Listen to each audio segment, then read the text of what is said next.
Good morning, y'all. My parents are sleeping right now, so I'm going to be speaking a little bit quieter. So good to be alive, have another day. Oh my God. Oh my God.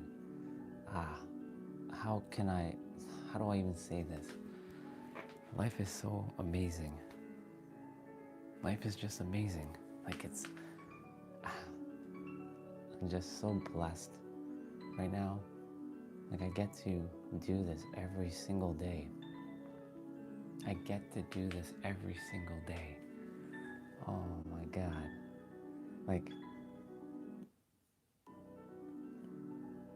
It's just, how do I express how powerfully and grateful I am? Truly, truly, truly, truly, truly. I'm just setting up all my stuff right now. We're just getting everything set up and rock and rolling for the day. I get to practice my inside voice now. I get to whisper. Notice what I just said there. I get to whisper. I get to do this in the morning. And I just watched one of my boys on YouTube. He was talking about 6 things that keeps you from your desired reality, and I'll share them with you all. I was called to share his video with all of you. However, not everybody might be ready for his perspectives. But quite literally, if you've been on this channel, you're ready for a lot of perspectives. Quite simply, if you stumbled on this channel, that means you're ready for a transcendental experience. There's a lot of things that I had to overcome, and things I know there's a lot that you've had to overcome. But we're all doing the thing every day. We're doing the thing every day.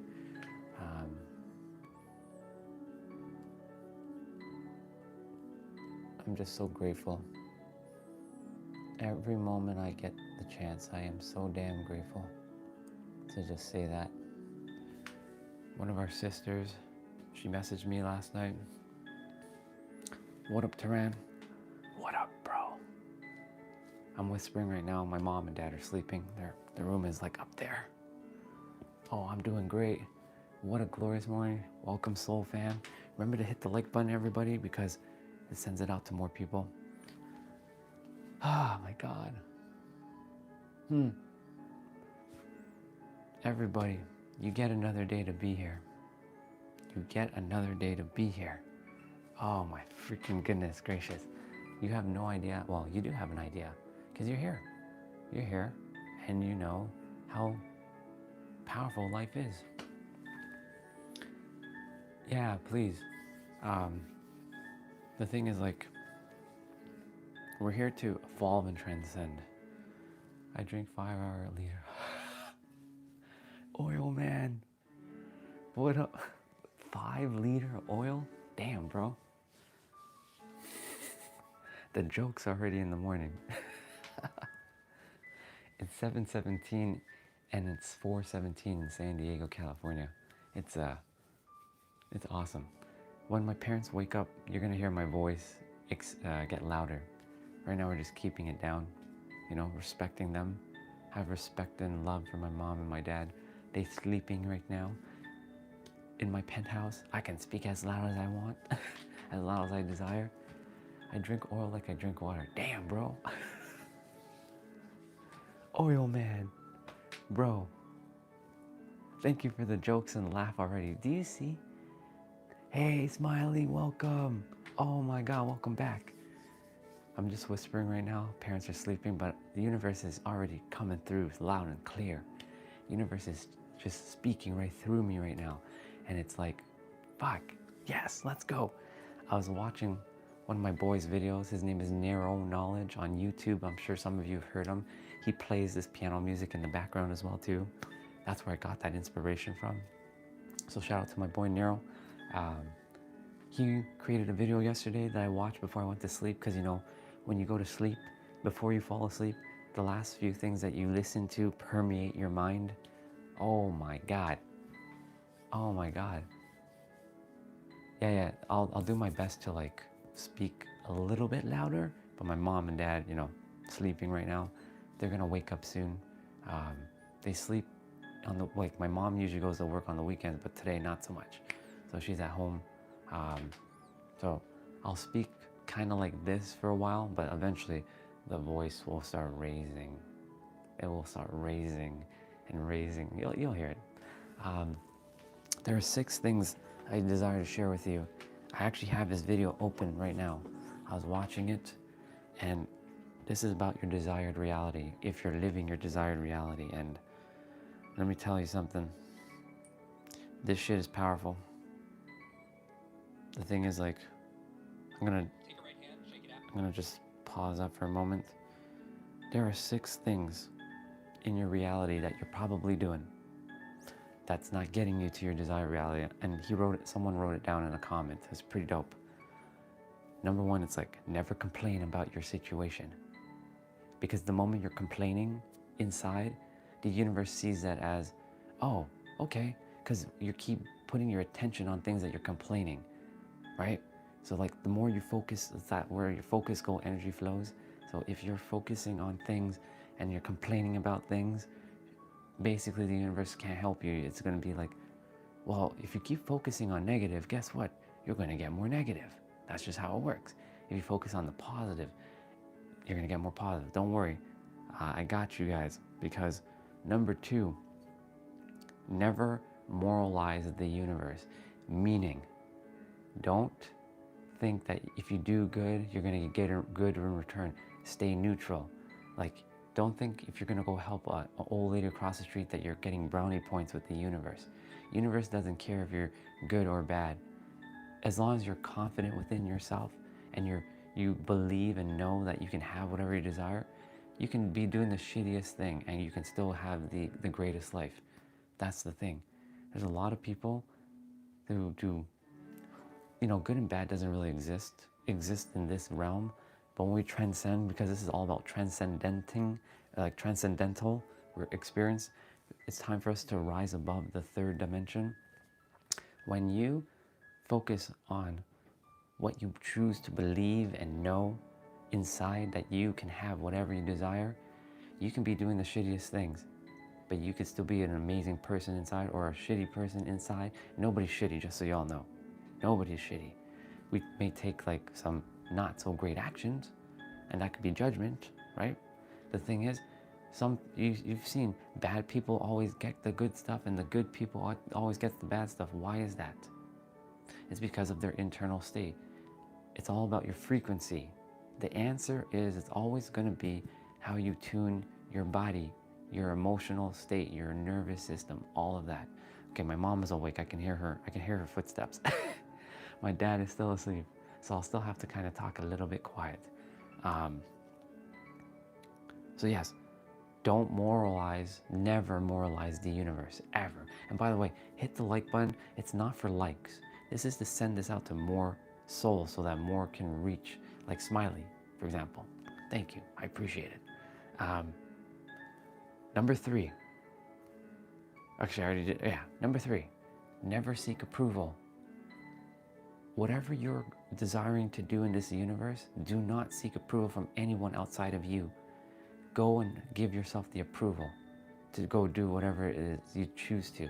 If you choose to be, you know, an entrepreneur, you choose to be something that someone says you can't do, don't wait for their approval, give it to yourself.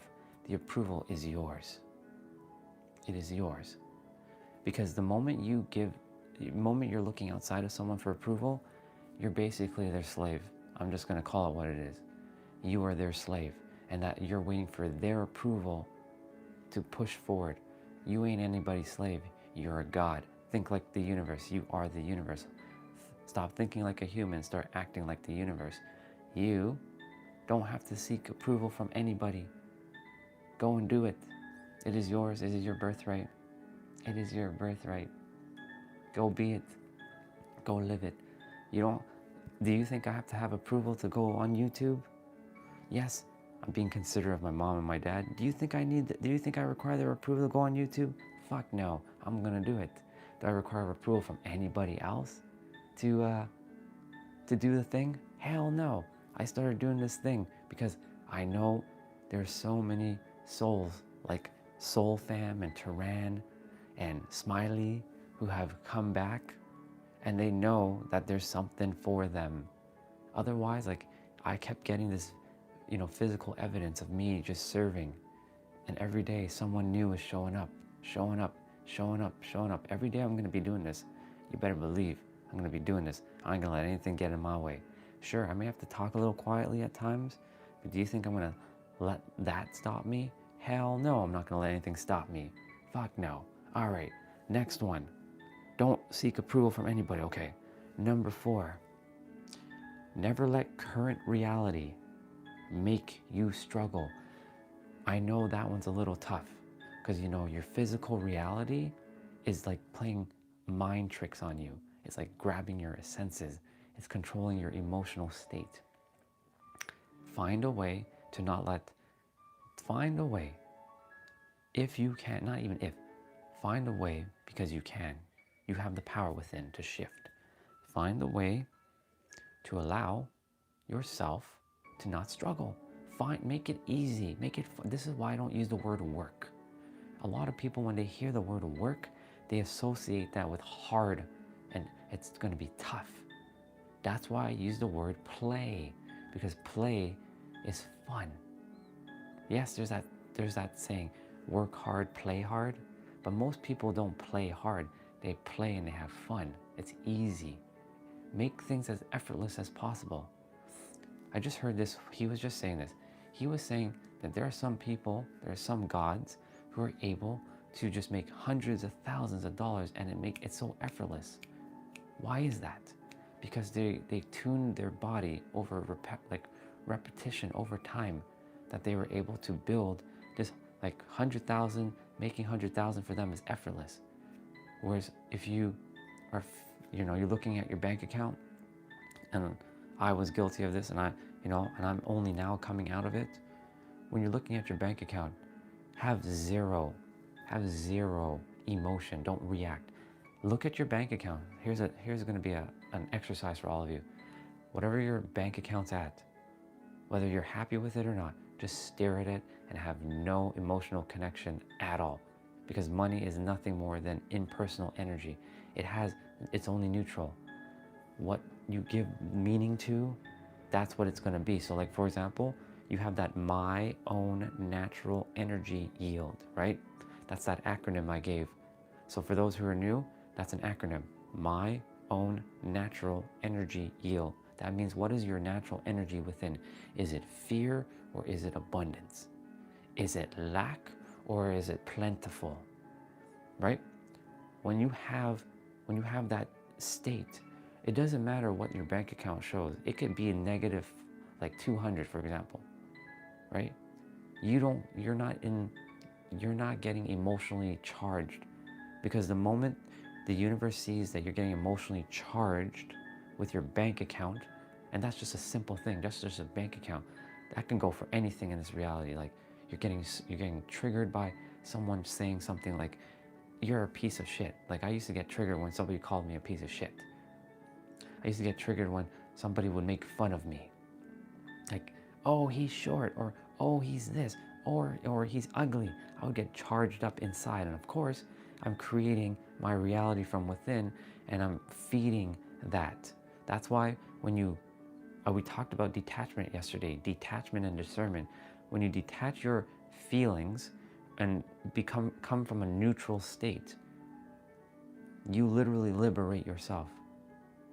But you use your emotional state to, what up?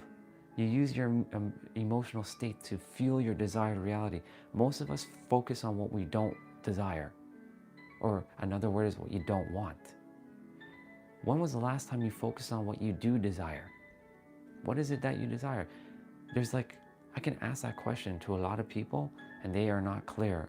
What is it that you desire? And I don't care if it's a mansion. I don't care if it's like being like a billionaire. What is it that you desire? And be crystal clear. What is it that you desire? Mom just woke up. I can hear her. Dad is still sleeping. So I still have to shh for a moment. So yeah, don't make life a struggle. Do not make life a struggle. Make it fun. Find ways in your reality. Even if it feels like shit right now. I've been there. I've been in the trenches. It fucking sucks. I know how that feels. It sucks. It fucking sucks. However,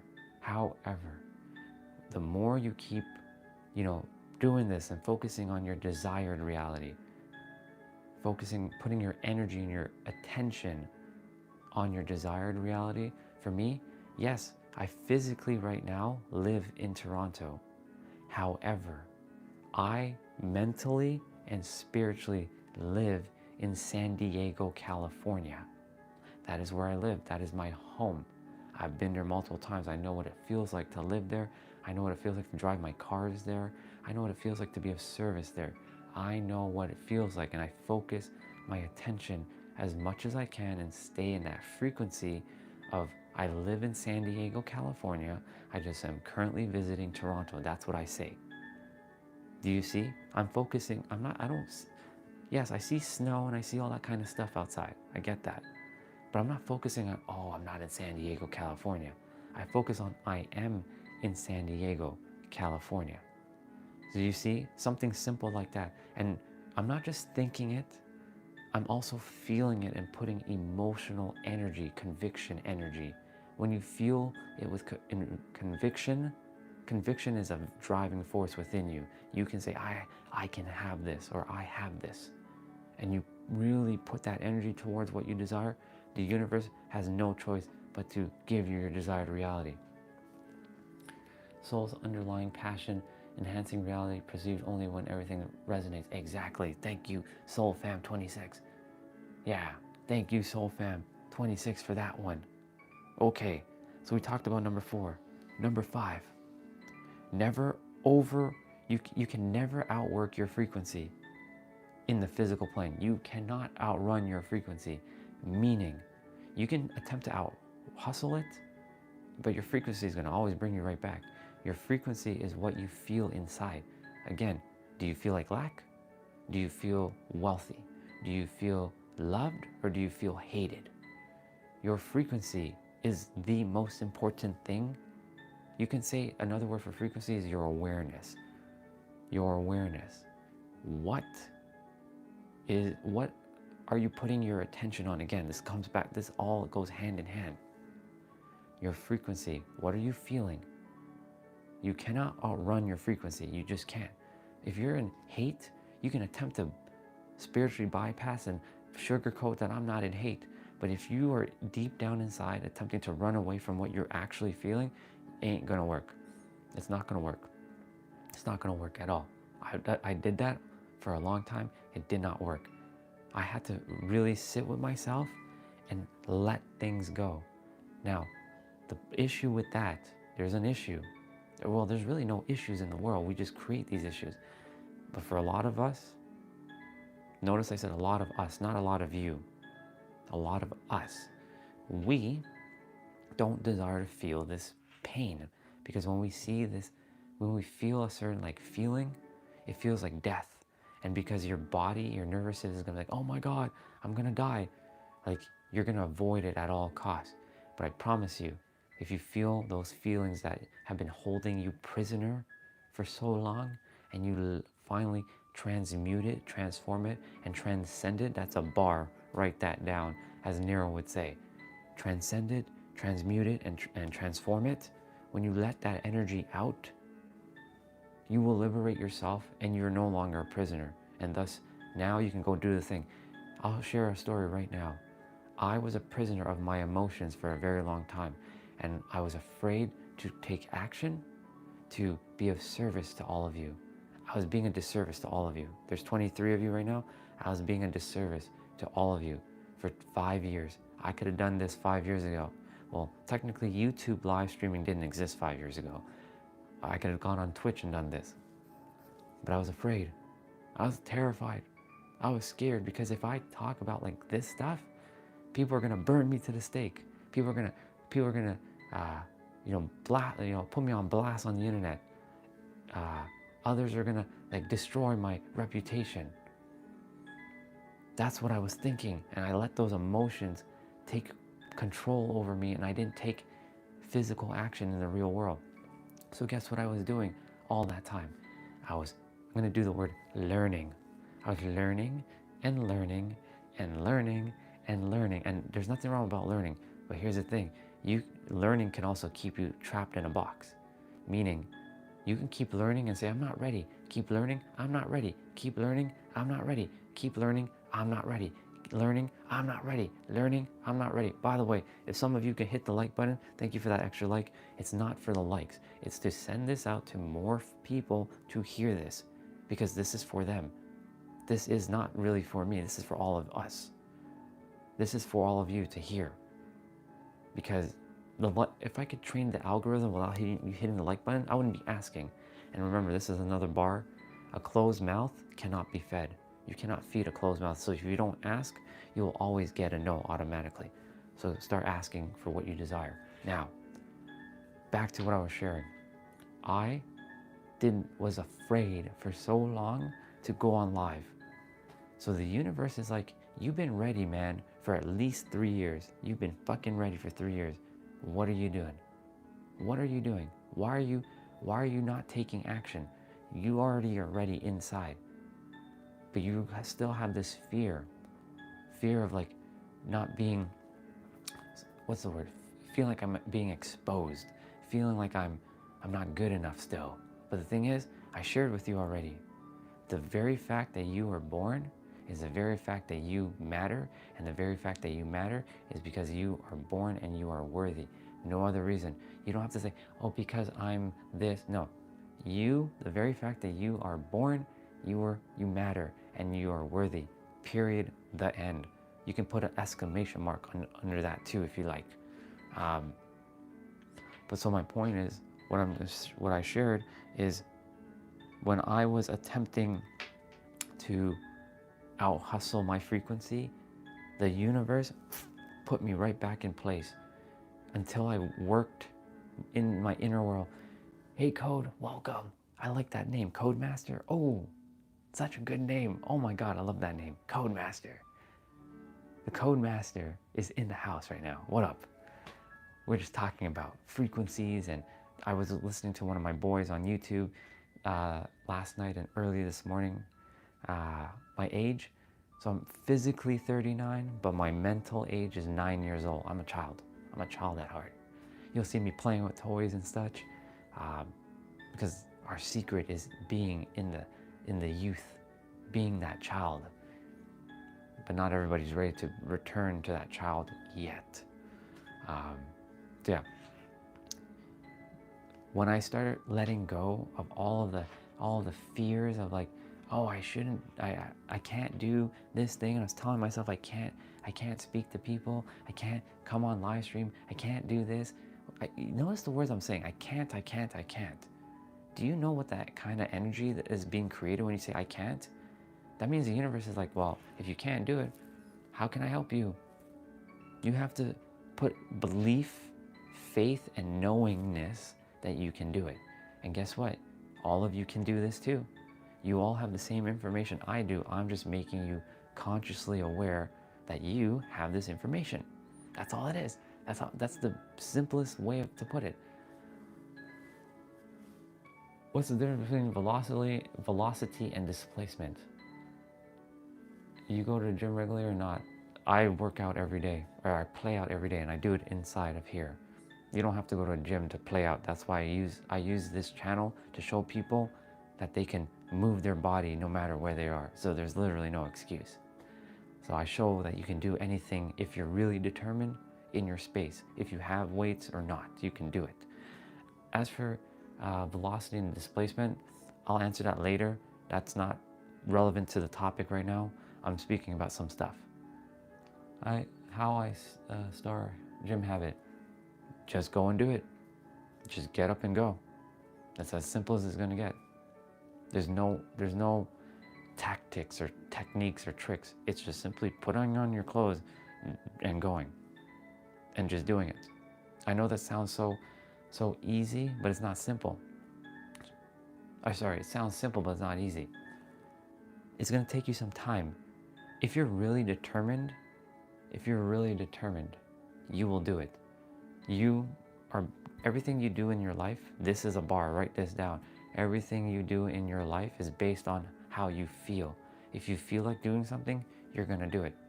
If you don't feel like doing something, you ain't going to do it.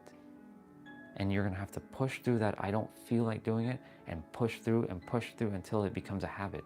The more you do it, you're building momentum. You're building momentum. So think of it like the car.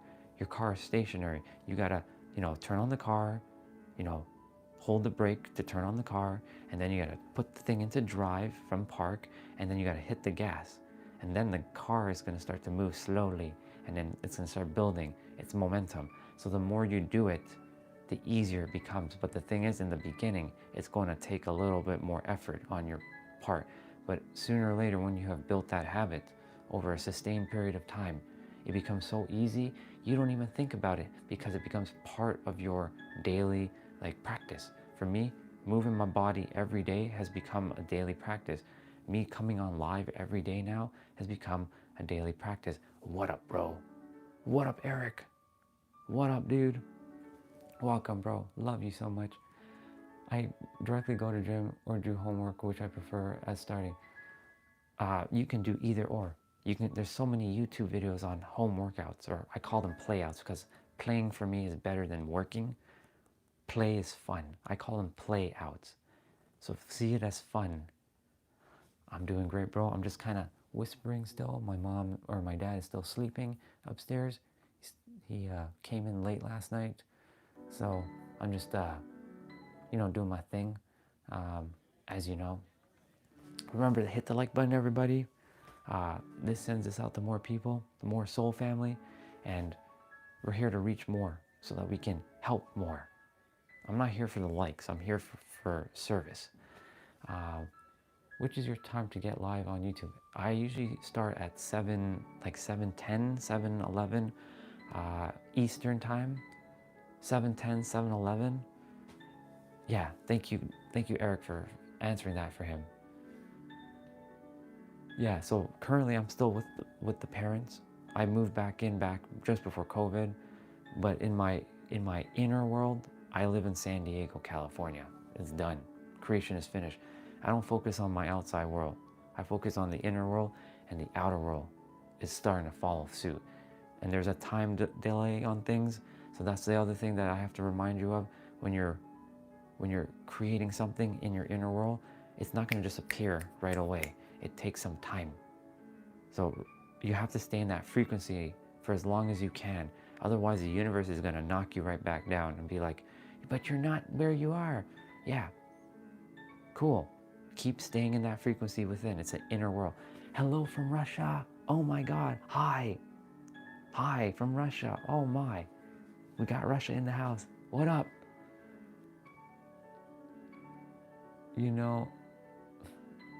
No, I don't know who that rapper is. Currently I am single and I'm thriving. Why would I move in with a girlfriend? If she hasn't done the work on herself, that makes zero sense. Focus on your inner world. Stop focusing on outside things. This channel is for high-level consciousness, not for low-level things like girlfriend and moving in and having some fling, unless the girl has done the work or the boyfriend has done the work. This is what this channel is about. Currently, like I shared, Toronto, Canada. So I'm in Canada, I'm in Toronto, cold Toronto, Canada. It's super cold. Am I focusing on that? No, I'm focusing on warmth, beach, mountains, and ocean in San Diego. Not even just San Diego, Laguna Beach, because I love those two places so damn much. Those are my homes.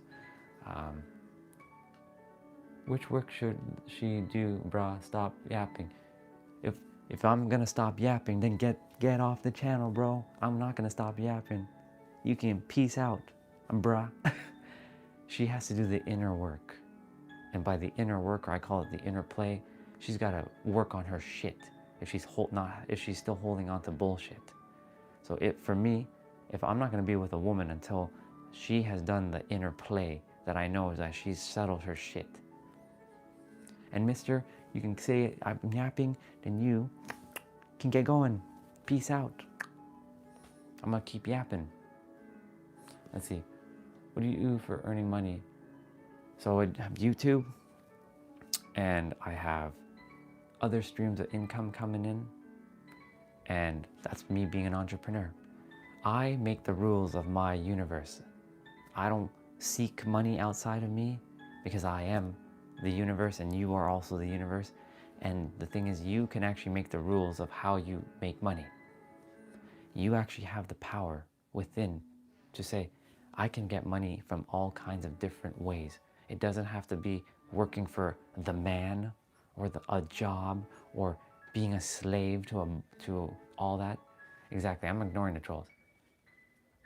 Exactly, that's all there. Thank you, Golf, I appreciate it. I gave him a little bit of feeding, but I'm done feeding. Like I'm a devil or of my world type.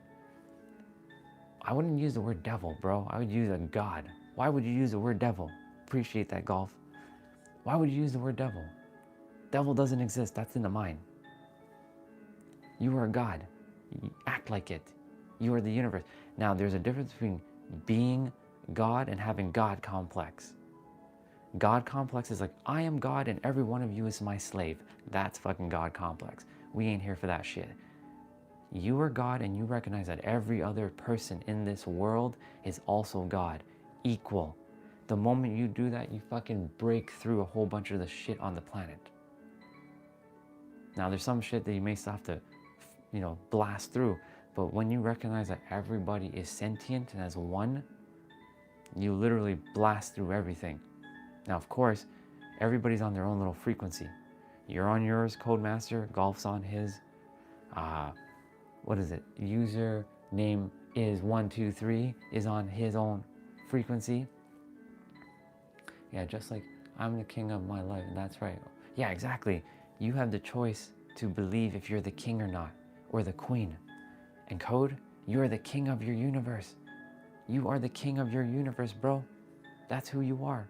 All of you, king and queens, or gods and goddesses. Insert whatever you like, whatever feels good. You are that. You are the king, you're the knight. I like knights over kings. Something about knights. I like knights over kings. The reason why? Because knights have a sword. And I can slay down the king if... well, we're not doing that, but I like knights. They just sound cooler for me. I'm the knight of my universe. That sounds so cool. King it seems like an old dude with a beard and like a crown, and he's just sitting and he's lazy. I mean, not all kings are like that, but that was my perception of king. For me, I like the knight. The knight is always fighting and like blasting through stuff. So I always like the knight. Hey, Ayush, welcome, bro. So yeah, let me get back to what I was sharing, because there's 6 things that is stopping you from your desired reality. I was sharing a story about never letting, don't outwork your frequency. You just can't. Thank you from the love from Mumbai. Appreciate you, bro. Appreciate that very, very much. Thank you.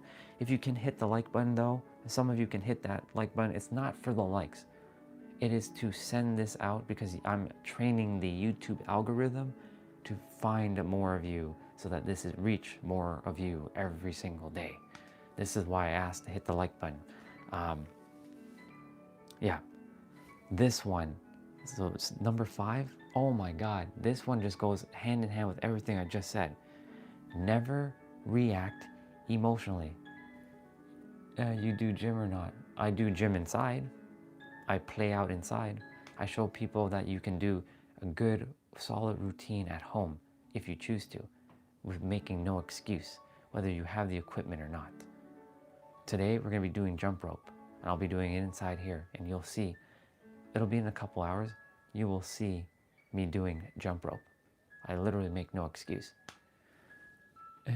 Yeah, if you desire to get to masturbate, you get to masturbate.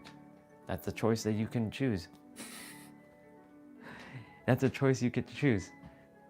I love that Saturday mornings we have a lot of interesting frequencies coming on. But yeah, you do you. All right. So yeah, number 6, never ever react emotionally. The moment you react emotionally to anything, guess what? You become a slave, and you ain't a slave. I shared with all of you already that you are a God. You are a creator. You are the infinite. But the moment you allow something or someone, just like Ayush is attempting to derail with that, yeah, interesting frequencies. That's exactly it. That's what Ayush is. That's what the other person was. Interesting frequencies. They're just interesting frequencies. The moment I allow them to control my emotions, I am their slave. I am nobody's slave, and you ain't nobody's slave either. Oh, hell no to that shit. You, the moment you do not react to anything emotionally, you're good. That's why, like, when they say, don't feed the trolls, right? Don't feed the trolls. That's exactly it. Because if you feed the trolls, guess what? They have control over you, and you're their slave. And that's the thing that the reason why it took so long to come back on YouTube and start live streaming, not even making videos. Fuck making videos. I'm doing this the more interesting way, live.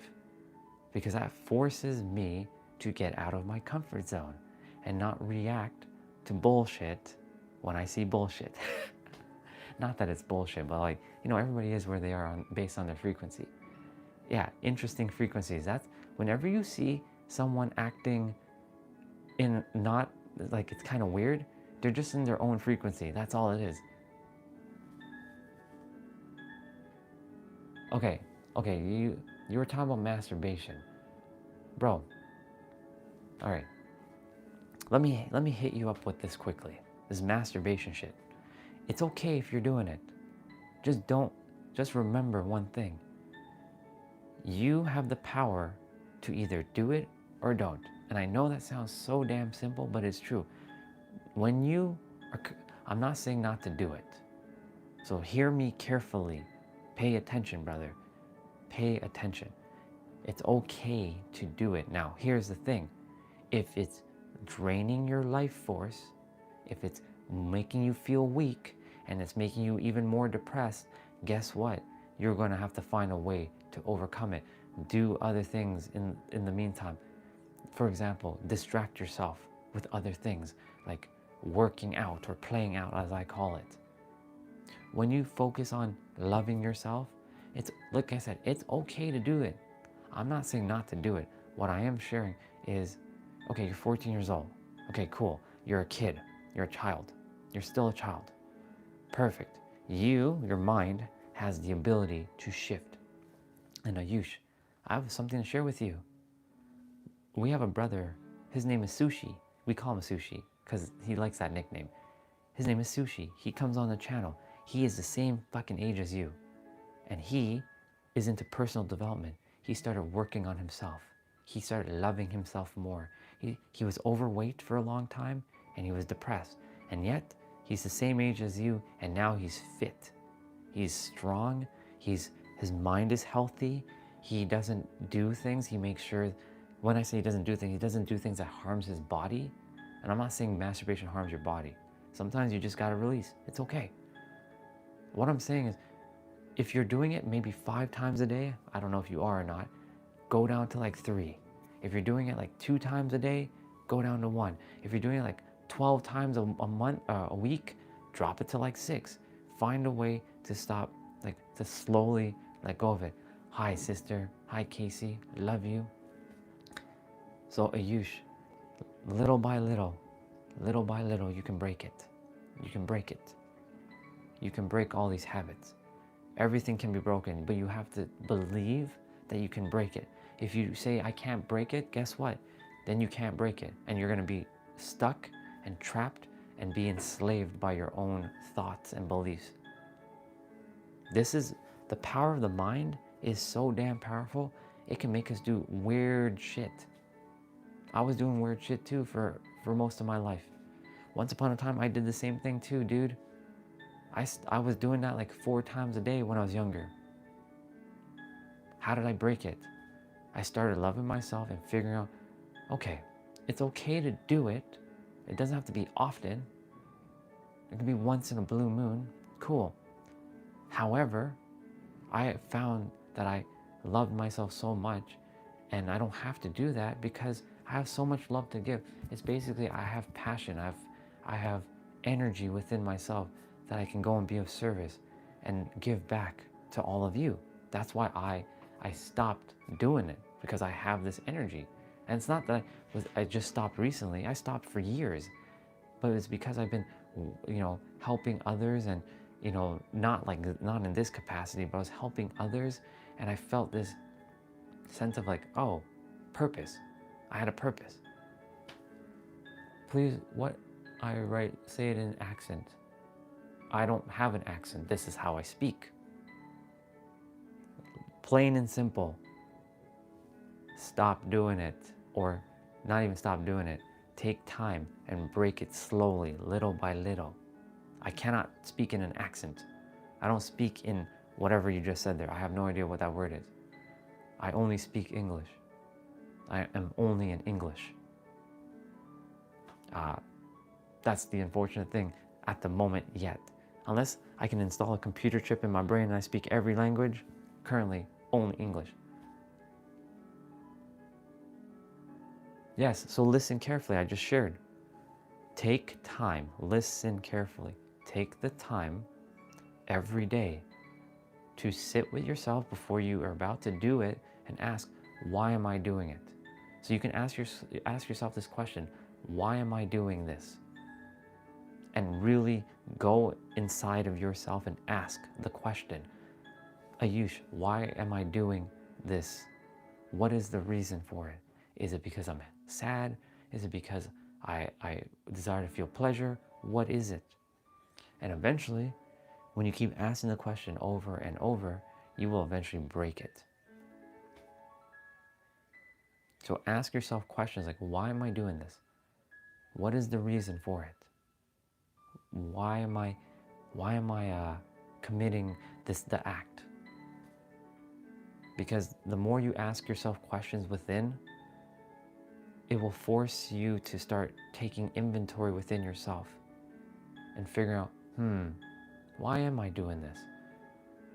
So I'll share with you, I'm going to be vulnerable. When I used to masturbate all the time, I started asking myself, hey Jay, love you sister, welcome.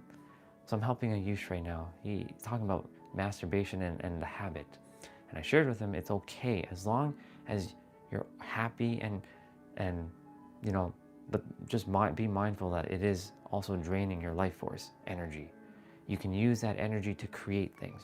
So I was sharing with him why I was asking him, why are you doing it? And start asking himself the question, what is the reason for this? Am I sad? Am I coping with something? And see if there are other ways to cope, and not even to cope, to let go of that energy and transmute it, transform it into something that you can create. When I was doing it, I had no purpose. I felt like no girls liked me. I felt like I was just this shitty human, and I was relieving myself of stress. I used it as a stress response. But because I let go of so much stress in my life, that's through moving my body every day. Because when you're moving your body every day, you're releasing stress, even though you're under stress load when you're lifting weights, but it allows your body to release endorphins and release stress from your body. That's why whenever you do a play out and you move your body, you will start to feel better. Thank you, appreciate it. Yeah, it is a nice headband. Yeah, when you start doing things that help you release stress, there are other things you will simply just let go of. 100%.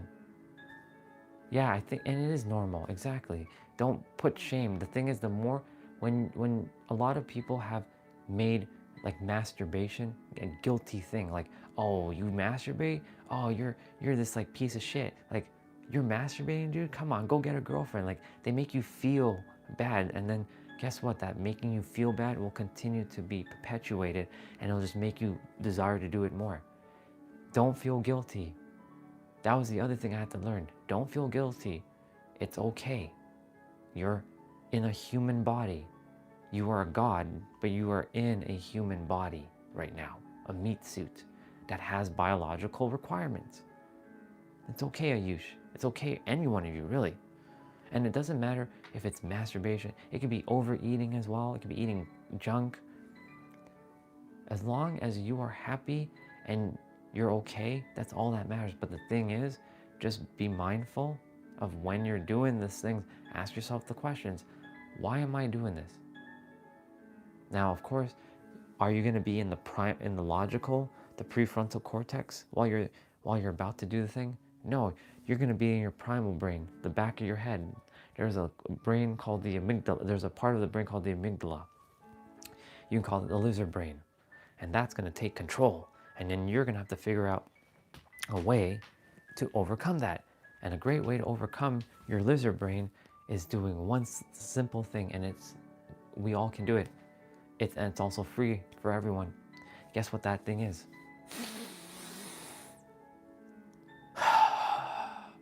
Breathing. You can literally shift. Your primal brain will attempt to take control of your logical thinking. But when you breathe, the act of breathing starts to alleviate the primal brain, and you get back to your prefrontal cortex. And when you get back to your prefrontal cortex, you simply will start having the ability to process things. Let's see what sister said. It's better than a bad relation or getting into a wrong one too. I do know pranayama. Breathing. See, the very fact that you know that, there are no accidents while you're here, dude. Breathe. Just breathe. And the other thing too, for those of you who are feeling like you're getting caught up in the masturbation, if you simply breathe, you will alleviate a lot of the energy that's down there and summon it up here so that you can think more clearly. It's really just that simple. Take a deep breath in and take a lot if you have to. Breathe through the nose, out through the mouth, and you will recenter yourself. I said I do know it. Thank you, Ayush. I do know. I do know of it. Breathe. But I agree, there must be a mindfulness about you only being to spend your energy once. Exactly. The thing is, like, I shared this earlier.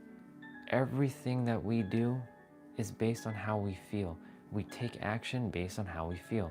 Like, if we feel like shit, we're gonna find a way to cope with that shit. If we feel amazing and happy, we're gonna keep finding things that makes us happy. And everything in life that you do is based on how you feel, and that is a bar. Everything you do in life is based on how you feel. And if you don't desire to feel a certain way, yes, you can shift it. It won't happen right away, but you could shift it. When you become aware of how you can shift, I don't know that other God at the moment. So no, I don't know that person, unfortunately. Not unfortunately, I just don't know that person. I'm not aware of them yet. Our soul knows each other, but my mind does not know that name. And Ayush, it's okay to stop retracting your messages. It's all right, but you do you. There is no shame in leaving your messages. All right. I think it's an age thing too. The older you get, the easier it becomes to channel that energy into, yes, exactly. When you're younger, you don't, how do I say this? I'm not saying that it's not possible to think with your brain and have control, but a lot of us growing up are not taught to focus our energy with our breath. This is why I freaking hate the school system right now. If I could tear it down, and start it from anew, I would do it.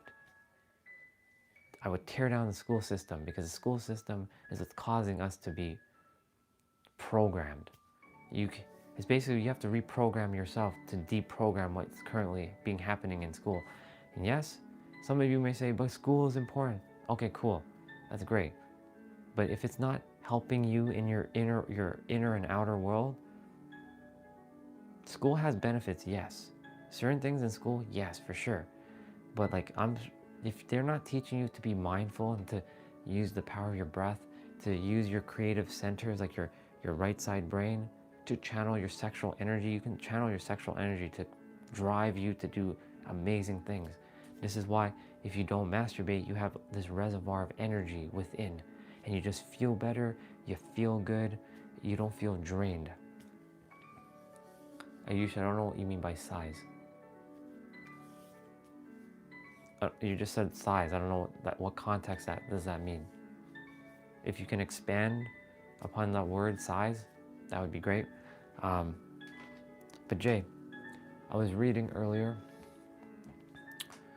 I was listening to my boy on YouTube, and he was saying there are 6 things. For those of you who missed out on this, I'm going to repeat them again. There are 6 things that are destroying your reality. That we all have been guilty of this. Number 1, never complain. Don't ever complain, because you're putting out energy, you're focusing your attention on, and your energy on complaining. The universe can only give you more of that. You're gonna complain, okay, I'll give you more of that. Because the universe is always checking your inner world. What are you feeling inside? And what you're feeling inside, you get more of the same. Number 2, never moralize the universe. The universe doesn't care if you're gonna go help an old lady across the street and getting brownie points. It doesn't care about that. The universe is, you've seen this. I'm gonna say bad, even though bad doesn't exist. People who are doing shitty things exist, but they're not bad. Shitty things meaning like they're hurting other people and they're killing people, and yet the universe is rewarding them. How is that possible? Right? How are they able to create the life? Because they have emotional conviction and confidence within themselves to have what they desire. So like you see good people get treated bad, and you get bad people getting treated like kings and gods. Why is that?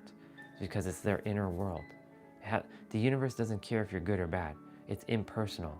So when you stop moralizing the universe and you come from a state of neutrality, because one of the next ones is going to talk about emotions.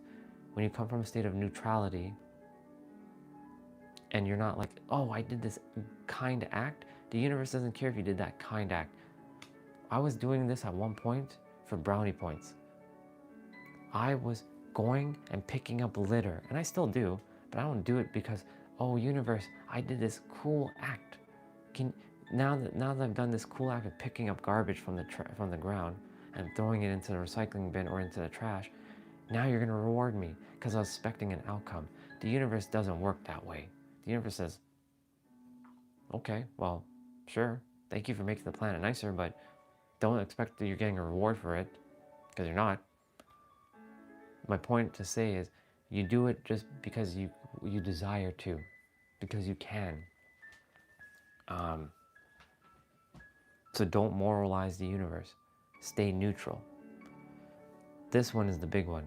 Never seek approval. You were here to go do the thing. You were here to go and do whatever it is that you desire to do. The thing is, some of you, some of us, have been asking for approval from someone else. You know you're the only approval? Do you know that you are the creator of your reality? You don't have to go seeking approval from anybody. Go do what you came here to do, whatever it is that you desire to do. You don't need approval. You don't require approval from anybody. Go do it.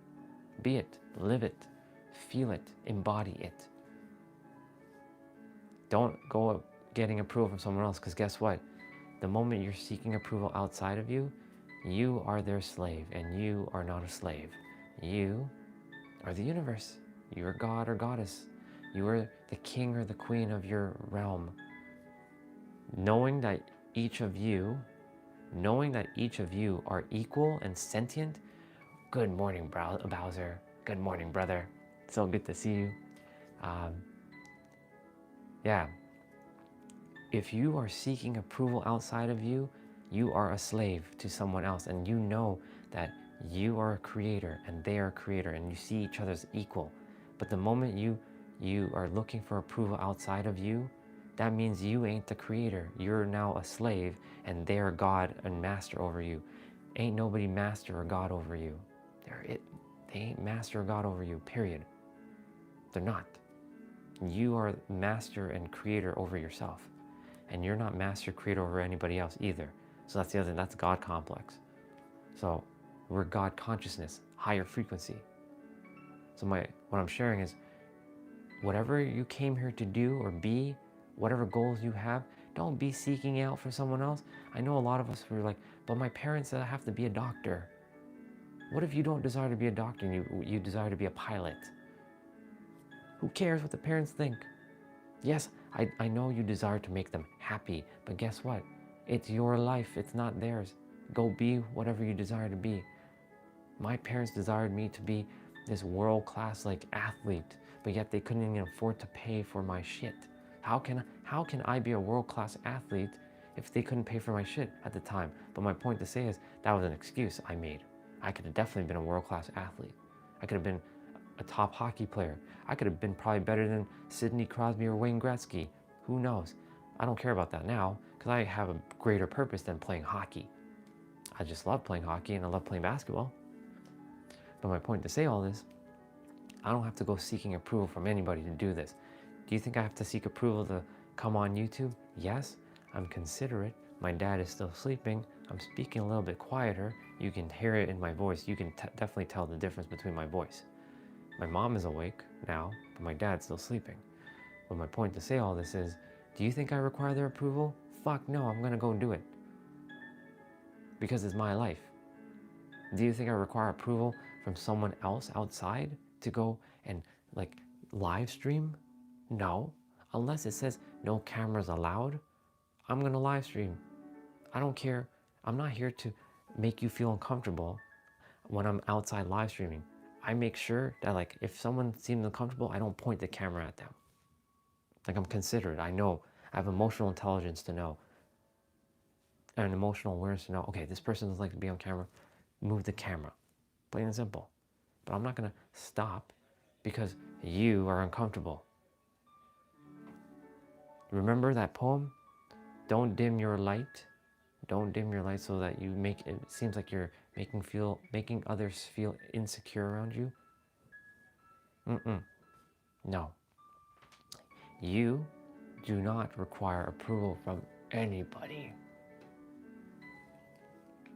You don't. So stop seeking approval. That's number 3. Number 4.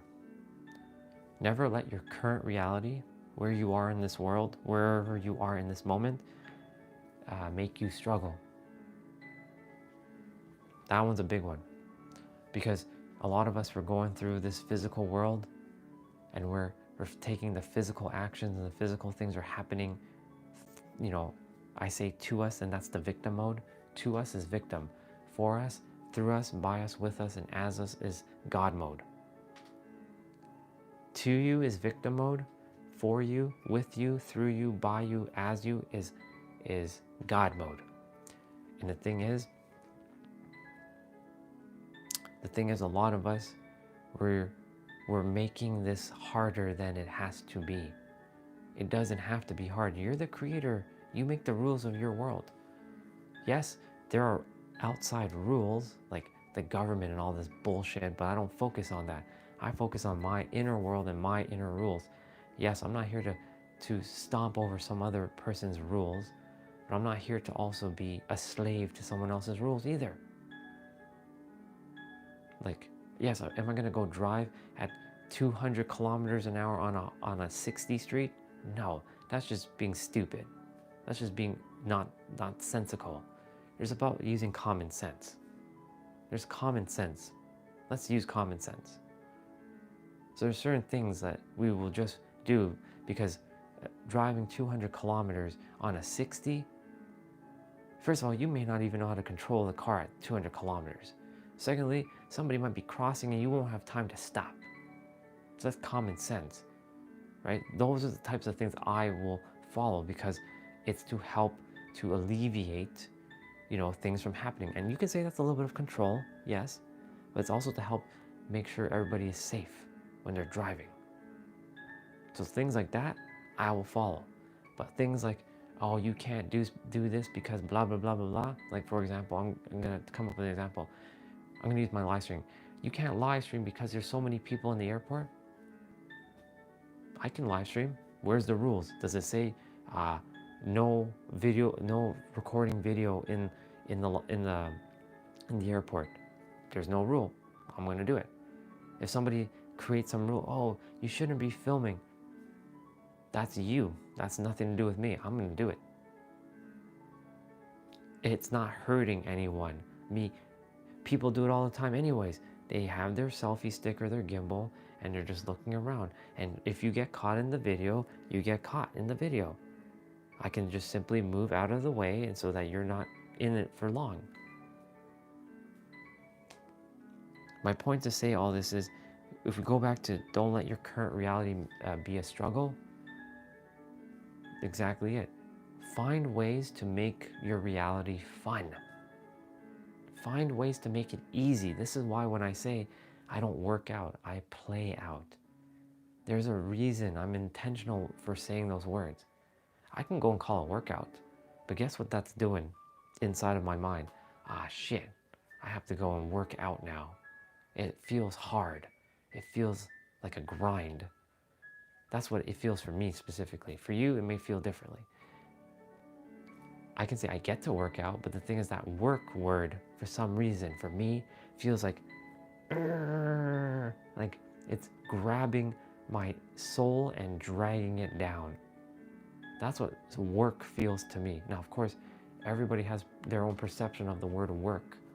So I decide to use the word play. I decide to use the word play. Let me see what you said there. Yeah, I know. I really don't like being on other people's videos. However, I just stay out of touristic area. Solves 99% of the problem. Exactly. I'm not purposely. So if I saw you, whenever I see you, sis, I'll make sure that you're not on video. I'll just be like pointing it somewhere else. I don't purposely like, hey, look, it's Jay, unless you say otherwise. I'm like, I'll just point it. I can tell. I have you can call it the internal guidance system to know, this person doesn't like it. I can scan the entire area and I can tell who's okay and who's not okay without them even saying a word. I can look, okay, this person, yeah, go this way. My intuition is basically telling me, don't go that way. Don't point to that person. You can go that way. You're safer over there. So yeah, I have it. We all have it built in. It's just because I've become so adjusted and attuned with my intuition. I can feel, oh, okay, don't point it to that person. You can point it in that direction. You're safer in that direction. Yeah, you'd be there because, yeah, now I know. Yeah, exactly. Yeah, I get it. I get it, sister. I get it. I know what you mean. I know what you mean. But the thing is that I'm aware. I have emotional awareness. So like, oh, okay. Like there's a couple times I was in San Diego. I was holding the camera and I saw people doing this right away. Like they were like, so I'm like, okay, let me turn the camera this way and pointed that direction because they were over here. So I pointed it in this direction. I'm like, all right, we're gonna look this way for a moment. So after I passed by them, and then sure enough, they passed and all was good. I went back and I just continued to film. So yeah, I get it. I get it. So let's see. We were talking about don't let your current reality be a struggle. So again, find ways in your current reality to have fun. This is why I keep encouraging play every day. For me, I like to play and have fun. Because if I don't play and have fun, why am I here? To work? To work hard and then die with that badge of honor. I've worked hard and that means nothing to me. I don't see working hard as it means anything to me. So when somebody says, you're a hardworking guy, no, actually I'm not. I actually am here to play and have fun. I prefer that. You can say that this is work, but this isn't work for me. This is play. I'm having fun. I get to see sister. I get to see Bowser, our brother. I got to just help Ayush. I got to see golf just a moment, you know? I get to see all these beautiful souls. I get to see Casey earlier. She was on. She might still be here. But yeah, so that was number 4. Number 5, never outwork your frequency. Now this one's a good one. In the physical plane, basically, we have been programmed to take action and get result. Action, result, action, result, action, result, action, result. And yes, that's great. But everything starts inside first. It always does. Your inner world is the most important thing. It is advantageous to work on your inner world by how do you feel? What are you thinking? What are the beliefs you have about the world? Remember, everyone sees the world through their own lens. It's like having a Sony camera or a Nikon camera, and you're changing the lens. It could be wide lens, it could be macro, it could be bokeh, like where you have the blurry background. It can be super narrow. It all depends on the lens. And then of course, is the sensor or is the, welcome back, is the sensor or is the lens clean or is it smudged? Because you know, if you're taking a photo and your lens is smudged, it's not going to, you're not going to get a clear image. It's going to be distorted. So remember, our world and what you see, what you perceive is based on the lens of what you see.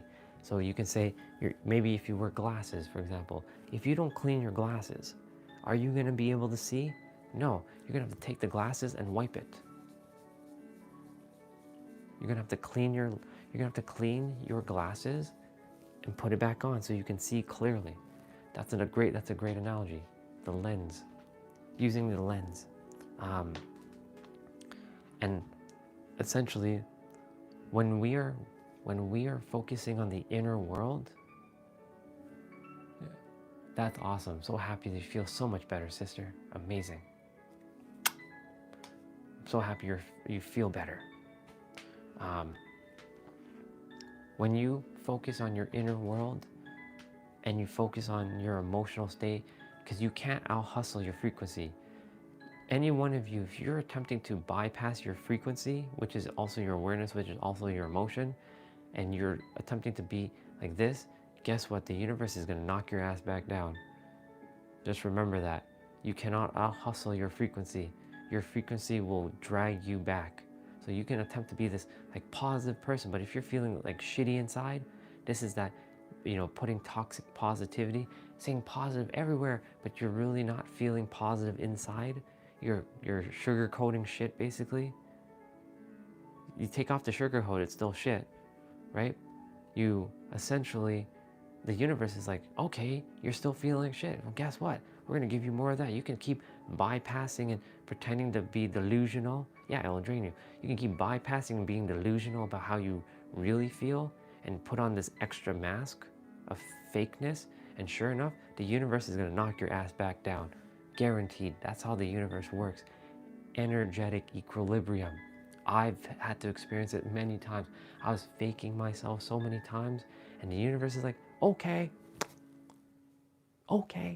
and knocked my ass right back down where I belong because I was not feeling in alignment.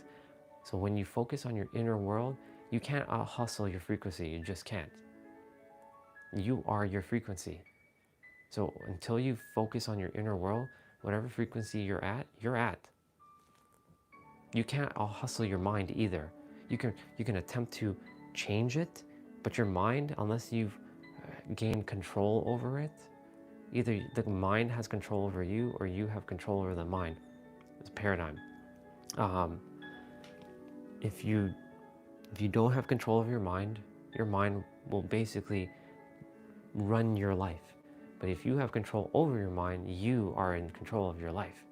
You become the master. Let's see. I coughed still and had to sleep in a chair. Just happy it's slowly moving forward. Hopefully I am back in the gym in a week. Oh yeah, sister, don't even worry about that. You're getting back into, the universe is like, this is the time to recharge your body. Spend time with like yourself.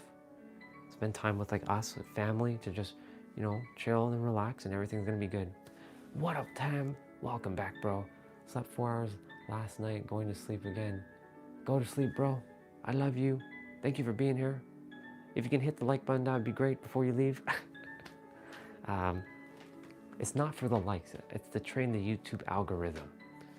So yeah, if you could hit the like button, that would be great. Yeah, thank you, bro.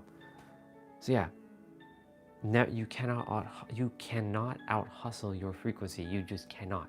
You can attempt to, but as Eric said, it will drain you, and you will feel even more worse than you originally did. And you'd be like, fuck, nothing's working and blah, blah. When you find a way to go within and let go of a lot, this is why I keep saying letting go of all of the things that are holding you back, the prisoner. Remember, you right now are probably shackled in your prison. I can't move. But guess what? The shackles that are binding you to the wall and you're in your own prison, the shackles are actually undone. Literally. Okay, I'll check it out just now. Actually, I'll check it out right now since Discord is right there. Ooh, ooh, ooh, ooh, ooh. You already know. You already know. My point is saying all this. Yes, I love that. Thank you for that. Thank you for that. Hell yeah to that. Thank you, bro. I love that. I fucking love that. Eric sent me something with Goku. Well, with Vegito. Fuck yeah. Let's go. Let's go. Yeah, there is a point to saying this. Yeah, so like, where was I? When I was attempting to out hustle myself, the universe is like, yeah, okay, good luck with that. And I didn't let go of a lot of the shit. And remember, letting go, it sounds simple, but it's not gonna be easy, because it forces you to sit down or lay down and ask yourself, what happened in my life and what's holding me back? The moment, let's say a certain person, and Jay, I know this one might be a little triggering, and it's not to purposely trigger you at all. This is for everyone, this is a general, but like a person in your life, right? You can think of their name and it's gonna stir some shit up. But the moment you think of that person's name and it doesn't cause you any emotional disturbance inside, you free yourself. You can see them, you can think about them, you can hear their name, and it doesn't trigger nothing. You've freed yourself.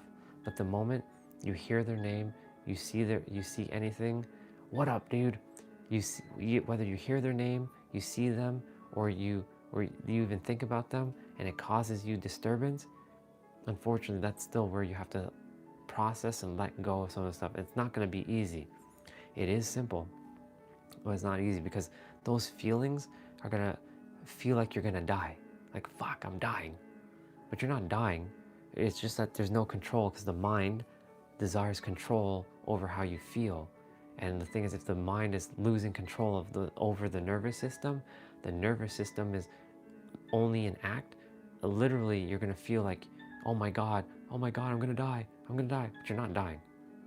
You're just simply releasing energy, and that's either through yelling, crying, screaming, whatever it is, just letting that energy out. Okay. Hey, so I do, actually our content's everything now. So I speak life into you with like wisdom. It's not even my wisdom, it's the universe's wisdom. We move our body here. So I call it play out, not workout. We read books.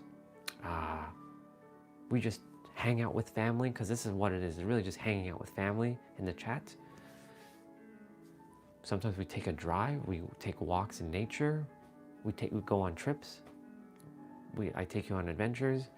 It's just basically following my life and seeing all the things that are being created and showing you all what's possible, because really what this is just showing you what's possible for yourself.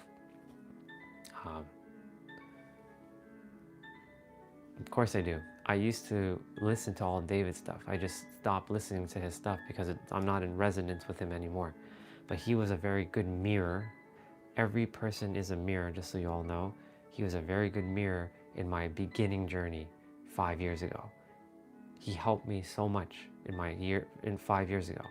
Now, I don't listen to him anymore because I don't require his words. His words simply aren't in alignment. I'm in my own frequency now. But he's still an amazing mirror. For those who are just starting out, he's really good. He is really, really good for beginning. But when you've advanced, some mirrors are no longer necessary. Thank you. I appreciate it. Thank you, brother. My voice, the only reason why it's like calm like this is because my dad is sleeping. My dad is sleeping upstairs. Because like there's the walls, there's like no insulation, or there's no sound like proofing. So like anything I say, they can hear. And if he's sleeping, he's getting mad. So like, my mom is awake, I can hear her, but he's still sleeping.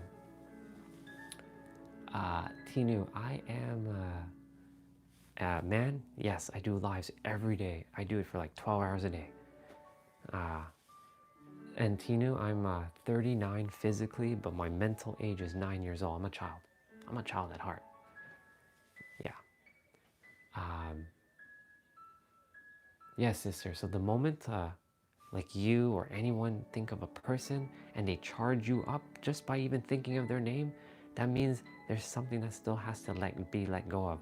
Because if you hear the name, or you see them, or you think about them, or somebody even brings up their name, and it doesn't gives you this charge inside of you, you freed yourself. You're like, oh, it's just, oh, okay. There was a girl. Yeah, it does get easier over time. There's a girl. Her name is Ari. I loved her. I loved her so much. I still do. I see her as only love. But back like a year and a half ago, if I thought of her, I thought, thank you, appreciate it. Thank you so much, appreciate it. Thank you, Tinu, I appreciate you.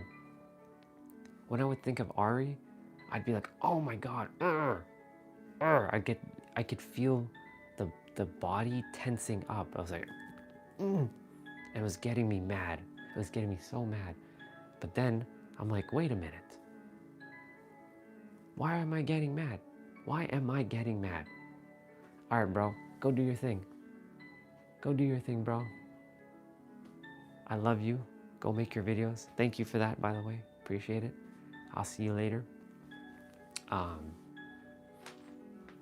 And yeah, when I started letting go of that energy, of Ari, and like, oh, okay, cool. I can hear her name now. I can think about her. I can potentially see her, and I wouldn't get charged. Like, okay, hey Ari, what's up? It's good to see you again. It's been 3 years or 2 years or however long it's been. My point to say is, whoever or whatever's charging you up in a way that is causing you to feel this restriction, they have an iron grip over you, and basically you're their slave. You're not anybody's slave. You have the emotional intelligence and the awareness that you over time can process this energy and let it out. Putting a window in the chicken house. Hey, look at that. I look forward to seeing that video. All right, the last one. This is the most important one, I think. So this is for all of you. Never react emotionally. This is where we gotta find a way to stay neutral. Stay neutral. Stay neutral in everything. So I gave an example earlier. For example, for all of you right now, if you were to open up your bank app or you're on your computer or whatever it is, how do you feel the moment you open it up? Do you feel a certain like fear? Or do you feel joy? Or do you feel nothing? I'm a very obsessed person, but I spend my whole day lying around lazily. I have, hey there, nice to meet you. I have no discipline. I make a lot of excuses and I don't even have motivation. Would you like to give me some advice? Of course, absolutely. I can give you an advice. Let me finish what I'm sharing and I'll give you some advice, man. I got you. When you open up your bank account, so I'll definitely give you your advice. So just hang on for a moment. When you open up your bank account, how do you feel? Do you feel scared to do something with it? Is there an emotion that comes from it? Or do you just simply open it up and just do your thing and get off? So my point to say is, if you look at your bank account and you're getting charged up and it's making you feel a certain way, that means you have not let go of, because money is nothing more than energy. Yeah, and thank you, Jay, for helping in the chat there. I appreciate it so much, sister. When you look at your bank account, do your best always to not get emotionally stirred up. Just see it as it's just numbers. It's just zeros and one. A lot of us, money feels like it has govern over us, like it's our king and we are the slave of the money. The thing is, you and money are one and the same. And when you react emotionally to money, that means you are a slave. Whether it's happy or sad, you become a slave to resources. Yes, buy electricity, absolutely. And thank you for sharing that, Lil K. I sure did. It all goes hand in hand. So my point to say is, do your best to not get emotionally charged by anything. I know that's easier said than done, especially if you've been living with something over and over and over for years, and you get in your reaction and it triggers you. It's going to happen. But the more you can become neutral within yourself, you see something, okay. If you experience something, okay. Little by little, little by little, little by little. Just like I'm going to get to man now with the discipline and excuses. I'm going to tell you right now, brother. I feel I've been there too, dude. I made a lot of excuses and I had like zero discipline. But like what Jay said, discipline takes some time. Whatever you feel like doing, you're going to do. Everything is based on how you feel. So if you feel like going out for a run, you will do it. If you feel like playing video games, you will do it. If you feel like eating something, you will do it. Now here's the thing. When you feel like you don't desire to run, you're gonna push it away. And that right there, you're gonna have to go within yourself and figure out, is this important enough? Is this important enough? If it's important enough, you're gonna push through and you're gonna do it. So like, for example, I have a great example. You know that you have to go catch a flight, right? We're gonna use taking a trip, but you don't really desire to like get up, right? Let's say your flight is at 5 a.m., but you normally wake up at 10 a.m. Let's just use that. So you have to adjust yourself to go and catch that flight, because you normally wake up at 10 a.m. and not 5 a.m. So you have to wake up 5 hours early just to go catch your flight.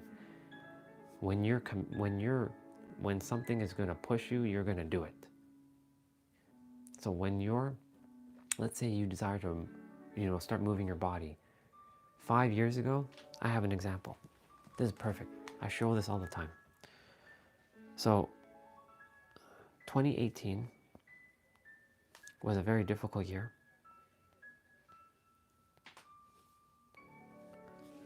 This is me and this is me. You see the me on the left, this guy right here? He's almost 80 pounds or 90 pounds overweight. You see the other person next to him? That's 3 years later. I was like you, brother. I had no discipline. I felt like I was lazy, and I didn't feel good enough. I couldn't do things. How did I go from this to this guy? It's a great question.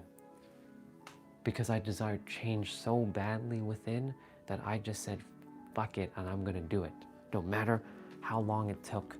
Like whether it took 1 year, 5 years, 10 years to get where I desired to go, I was committed to just doing it. Yeah, I know you're doing your best, dude. You're gonna do great, brother. Just remember, every day, little by little, little by little. So the one thing I'm gonna give you another advice before you go, or if you're still gonna stay here, we tend to look at the mountain. So pretend your goal is a mountain, right? You're attempting to climb up and you're for your goal, right? But the thing is, we're not meant to look at the top of the mountain. What we're meant to do is look at the first step. Oh, okay, the mountain's there. I gotta start from here at the bottom. And take the first step, then the next step, and focus on the next step, and the next step, and the next step, and the next step. And sure enough, over time, you'll realize, oh shit, I'm already at the top of the mountain. Look at that. And you might think, oh, there's another mountain to climb. Okay, same process.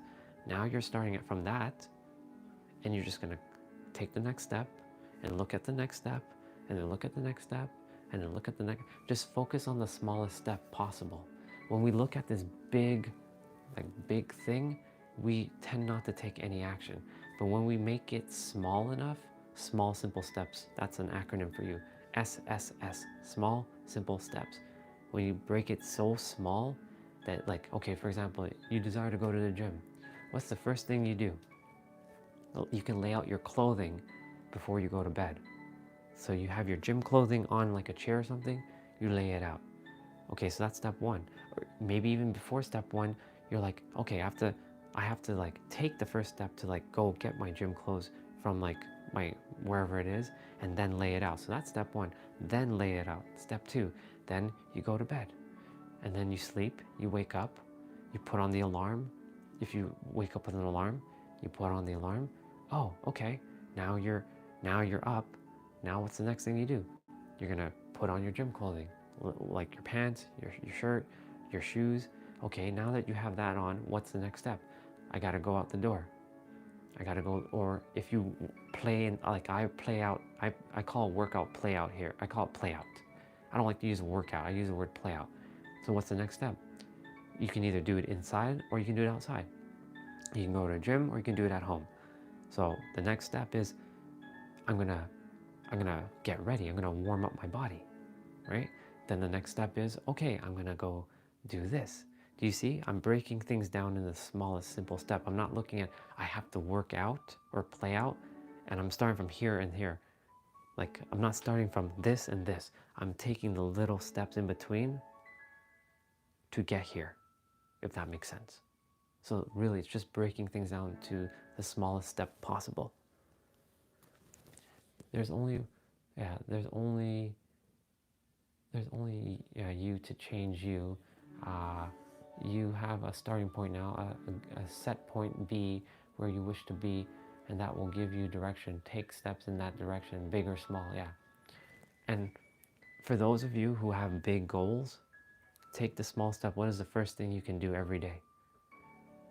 Let's say you desire to be an entrepreneur. What is the first thing to do as an entrepreneur? You know, work on the mindset. Like, maybe you've always been an employee. I've been always an employee for a job, for a corporation for years. So I'm rewiring my brain to become an entrepreneur, and not just become, know that I am already an entrepreneur. And because like I've been doing that so long, now I am an entrepreneur. And little by little, every day, I don't look at the mountain, I look at the next step. It's like looking at the staircase. I'm not looking at the top of the staircase, I'm focusing on, oh, okay, I gotta go up each step. We can attempt to jump some steps. Yes, you can do that, definitely. You can jump steps for sure. But 9 times out of 10, we tend to fall back down when we do that, or we might not get in balance and we might get hurt.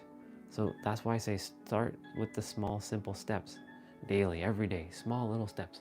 For me, what were the steps that I took to start going on YouTube every day? Well, number one, getting out of my own way. What does that mean? The universe said, Andre, that's my name, Andre, you're welcome, brother. Andre, there are people waiting for you. What are you doing, man? Your fear is holding you back. Look, little K, man, if you, Andre, if you did not take this action, man and little K and J and everyone else would have not been able to have heard something that they require. Get out of your way. There's nothing to fear but fear itself, right? You've heard that saying. Get out of the way. So that was step number one. I had to break the fear. Number two, I had to then, turn on my phone and press the YouTube app. That's step number two. Number three, okay, now I have to press the little plus button and then hit go live. And that's the biggest fear, the biggest step, like pressing the live button and then titling it, they don't want you to know this, like I'm naming it that, because we talk about a lot of kind of things on this channel. And then hitting the pressing go live and then waiting for the 3, 2, 1, and then it goes live. And then having the next step, saying good morning everybody, it's so good to see you again. And not acting, there's no acting, it's straight up like, it's just me. This is authentically me. I say I'm so fucking grateful that I get to do this again. But you see, the thing is, when I first started, I was a little nervous. I was a little afraid. But because I kept doing it over and over and over and over and over, now it's like I've done this for years. And I'm like, what was I afraid of? There are people waiting for me. There are people waiting for all of you. The thing is, every time you keep doing the thing over and over, the fear just disappears. Like you just what the hell was I afraid of? For me, another fear I had was driving. I was scared shitless to get my driver's license at 16. And my mom and my dad kept, when are you getting your license? They kept being annoying. They're like, when are you getting your license? When are you getting your license? I'm like, I'll get it. But I was afraid. Why? Because I was just afraid.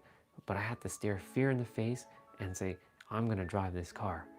I'm gonna figure out how to drive this car. And of course, I got driving instructor lessons, and I had to, become familiar, and the instructor taught me how to, or showed me how to drive the car, and I had to put it into action, and sure enough, that became a practice over and over, and now I don't even have to think about it. I can just turn the car, not to say I can drive blindfold, because that's common sense, but you can say I don't have to think about driving, it just happens. Same when you're driving a manual car. For those who drive manual cars, you gotta put the clutch in, you gotta put that thing into first gear, right? And then you gotta let off the clutch a little, feel the biting point, give it a little bit of gas and go. That takes some time to get used to, but guess what? Over time, that becomes automatic because you don't even have to think about it anymore. You just know. You know exactly what to do. You don't even have to think about it. And yes, that one forces you to be more, present with the car because you are one with the car, right? But, when you're driving a manual, you're probably scared shitless. Oh fuck, I'm gonna stall the car, or I'm on an uphill stop. I gotta make sure the car stays in either neutral or first gear, and making sure it doesn't roll back down. Newer cars have a safety, it doesn't roll back, thankfully. You can put on the parking brake while you're on that uphill stop before you go. My point to say all this is you didn't know these things, but now that you know and you've done it so many times, it becomes automatic. So to man, when you continue to do something over and over and taking those little steps every day, I promise you, brother, it will shift your life. And that goes for all of you. Sister Jay, little K, all of you, little by little. Just little steps every day, just tiny steps. I promise you, it will take you far, very far. There's a there's an acronym, or not an acronym, there's a quote that I have. I shared it already before, I'll share it again. Small hinges swing big doors.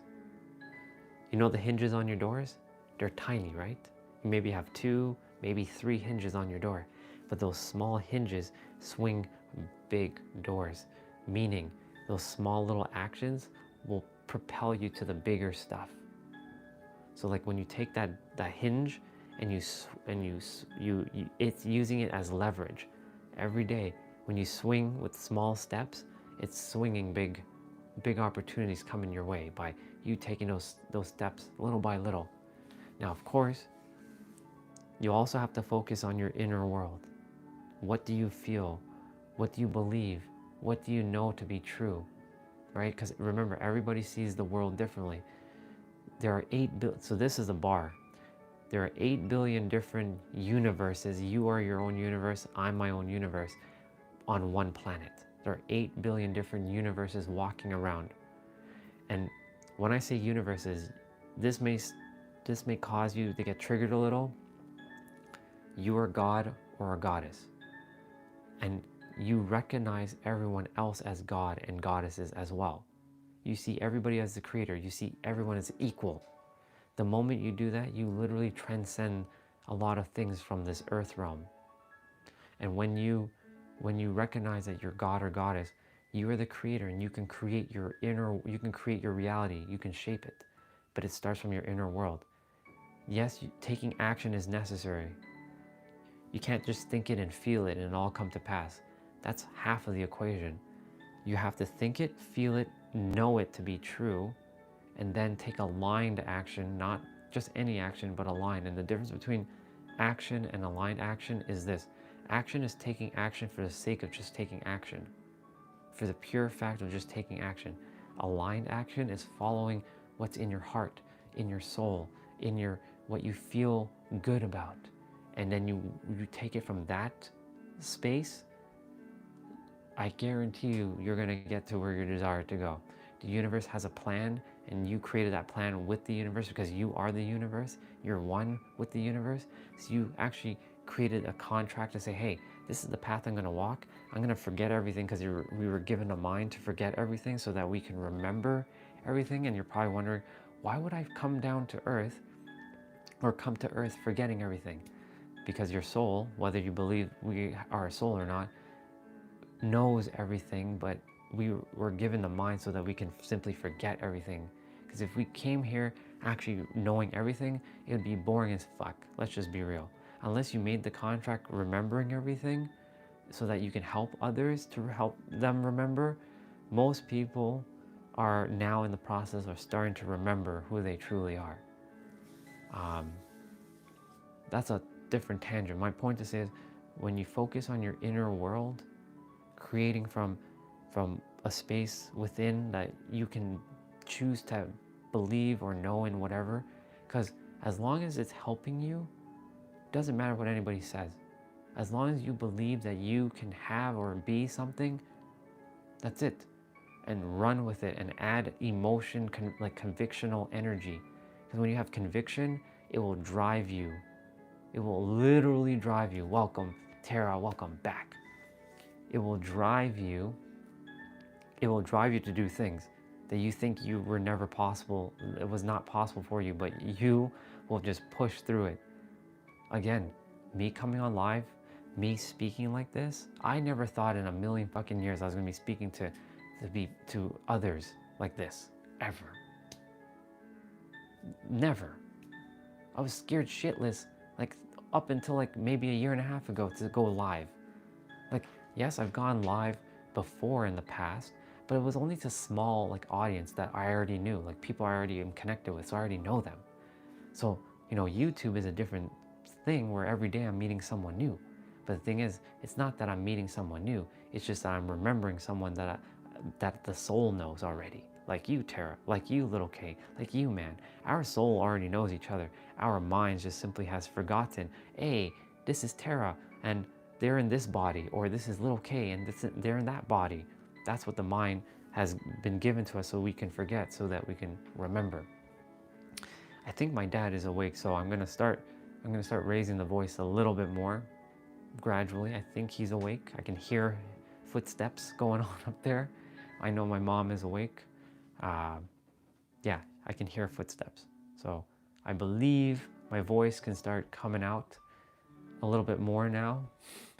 See how we're transitioning? The voice is starting to come out a little bit more. But yeah, your inner world is going to shape your outer world.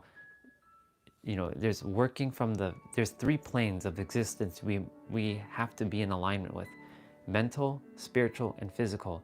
Physical is, of course, the outside world. Mental and spiritual are your inner world. When you're in alignment with your inner world, your outer world will have no choice but to follow suit. Yeah, bro, this is family. When I started this, I didn't realize I was going to build community. I had no idea. I was just like, I'm here for you to move your body every day for 30 minutes and just jump off. That was it. Maybe talk a little bit of wisdom.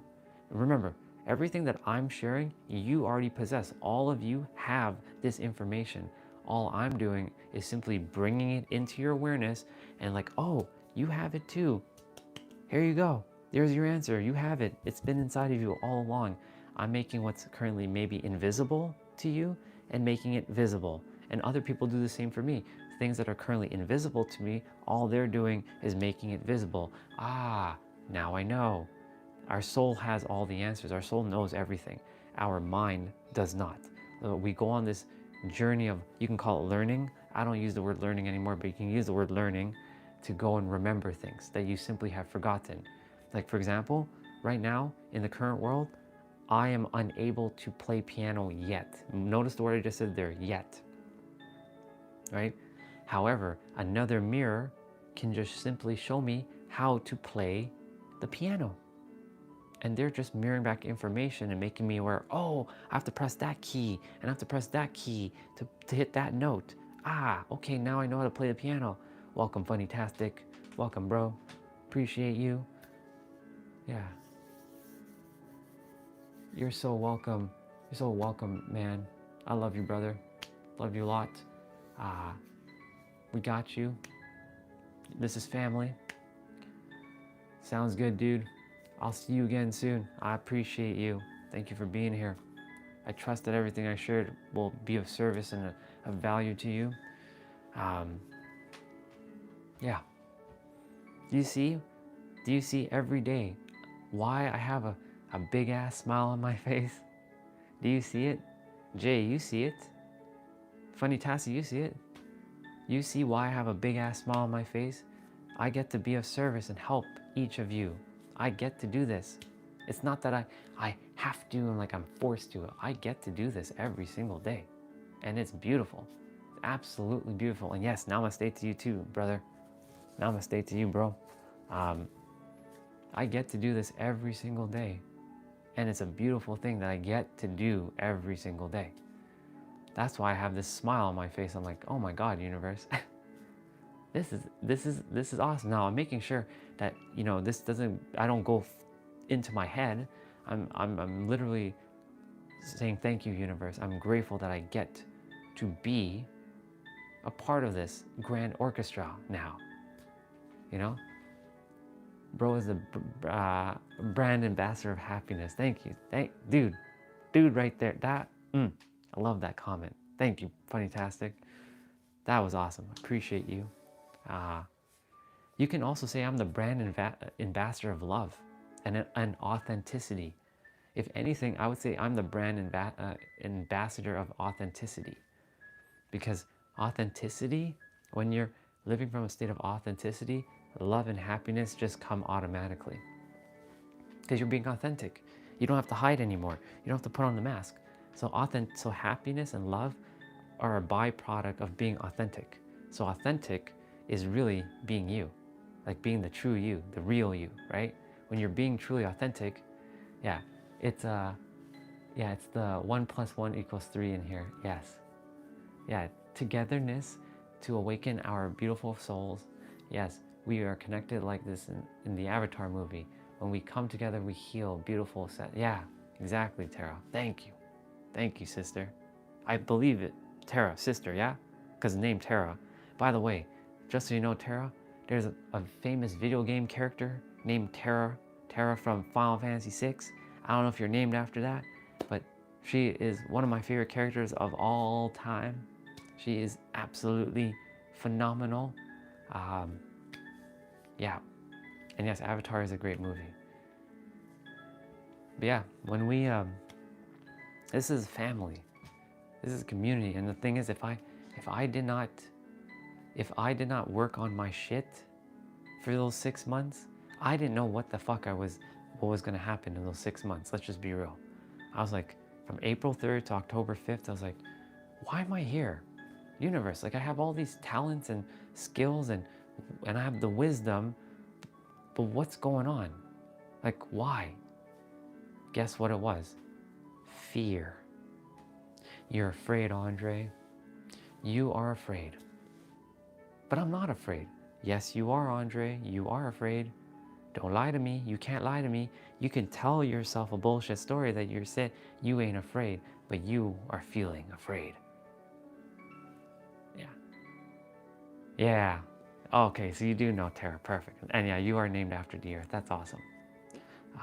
Amazing. Whenever I see your name, Terra, I'm like, I think of Terra from Final Fantasy VI. That's why, because your last name is similar to her last name. I forget Terra's actual last name in Final Fantasy VI, but it also starts with an R. So I'm like, interesting. But yeah, yeah. So like, I was afraid. I was terrified. I was fucking terrified to do this. I think her last name is Terra Ranford, like Renford, Ranford. Her last name starts with an R for sure. It's interesting. That's why when I see your name, I'm like, it's not Terra from Final Fantasy VI, but like, I know like, I mean it's you, but yeah. But yeah, do you see? If I did not come on live, I wouldn't get to have experiences with like Terra, with Funnytastic, with Jay, with our brother just now, with Man, with Little K, with who else? Who else was on earlier? Eric and Tinu, right? Like all these souls. If I did not come on, I'd be scared shitless, and I would never have met any of you, and we wouldn't have built this family, because it's not me building, it's us creating. That was a bar, by the way. It's not me, it's us. I stopped. Yes, the channel is under my name, but you're all superhero of love, or superheroine of love. This is our channel, and you better believe that we are here to work with each other, to collaborate. And when this channel gets monetized, you better believe that I'm going to be helping all of you out with this, with whatever resources we get from this channel. And we're going to go and do things. We're going to go help even more. The more you have, the more you can be of service. Yeah, exactly. And I see you as family, Terra. Love you, sister. Appreciate you for being here. Always, whenever you do come. This is home. Like our sister Jay said, I keep saying this every day. I repeat myself, and it's awesome, because repetition equals the mother of all skills. Jay gave the impression of this being like the living room. We're coming home, we're chatting with each other, we're like, hi everybody. And then like you go to your room, and going to your room means like you're jumping off the live, going to do your thing, and then you come back and hang out for a bit, and then you go. Like you jump in and out. Because like I've been live streaming 12 hours a day, 15 technically, because I do another live stream at night. I just play video games. I'm hanging out with the family. I'm just letting go of all the like the personal development, spiritual talk, and just like I'm just playing a video game and getting my ass handed to me by some other god, and it's awesome. Even though there are times like fuck, like stop chasing me. We play a game called Dead by Daylight, horror survival game, and a couple of us are on the channel play in a match with each other. So yeah, but we're here to be of service to one another and build this community out. Like I did not know in a million freaking years that this was going to build community, but it's building community.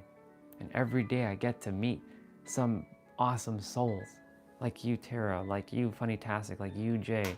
And of course I feel just called because I will do that. Yeah.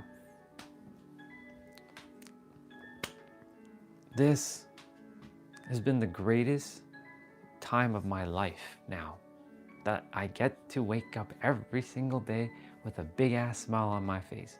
Why?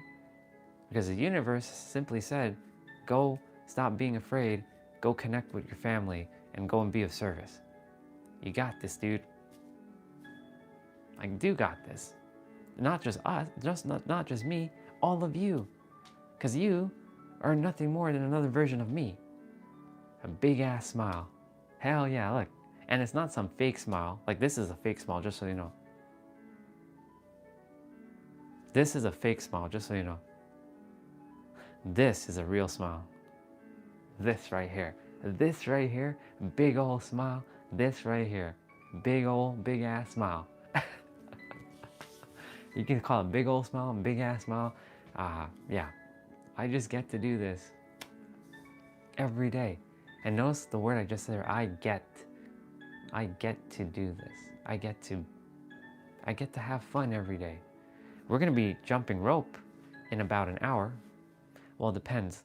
I know our sister Olga, she desired to jump rope today, so I'm kind of waiting for her to jump on. I don't know if she is coming on or not. She may or may not, but either way, I'll still be doing my jump rope. And yes, big old smile for the California chicks. You better believe it, bro. Oh yeah. Yeah. Big old smile. I get to do this. I get to be of service every day. I ask the universe, like, I desire to help people. I really do. Like, I wasn't coming from it from like a, like I love money, just so y'all know, but I'm not obsessed with it.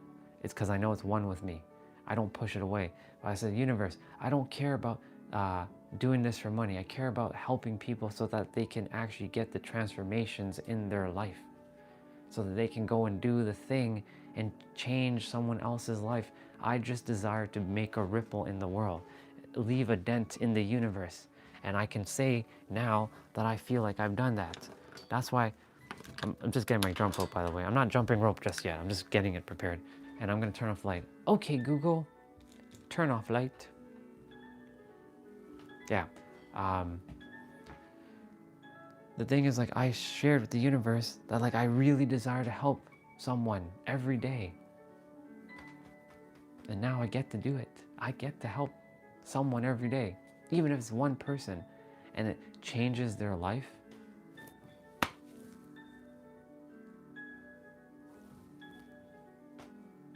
Yeah, it is a cool future.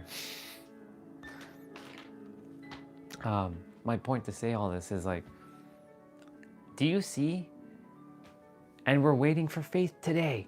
Yes, Faith, our brother, he's supposed to share with us how it goes with the girl, because he was nervous as shit to tell ask this girl out and see how he feels, like where this goes. I'm like, dude, and Jay helped him out a lot. Thank you, sister, for dropping your bars for him. We were sharing, dude, she's just another god too, just like you. She's equal to you. Don't put her on a pedestal. You're equal. Don't be afraid. Tell her how you feel. I used to be afraid of telling women how I feel. Now, if I have a crush on somebody, I'm like, hey, I have a little crush on you. I'm not gonna act on it. I'm just simply just sharing with you. I have a little crush on you. I think you're special, but that's about it. I'm not here to entertain it. I'm just simply here to share with you that I have a little crush on you. That's it. Oh yeah, dude. Be confident in yourself.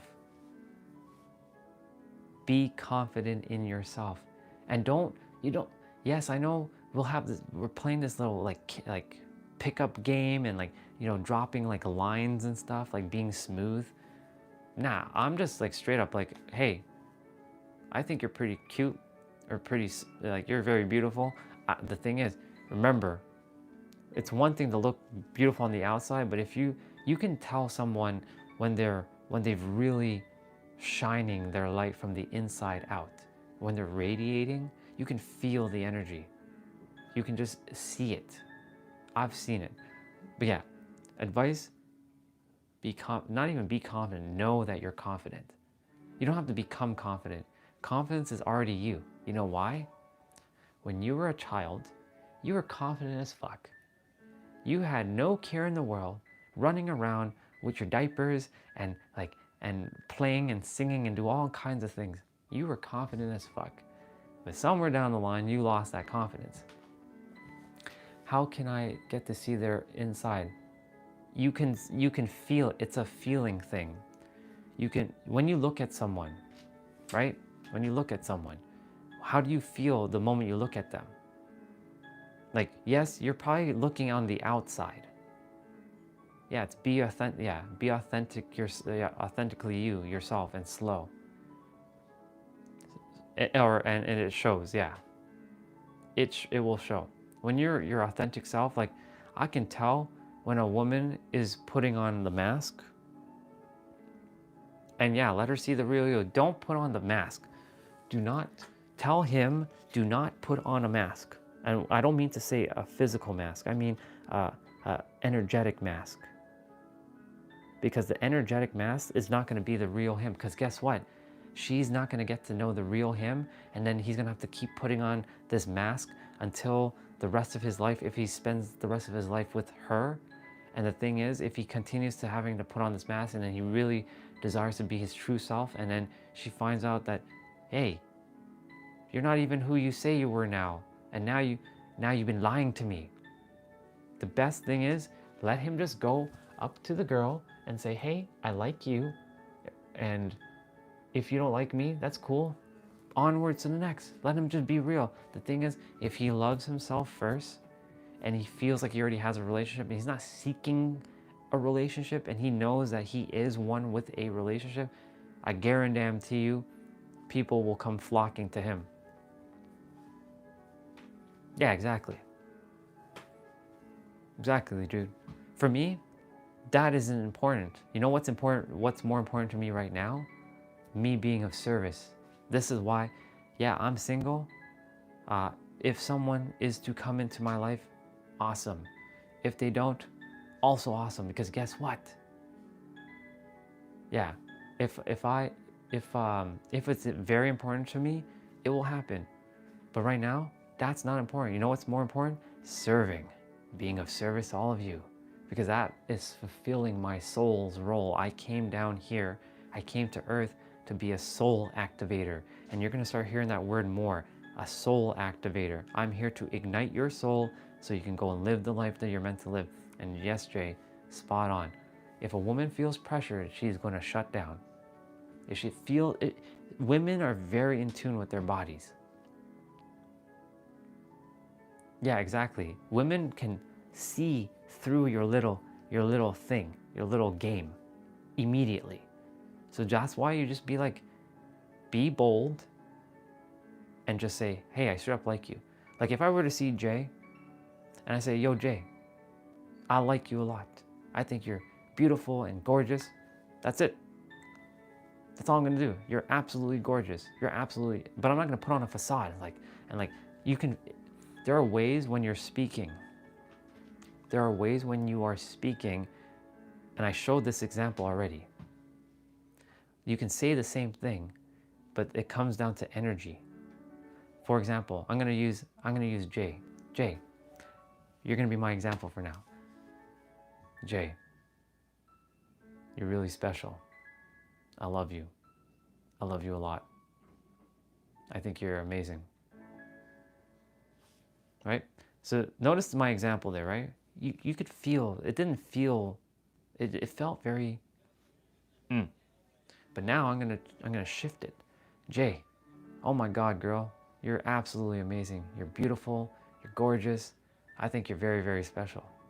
You can now feel the difference. I said almost the same thing, slightly different, but almost word for word.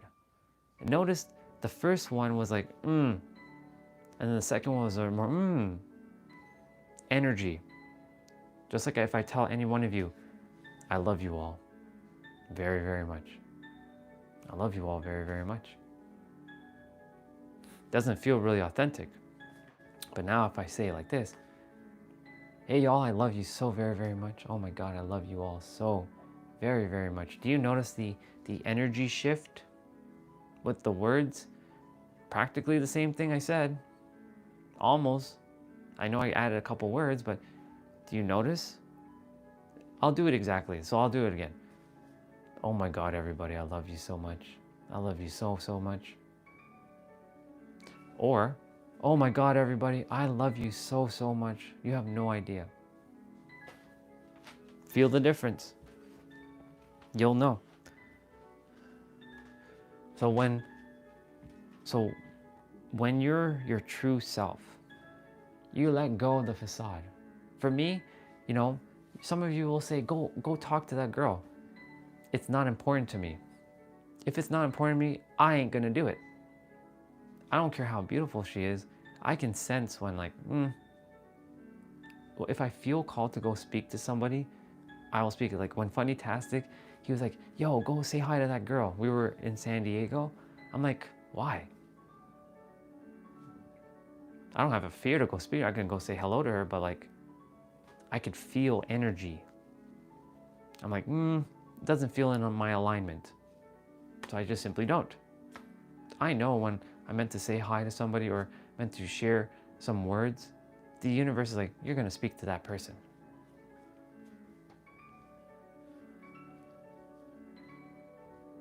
You sound like a hacker who can access anyone's mobile camera.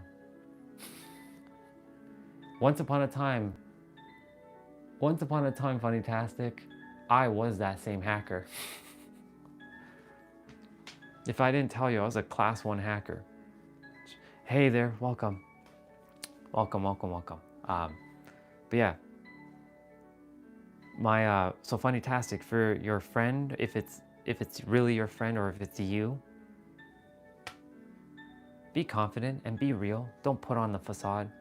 Women will call you out on your bullshit. What do you think, dude? I told you I worked IT. I can literally, if I really desired right now, I could hack your computer and turn that shit off. I can literally do it right now, but I'm not doing that because there has no importance anymore for it. But yes, I used to do that. And gracias to you too.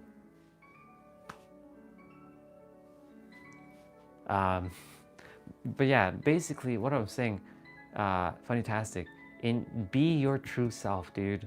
Be authentically, if this is you and not really your friend, and this is you, be your true self. Don't put on the mask, man. A woman will know immediately when you are fake as fuck.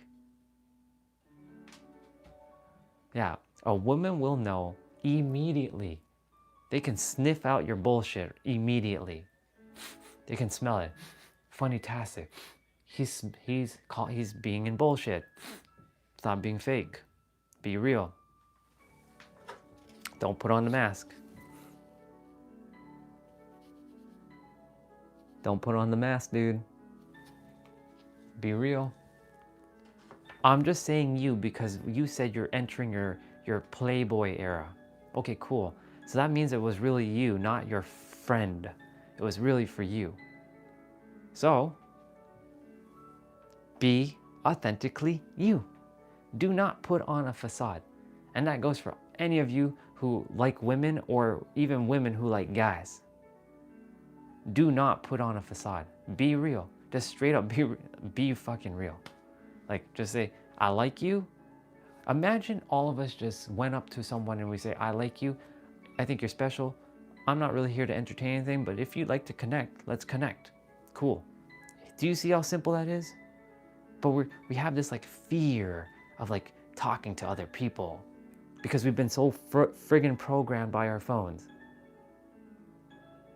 Yeah, we've been so programmed by our phones. Oh, I can't talk to this person, so I'm gonna talk to them through text. And then. Why can't you talk to them in person? You're fucking God. Act like one. Not gonna text this person. And I like you. Why don't you tell that person to her face that you like her? Why do you tell it to her? Why do you tell it to her over text? Man up. I'm not gonna say man up. I'm not gonna give you the whole be the master. Fuck that. You came down here. You came down here as gods and goddesses. Act like it. Not to say that you are God over someone else, because that's, again, that's God complex. We ain't here for that shit. You and everyone else is equal. One. So like when you see a girl, she's equal to you. Don't pedestalize her, because that's what we guys tend to do. We put her on this invisible pedestal because we really desire them to like us. Don't do that. I did that for many years. I stopped doing that. And don't think that you're superior to them either, because that's also not good. Don't do that either. There's a balance. Recognizing that everyone is equal. Every one of us is equal. And seeing everyone as sentient. You literally let go of a lot of shit, straight up. Yeah, exactly. Women will know and never trust you again. Exactly. Imagine again, I'm going to use our sister Jay because she's currently the only female in the chat, or maybe Tara's still here too. I could use Tara as well. Imagine Tara or Jay. I went up to them and I put on that fucking mask. Do you think they would trust me?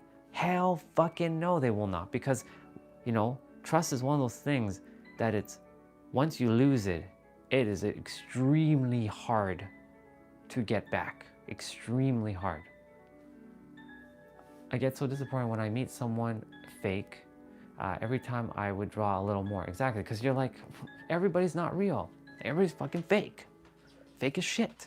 This is why you all are seeing my life inside out. You guys are seeing me going, well, minus taking a shower and going to the bathroom. You all are seeing me live every day, eating something, and just like you seeing shit just maybe like on my face. Like maybe I have food on my face. Maybe my hair is a little messy. Maybe I'm a little scruffy. Maybe, you know, there's like a hole in my pants. Like I'm just being me. I'm being my true self. And why? Because I stopped giving a flying fuck about what anybody thought about me. And guess what? That has liberated my soul. It's that book, like from Mark Manson. For those of you who don't know, there's a book called The Subtle Art of Not Giving a Flying F. I added the flying part, not giving a fuck. When you stop caring of what other people think about you, and you just live as your authentic self, you free yourself. And guess what? Authenticity, listen carefully, authenticity is magnetizing.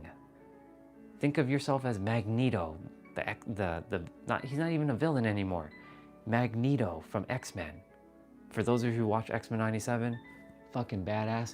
Magneto, you're fucking Magneto. You are fucking Magneto. Straight up. When you're authentic, you're literally Magneto. You're drawing people to you. Why do you think you're all drawn to me? Because I'm fucking Magneto right now. I'm being myself. If you don't like me, guess what? You can keep on swiping up. There are more other lives. I'm not your cup of tea. Bye. Well, yeah, Jeremy, yeah, bathroom time is great time, but I'm not bringing you guys in the bathroom, you know what I'm saying? You know what I'm saying? But yeah, that's the only time you guys will not, you gods and goddesses, come on, stop with the you guys. You gods and goddesses will not see me. I'll take off the mic, I'll go to the bathroom, I'll go do my business, and I'll come right back. Or I'll take off the mic, go take the shower, and come right back. I decided to do lives all day going forward. I'm not gonna do it for like 2 hours. Fuck that. Fuck that noise. And I have all this energy. I have all this energy. Guess why? Because all of you pour into me, and I take a lot of your energy, and you get back that energy through me. It's this dance, the infinity symbol. We give and take. Jay is giving, I'm receiving. And I'm giving and she's receiving. Same with you, Jeremy. Same with you, Bowser. Same with you, my brother. Same with you, Funny-tastic. When you all give, I'm receiving. When I'm receiving and I give back, you guys are receiving. Do you see? You gods and goddesses are receiving. See, I'm getting better at this. Catching that you guys shit. It's not you guys. You know what I'm saying? When you receive, I'm giving. And when I'm receiving, you're giving. Do you see how this works? Do you see how this fucking works? This is why you can say I have infinite energy. And plus, the universe is channeling through me. So I do already have infinite energy. Even if none of you were here, let's say 0 of you were here. I was doing this, if you go back to my very first live, I was just me. And oh yes, Christopher, our Mr. Popular, live viewer number 1, he showed up within like maybe an hour of my live, or maybe even before that. But I was talking. And even before that, I was on Facebook and Instagram every day for 2 months practicing going live. And I did. I went live every day. I talked to maybe one person, but I already knew them. YouTube is the wild, wild west. I don't know who I'm going to be meeting. So this put me out of my comfort zone. But now, this is now my comfort zone because now I know. So what's next after YouTube? Who knows? Maybe speaking on stage. I definitely have spoken on stage before for 5 minutes, only for 5 minutes. I spoke on stage. And now I see your eyeballs looking at me. Even though I don't see it physically, I can feel your eyeballs looking at me. I'm like speaking on stage. This, ladies and gentlemen, is my TED Talk stage. And I'm here to give you a TED Talk. How to be your true fucking self. Number 1, be authentic. Number 2, know that you are the creator of your reality. And number 3, you were born to be real and worthy and enough. Round of applause. That's my TED Talk. It'll go more in depth than that, but that's pretty much it. My point to say all this is, I'm just showing up as me every day, doing my thing. And look at this magic. Every day there's magic. Yes, there are times where someone, I said it earlier, is in an interesting frequency. I call it interesting. I'm not going to call them trolls. I'm not going to call them haters. I'm going to say, you're an interesting frequency. Everyone is technically an interesting frequency. But let's just say those who are not in current alignment with this frequency, they're an interesting frequency. Ah, okay. You're an interesting frequency. Cool. All right. Go ahead. Keep swiping up. If you don't like it, I'll keep yapping. There's one person that said, keep yapping. Okay, keep going. I'm going to keep doing what I'm doing. Why? Because I know that this is being of service to someone. I have physical evidence now that this works. And all of you know that this works too, because every day some of you are meeting each other for the first time, and then you guys, you gods and goddesses, you gods and goddesses are meeting each other, and then you see each other again and again and again and again. And now some of you met each other for the first time probably today, and now you come back and you'll see, oh, it's Jay. Hey, Jay. Like how Jay and Eric, they have a great connection. Jay and Eric are once upon a time strangers. Technically, we were all strangers. Now, we are family. The thing is, our mind just doesn't know. Our soul knows who's family, our mind, and everybody's technically family. Every one of us. But there are interesting frequencies right now that they just don't feel like family, and that's okay. They are where they are, and we are where we are, and we're no better. It's just, we're looking to transcend and evolve and grow and keep moving forward. That's what we're here to do every day. Evolve, grow, transcend, and take it to the next level. You can call it ascension. We're not here for low-level shit. Yes, we talk about some of that stuff, but most of the time I'm talking like this. And there are times where I just chill and like I'm just eating food and, playing a video game and, It doesn't have to always be spiritual. And the thing is, I don't call myself spiritual, and I don't put myself in a spiritual box anymore either. I used to do that. That's a label. I'm just a soul here to help and be of service to other of you. Seems low level? Cool. If it's low level, guess what? Keep on swiping up, Brian. Interesting frequency. Welcome back, Crazy Cat. Brian, if this feels low level to you, cool. Guess what? Keep on moving up. This is not for you. I'm not your cup of tea. There's a lot of people who are in the same vibrational alignment, and I'm here to raise their vibration. And fuck it, I'm not even here to do that either. You all can do that yourselves. I'm just here to remind you that you're the creator of your reality. And if you don't believe that, there's not much I can say. You believe what you believe.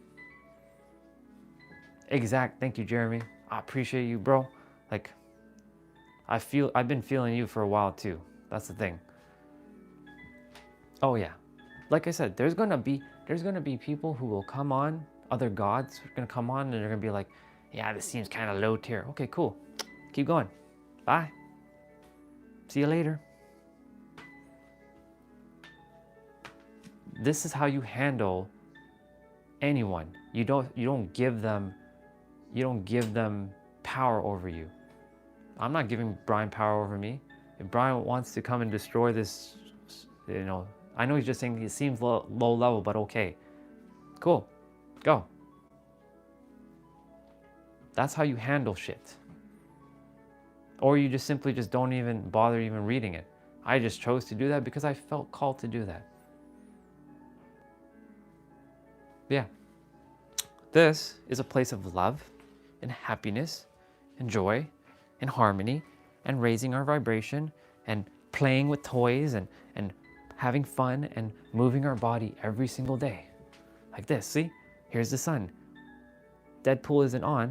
One of our brothers, Deadpool, he always likes me bring out the sun. So I'm gonna give you guys a hug and a kiss.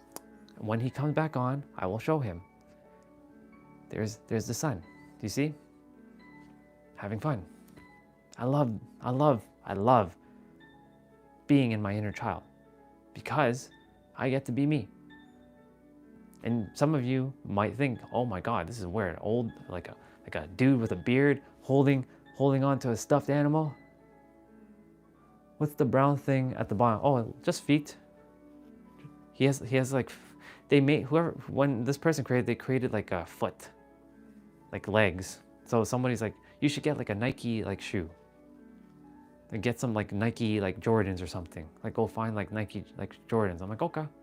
He's wearing a headband. Yeah, yeah, it's feet. It's feet.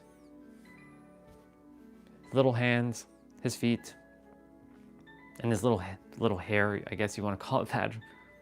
His head. Yeah. And this is from San Diego, my home.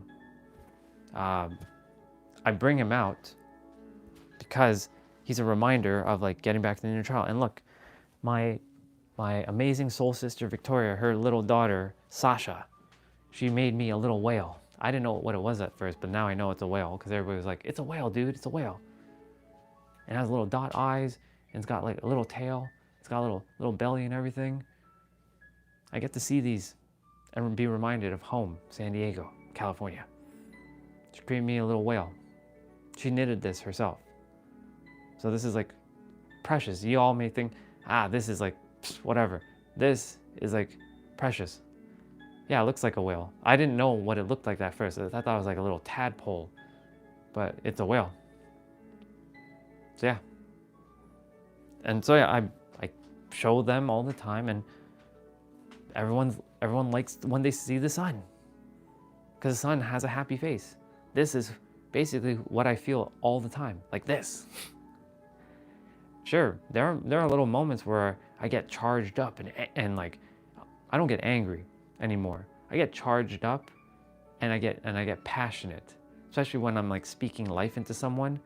It's so that I can remind them like, hey, you're the fucking God, act like one. Like, stop acting like a fucking human, start acting like the God that you are, or the goddess that you are. Because that's who all of you are. I see all of you as sentient, equal, one. Not above, not below, equal. I love these two. Appreciate you. Appreciate you both for always being here with me now, because it's been helping a lot, especially not just me, every one of you. I like to have fun. I'm going to be moving my body in about 30 minutes. I'm going to be jumping rope because we do move our body here. I was waiting for one of our sisters, but she has not popped on yet because she said she'll come on and jump rope with me, but she's not here yet. So I'm waiting for another, another 30 minutes. And if she's not here, I'm just going to go jump rope and we're going to do this thing. Yeah. Like I said, for those who desire to evolve and transcend and grow, like I'm going to drop. The universe is going to drop shit through me, and I'm just simply surrendering right now. I'm allowing the universe to just work through my body to just reach whoever I'm meant to reach. If you love being here, amazing. If you don't, there's not much I can do. I'm not here to control anybody like, you gotta be here. You gotta be here. You gotta watch my stream. Nah. There's so many other streams. There's someone for everyone. That's the beautiful thing. I used to think that everybody's gotta like me. I used to do that. Like, everybody's gotta like me, and that's control. And I just simply stated now, like, I'm not here to do that anymore. If you like me, cool. If you don't, then you don't. It's okay. I still love all of you. You may hate my guts, but I refuse to hate. I've hated for so damn long. I've hated for like 20 years, seething with anger within myself. And I poisoned myself for so long. And now, like, I refuse to go back down that road. I will not poison myself anymore. And I will not have poison thrown at me. I literally have a shield. You can say, like, I have Link's shield, or I have an invisible barrier blocking poison and it just gets repelled. It's just like, it's a field that's being covered, and as soon as it hits my body, it just like, it just rolls right off. Yeah, this place is for those who love to grow and move their body. This channel has something for everybody. Like, there are kids all the way from 8 to someone in their like 80s watching this channel, which is crazy. It's so vast, and like there is something for everybody. Like, sometimes when I'm playing video games at night, I'm just singing meow meow meow meow meow meow meow meow meow meow meow. Like, Crazy Cat knows that. Like, I'll meow meow meow meow meow, and we were just singing meow last night. We're having fun. Yeah. Olga, where are you, sister? We're waiting for you. You desire to jump rope with me on Saturday. I'm waiting for you, girl. Come on, sister. I have faith she'll be on. But if not, I'll just start. Yeah. But my point to say all this is, like, we are here to grow and learn and have fun. Not even learn. We came here to evolve, transcend, unlearn, and forget all the crap that we've had to take on that's not serving us anymore. It had for a while, but now it's time for us to let things go and move up and rise together, transcend it together, grow together. Notice I keep saying together, not I'm growing and you're not, or you're growing and I'm not. We're all growing together. What's that? I forget the quote. It's that I think it's the rising tides can raise all ships, or something like that. I forget how you say it, but like, a rising tide can raise all ships. Like, imagine there's like 10 ships. A rising tide can raise all the ships, because the water is lifting all those ships up, which is fascinating, which is awesome.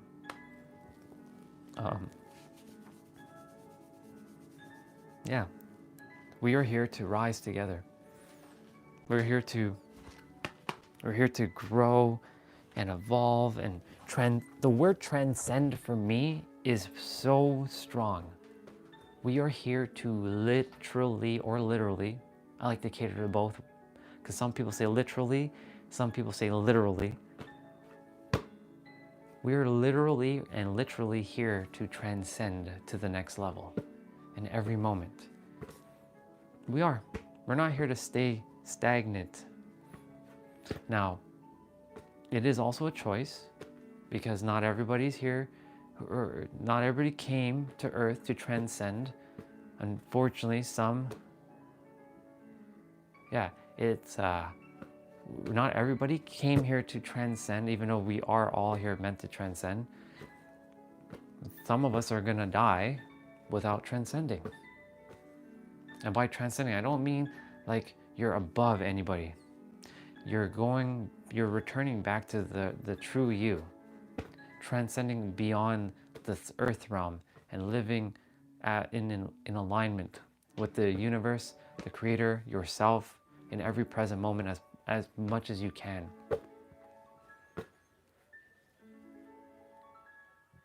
Thank you, sister. And guess what?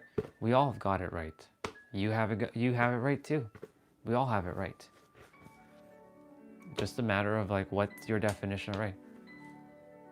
Oh, okay, no problem, sister. No problem. Rest is important for you. So yeah, it'll be like 30 minutes or 45 minutes. Like I'm gonna jump rope for like 30 minutes and I'm gonna do an ab exercise and then that's it. And then we're done. Then I'm gonna go get breakfast. Now, I'm not gonna be taking you guys upstairs today or tomorrow because mom and dad just don't like being on the camera. And the moment they see this, they freak out.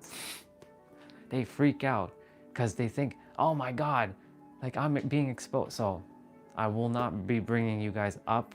I will leave the mic here and I'll grab first meal, come down, eat here, like I normally do anyways. You just won't simply see me take you guys to the kitchen today. That's it. All because they're home. Because they just simply don't like to be a, look who it is, Marathon Man. Welcome, bro. 6:40 a.m. in San Diego and in Los Angeles right now. This man wakes up early. Hello, bro. Good to see you. I love you, bro. We're gonna be starting our jump rope in a bit. I'm just waiting for our sister Olga because she desired to jump rope today. So 20 minutes. I'm giving her 20 minutes. I said around 10 o'clock we're gonna be starting, and sure enough, like I shared that with her. If she doesn't make it, I mean, she'll just have to catch the replay. Thank you, brother, and thank you for the like. I appreciate it. Yeah, let's see. I was sharing something earlier, the 6 things that can destroy your reality. For those of you who missed out, I'm gonna repeat it again because I think it's very important. The universe is like, share it again. And I know Jay heard this already once, but it's nice because I know the universe will have another way of me sharing some things. Let's see. What the hell did I just see? I just saw imposter for some reason. Why did I see that?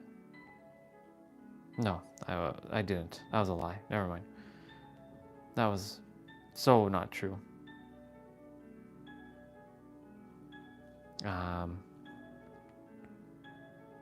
Open up the YouTubes. All right. For those of you, my boy Nero Knowledge on YouTube, you can go check him out. That's Nero, by the way. He writes on a whiteboard. For those of you who don't know, that's my boy. That's our soul brother. Basically, these 6 steps that he laid out in his video is absolutely perfect. Step 1, or number 1, stop complaining. Because when you complain, you're destroying your... So these is basically everything you're doing, you're destroying your reality with these 6 steps. Stop complaining about things. Even if shit is hitting the fan, don't complain. Because the universe is always checking inside of you. What the fuck are you feeling? And you can lie and lie and lie and put on a fake mask, but the universe always knows how you're feeling. And you cannot lie to the universe, and that right there is a bar. You cannot lie to the universe. You cannot even lie to you, because you are your own universe. YOUNIVERS. Universe. You are your own universe. You cannot lie to yourself, and you cannot lie to the universe. The universe always knows what you're feeling. If you think you can hide from the universe, good luck, because the universe knows. It just knows. It knows every moment what you're feeling, and that's why it's creating your reality. So stop complaining about like things. I used to complain about everything. I like complain about like this, complain about that, and all kinds of other bullshit. I complained. I complained. I was like, stop complaining. Don't sugarcoat shit either, but stop complaining, because you're putting energy. Where focus goes, energy flows. You probably heard that from Tony Robbins. Like, I don't know if he's the one that created that saying, but where focus goes, energy flows. It's so true. Or you put your attention, that's where you're creating. Number 2, never moralize the universe. Don't moralize the universe. What does that mean? The universe is impersonal. It doesn't care if you're happy or you're sad. It doesn't care if you're a good person or you're a bad person. You've seen bad people. You notice I'm doing air quotes. You've seen bad people get amazing things in life, and you've seen great people get shitty things in life. Why is that? All because they are confident within themselves, the emotional conviction they have within themselves, that they know that they can have whatever they desire. So you can be this noble person and have this valorous act of like, I'm picking up trash, like what I was doing, picking up trash for a reward. Universe, I'm picking up trash. I'm picking up trash on the ground. I'm a good person. The universe doesn't care about that shit. It's impersonal. It could give 2 fucks about that. What it cares about is what you feel inside about yourself. Do you feel abundant? Do you feel like lack? Do you feel happy? Do you feel sad? Do you feel joy? Do you feel love? That's what it focuses on. And the more of that you have, the more you'll get of that. That's why like every morning I'm getting to wake up with a smile, because I get to meet beautiful souls like each of you every single day, and I get to be of service every single day. So now, because I've created this wheel of momentum, you know, I'm in love, and I get to feel this love every day on YouTube, and every day, you know, while we're like hanging out, that now my reality has shifted again. But, you know, 6 months, like from April 3rd to October 5th last year, different story, because I was feeling like, fuck, like this place sucks again. I was starting to go down the route to hating humans again. I was like, why? I thought I already sorted. No, I didn't fully sort it out. I was like, fuck humans, fuck this, fuck this, fuck this, fuck this, fuck that, fuck everything. And of course, I started taking the action within. I'm like, wait a minute. We don't hate humans. We created that mask again. Take that shit off. We know who we are. And my boy, if you have not seen Nero, a lot of people judge him just by how he looks. But this guy, he knows what he's talking about, because him and I share a similar energy. He is nothing more than a mirror to me. He doesn't teach me anything that I don't already know. Our soul knows all of it. He's just simply mirroring back information to me or through me to remind me, hey, you already have this. He even says it in his own videos. I was called yesterday to probably play his video, but the thing is, he uses some words that might trigger you. So this is why I'm coming from my own perspective, so I can break down what he shared. But he basically gave the answer right here. Yeah, I think withdrawing your energy goes a long way with negative people. It does, for sure. 100%, sister. It sure does. But the thing is, like, the other thing, okay, how do I say this? If you're having to withdraw your energy based on negative people, then why are you having to do that when you know that you're the creator? Because like if you see negative people, you shouldn't even have to withdraw. You just simply don't deal with them. They just simply don't exist. That's a perspective, by the way. I mean, yes, there's there's definitely validity to what you just said. There's truth for sure. But when you know you're the creator, when you tap into that perspective, right? Even if you see a negative person, you don't have to withdraw that your energy. You wouldn't even have to do that. You just simply continue to be. Those people would be fucking irrelevant. Those other gods would be irrelevant to you. Yeah, for the rest, date to dream big. Someone who has it, it might as well be the one with passion. Exactly. Dare to be the one with passion. Dare to dream. Yeah, dare to dream. Thank you for that. Dare to dream big. Someone has to do it. It might as well be the one with the passion. It might as well be the one. It might as well be you. And not even might as well. It is you. There's another perspective right there. There's no might either. It is just you. Go do it. I keep sharing that. That's why I'm doing everything. That's why I'm doing what I'm doing, and I'm being what I'm being every day. I get to do this. Okay. So never moralize the universe. This was the big one. I shared this earlier. Jay was here. Never seek approval. Stop seeking approval outside of you. You are your own permission slip. You are your own approval. Yes, your parents probably say, but you shouldn't do this. You should be a doctor. No, if you don't desire to be a doctor and you desire to be a baker, go be the baker. It's your life, not theirs. Stop making them happy. Yes, I understand that they're important to you, but guess what? You are the most important person to yourself. Stop putting your parents ahead of you. They're their own people. And if they're like, oh, you should make me happy, then that's on them. That has nothing to do with you. That's what some parents have done because they simply just aren't aware that, hey, you know, your happiness is meant for you and you alone. And my happiness is meant for me and me alone. Sure, you're going to share it with others, but really your happiness is meant for you. And then when you have that happiness, others will feel it around you. Yeah, exactly. Welcome back, Dimensional. Don't worry about other people. Straight up. I stopped giving a flying fuck. Like, I'm speaking loud now. I'm speaking loud now because my mom and dad, they're awake. I have consideration. There's a difference. You know, they're sleeping because if I was speaking loud like this, they'd be like getting mad. But do you think I have to have approval from them or anybody to go live and share? Hell fucking no. I used to be like, I shouldn't do this because I should work in IT and make them proud. Make them proud that I'm working a corporate job and slaving away and making 6 figures, which that 6 figures didn't mean shit to me because even if you can have all the money in the world and you can still feel broke inside. You can have all of the money in the world and you can be broke inside. There are people who are fucking billionaires right now on the planet and they're miserable as shit. So you tell me, is it really the money or is it something inside? Something inside.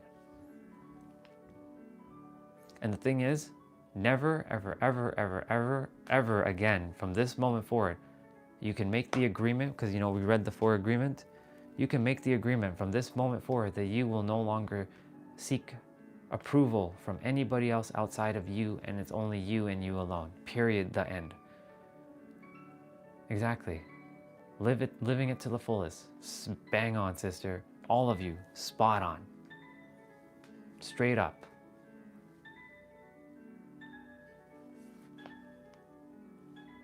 Don't seek approval anymore. Enough is enough. You're here to go live your life. I don't care what age you are. Yes, maybe you live under your parents, and right now I'm currently residing with them, yes.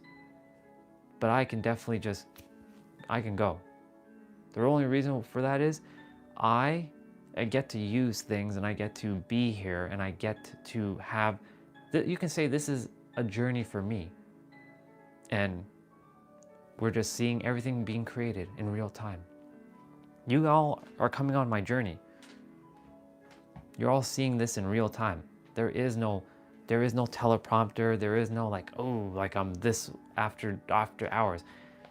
Jose's with me practically the entire day, from like the morning he wakes up till like when I go to sleep. He's with me. Welcome back, man. Welcome back, dude. He's with me, and I go to sleep after I turn off my gaming laptop, and we're just playing video games in the evening time, joking around, having fun. Yeah, consciousness it will overcome taxes from our money. Exactly. Your frequency is your currency to the universe. Let's just put it that way. That's a bar. Your frequency is the currency. Your awareness is the currency to God. Your attention is not even to God, with God, and not even with God, because you are the universe. You're one with the Creator. Creator's is not outside of you. It's around you and inside of you at the same time. It's not one or the other. It's both. And when you know that, you live in fucking alignment with everything. All right, Nero, what else did you have for us? Yes, this one. Never let current reality, so wherever you are in the world, whatever you're doing, never let current reality make you struggle. I'm currently residing in Toronto. I was born and raised in Toronto, but I live in my inner world in San Diego, California, because San Diego's home. So yeah, never let life be a struggle, basically is what he said there. Your current circumstances, don't let it be a struggle. Have fun. This is why I don't use the word work. The word work for me specifically feels heavy. It feels like crap. Like I have to work. Ugh. It feels gross to me. Some of you may like the word work, and that's okay. Use it.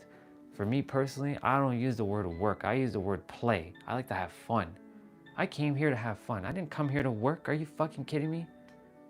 For fuck's sakes, like, I'm gonna work. Let me see what Jay said. People were laughing at us for 15 years ago when my son desired to sing opera after seeing Juan Diego. Look, you said Diego, which is awesome. Juan Diego, which is awesome.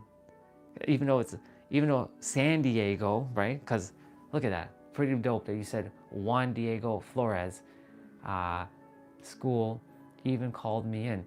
Today we're the ones smiling. We never let anyone we never let others define the limits. Bang. Exactly. But guess what? Young one or old, nobody's old, just so y'all know. It's a state of mind. You could be 100 fucking years old and you could be young as fuck. When someone asks me, how old am I? The physical body age is technically almost 40. But guess what? Do I look like a 40-year-old? Hell fucking no. I'm acting like a 9-year-old. Just enjoying my life, having fun. Because I choose to not let life be a struggle. I will not let life be a struggle anymore. I struggled all my life. And I've taken, the perspectives that, family shared, and they didn't know any better, and they still are working through their shit. And I took theirs. I'm like, no, I don't desire to be poor. I don't desire to be this. Fuck this. I didn't come here to be mediocre. I came here to be fucking extraordinary, just like all of you. Every single one of us is meant to be extraordinary. The choice is yours, though, to be extraordinary. And I know some of you are going to be like, but I don't desire to shine my light because I'm going to make other people feel uncomfortable. No, actually, you won't. The more you shine your light, it gives other people permission to do the same. We read it every day in that poem. There's a poem called Our Deepest Fears. You can go look it up on Google. Our Deepest Fears by Marianne Williamson. If you read that poem, it will stir some shit up inside of you. Our deepest fears is that we are not inadequate.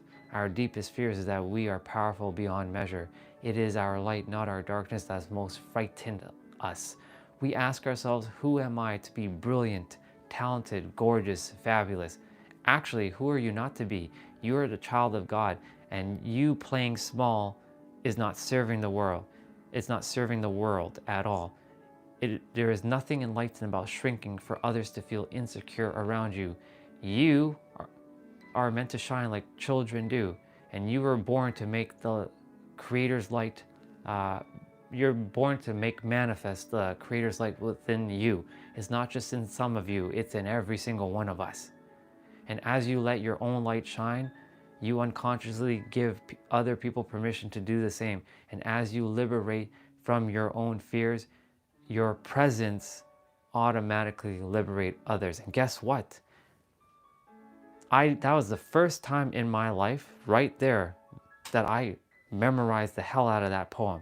That was the first time I didn't have to look at the screen. I was looking at you guys as I was saying all that.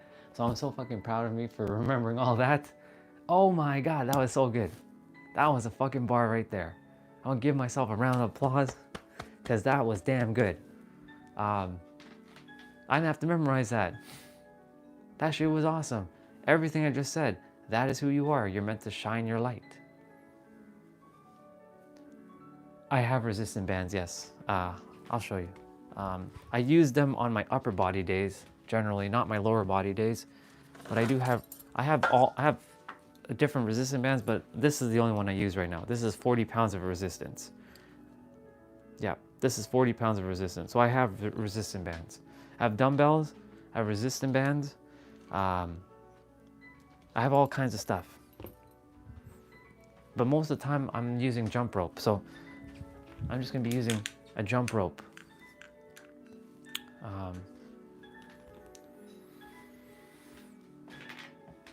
Yeah, let's see. I have resistance band set. Yeah, dude, I'll do I'll definitely make a video, or not even make a video. You can just follow along with the resistant bands and I can show you what to do with them. Today's jump rope though, so when we do upper body, I can show you how to do the resistant band stuff. No problem. And let's see, I had to go and nod, repent, but behind a closed door, I told him, sing, honey, sing, always. Yeah, there are different programs throughout the week. Stay tuned. Oh yeah, there's upper body, lower body, back to upper body, every day's abs. There's full body, there's jump rope, there's cardio, like there's everything. There's everything. Like you can literally do everything without equipment. Like for example, if you desire to work on your upper body, just do push-ups. You could do diamond push-ups, you can do standard push-ups, you can do wide push-ups, you can do narrow push-ups, and they all target your chest, your back, your shoulders. You can do pike push-ups. Like pike push-ups are like this. And this works on your shoulders. And you can also go on the chair if you have a chair and you can go down. You literally don't have to have weights. You can do everything with push-ups. And let's say you desire to do your legs. You can literally do squats every day. That's it. You can just do squats. You can do lunges. You don't have to have weights to do anything. You can move your body. Literally. You can go front as well. You can go side.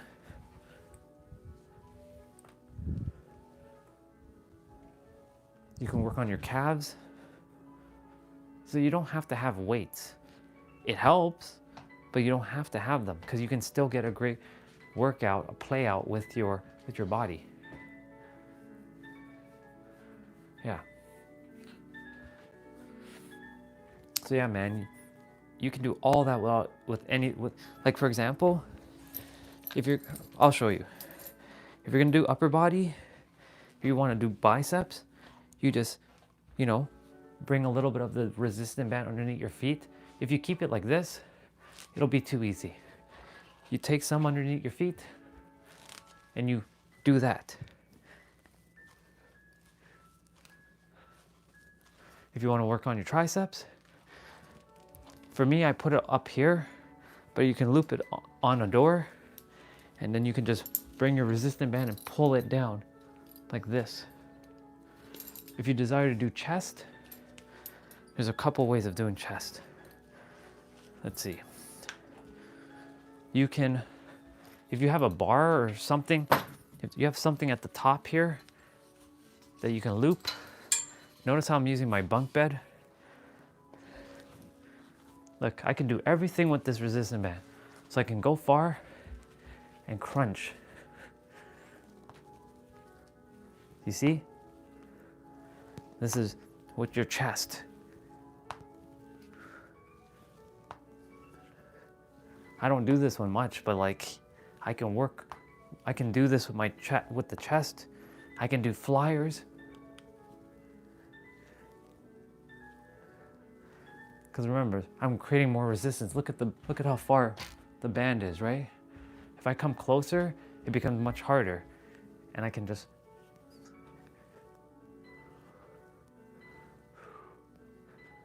I'm only stepping forward like that because to give me some extra like, you know, stability.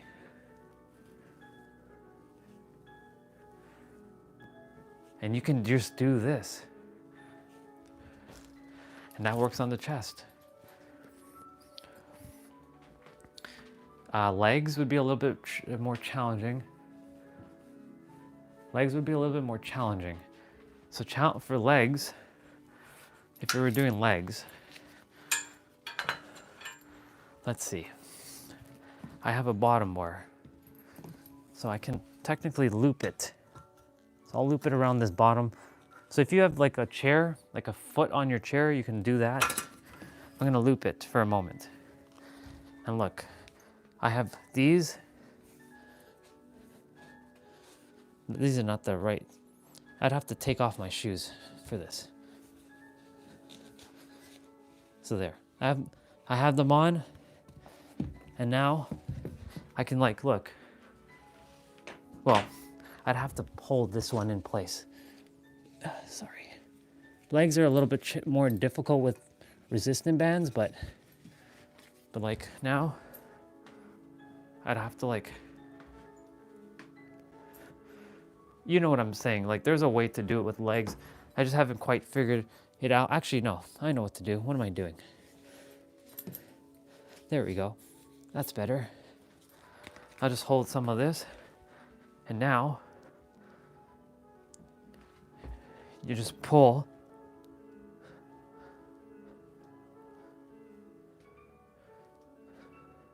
There are other ways to do it.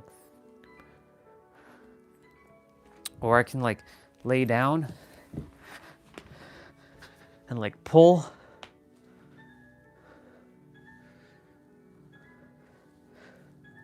And it's actually working on my, this is working on my thighs right now, if you see. My point to say is like you can do everything with your resistant band. You can do upper body, lower body, but like lower body is a little bit more challenging to do simply because of, you know, there's some movements with your feet that makes the resistant band get out of the way, but I've done it before.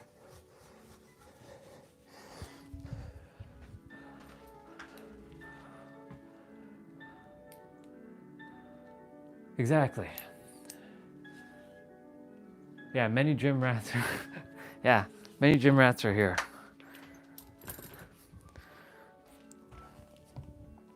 Or I would call them gym queens and kings. Or gym gods and goddesses. Yeah. Yeah, exactly. I love that, Dimensional. Thank you for sharing that.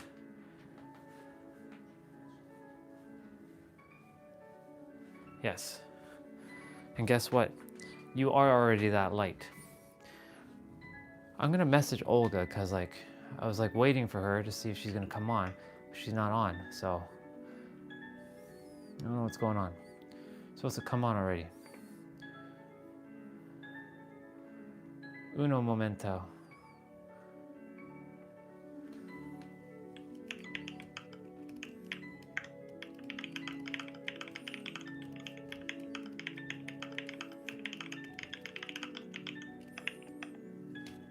I left her a message. I could have messaged her earlier, but we'll see. We'll see what happens.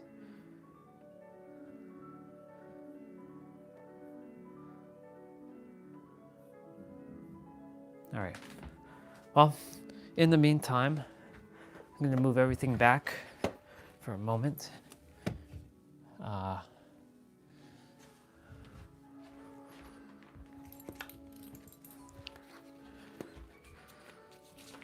And I am going to do this thing. We're gonna probably start in like 5 minutes. So she doesn't come on, because I'm not waiting any longer. She's gonna do this thing, and she'll have to just follow along on a replay. Yeah. So yeah, man, I'll definitely make some routines. I'm in the process of making my own routines. I only follow routines on YouTube, because you can follow them too. It's just they already have the plan laid out, and I'm like, I don't have to think about creating it. They already created it, so I may as well just follow it. It works.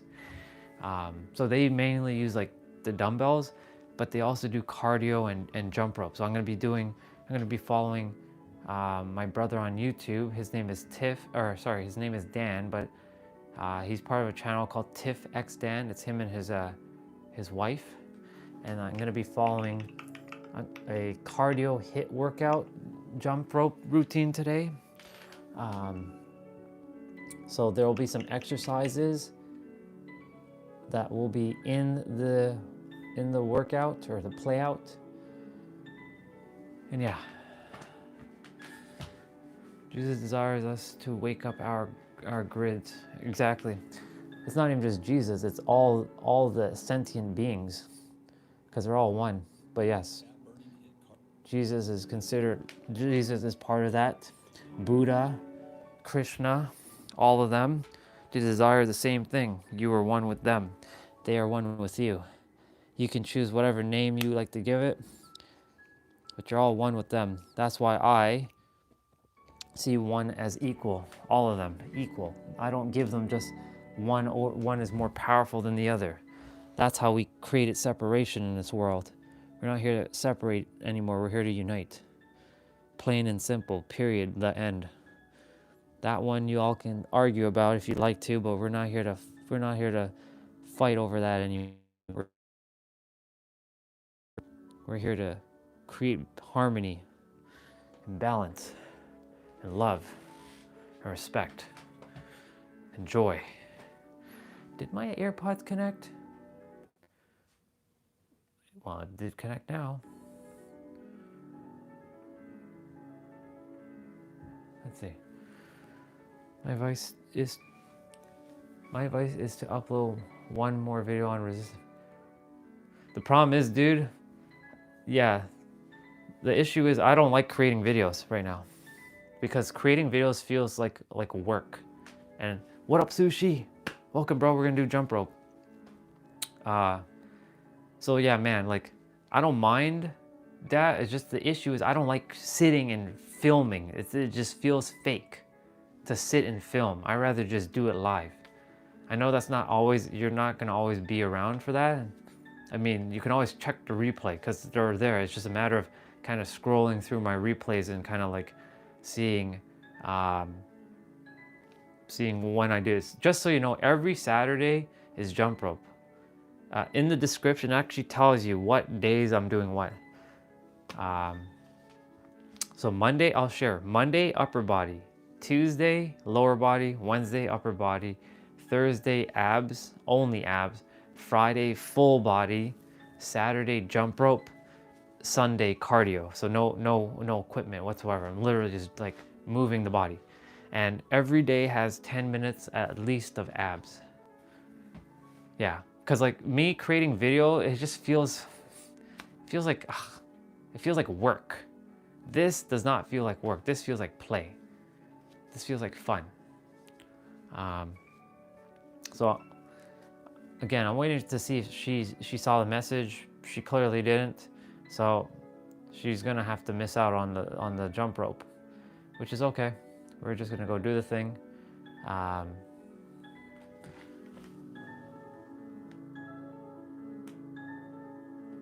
Yeah. All right. We're gonna warm up. Cool. Let's go do it. Okay. For those of you, Jay, I know you said you're gonna go get some rest. For those of you who desire to do this and you don't have a jump rope, you can still do this. All you can do, it's called ghost roping. You can take your hands like this and jump.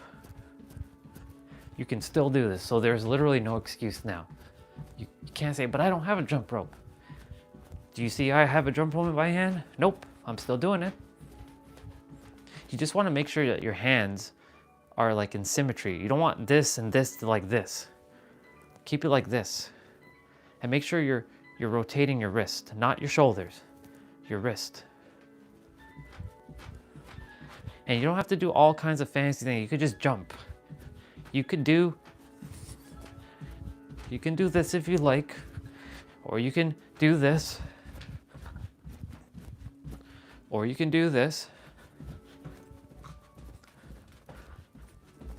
or you can do this. Whatever you do, just jump, just move. That's it. You don't have to have a jump rope. But if you have a jump rope, awesome. Now, there are jump ropes that cost $5. This is like a $5 jump rope. Just a standard jump rope. There are jump ropes that cost like $150. That's awesome. Final grades, your final exam, you're gonna pass those, bro. You got that. You're smart as fuck. You know that. I don't have to remind you of that. You're a god. Sushi, you'll pass those exams, no problem. You'll pass those exams with no problem whatsoever. Yeah, basically, what I was sharing was like, you literally don't have, you can get a jump rope for $5. You probably can get a jump rope for cheaper than that too. You can use a kid's jump rope, you can use any kind of jump rope. My point to say is, if you don't desire ghost roping, you can go buy a jump rope for like $5 and this will do the job. Or you can go get a weighted rope that costs like $100 or more and you'll get even more of a workout or a play out in. So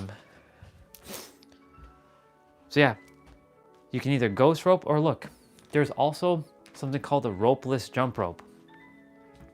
So a ropeless jump rope is 2 handles and there's these little strings with a ball at the end of them. And it simulates like jumping rope. So like you can get those for like $20 on Amazon. And they have a little ball at the end and they make it seem like you're jumping rope.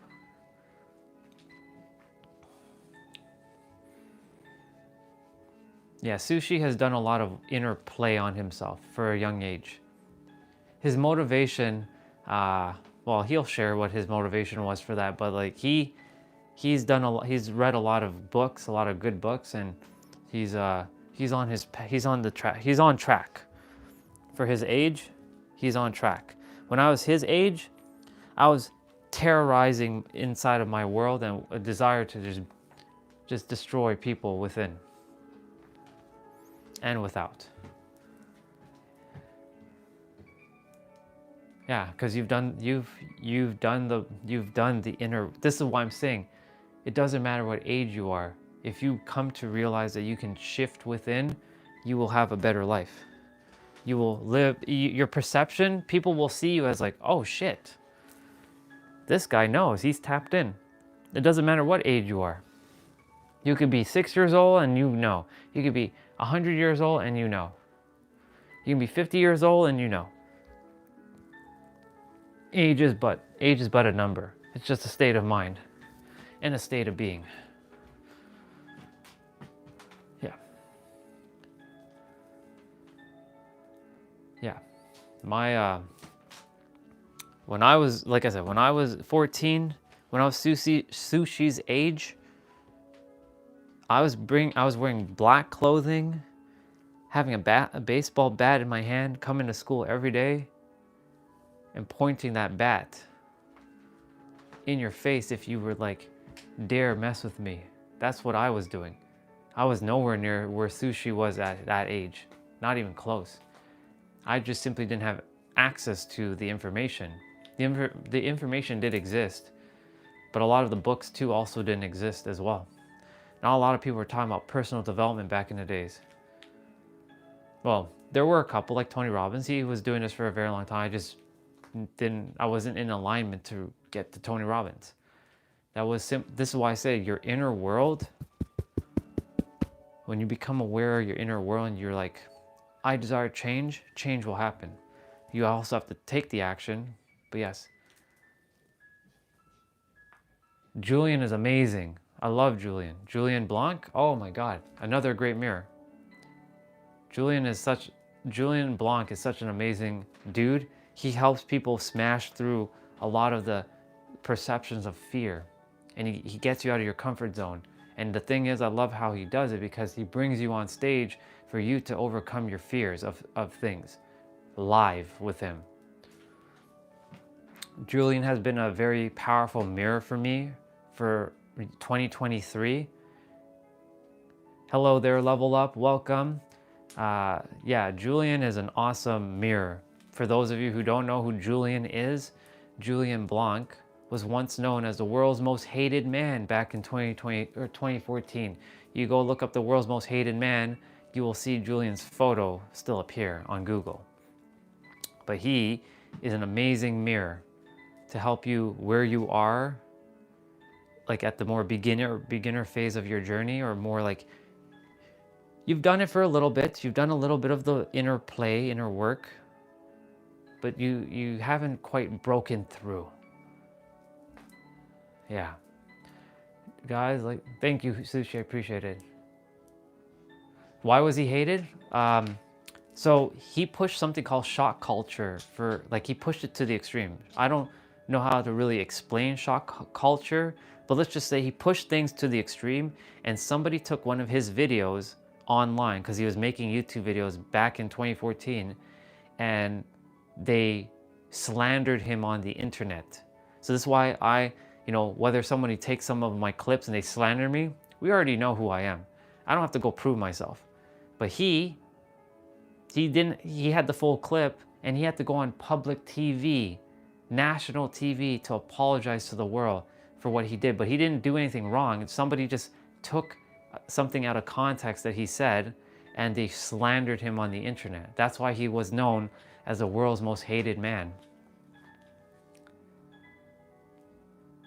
Yeah, pickup, yeah, exactly. Pickup got him into some trouble, but he found his own path through that, exactly.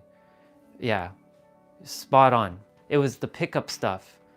That's what he was pushing. Shock culture is what they called it.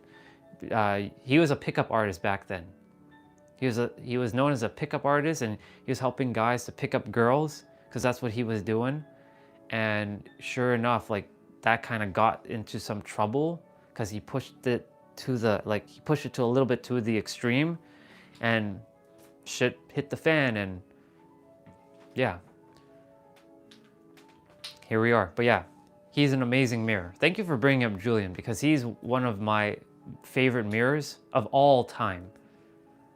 I've seen all of his content up until maybe a year ago, because I stopped looking at other people's content really, because I've pushed beyond looking at content. Well, I do still look at Nero's content, only not to learn, because I don't learn anymore. I simply evolve and transcend and become aware of information. Nero just simply provides words that are currently invisible to me, and I make it visible. That's it. What up, Mr. Turan? Welcome back. Welcome back, Mr. Oilman. Mr. Oilman's in the house. Level Up. I am from Toronto, Canada. I physically live here at the moment, in the physical, but I live in San Diego, California.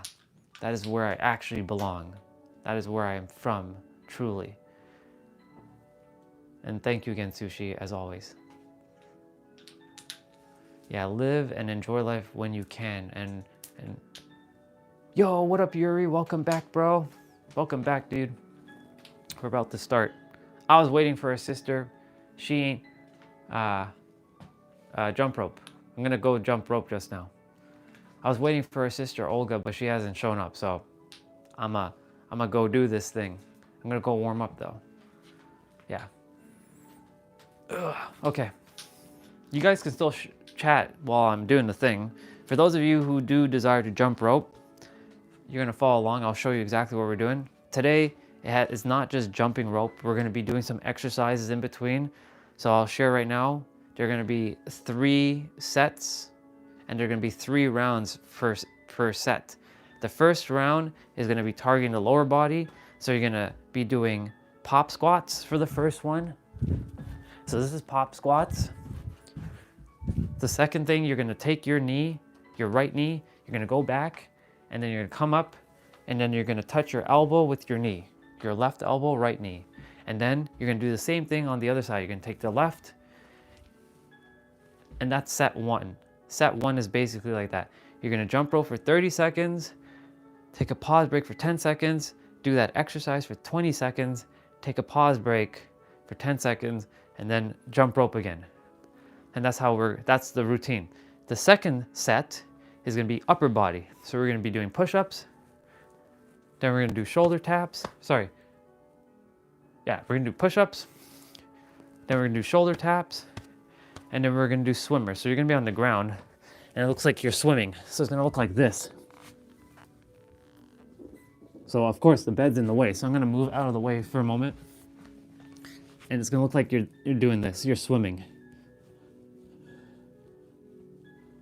And that's the first set. That's the second set. And you're gonna do the same thing. We're gonna be repeating that 3 times. The last set is more your core. So the first thing you're gonna be doing is gonna be, you're gonna be doing mountain climbers. So mountain climbers are like this. You're bringing your knees towards your chest. Second exercise will be touching your toes. You can either do one at a time or both. If you can't touch your toes, touch your top of your feet. If you can't touch your top of your feet, touch your ankles or your shins. You can do this too. You can touch your ankles. That works as well. Or your shins. So you see, you don't have to reach for your toes. If you can, awesome. And then the final exercise will be run in place. So running in place, you're basically, or high knees, you're gonna be doing this. And that's the routine. Simple. We're gonna be jumping rope, and we're gonna be doing that in between. I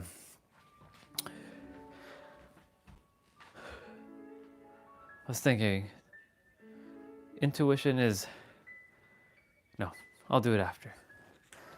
Okay, so for those who are gonna join, I'll turn off that music, our beautiful piano music, and play actual workout music, play out music. We're gonna go ahead and warm up the body. We're gonna do some arm circles, because even though we're using our wrist, your shoulders still are gonna get a decent, like, you're still spinning, so your shoulders are still gonna get it. Now we're gonna go reverse. And maybe, just maybe, Olga might show up in between this. I left her a message, so she can't say I didn't warn her. All right, and now we're gonna do a couple squats. So for those of you, if you can't go all the way down, like here, come up to like halfway and then come up. So go halfway and then come up. For those who can go a little bit further, go as far as you can and come up. And remember one important thing, remember to breathe, because I share that to remind myself, because I sometimes forget to breathe while I'm doing these exercises. So you're gonna breathe through your nose and out through your mouth.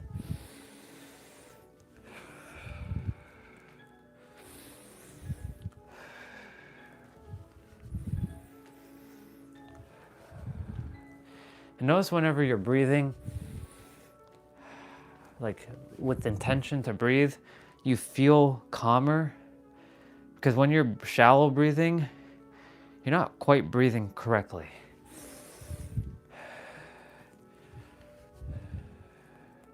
Even if you don't breathe through your nose and you breathe from your mouth, like you take the breath in from your mouth,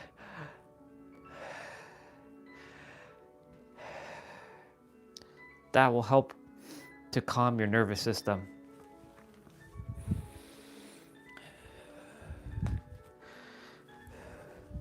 Awesome. I'm gonna just do a couple lunges. So I'm gonna do some back ones first. So these are reverse lunges. Because we're gonna be using more of the legs than the upper body, but I will warm up the rest of the body by tapping just now. Okay, and I'm gonna bring my right leg forward. I'm just gonna kind of bounce on it for a moment.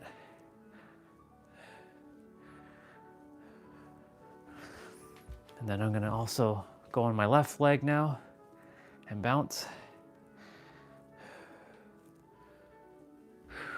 Awesome. All right, and now we're gonna tap my body. So this action that I'm doing here, tapping my body, my face, and my head, and my chest, and my butt, and my legs, and my knees, and my calves. This allows the blood to start flowing around your body. So this is a good way to get your body pretty warmed up in a short amount of time.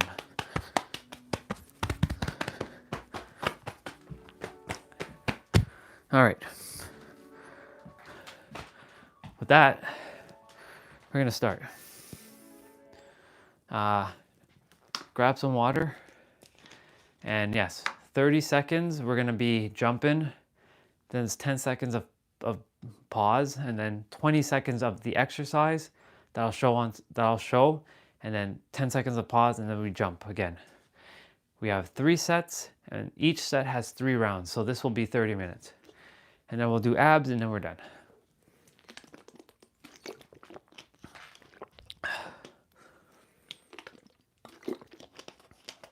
Okay, I'm gonna play out music, and we're gonna go do this thing.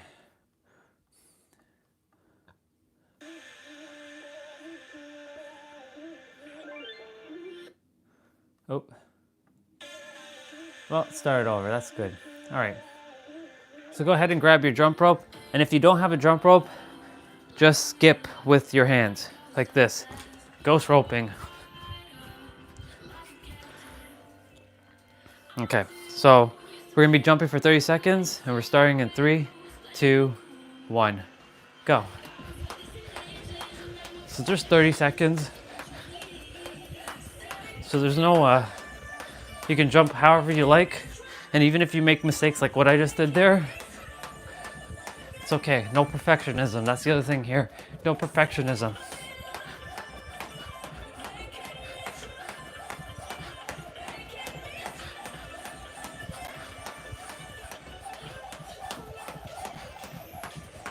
All right, so that's 30 seconds. Now we have 10 seconds and we're gonna do pop squats. So like this. All right, so we're starting for 20 seconds. So you're gonna get cardio today and you're getting cardio tomorrow.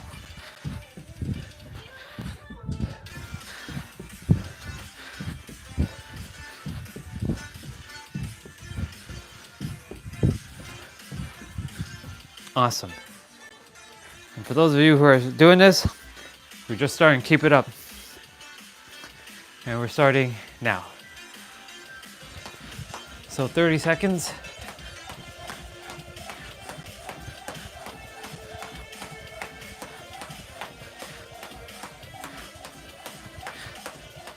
And you'll see me randomly change my bouncing, or my jumping, keeping it fresh and fun.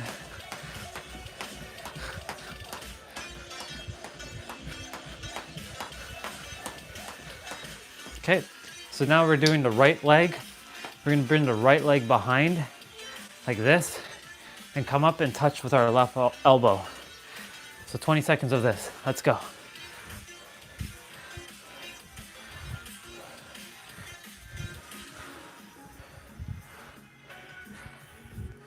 And if your right knee is touching the ground, it's okay. It can hover or it can touch the ground. You're gonna feel it in your lower body soon. All right, 30 seconds of jump. So there's always a 10-second pause in between each set. So I'm gonna do boxer skips here. So boxer skips is jumping from one foot to the next, short. Now, if you're not jumping like with low jumps, you can still do this, it's okay. Jump however you feel, just move your body, that's it.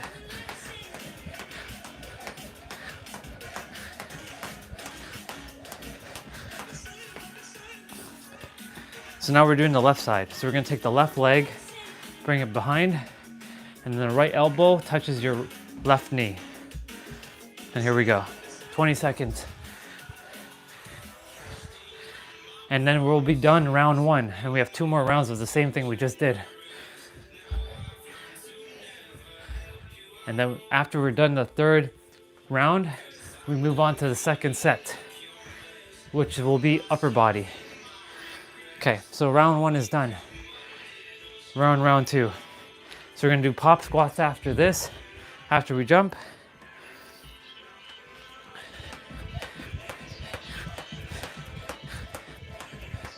So I'm doing jumping jack skips.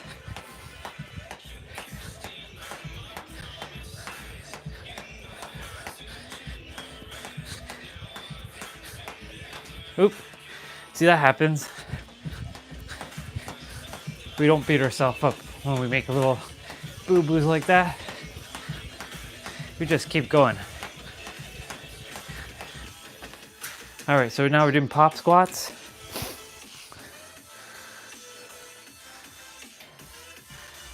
Here we go. 20 seconds of this again.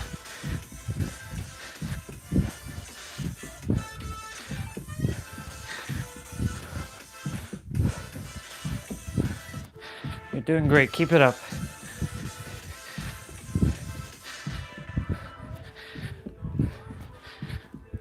Awesome. And then we're gonna do the right side with the leg, with the left elbow, and then left side. All right, let's go. So I'm gonna do side to side hopscotch skips.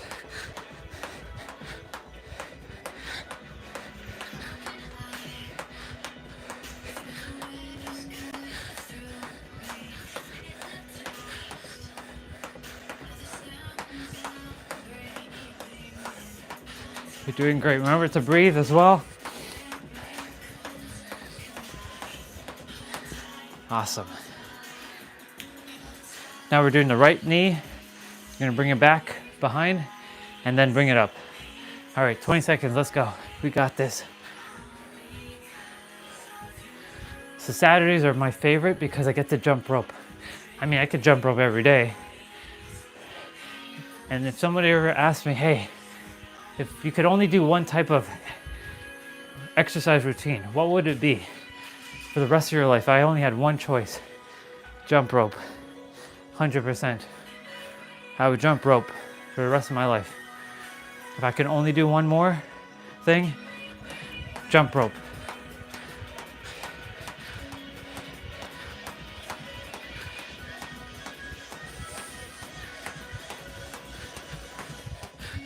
Kind of dancing around, as you can see.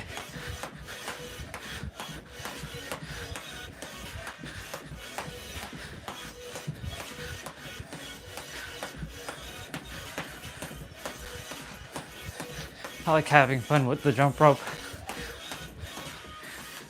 This is why I get to play. I call this play and not work. All right, we're doing the left knee now.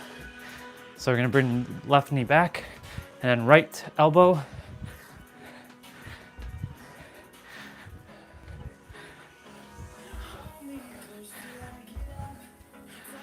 You're doing great, keep it up.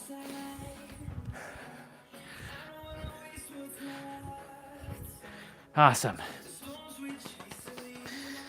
And now that's round 2. We're on the final round of this one. And then we move on to set number 2.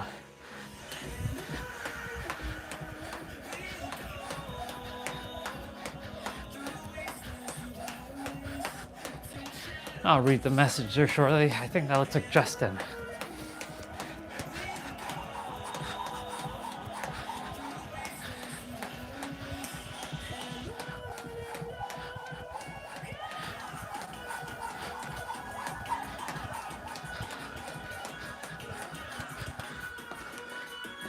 Yep, I was right. I knew it was Justin. I knew it. Pop squat. I'll read it fully. I'm like, yep, I knew it's Justin. I could tell. All right, pop squats. Here we go.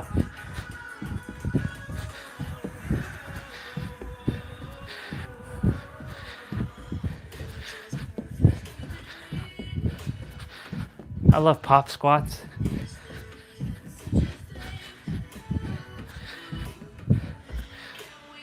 Let's see. Yeah, awesome. I know you love your squats, bro. All right. Ooh, love you, bro. Thank you for being on. I appreciate you.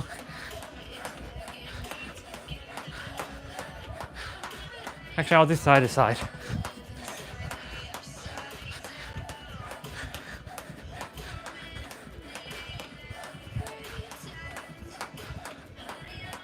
I like to keep my jumps fresh. All right, right side, and then left side, and then we move on to round or set number 2. All right, let's go get it. So left or right foot, left knee, or sorry, right knee, left elbow. Right knee, left elbow.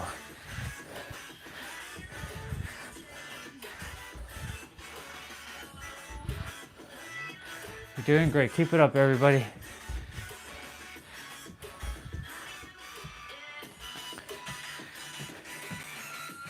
Yeah, I gotta go outside for double unders. I do have to practice double unders for sure. I don't get to practice that often.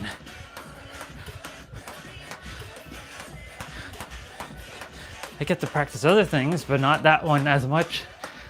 When it's summertime, I usually practice, but a little rusty at double unders.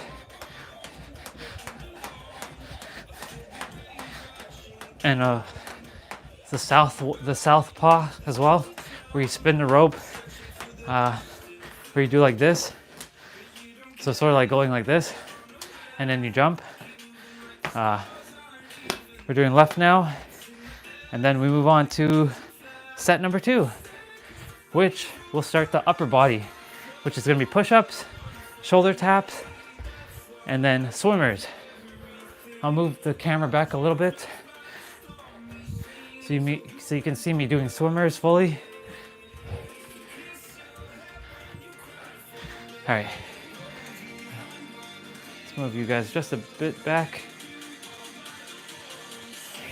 All right, we finished set number 1. Now we're moving on to set number 2. So that was 10 minutes. Now the next 10 minutes.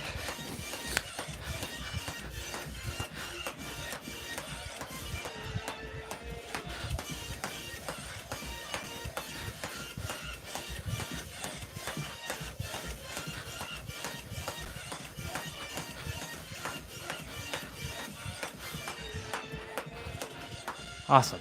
All right, so we're doing push-ups. So you can do narrow, wide, diamond, whatever push-up you feel called to do, go ahead and do it. And you can change up for each round. So I'm gonna do regular. Actually, regular's like this.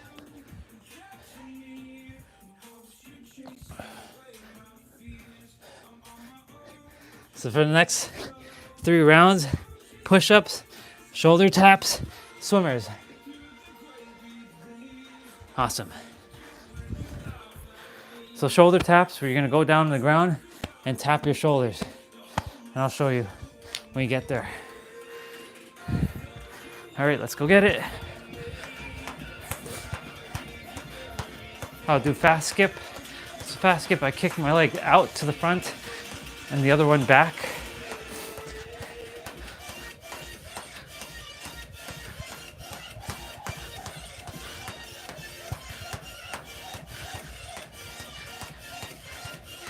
I see you left something there for me, Justin. I'll check it out momentarily.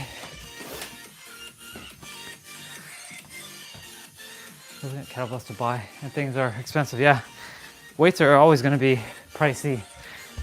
All right, so you're going to keep your back straight, and imagine that you have a water bottle balancing on the back of you.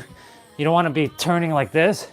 You want to keep your core, your abs engaged by sucking your gut in and just tapping your shoulders. So just imagine that you have a water ball on your back and you're having to balance it.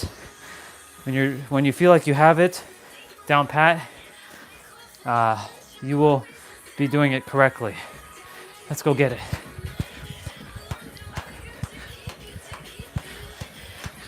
Remember, each jump is 30 seconds, 10-second pause, 20 seconds of exercise, and then 10 seconds of pause, and then 30 seconds of jump again. That's how this format is.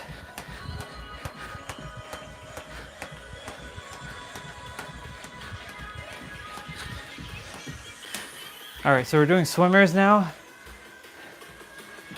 Hi, sister. I see you. We're doing swimmers now. So I'm on the ground, as you can see, and I'm swimming. So I'm moving my legs and my arms, kind of frailing it essentially.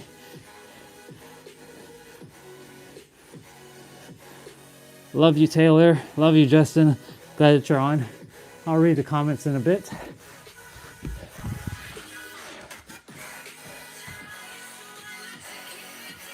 Yeah, for sure, sister. I'll see you in a bit. All right, we are done round 1 of set 2. We're on round 2 now. So the next exercise is push-ups again.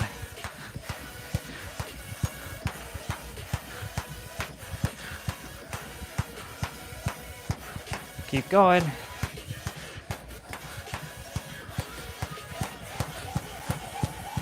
I'm just speeding it up a little here for myself.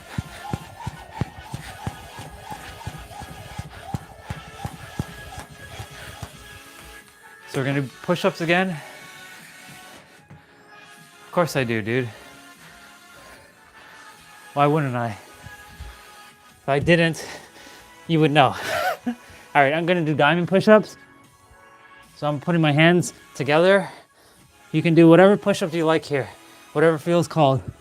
I just feel called to do diamonds for this one.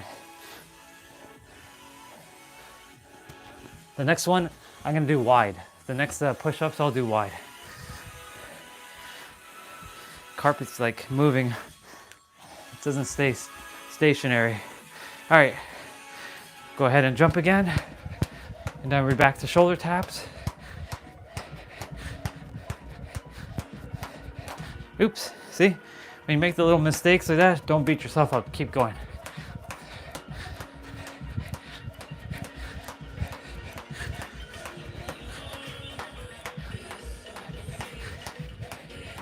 Whew, let's go get it. The sweat equity is starting to build up. Okay, shoulder taps. So remember, you want to keep your back as straight as possible here and just tap your shoulder and keeping your body, like your back straight, and keeping your gut sucked in, like pulling in your belly button or contracting your core or pulling in your navel into your spine.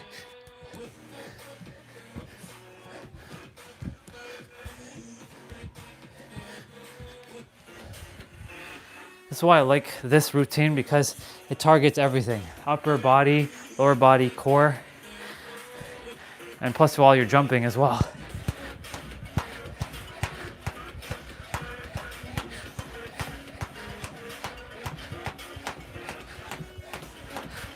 Double taps, basically, is what I'm doing here.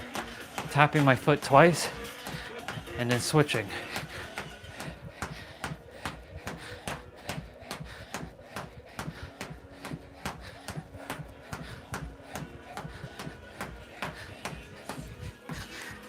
All right, so we're doing swimmers again. There's one of my tracks, superhero. All right, so we're going ahead and do swimmers again. So you're frailing your arms and your legs as if you're like swimming inside of a pool, like you're diving underneath, like you're underneath water.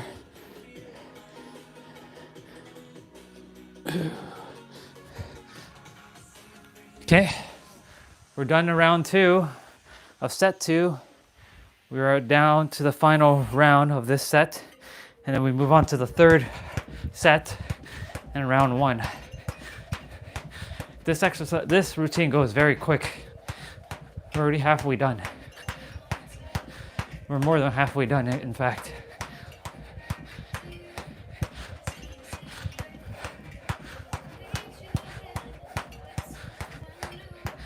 Yeah, I love jumping rope. It's just, after like the entire week using weights, this is always like my favorite. All right, I'm gonna do wide push-ups this time. You can do narrow, you can do diamond, you can do regular, you can do pikes. But I'm gonna go ahead and do wide.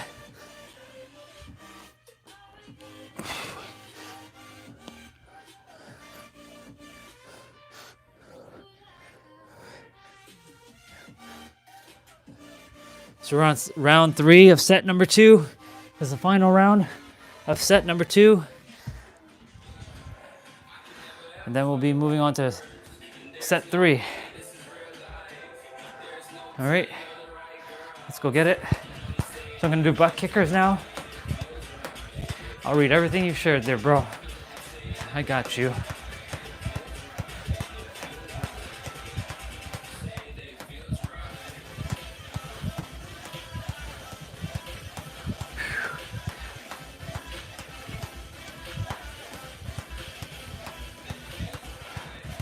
Let's go get it. We got this. Awesome. So next time I jump, I'm gonna do toe taps. Sure. Sure thing. Sure thing, bro. Shoulder taps. I was like, she's home today, but I will not be bringing the phone upstairs in the kitchen today, because both my mom and dad are home, and they really don't like when I am bringing the camera upstairs because they get nervous. So I'll just leave you guys down here with the music. I'll come back and eat. All right. Final exercise of after this jump. Oh, I'm supposed to do toe tap. So this is toe tap. Here we go.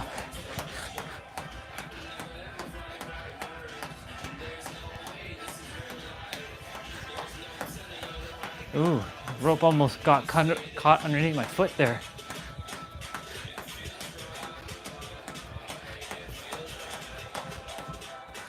Okay, now we're doing swimmers, and then we're done set 2, and we move on to set 3.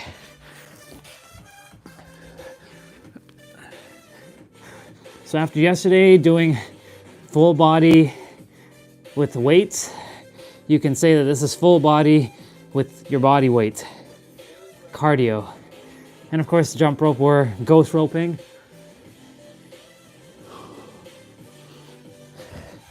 Okay, we are done set number 2. We move on to set number 3, round 1. And this is the final set. All right. We're gonna do just boxer skips for the first bit, and then I'll just kick out. And I'll do side to side again. Butt kickers. Regular jumping.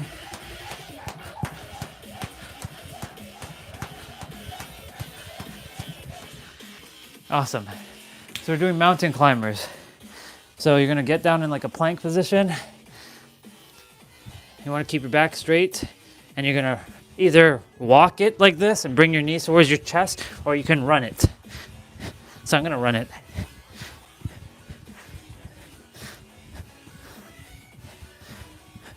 You wanna engage your core here by sucking in your gut, pulling in your navel, bringing in your belly button into your inside, like really sucking it in.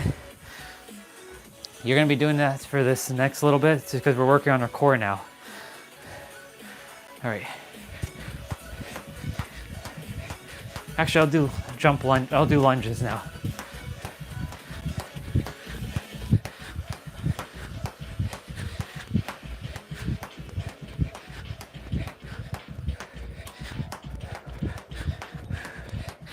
Let's go get it.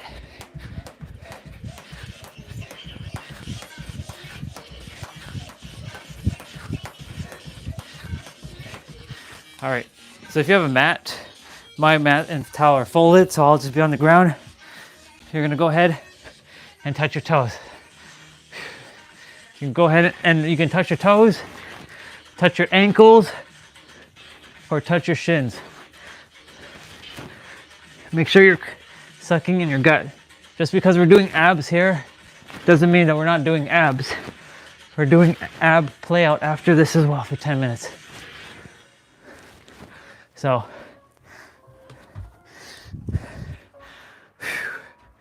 all right, let's go get it.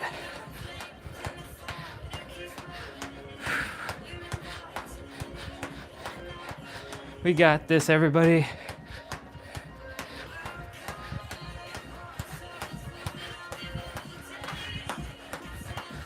So I'm gonna dance with like 1 foot forward.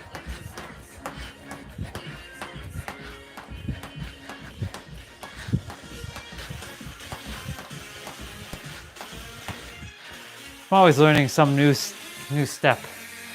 Let's see. Yeah, you can do handstand push-ups.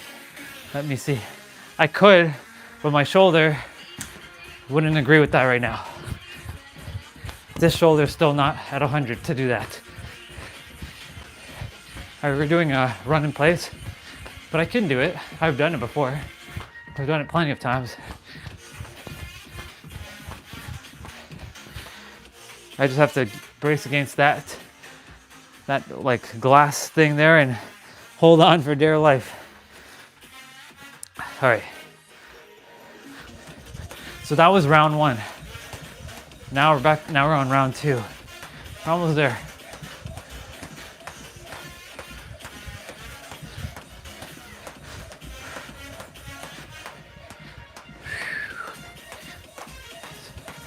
So far, like if somebody asks me, do I eat any breakfast before I move my body? The answer is no. Maybe once in a while I'll have a banana in the beginning of the day, but that's as far as it goes. Nothing else. We're doing mountain climber.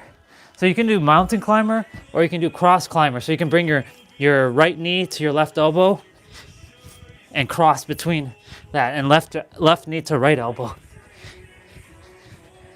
So I'm doing cross climbers now. Changing it up.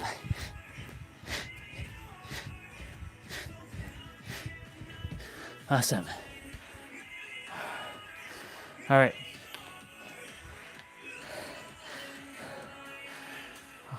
We're almost there. Almost there, fam. Almost there. Still got a little bit more to go. Let's see if I can throw one in. Yes, I can. Oh, yeah. There we go. We got some crossovers there. And I messed up there, and that's okay. We just keep going. So I'll make up that little bit of a mess by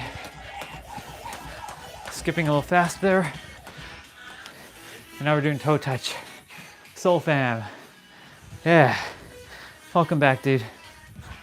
All right. Touching our toes. Again, if you can't touch your toes right now, touch the top of your feet. If you can't touch your top of your feet, touch your ankles. If you can't touch your ankles, touch your shins. Just move your body and make sure you're contracting your core. Awesome. Okay.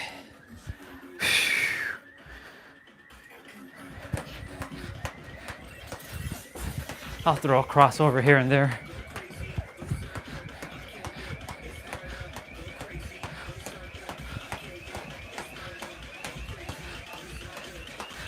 I'll kind of dance with the music. Oh.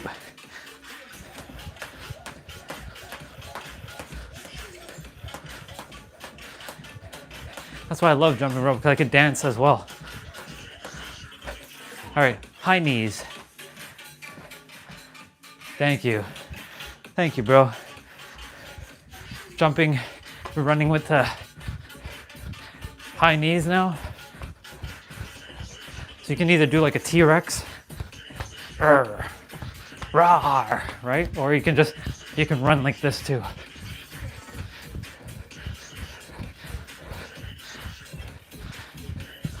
Okay, that's round 2. One more round and we're almost done. This is the final round. Give it your all. This is the final round.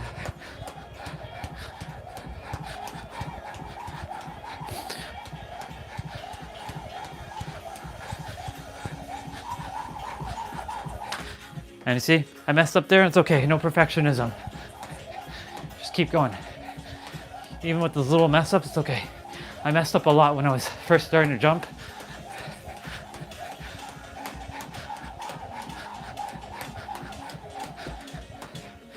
All right, mountain climbers again.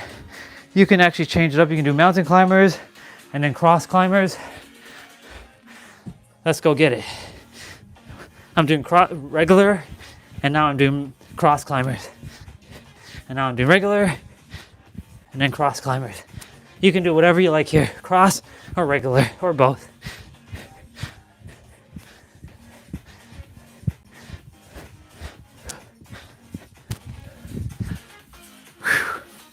All right, 2 more exercises and we're done. Well, we're done jump rope. All right.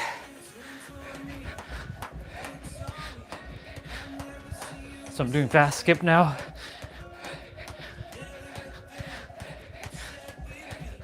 Or I can do toe taps, or double jump, or double tap.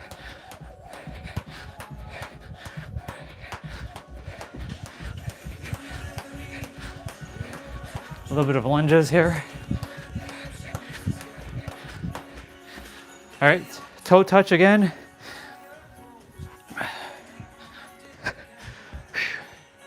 Doing great. Almost there, everybody. When you're doing toe touch, again, if you can't touch your toes, then again, bend your knees a little and touch your feet. See how my knees are bent a little? You can keep it straight like this, or you can keep it bent like this. Whatever you prefer. One more exercise and we're done after this jump. All right. I'm gonna run it. I'm gonna run it in place. Let's go get it. So I reached out to my barber, my soul brother Steve, our soul brother Steve, and he's like, yo, that would be awesome. He's gonna cut my hair and I'll be live with you all. That's gonna be dope as shit. You'll see him do his magic. All right. Ooh. Almost there. High knees, one more. Go, give it your all. Yeah, I'm gonna run in place. I'm gonna just run like this. I'm gonna sprint.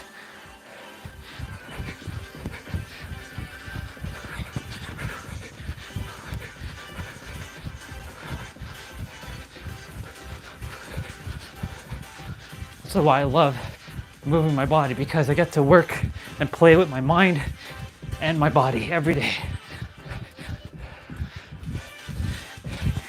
We are done. We did it. We did it, everybody. Oh my. We did the thing. We did the thing. Good job, everybody. Give yourselves a round of applause. We ain't done though. We got 10 minutes of abs to do. You did great. Every one of you did great. For those who moved your body, even if you didn't move your body, it's okay. You did amazing. Now we're not done though. We're just done the jump rope section.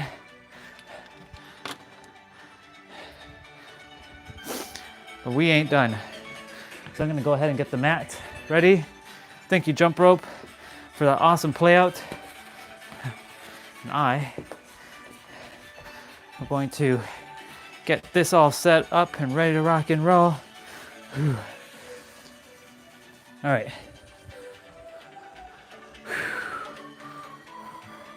We did the thing. All right, we're gonna go do 10 minutes of abs and then we're done. So I'm gonna go quickly get a routine ready. And this track is pretty dope.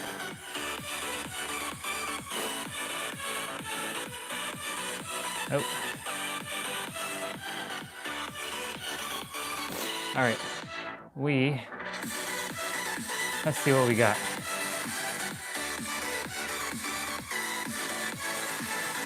Haven't done this one in a while, so this one's gonna be good. Just waiting for it to load. You know, YouTube ads. All right.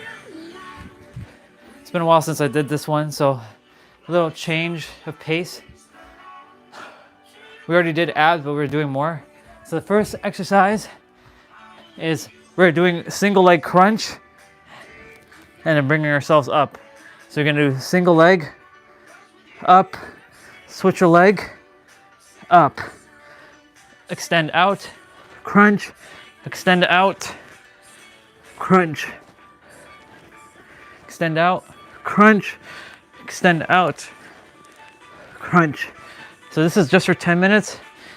Each movement is for 50 seconds. And I think there's a 10-second pause in between. So we're switching legs every time we crunch.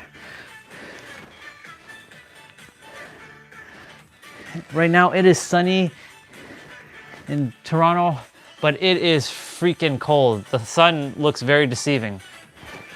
Okay, so we are gonna be on our right, or on our left elbow, and we're gonna crunch our elbow to our knees like this. So you're gonna bring up you're kind of crunching and bringing up your legs at the same time.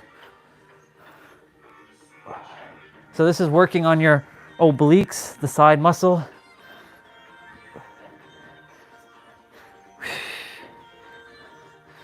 This is why I don't have to go to a gym unless I'm at home at San Diego and when I'm traveling there.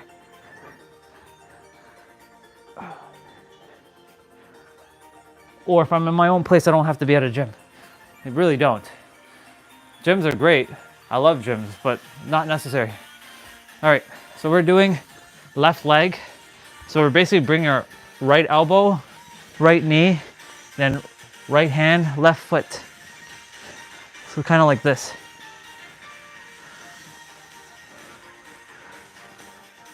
You're keeping your right leg kind of straight.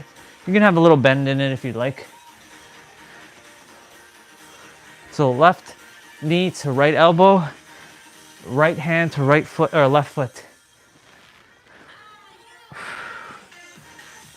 I think it's 40 seconds, maybe not 50 seconds. I think it's 40 seconds. Let me double check.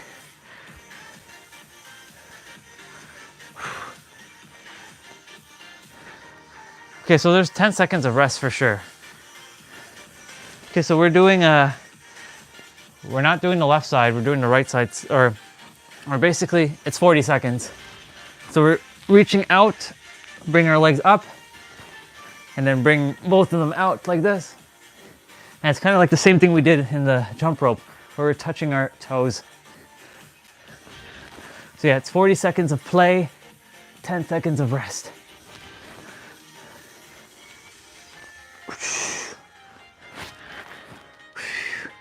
You should start feeling it in your core right about now. Especially if your back is flat. If it's not flat and it's arching a bit, it's okay. It may take some time for it to get flat, but you may not be feeling it in your abs, you might be feeling it in your lower back. If you're feeling it in your lower back, it just means that your back is arched. You want to do your best to keep your lower back flat. So we're switching sides now. So we're on our right side now, and we're bringing up our left elbow to meet our left knee.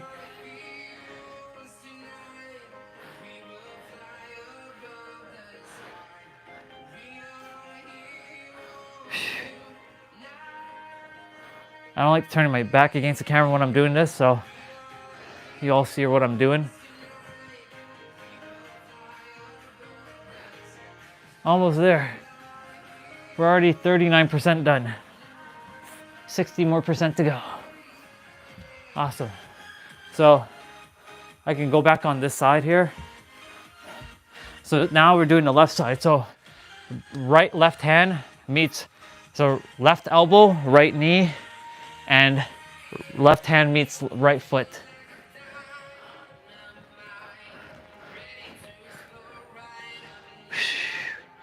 Doing great, everybody. I really like this mic so much. It knows what to pick up and it knows what not to pick up.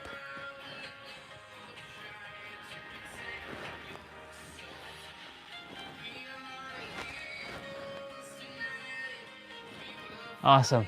Okay, let's see what's next. Okay, so we're doing 3-point crunch kick. So we're kicking out to the right, the left, straight, and then right. So like this, and like this. So you're basically pivoting on your butt.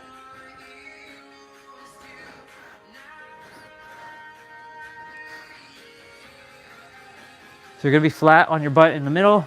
You're gonna be on your left for your right, and your right on your left.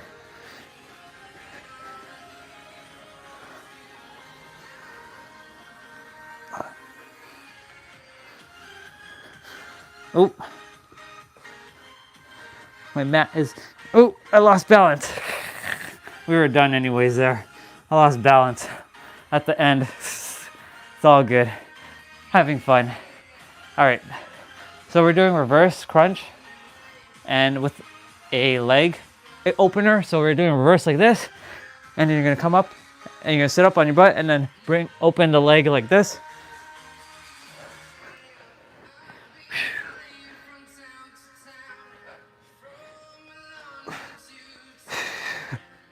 Remember to breathe.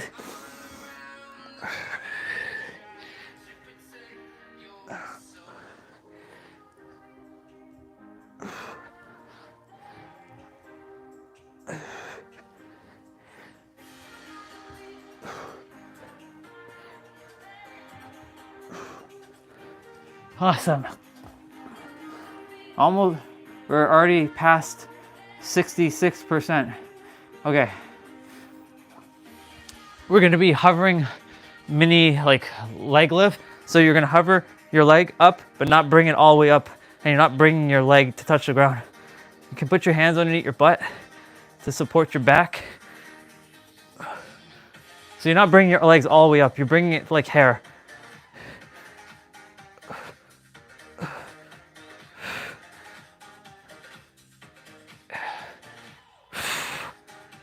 Oh my goodness gracious, I'm feeling the burn right now.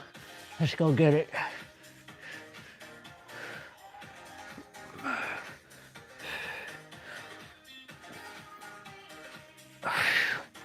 Oh my goodness gracious. Okay. Okay, so we're doing eagle arm. So eagle arm, you're gonna bring your hands together like this, and you're just gonna come up like that, literally. This is eagle arm. So you're wrapping your hands together.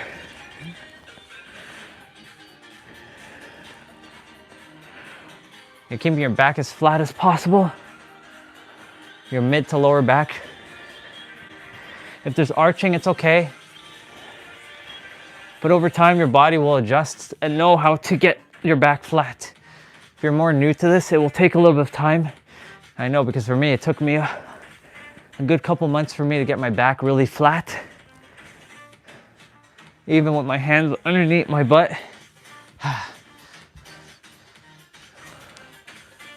Okay, so we are doing tabletop leg lower crunch. So essentially it's gonna look like this. You're gonna do tabletop, you bring your hands down, and then you're gonna bring the legs down like this, up, crunch. And then you bring it down, up, crunch.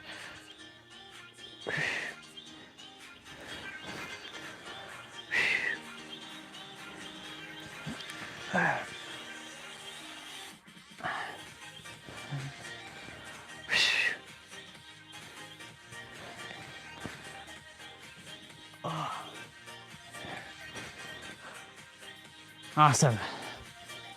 All right, let's see what's next. So we are doing elbow crunches, elbow to elbow spider crunches. So how that looks, oops. We're gonna be bringing our right knee to our left elbow and our right elbow. So, and then you're gonna bring your left elbow to your right knee. So this one's gonna be kind of unorthodox. So you bring your left elbow or your left knee to your right elbow, your right knee, or your right elbow and your left elbow. Or you can just simply just do this. Left elbow, left knee, right elbow, right knee, to keep it not confusing.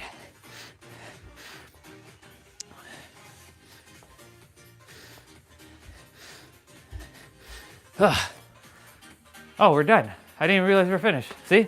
When you're in the flow, you don't even realize you're done. We're done. Look at that. We did a good, solid upper body, well, full body like routine. We're done, everybody. See? That was what, 45 minutes, if that? And you can get a good, solid routine in. You can spend hours at the gym if you have hours at the gym, but it's not necessary. I used to spend hours and hours and hours at the gym. But there came a point where I was like, why am I doing this? There is such a thing called overworking out, just so you know. See, for me, I call it play out. If I play out like 3 hours a day, do you think my body would have enough energy? No, I'd be overdoing it. That's why 30 minutes to about 45 minutes is more than enough. Now, of course, go with what you feel aligned to.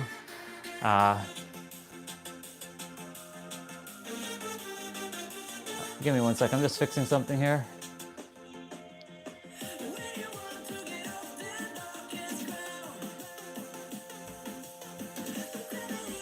Come on. My browsers always seem to crash.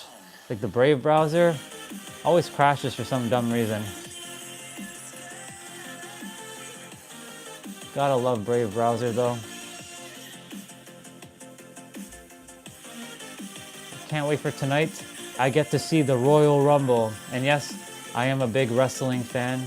I love wrestling because wrestling is cool again. I actually like it now. For a while I was like, I didn't enjoy it. But now I enjoy it. We did it. We did the thing. I'm gonna take off my AirPods and the music's gonna stop for a moment because that's what it does. And we're gonna put my AirPods back into the case. Still not used to the AirPods 4. It still hasn't become normalized yet. I've been wearing my AirPods 2 for years. So like I can put those on and it feels like I'm not wearing anything. Whereas AirPods 4 feels like I have like earplugs in my ears a little bit. Let's get the music back on.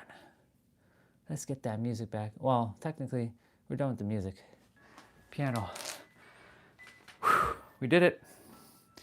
If you have water, go ahead and grab it. And cheers to all of you for another play. Well done. I say grease it up. Nice. Awesome. Cheers to you. Yeah, grease it up. Exactly. That's another way of saying it. Welcome, Jeffrey. Yeah, I call it play out, having fun. Another play well done.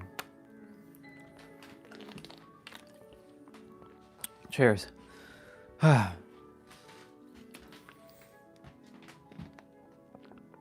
Good job, everybody. Good job. I'm gonna raise the piano music a bit. It's a little quiet. There we go. So good. I'm gonna go grab first meal of the day.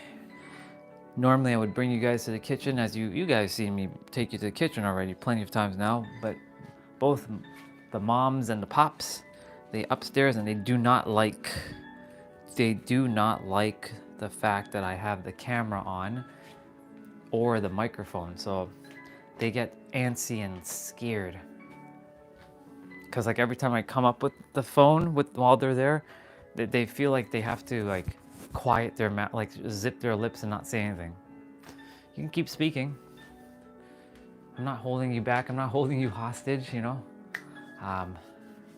But yeah, they just don't like the camera on. So I'll leave you guys down here and you listen to piano music while I go get my breakfast. I don't call it breakfast. First meal or second meal. Normally my first meal doesn't happen until like afternoon. I've adjusted my body where I don't require to eat food as often. I can eat once a day. Sometimes I can eat once every 2 days and I'm still having a lot of energy. I've done a water fast for 4.5 days and I had all this energy. I didn't feel hungry at all. The body just got adjusted to no food. I just ended up breaking the fast because like, okay, I proved the point that I can go without food for several days. And all I can do is thrive on water. And during that time of not eating, the universe gave me more clarity, or I got more clear because your body doesn't have to use up extra energy to process. So your brain and your gut are literally in alignment. That's why a lot of people do fasting, to get into alignment with themselves. So yeah, I know the power of fasting. I never used to fast ever. I was a dude that would wake up, eat like 3 or 4 meals a day. Sure, I snack here and there once in a while. I don't do it all the time. But if I'm gonna eat something, I eat like a fruit as my like a meal, as like a replacement. I'm sure I'm gonna have eggs and or like sausage or eggs or bacon. May not be the healthiest thing. Well, eggs are, but not the bacon piece. But I don't put that in my system saying, oh, this is gonna damage my system. I say it's gonna just nourish my body. And my body knows how to take care of the food. And it just like lets it pass through. Remember, everything that you eat is information, it's energy. All you're taking in is energy. Everything is energy on this planet. You're eating energy. I know it's weird, but like it's true. Your eyes take in energy, your ears take in energy, your sensory takes in energy. Like your feet, like touching, your smelling is energy. Everything is energy. That's why when you live truly in the now and you know that everything is energy, you really tap into your true like self and know, I'm an energetic being and I'm feeling this way and this is only temporary. I can shift the energy. Of course, it's a muscle it's a muscle that you have to become aware of, first of all, and secondly, to use it almost every day as much as you can, because without, it's like going to the gym. If you haven't gone to the gym in like forever and you attempt to go lift a 100-pound dumbbell, it's not good. You can probably lift it, sure, but you probably won't be able to curl it for much, if at all. You probably struggle to even lift it. But imagine you kept going in every day and you kept practicing and you got better, and your body will eventually get adjusted to like lifting the heavier weights. Like for me, 30 pounds like maybe like 7 years ago was impossible. Like me curling 30 pounds like doesn't seem possible. I can curl comfortably like 45, 50 pounds. I can curl that, with ease. Now, can I do it as much as like a 30 pounder? No. But I can at least curl it comfortably without like the strain, I can at least curl it. It's because I've practiced it a fair bit, but I've been staying with 30s because 30s feel like a good number. Not only does it still challenge me, but I can still lift it with no problem. I'm not struggling. The thing is, like I would rather use lighter weights that I can still get a challenge with the moving my body than using heavier weights and I can't even lift the thing. Because you're either gonna hurt yourself, strain yourself, or one of both. And you're not gonna get the benefits. Of course, challenge yourself whenever you can, like lift heavier weights as time goes on, but you'll have to practice. It's a muscle. You'll have to practice over and over and over until it becomes familiar. That goes with anything in life. The more you practice something, you will just get better. It's the same concept of like when you're first driving a car. Some of you probably like, oh my God, like scared to like you're holding on to dear life to that steering wheel. And then like the instructor is like, hey, turn the key and put the car into drive, and you're scared shitless. He's like, oh shit, and you gotta like put the little gas and like, oh my God, and then you're moving, right? I know that was for me. I was like scared. But then of course over time, it becomes normal. It's literally normalized. And we were talking about the manual car earlier. Like for me, I've only driven a manual car twice. I know the concept of what has to be done. First things first, put the clutch in, right? Put the clutch in, put it into first, take the clutch off a little bit until you feel that biting point, and then give it a little bit of gas and go. And not too much gas because right? But see, the thing is, the more you practice that, it becomes automatic. You don't even have to think about it anymore because you just know what to do, right? But when you first were practicing with your manual car, unless you were born a race driver, you definitely have to practice. We know, so the thing is, our soul knows everything. Our mind just simply has forgotten everything, and we come to earth to simply remember what we've forgotten. We actually know how to do everything. We do. But in this lifetime, you may not be able to do everything. Like, let's say you desire to be playing a piano, or like being a race car driver, jumping out of a plane and be like a Red Bull like stunt man, right? Our soul knows how to do all that. Our mind, it came here to re-experience things from whatever unique experience, and but you can do anything. You're limitless. That's why I keep sharing, like, you're the creator and you are limitless. You can do anything that you desire. There were things that I didn't think I could do, and I said to myself, I can do this. I can do this. And sure enough, I'm starting to do it. Like I said, I can't speak in front of people. If you all knew, if you all have met me in the flesh, I would be terrified to talk to people. Even if it's just like two other people, like in a small little group, I'd be scared shitless to talk to two people. I wouldn't look them in their eye.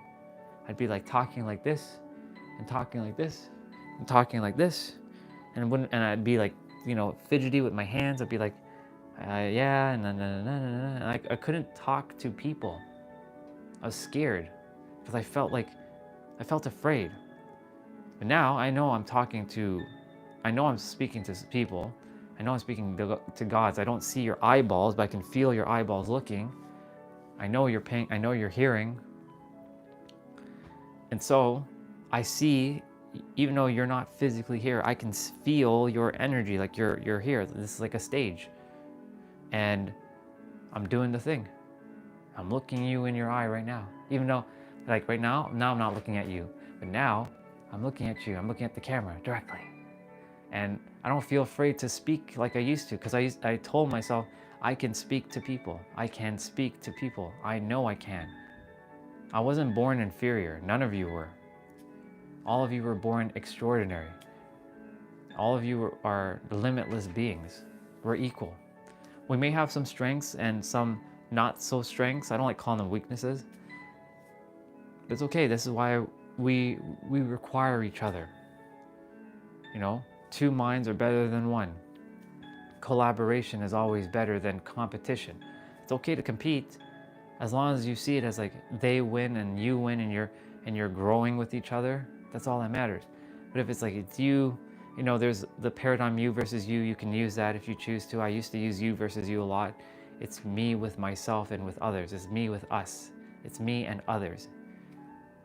It keeps it together. Collaboration, not competition. This is not my channel, just so you all know. This is our channel collectively. This is our channel collectively. And we're growing this thing together. Hello there, Venera. I'm going to still say it.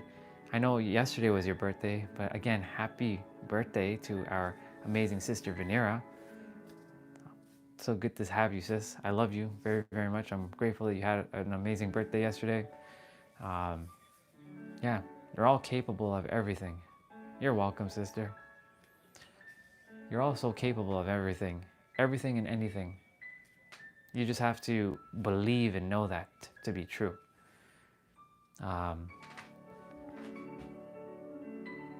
Yeah, like I said, I told myself for years that I can't do this, I can't do that, and sure enough, thank you. That always helps, sister. That sends us out to more souls. You know, the like is, again, not to like per se, the like is to like train the algorithm to send this out to more, because that's what the algorithm is. It's literally to bring this to more eyeballs. Because, you know, some people stumble upon it randomly, which is not even randomly. It's actually, there is no accidents. And when someone hits the thumbs up button, it sends it out to more. Yeah, just not, yeah, exactly, Justin. Not believe, just know that you can, because you are. Thank you, Justin. Appreciate you for filling it in. Yeah, there's believing, faith, and knowing. Faith is in the middle. If you don't have faith, you have to start from believing first. And believing is having the courage to take some action and seeing what happens and seeing if you build that evidential proof that it does work. So then you start building faith. I know you listen. Bro, I know. I'm aware. I'm aware you listen. I know. I love you and I appreciate you. Yeah, and then when you keep building belief, oh, it works, cool. Now you're starting to tap into faith because now you know it works, but you're not quite there because you still have a little bit of doubt. So faith is nothing more than trust, and trust still leaves room for doubt. But when you start building more faith muscle, then you start tapping into knowingness. Now you just know. You just know. It's like for me when I come on live, I know I can come on live and speak for hours and hours and hours on end. Because I've done it now so many times, I know I can do it. I don't have to have belief or faith now. I just know I can talk for hours on end, and there's always someone here that gets an insight. And even if it was just me and the camera, then it's just me and the camera, and we'll just chat. I can chat by myself.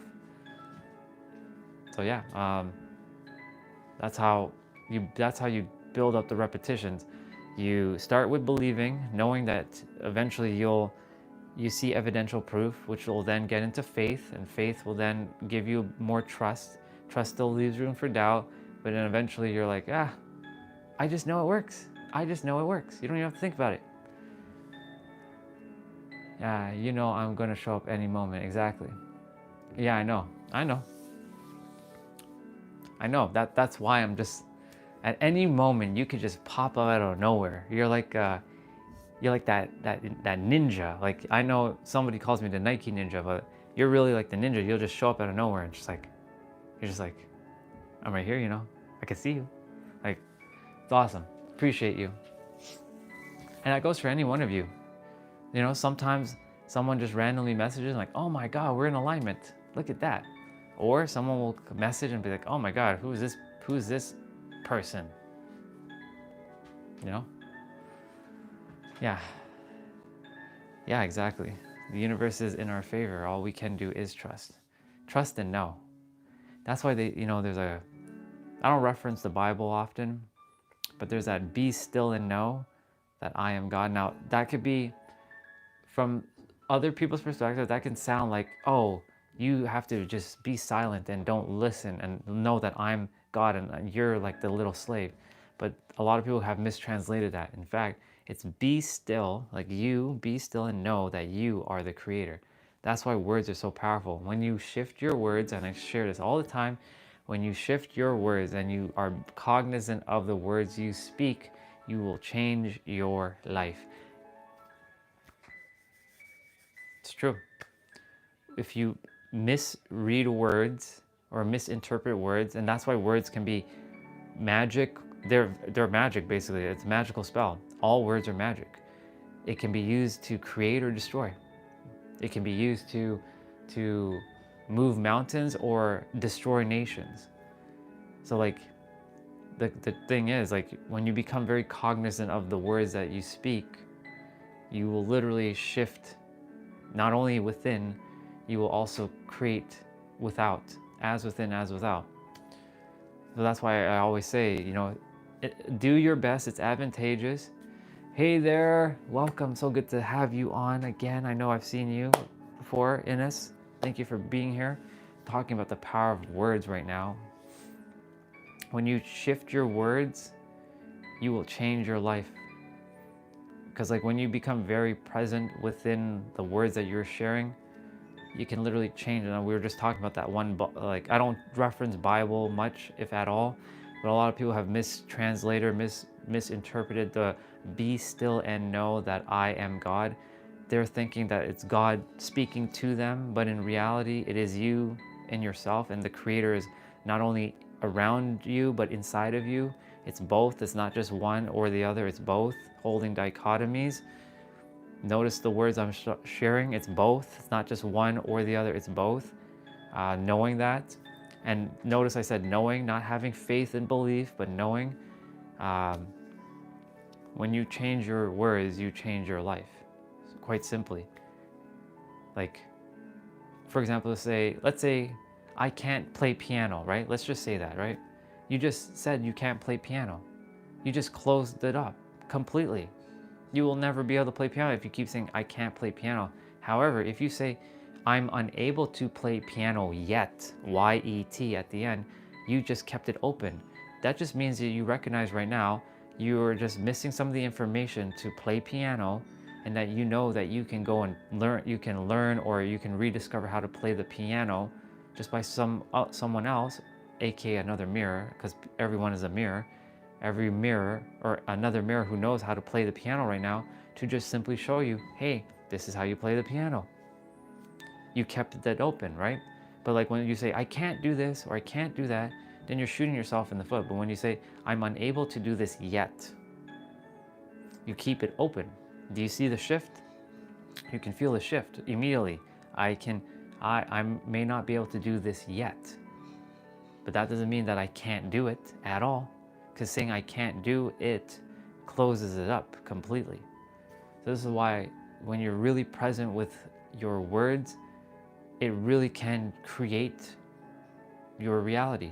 It shapes your reality, not only your thoughts and your knowingness, not even beliefs, knowingness, and your feelings, because your feelings are truly the magical like energy that can create. Because I can say words and there's no feelings. I can be like, I love you all. I love you all. There's no emotions right there. I love you all. I love you all. Or I can say, I love you all very, very much. And you can feel a little bit of energy coming out of those words. So my point to say is like, when you not only, this is why there's a formula to life. It's your thoughts, your feelings, your beliefs, aka I call them your knowingness, your words, your actions or inactions you take or don't take, that can create your inner world, which then shapes your outer world, and then your outer world will be a mere reflection of your inner world. That's how life works. It is all an inner world game first, and then the outer world will follow suit. If you see the world as loving and caring, you will get more of that. You will see everything as loving and caring. Our eyes, you can see it through the eyes of love, or you can see it through the eyes of hate. The choice is ultimately going to be up to each of you, what you choose to see. You can choose to be realistic, you can choose to be optimistic, you can choose to be pessimistic. You can choose to be in the positive, you can choose to be in the negative, you can be neutral as well. Being neutral is actually quite arguably the way to be. You don't, it's not to say not to ever be happy, and not to say to never be angry, but like when it comes to emotions, to do your best to stay neutral to a lot of things. Like if somebody says, hey, whoever, you're amazing, just say thank you and you fully receive. Or if someone's saying, hey, you're a piece of shit, or whatever, okay, you don't take that in. You take what is in alignment with you and you run with it. But again, what I'm getting at is your words, they hold so much power. If there's anything any of you ever take away from what I share, and it's not me, this is the universe just simply using this meat suit to reach you, is Your words are so damn powerful. I cannot emphasize that enough. Your words are so very powerful. Let's see. I also learned that I have to meet the universe or God halfway exactly. I have to do the footwork. Yes, it's not just thinking and believing. You also have to take some action. And I have a great quote. Thank you, Justin, for that. Whether we go down the road to face my fears or to the door of freedom, they guide me too. Exactly. You, Justin, and everyone else have goals and dreams. The universe recognizes that you have those goals and dreams, and it knows what you're here to do.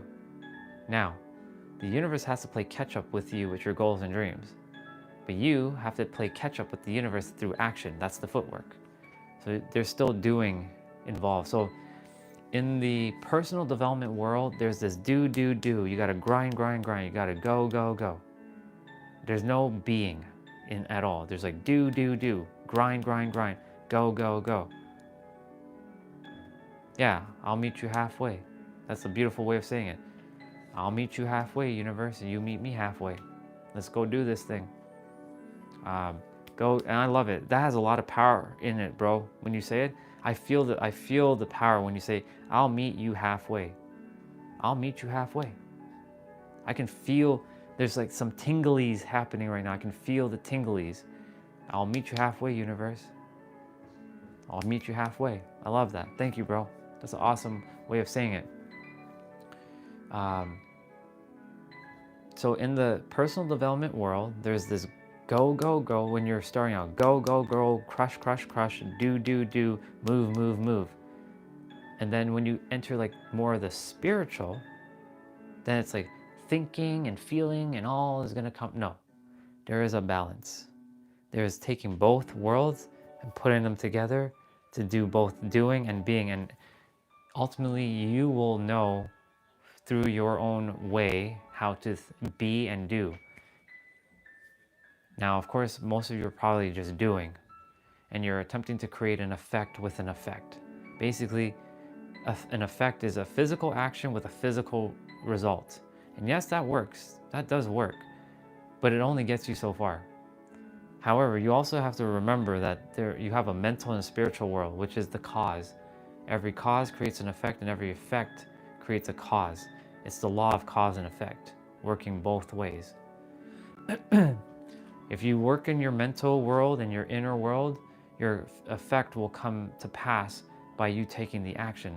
You get that spur of the moment action. Oh, I meant to go and like call that person, and we're supposed to go somewhere. Or I meant to like, sign up for this course. Or I meant to take a flight somewhere, like what I did for San Diego. Like that was a spur of the moment. Like the universe is like, book that flight to San Diego and go, because there are things that I have to show you, and it has to be specifically there.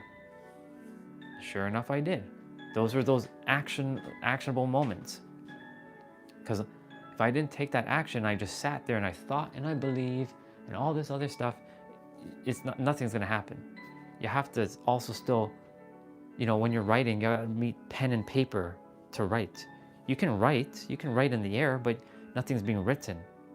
You gotta put your pen down on the paper, cause and effect. You write cause, and then the effect will show up on the paper.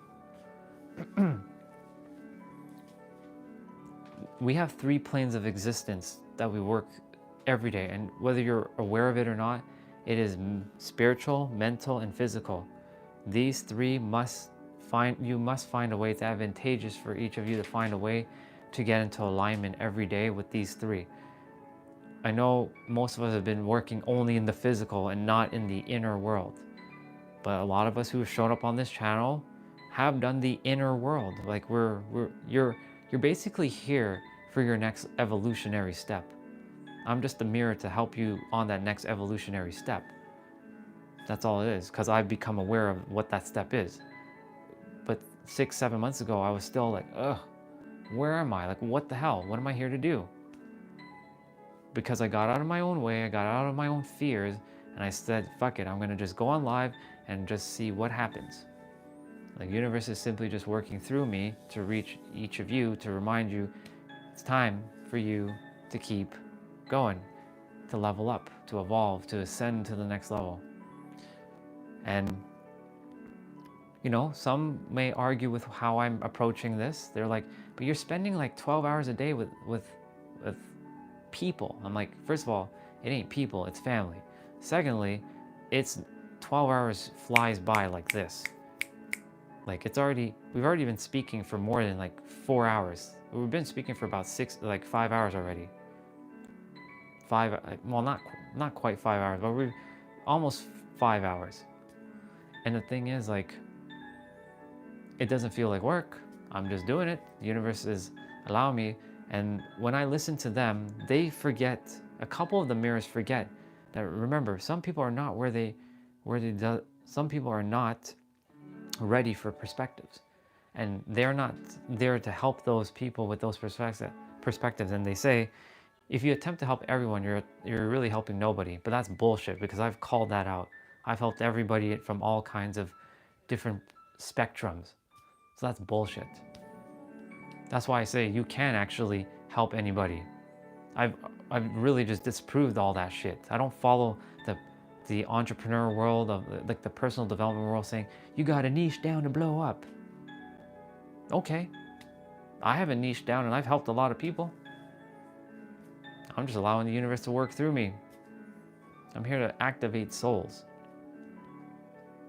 Sure, I can just focus on the demographic of, I'm going to work with only those who are from the age of 25 to 40.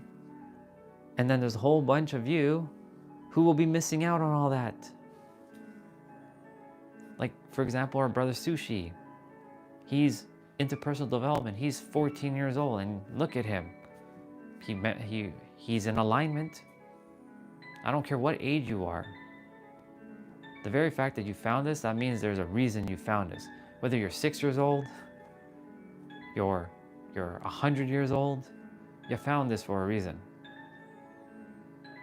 And I have been able to figure out some things that some of the other personal development forget to talk about, because I can take you from 0 to you can call it hero, or 0 to 100. I've been through practically all the steps now. I've seen all the steps. Now, some of the personal development people, if I were to go talk to them like, hey, you're the creator, they'll say that, but will they actually know that? Who knows? Some, like Nero and Pete, they figured it out. So Nero helps people similar to me. Like, he's not targeting only certain people. He's targeting practically everyone, and he's breaking that rule that it has to be, oh, you got to niche down and blow up. That's the dumbest thing ever. Because they say if you attempt to speak to someone, or you attempt to speak to everyone, you speak to nobody. But that's a lie too. I'm speaking to practically everybody in all kinds of range, like age range, and it's working. You tell me.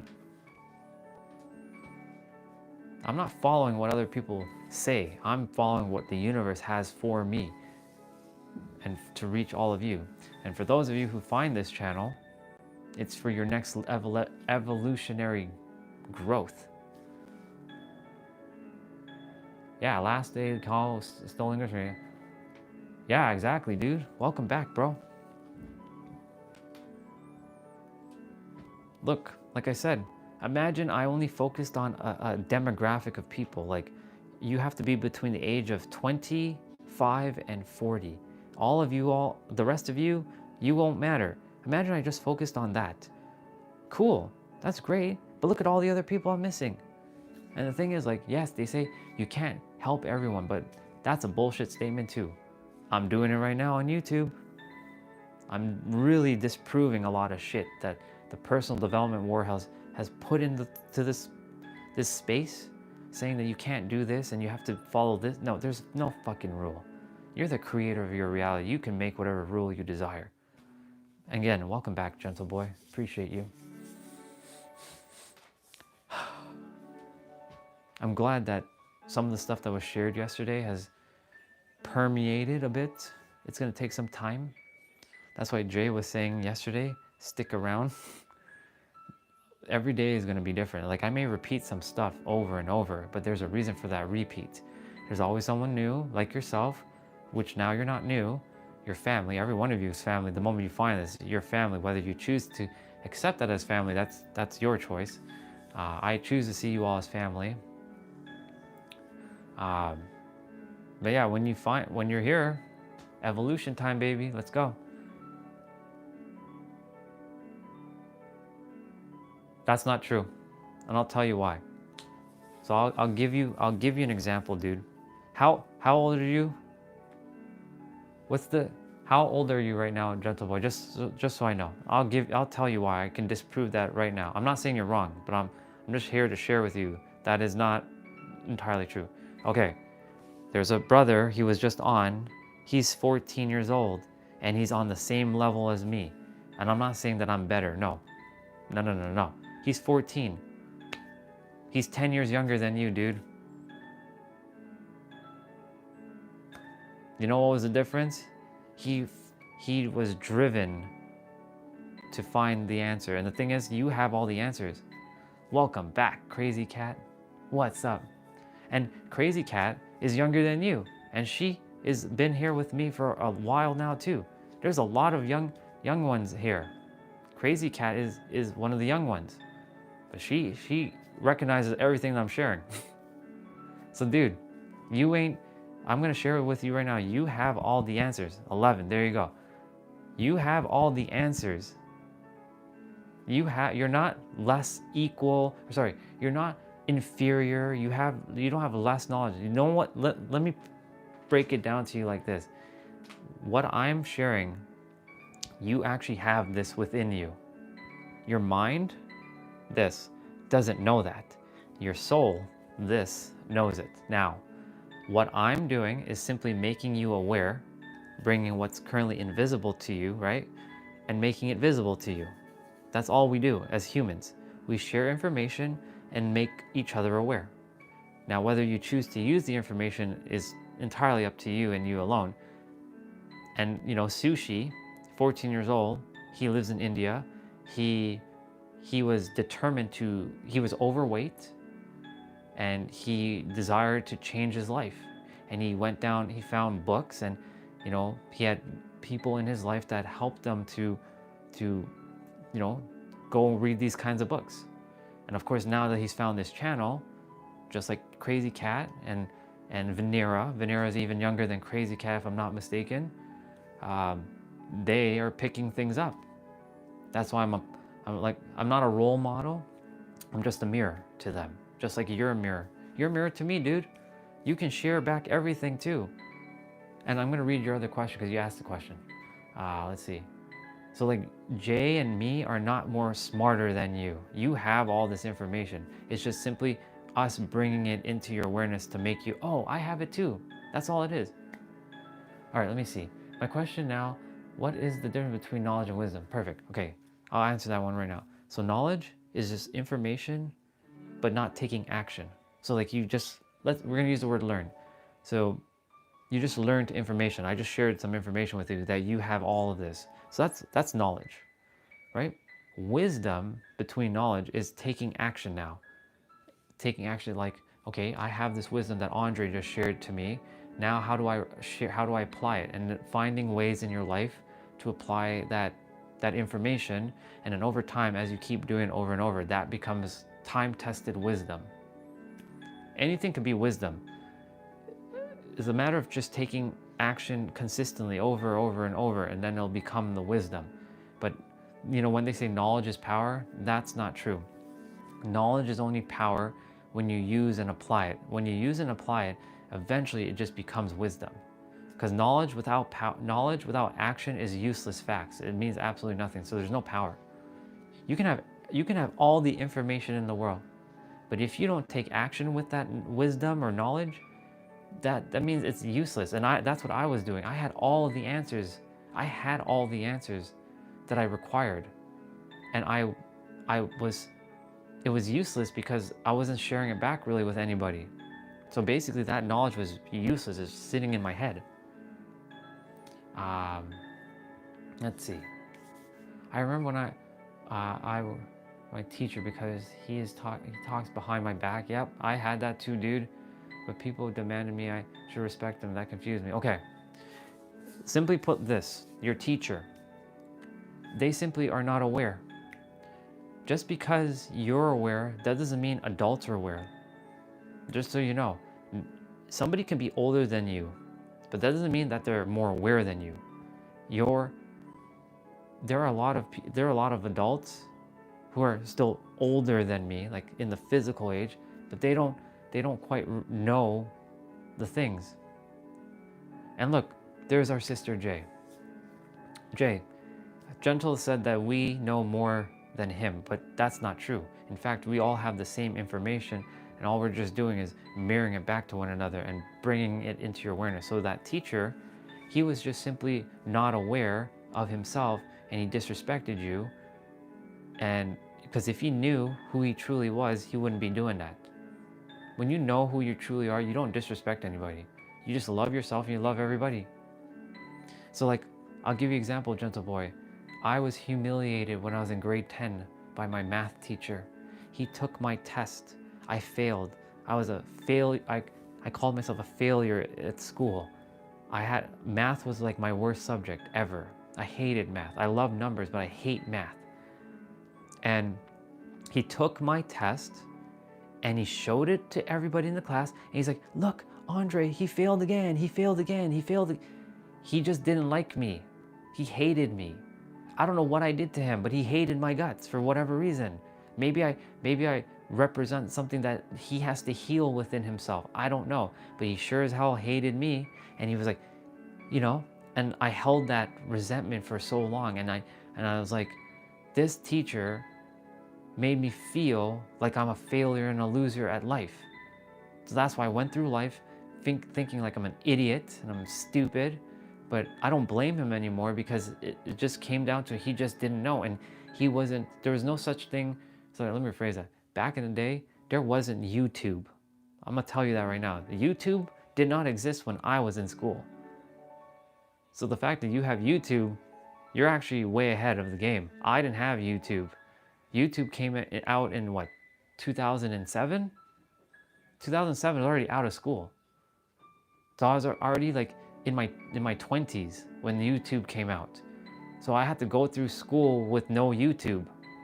And people weren't talking about like this kind of stuff. So of course, like there's no such thing as healing and all kinds of things like energy and, you know, mindset. That shit, you'd have to be lucky to find that. Or if you're in the right vibration or be around the right people who knew. Now everybody they have either you know or you don't know right now. Right, so let me see what Jay said.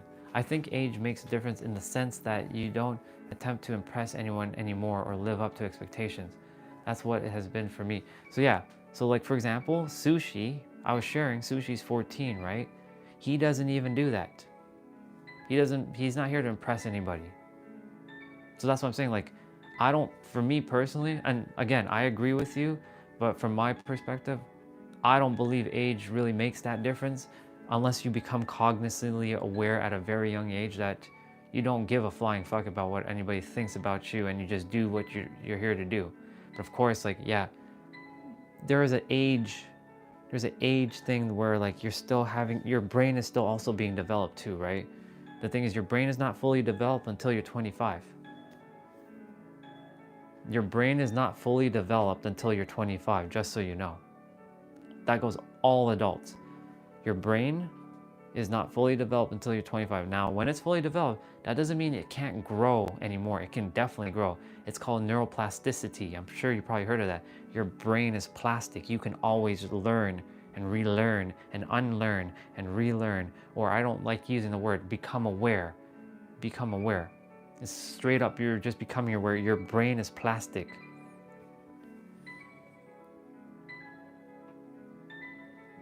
Exactly.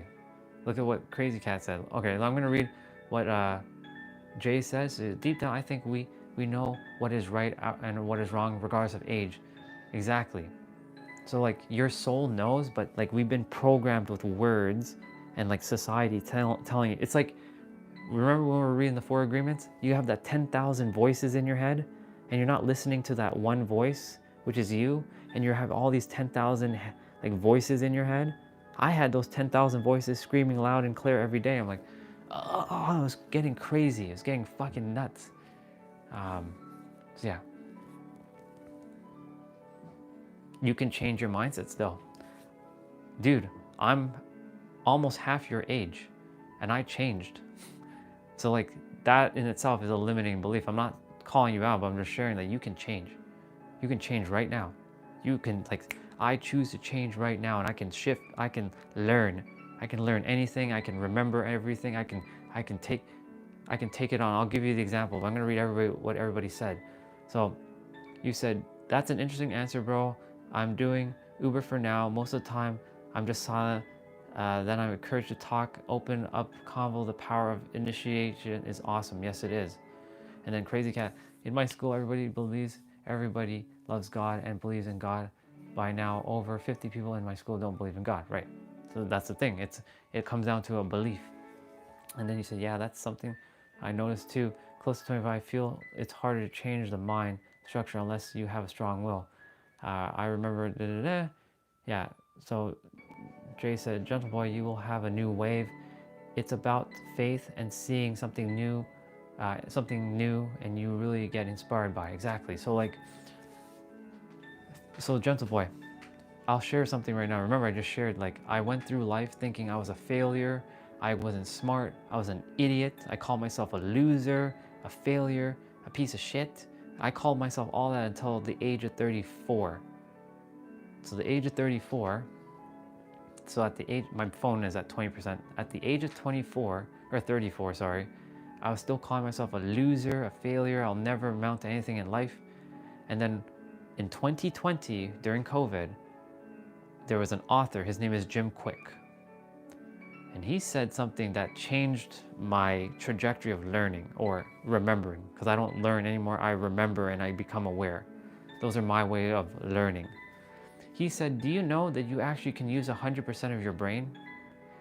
When I was younger, when I was a child,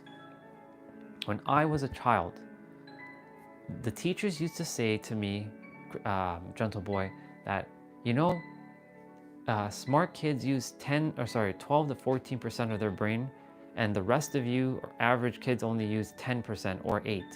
And because of that, that stuck with me for practically my entire life, that I was thinking I only use 8% of my brain, that I'm an idiot right off the bat. I was born a failure and an inferior. I'm not saying that there are some people who have some brain trauma, like that happens, but like, we are all capable of using 100% of our brain. Now imagine somebody said that to me when I was 5 years old or 6 years old, and I kept believing that. Do you know how I would have went through school with a different experience? I would have been like, oh my God, I've been acing things left, right, and center. All because somebody said to me, Andre, you use actually 8% of your brain. And then when I heard that I can actually use 100% of my brain, I took that on as my truth. I was like, oh my God. It's like the keys to heaven just opened up, and I saw that I can learn anything. At the time I used learning. I can learn anything. I'm like, holy fuck. And I was 34. So that's technically 10 years older than your current age. So like, at that moment, my will, like you said, my will was so much stronger than my mind. I'm like, fuck it, I'm going to learn everything I can. And sure enough, I did learn what I was supposed to learn. Or as I say, I became aware and remembered everything that I had forgotten. Because that's what learning is, remembering what you've forgotten. Because you actually know everything, your mind just doesn't know. Your soul knows everything. Let's see. Crazy Cat, in 5th grade and 6th grade, just the next in my school there would be 58 kids, just 2 grades. Exactly. Everybody has different forces. Some people are good at math, some people are good at French, and some are good at English. Exactly. We all have our strengths. Hi, welcome back. I think it's Isla. I think that's how you say it. Welcome back, sister. So yeah, my point to say is like,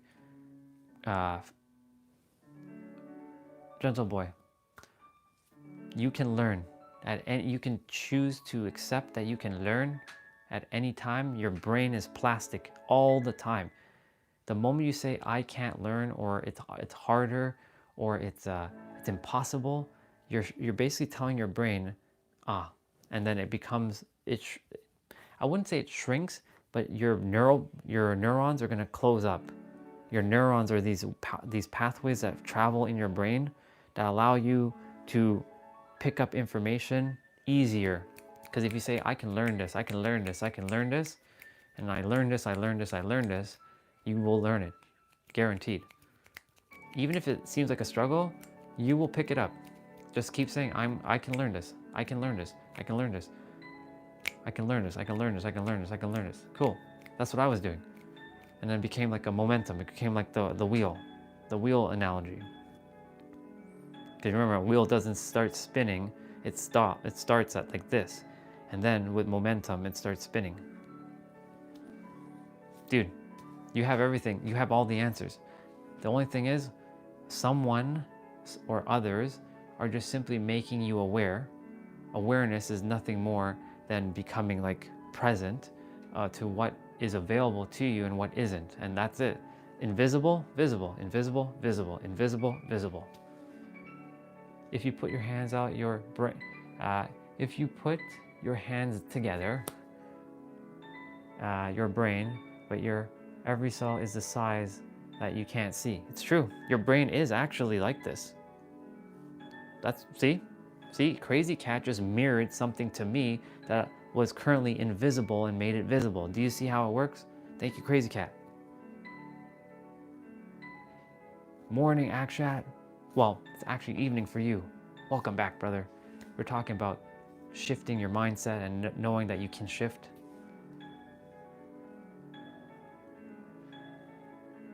Yeah, exactly. Dude, gentle boy, you have all the power to shift. This is why I keep sharing. You are the master creator, and everything that you desire is created here in the now. And you can, if you desire to be smart, you will be smart. You desire to be not smart, you will basically not be smart, because you have the power within.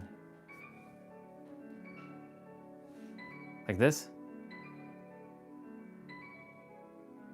right? Or this, Crazy Cat.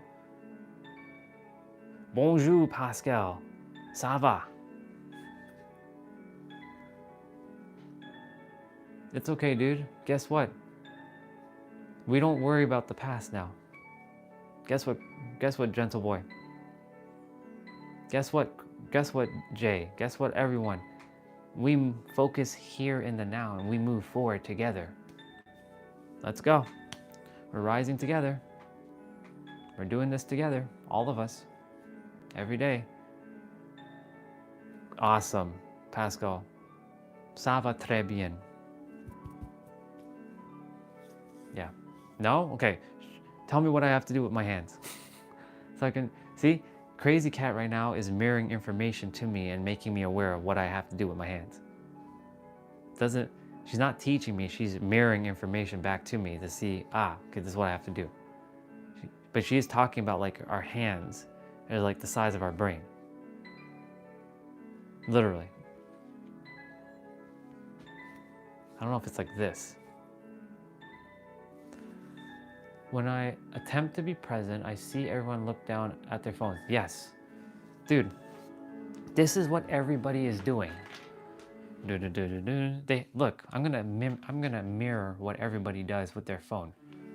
This is a tablet, so I'm gonna pretend this is a phone. They make the sound.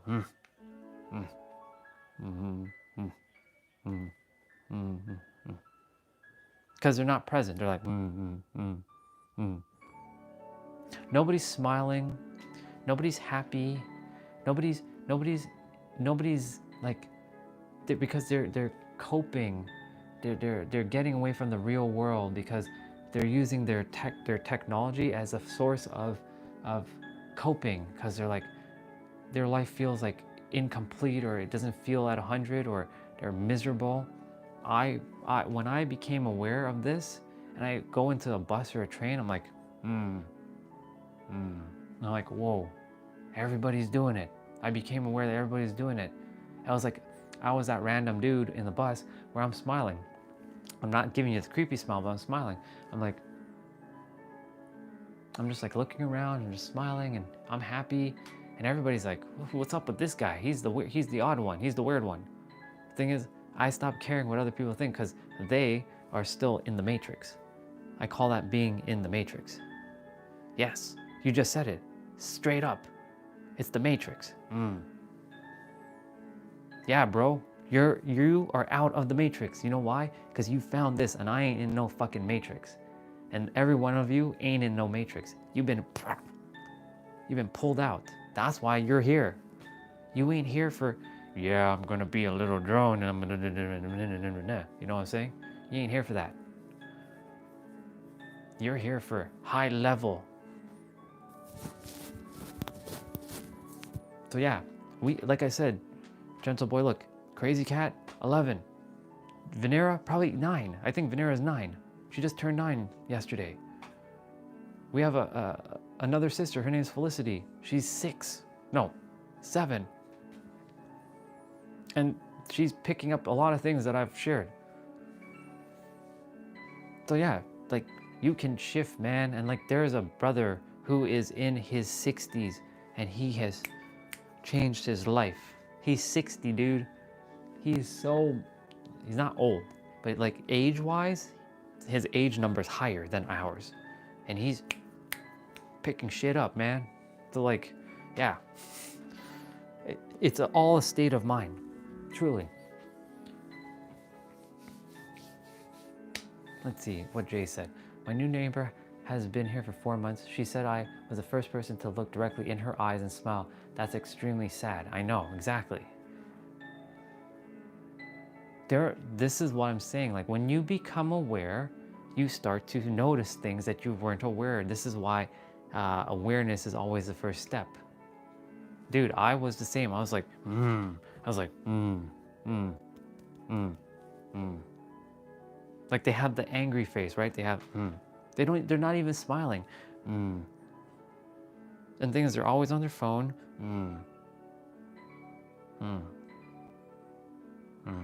And I'm making the sound effect to be silly, but like,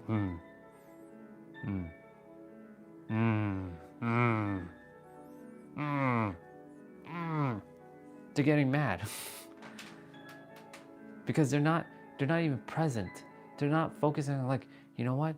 I'm gonna put my phone away in my pocket for a moment. I'm gonna take it in. Where am I? I'm in a bus, or I'm in a train, or I'm somewhere. Wow, it feels nice to be outside. Because, you know, or it feels nice to be in this like spot, like just taking it all in. Like when I'm out, I don't really use my phone. Like my phone is generally in my pocket. I only take it only for the fact that like if I'm, hey, I made it to the location, where are you? Otherwise I would not even bring my phone, straight up. I could give fuck all about my phone. I don't have to take my phone with me. I put my phone in a drawer for 9 months and not use it. Just to prove that I can break my phone habit. The only reason why I'm live streaming and on the phone is because that's how I'm going to live stream. Because using the computer, live streaming from the computer, it doesn't work properly. It doesn't reach more people. It reaches like less people. It's the weirdest shit. Same account. Let's see. Yeah, I see pain in people's eyes. Like they're basically, they're like this. Look, they're like this. Pretend I'm holding a briefcase in my hand. They're walking like this.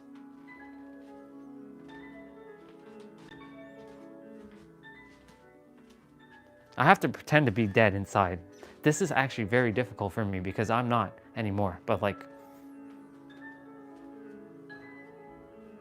and they don't have they have the empty look. They're like this. Well, I'm gonna turn around, hold on.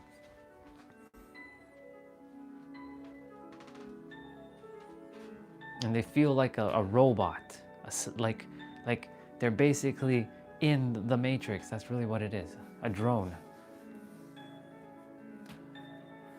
Do social distancing affect our energy sharing? It made us separate from the oneness. After COVID, we were getting more and more isolated. It did for sure. I can't I can't disagree with that. That's spot on. But like, here's the thing. Even in that social like thing, a lot of people are starting to refine communities like this, because we're basically seeking to be a part of something grander. This is what this is doing. This is being a part of something grander. And yes, COVID did do its damage. But COVID was also a blessing in disguise. It was meant for people to wake the fuck up and stop living the old paradigm. But some learned the lessons, or some remembered the lessons and was able to break free, and others, I was still kind of trapped myself, and others just didn't. Now I kind of broken free, but like, yeah. Everybody who uses their phone every hour that's not at school, they look angry and they lose their mind every 5 seconds. Yeah, crazy cat. If there is a connection of mine, she cannot be without her phone for 5 seconds. She gets like this. I took her phone away for 5 seconds. She's like, I didn't go to take it away to like, to like look at it. I took it away to put it in my pocket. I'm like, can we be present here for a moment? Why are you on your phone? You came here to spend time. Why are you on your phone? But she was getting so I told her, here, take your phone back and put it in your purse. She couldn't do it. She was like, I have to look at it. Like, okay, well, bye. I'm going, because I'm not going to spend time with you if you're going to be always on your phone. She was like, so crazy cat, you're spot on. She was like shaking. It was crazy. It was nuts. Sometimes you have to do technology detox. I don't know if any of you have done technology detox. It's actually quite powerful, believe it or not. Let's see. Also, that everyone's attention span and general commitment has gone down significantly. Yeah, I have a great example of that, Jay. And I'm gonna see what you all said there. When I travel for hours to meet someone who then cancels because she doesn't feel it, I don't call them again. It's respectless, exactly. So Jay, you know what you just said about the attention span? So this is what YouTubers are doing now. So all of you pay attention. You probably seen this, and you probably may or may not be aware. So when you watch a YouTube video, okay? You're watching a YouTube video and you're seeing somebody talking, and then they're flipping to another scene, and then they're flipping to another scene every 5 seconds and flipping to another scene, is because your attention span has dropped to 5 seconds. And Nero and myself is forcing you all to have a longer attention span. Do you see me flipping scenes? You see me moving around, yes. You don't see me flipping from one scene to a next scene to all this thing and having text on the screen and all kinds of things. You're just seeing me speaking, that's it. And the thing is, when you look at videos, they're like throwing this here and they're moving here and they're having all kinds of sounds here. It's a psychology trick to get you to stay engaged. Like the human attention span is less than a goldfish. It's like 5 seconds, and you're like going here, doing this, and they're doing this and moving here and going here and all this kind of stuff. And it's like, why can't they just speak like this? It's because they know that they either can't captivate the audience because they're clicking, they desire the clicks and the likes. I desire to help. I'm not saying they don't desire to help. I'm just sharing that, like, I'm not going to be doing those psychology tricks. You either like what I'm sharing and you stay. You don't? Cool. Onwards to the next. But yeah, spot on, sister. And spot on with your whole, like, I don't feel it. Yeah, if someone says I don't feel it, guess what? When the time comes and you call me, sorry, I don't feel it. Bye. No, I agree with you, sister. I agree with you. Just be honest. That's the thing. If you never felt it in the first place and they say I don't feel it, that's what happened.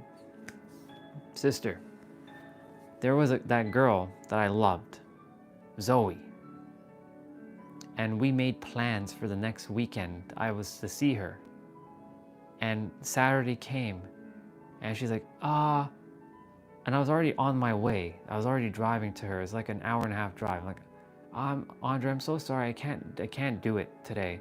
Can we reschedule? And we never actually rescheduled. I'm like, sure, whatever.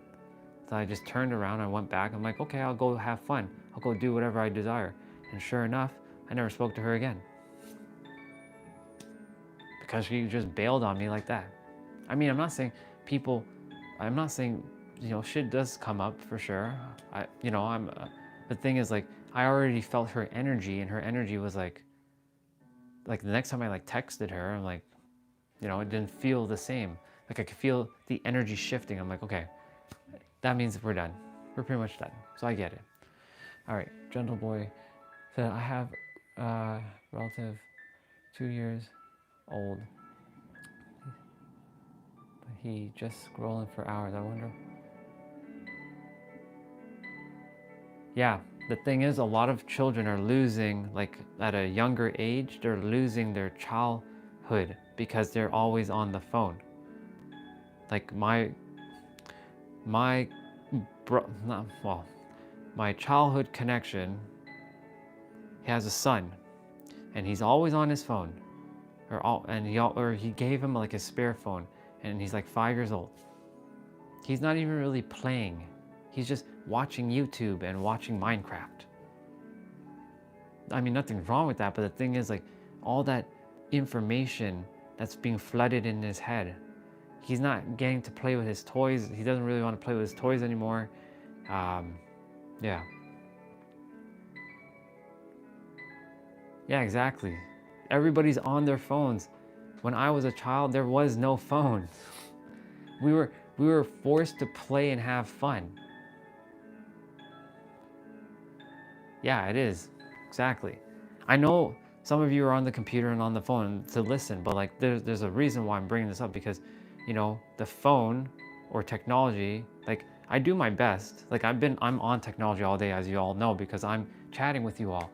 But I know how to break my habit. I don't have to be live streaming. I don't have to have my computer on. I can turn this shit off and just be. I can sit. I can literally sit and be.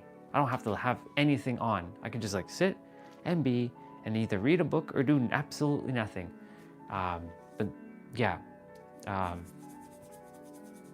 it's just a matter of like, sometimes you just have to take that pause within yourself and just allow it to just be.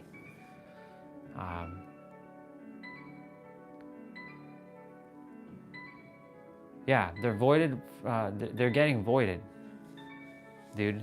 The thing is, like, it all comes down to the parents. Remember, like, yes, it's okay to give the child the phone, at 5 years old every so often, but don't just give it to him and then, it's keeping him entertained and like I know you're busy doing your thing, but the thing is, like, once upon a time, phones didn't exist. So how did parents do it? They were either interactive with their kids or they had their kids play with toys, and toys keep your imagination going.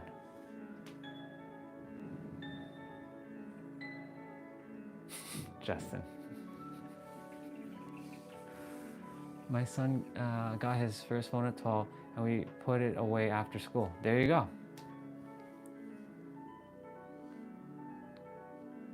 Have you read some of the books by Jonathan Black? I'm sure I have. I don't have the titles off the top of my head, but I'm sure I've come across some of his books for sure. I'm gonna go jump in the snow and get some of the snow to make maple syrup on snow. Awesome. There you go, Crazy Cat. Crazy Cat has a good balance. She goes and plays and she goes and does her thing, and she comes back when she does. See you later. I love you. I'll see you soon. This is what I mean, like kids, like Crazy Cat, she's still going out and playing and having fun. And I'm not saying that a lot of kids don't do that. A lot of kids still play and have fun. What I'm saying is, if they're always on the phone and they're not going out and playing, that's the problem. Where do I live? Okay, so pay attention to what I'm about to say. So in my inner world, so I have an inner world, right? Just like you, I live in San Diego, California, because that is home. That is my home, San Diego, California. Where do I actually currently reside in the physical? In Toronto. I say that, but I don't mean that like, oh, I'm like, I don't live in San Diego. I live in San Diego because that's my home. That's truly my home. I was just born and raised in Toronto, and I'm moving there.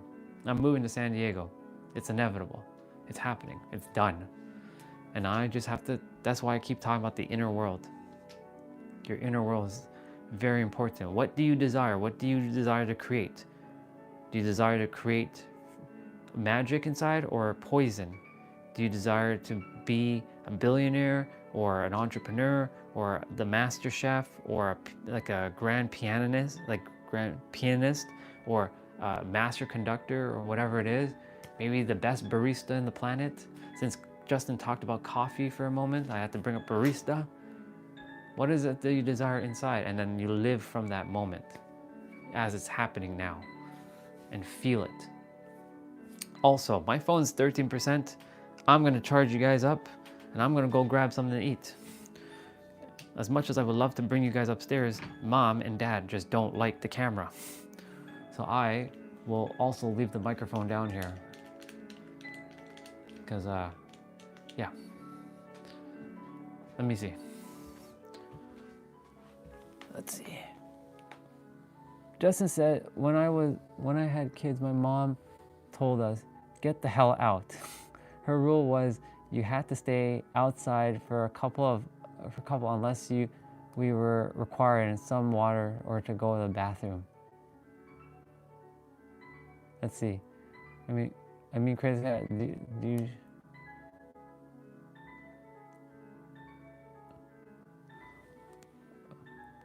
You meant a couple of hours, yes. I know what you meant. I was just having to fill in the blank there. And Jay, when you said me, what were you referring to? And I know Gentle Boy was referring to Crazy Cat. Let's see. Oh, I see the question. Never mind. Disregard what I was just saying. I just didn't read what you just said there, Gentle Boy. She lives east in Canada. So she lives in the winter area too. You can call me Andre. You can call me the superhero of love. You can call me Orion. Orion's my new name that I'm coming up, that I'm going to be changing to. Orion, because I feel called to be called Orion. Orion Phoenix Ramses. Ramses with an S at the end, not a Y. So Ramses, Ramses. That's the great pharaoh. So Orion for the star, Phoenix for rebirth, and or Ramses as the great pharaoh, because I have this ancient Egypt energy inside of me that's like bursting outside. So either Andre, Orion, or bro, you can call me just bro. Not O'Brien, Orion.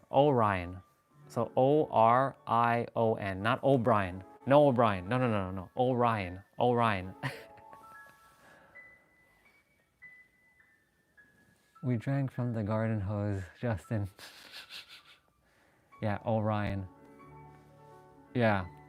The name is based off of obviously it's like the star. Yeah, Orion. But yeah, I know. It's all good. You can call me O'Brien if you like. It's all good. If that's your way of having fun and connecting and you want to call me O'Brien, then you can call me O'Brien. That works too. Kind of like the Orion Belt, yeah. Yeah, kind of like the Orion Belt. It's like the stars and such. Yeah. Definitely. So that's why like I feel called to be called that, because like the universe is like, your name is Orion Phoenix Ramses, dude. I'm like, okay, universe.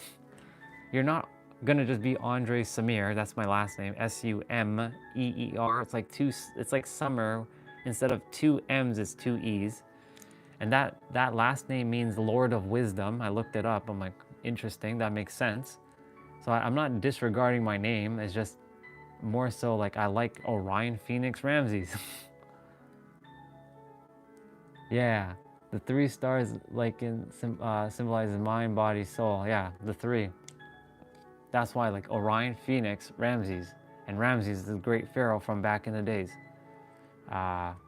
He was probably one of the most famous pharaohs of all time, next to Thoth and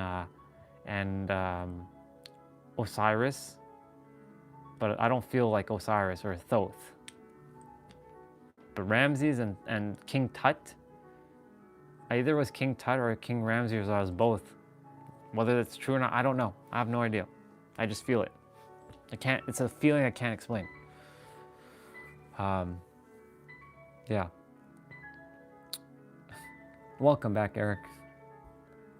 Eric, quick question for you. When you built that thing in ChatGPT, because I haven't really used ChatGPT in a while, do you have a paid version of ChatGPT or a free version when you built that image for me? Because I'm like, I only see the tech, like I only see text version, so like so I don't know how to build that in ChatGPT unless you have to pay for that, and then you have the photo version where you can like build whatever you like. I'm just curious about that. See, Eric's gonna mirror back some information, and I'm gonna become aware. I'm like, okay, cool. Now I know. If he chooses to share, of course. Yeah. I'm gonna go grab my meal. I'm gonna go say hello to my parents, because like I've been up and they've been up and we've been up for hours and I haven't even said hello to them yet. So I'm gonna go say hello to them. Yeah, so I know what the modded, I know, so I'm referring to more like the computer version. Welcome, Michael. We will definitely hit the tuning fork shortly. Yeah, I'll be back. As much as I would love to carry you guys in the kitchen, Mom and Dad are upstairs right now and they do not like to be on camera at all. And the microphone will throw them off because they see it. This is the microphone. And when they see it, they feel like they have to shh.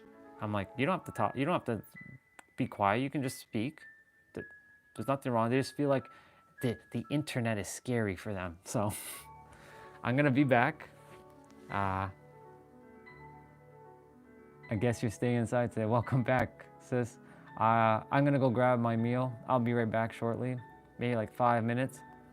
You guys hang out. I'll put the sun in front. Let's see if I can keep the sun in front. Will he stay? No. I'll have to put you guys behind, and I'll put you guys to face the chair. And can we see him? No, we can't see him. There. I don't know if the phone's gonna stay though. I think it's gonna fall. Oh no, it's staying. It's staying. There we go. There we go. And we're gonna bring the little whale next to him. There you go. We got the little whale next to him. I'll be back in like holy shit, it's minus 17. Crazy cat, it's like minus, I think it's like minus 12 or 13 here. Damn. Jeez. Okay, I'll be back. I'll be back, everybody. And I love you all very, very much. I'll be right back.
Got to say hello to my mom and my dad.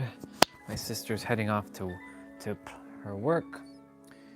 I don't have to drive her today, so that means I get to chill out.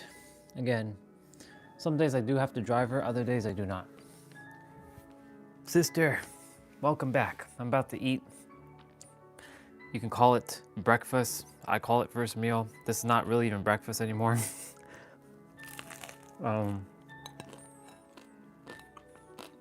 Welcome back, Taylor. Let's see, what were you guys talking about?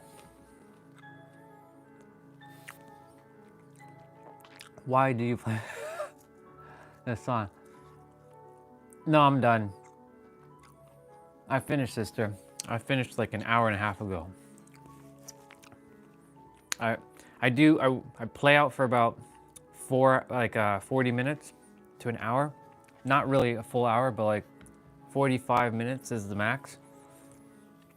I do like the 30-minute routine. It's always gonna be like 35-minute routine, and then I do like 10 minutes of abs. So that's like 30, that's like an extra 10 minutes. So 40 minutes. I feel like that's optimal. I don't feel like you have to go longer than that. You can definitely go longer than 40 minutes, but like 40 minutes seems optimal. Also 40 minutes, well, 30 minutes is only 4% of your day, just so you know. So if you break it down like that, there's like literally no excuse that it's only 4% of your day. You got 4% to move your body. Go move your body.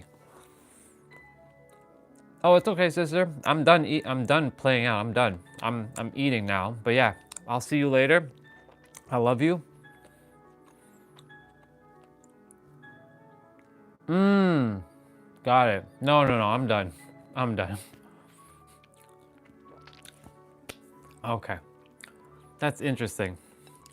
That can happen. It happens on my computer too. Sister, I'm great.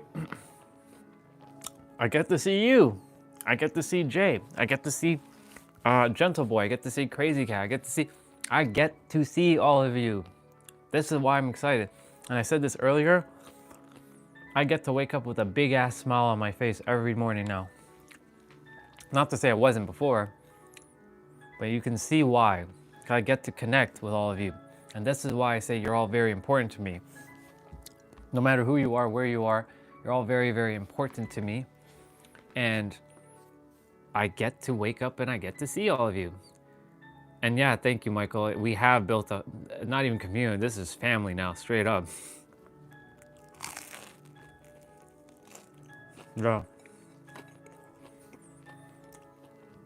This is family, and I don't plan to stop.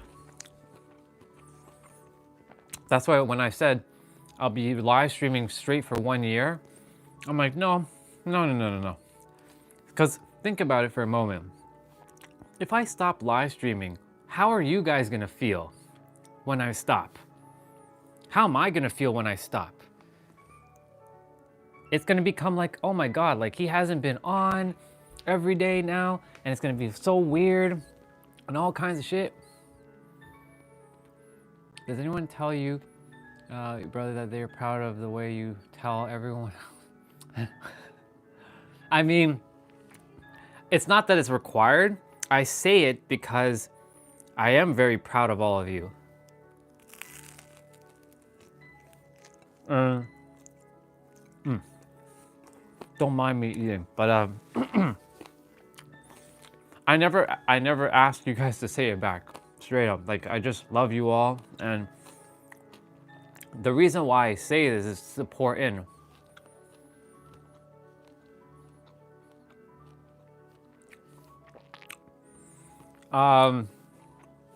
Does anybody tell me that they're proud of me? They don't have to say it, but I can feel it.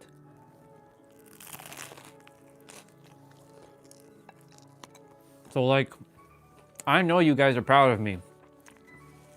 You don't have to say it. I know you all love me. You don't have to say it, because I can feel it. There's a different, remember, I'm clairsentient, so I can feel what you guys are feeling. So like words for me they don't matter. Okay, let me rephrase that. They do matter, but it's not necessary for me to hear them anymore. Yeah, you're good, sister. I'm glad you asked. I appreciate it.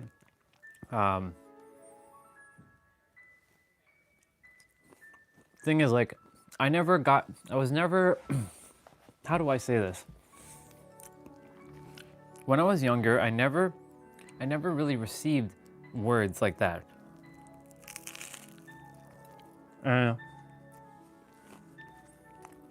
So I went through life not accepting people's words. This is why I was referring to receiving now.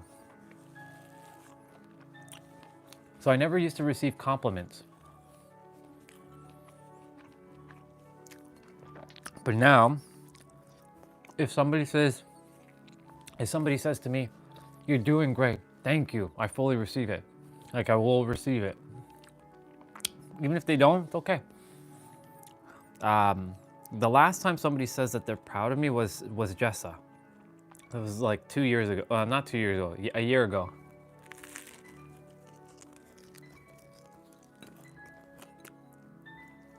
Well, that's not true. That's a lie. Olga said that she's proud of me. She said she's proud of me like maybe a couple weeks ago. My bad. That slipped out of my awareness. That's my bad. Olga did say she's proud of me. So I do get it. It's not necessary for me to hear it though, because I can feel it.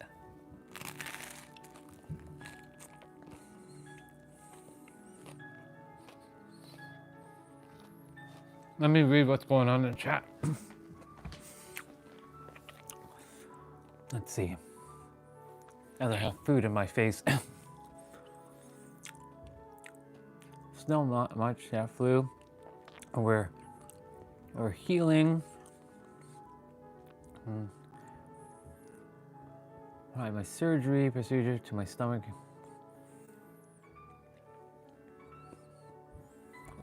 That's what I was asking, brother. I grew up with no one telling me either. It was weird hearing people say that, and that sometimes feels off. And I hear you, sister, but guess what? When I say it, I mean it.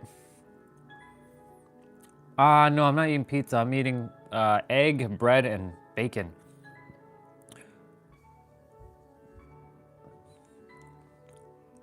So, the thing is, like, I share it as well.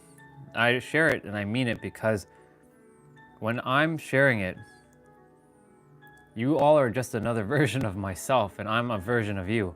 And I would rather us hear those words from each other that feel in alignment.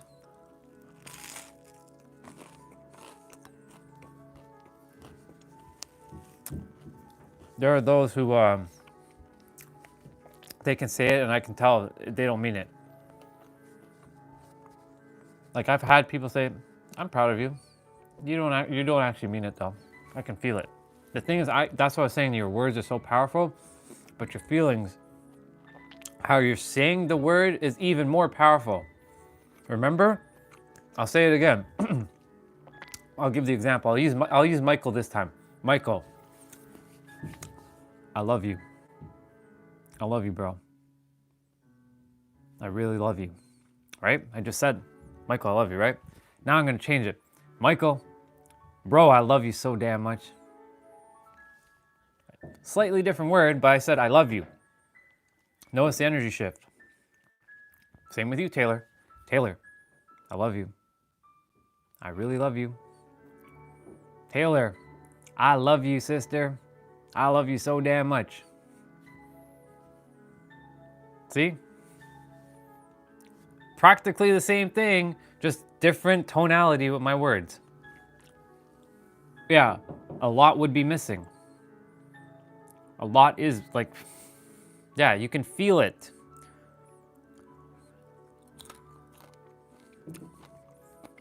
So I'll say it from this. I'll say it again with exact words this time.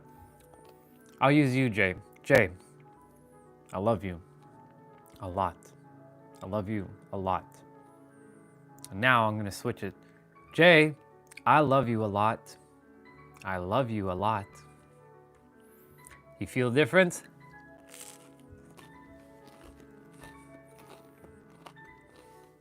I know I feel the difference. There's no mask. The first one has a mask. The second one does not. Oh, sorry, the first one, yeah, the second one does not. That's what I was saying. I was like, the first one, yeah. Getting confused for a moment.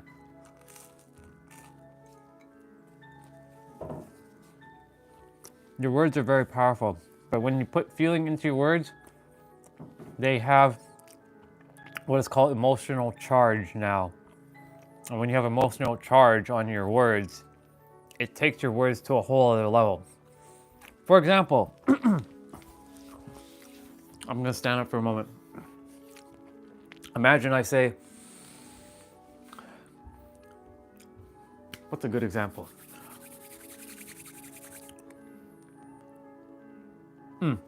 Okay. I'm just driving a Toyota Supra. It has like no care. I'm driving a Toyota Supra. Or, I get to drive a Toyota Supra. I get to drive this awesome car. Or, I get to drive this awesome car.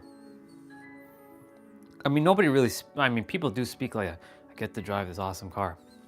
They have no enthusiasm, no energy to their word. So it feels dull. There's like no energy that's coming and bursting out. And because of that, it just doesn't, it feels bland. It feels not real.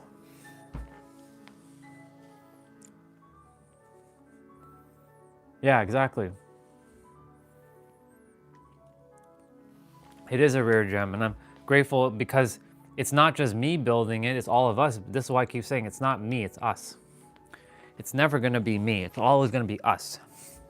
I do my best to say it's us. This is our family, not my family, our family. And that's the thing, that's what I was saying. Yes, I said I was gonna live stream for 1 year straight, and I'm doing it. I'm doing it, I don't care. If I have to move hell or high water, I'm doing live streaming every day. Is it gonna be always 12 hours? I don't know. We'll see. I'm managing 12 hours, and 12 hours seems to be awesome. And then I do that 3-hour stream at night, the gaming stream. Now, after a year, you know what it's gonna, I was saying this earlier. How will you guys feel if I just stop streaming? I know I will feel like, oh my God, I just like left.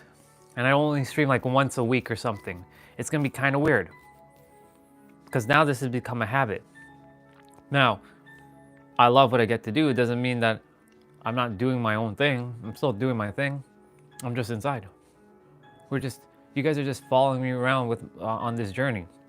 And we're not really following. It's more like you're coming along this journey with me. I'm not doing this alone anymore. I'm not living life alone anymore. That's the beautiful part about this journey. I get to spend time with family now. And guess what? Welcome back, birthday girl.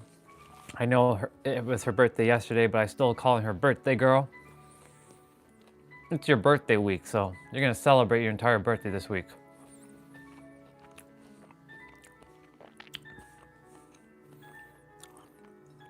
I love the fact that this channel, our channel, isn't for just a certain age group. This is why I was sharing earlier.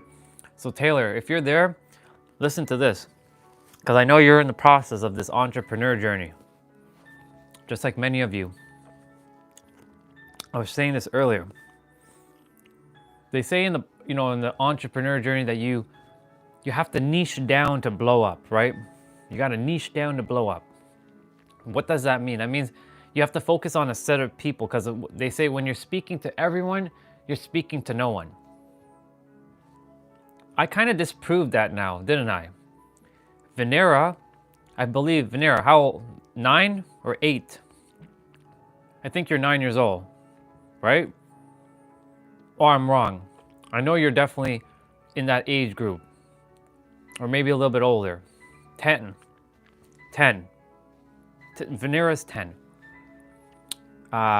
We have we have Sushi at 14. We had Felicity at 8. Felicity's our youngest. Felicity, she goes by the name Santa. When you see Santa, she jumps on once in a while. She's 8. And this channel is literally for everyone in some way. Sometimes we're just hanging out and relaxing. Sometimes I get into brother mode, like into like, you can call it God mode. I'm always in God mode, but like I'm just saying, like we go into like you saw when I get in passion, you see the energy just come flying out. We move our body. We play video games at night. We sing meow. Meow, meow, meow, meow, meow, meow, meow, meow, meow, meow, meow, meow. Like I'm singing meow now. We joke around. We hit the tuning fork, which by the way, as I'm eating, I'll pull out the tuning forks in a bit. Michael, I got you. I'll pull out the tuning fork shortly.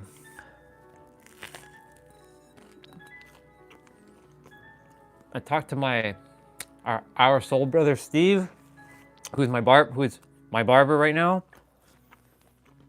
I can come and live stream. I can come and live stream while he's cutting my hair. So you all will see Steve and be like, yo, Steve, say hello to all the fam. Say hello to the fam. And he'll be cutting hair and I'll be like, he'll be doing his thing. We're doing this. He said, yo, it's gonna be exciting. I'm like, yep, it's gonna be exciting. Because me and him, we can get into a flow. So it's gonna be cool. I'll even bring the secondary microphone so he can put it on and he can speak. You'll hear him clear as day. That'll be the first time he'll ever live stream as well and give him a cool experience. And who knows, maybe he starts his own YouTube channel and he starts cutting hair, live streaming, and just chatting with people. Who knows, I can inspire him. Never know. Never know what's possible. Anything's possible.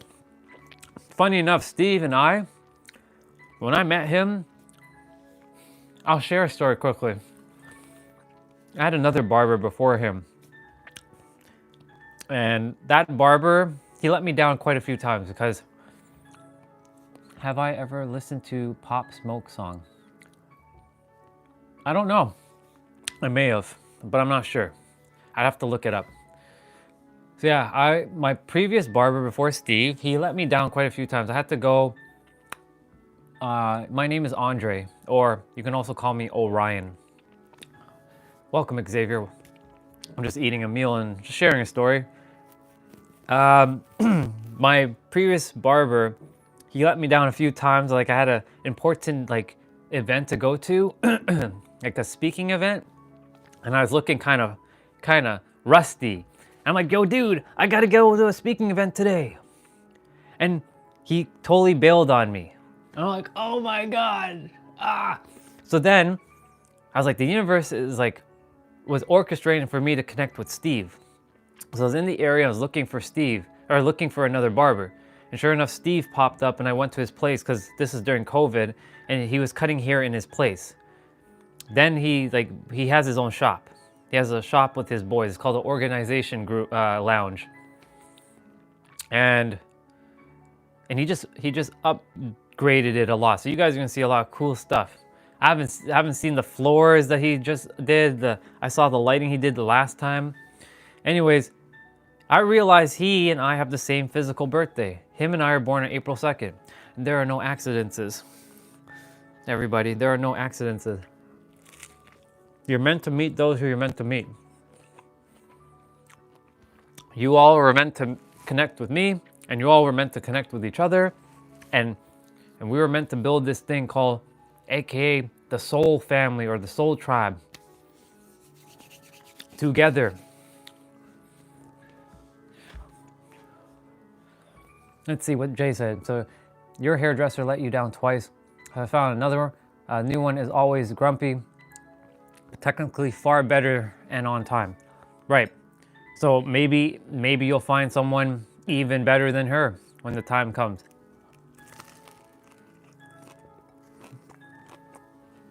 My previous barber wasn't even my previous barber. I had one before that. His name was Xavier. Funny enough, Xavier lives super close to where Steve lives in the physical. And the thing is, they both have the same last name, but they don't know each other. And I shared with Steve that Xavier is the one that gave me this haircut and the beard. Like, he's the one that shaped everything. He came up with this idea. Because before Xavier, which is funny that Xavier is in the chat, but it's not this Xavier. I just clued in that it says Xavier. See, there are no accidents. My first barber, Xavier, I only had short hair. Remember, I was bald headed. I used to just shave my head. For those of you who have not seen the photo, again, I'll pull it up.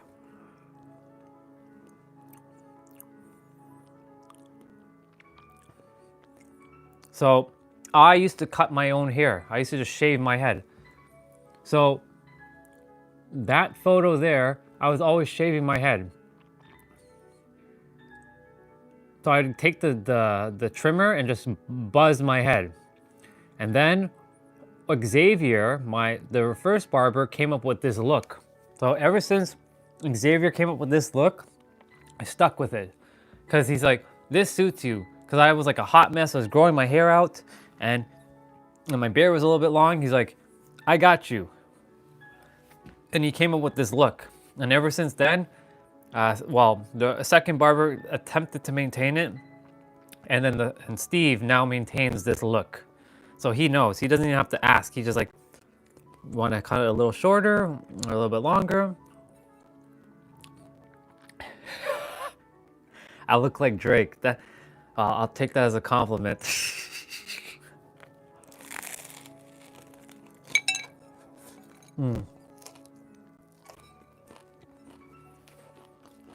But that's how I used to look, dude. That's how I used to look. That was because in this photo, dude,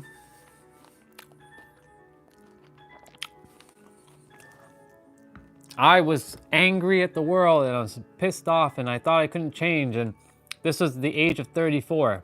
This one, right? Actually, age of 33. And then the other one's age of 36. Same person.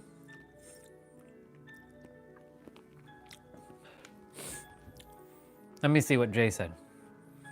When you have an event and make an appointment way in advance, then they must respect that. Oh yeah, sister. I booked that hair appointment for that event at least 3 weeks in advance. I'm like, his name is Arby. I'm like, Arby, bro, I have a speaking event to go to. I may have to go on stage. Do you think I want to look like this? He bailed on me. I'm like, fuck, man, come on. It's not the first time he's done it. I'm like, fuck, man, come on. Like, keep to your word. That's the thing. When you say you're going to do something, just do it.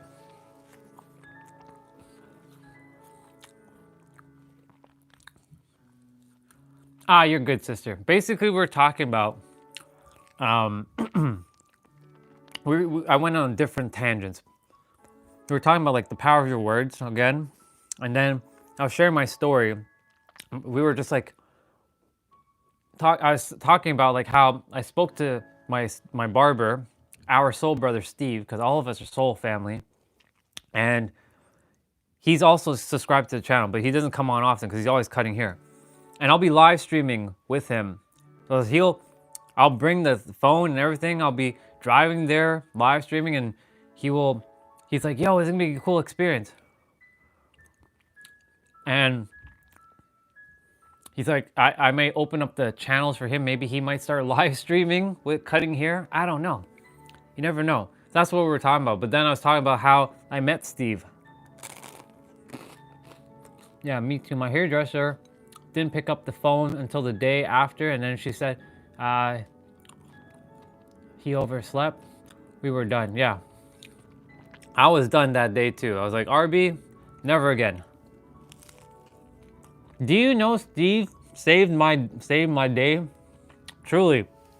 He's like, I'm like, Steve, like, I don't know Steve. I'm like, Steve, brother, I have to get a haircut today. Like, I don't really like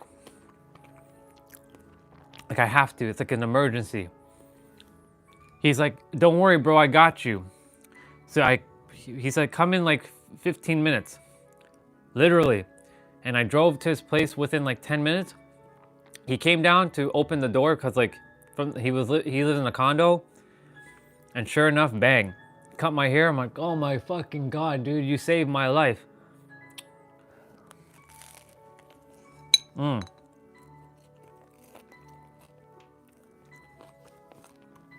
That's what I'm saying. I talk about this a lot. When you honor your words, you build trust in yourself. And if others don't honor their words, you lose trust with them. So if they say they're gonna do something and they don't do it, guess what? They're destroying trust within themselves. And every time they do that, it keeps getting worse and worse and worse. Some people don't care about that, and that's fine. Good luck. You're not going to get far. You're not going to get far. When you build trust within yourself, and when others have trust and they honor their word, this is why your word is so important. When you honor thyself and know thyself, and you allow and when others honor their word, shit will be real.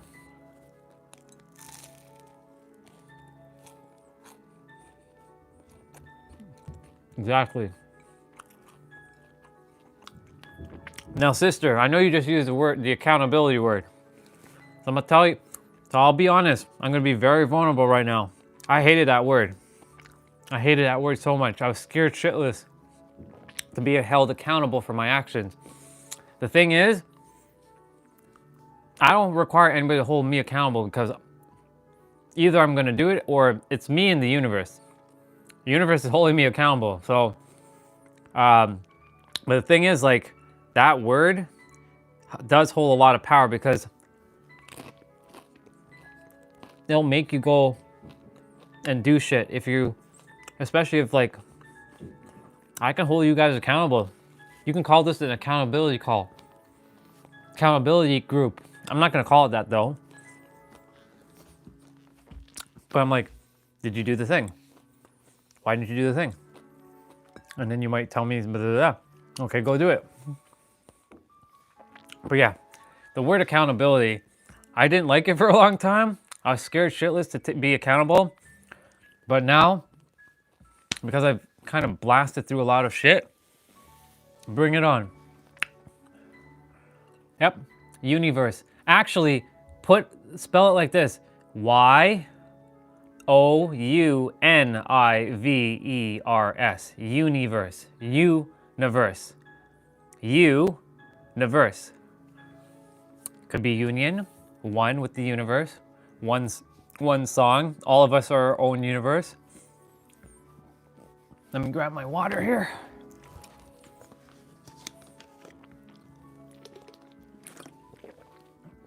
That was a good meal. Thank you so much. Appreciate it. I will put that plate upstairs and wash it just now. Let's see. Somebody hurt me when... somebody hurt me. I'll get to that in a moment, gentle boy. Metaverse and universe. Somebody hurt me and then later claimed the whole thing never happened. Yeah, that's that gaslighting bullshit. And criticize me for not being friendly. Nobody, I'm out. Yeah, exactly. Exactly, sister. You don't deal with that nonsense.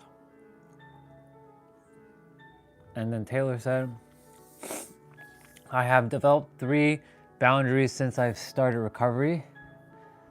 Yeah, 1, don't lie to me. Keep your word. That's a powerful one. And 3, do not intentionally disrespect or unintentionally hurt me. I love that. Those are good. Those are good boundaries for sure, sister. And then I'm gonna just quickly read what you said again, and I'm gonna touch on metaverse and universe. The more healing I did, the more I was able to see red flags. It's easier for people not to take responsibility because it is too painful. Yes. I desire to touch upon that just for a moment, and then I'll go to that universe metaverse thing. I promise you, General Boy, I see that question. Sister, you just talked about responsibility. This is why when you tap in to knowing that you are the creator, you are the creator or creatress or God or goddess, whatever name you give it. Also 111 here, sending you all divine blessings, love, and infinite abundance to your heart, mind, and soul. When you know that you are the creator, you have no choice but to take responsibility for your actions. Because you're the creator, you created all these experiences. There's no more blaming. What is the goddess concept? That you are God. Exactly. You are God. Everyone is God or goddess, whatever name you give it. You're the universe. You're one with everything. This is the perspective. You're not here for low-level human life. You're here as a creator. I'm not saying creators and humans are, no. You are the creator. Straight up. And it forces you to take responsibility for your life. Hands down. Period, the end. But the thing is, when you're going through that, then it forces you to own up to all the shit. Whether you created it or someone helped create it with you, all the shit that has happened in your life, it forces you to step up. Like the creator gave you, and you co-create with the creator because you're part of the creator. You're one with the creator. Let me see what Jay said. And yes, Taylor, you talked about people pleaser. Was a chronic people pleaser for years. Always saying yes when I desire to say no. Sister, you and I mean, all of us have this similar story. But yes, I know that feeling all too well. All too well, sister. Always, always, always pleasing and not saying no when I desire to say no, because I desire to be accepted and a desire to feel like, I'm going to use wanted, even though wanted is not a word in my vocabulary. I don't fucking use wanted anymore. That word just doesn't exist. Let's see. Yes, God, I am the God. God is me. I am the universe. Yes, you are. Every one of you are. All right. And then Jay said, and then, yeah, I saw you were a people pleaser too. Fucking people pleasing. Every time, people pleasing, saying yes. Yes, yes, yes, yes, yes. Yes to what? Are they even in my life now? Hell no. Because I just said no. And guess what? The moment you say no, then you'll know if you really are connected. The moment you say no, and they can't accept your no, and they're not a part of your life, that means they were never a part of your life in the first place. They're only there for a reason. Somebody will love you just cause with no reason. They just will love you. It doesn't have to be a reason. But the moment you say no, and they're like, whatever, bang. Exactly. When you say no, 80% are gone. Straight up. Okay. General Boy, let's see. Like the creator, I answered that. And back to Jay. Yeah, I confronted the person again 6 months later. He then claimed he had an argument, which I absolutely know was not the case. I you read all of your conversations, and no, you were spot on. Good. But the audacity, of course. And then Taylor said, I lived with someone who gaslights me all the time and will throw in humor and dismiss it how I feel. Taylor, there's another sister of mine, her name is Alexandra, that she just dealt with that. She was living with a dude, and he would just gaslight her like that. Like, he would she would say something to him, and he would kind of like laugh and make humor about something serious, and he just wouldn't pay attention, and he would just make the dumbest things. Like, he would just say that his consciousness is just I don't know. So I know what you feel. I know what you say when you say that, Taylor. So, because my other sister, she had to deal with that. Our other sister, not mine. Stop with the mine. Not mine, our. Okay. And I don't beat myself up when I do that either. Yeah. Let's see. But they do it in a very calm, nice way. It can be very emotionally draining. Yeah. I have to learn to accept them as they are, and I've learned to stop measuring my self-worth off their inability to take responsibility and communicate in a healthy way. Spot on, sister. Super proud of you for doing that. You know what's funny? I didn't even know what gaslighting was. I'm gonna be brutally honest. I had no concept of what that word was up until like 2 years ago. I don't know. When I heard people saying gaslighting, what the fuck is gaslighting? I didn't know. I had no idea what the hell that was, and I had to go look it up. I'm like, okay, so that's what that means. Interesting. It's like I lived under a rock for a very, very, very long time. Let's just call it that.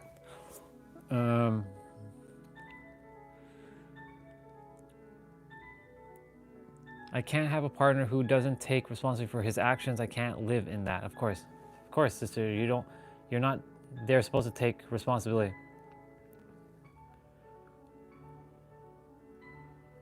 So, gentle boy, I'll get to your question in a moment because I'm gonna explain something to you about what you just said there. Okay, I have to learn how to channel the pain into motivation. I became extremely depressed and beat myself up every day. I did do some not healthy things in the past, but that is a choice. Yeah, but you are now making a choice to move forward and not repeat those choices because you're so much better where you are now.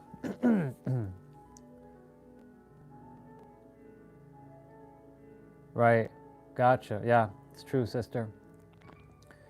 When one of my basic needs depends on it, it's hard to just pack up and leave. I had to take responsibility for my part and forgive myself, and I had to, yeah. It's all about taking your responsibility and not putting blame either, which both of you have come to terms with as well, and you moved forward. And I feel you, Jay, when you say, you would rather stay alone. Same thing. Like, you think I have time for bullshit like that? I'm here to help. I'm here to help the world. I ain't got time for some BS like that. If somebody enters my life and they're doing that shit, get the fuck out right away. I ain't got time for that. I know myself too damn well to know I ain't got time for this shit. All right, I'm gonna address Gentle Boy now. All right, let me read your thing. I still don't understand the concept of the inner God, okay? Because that means bad people justify their actions.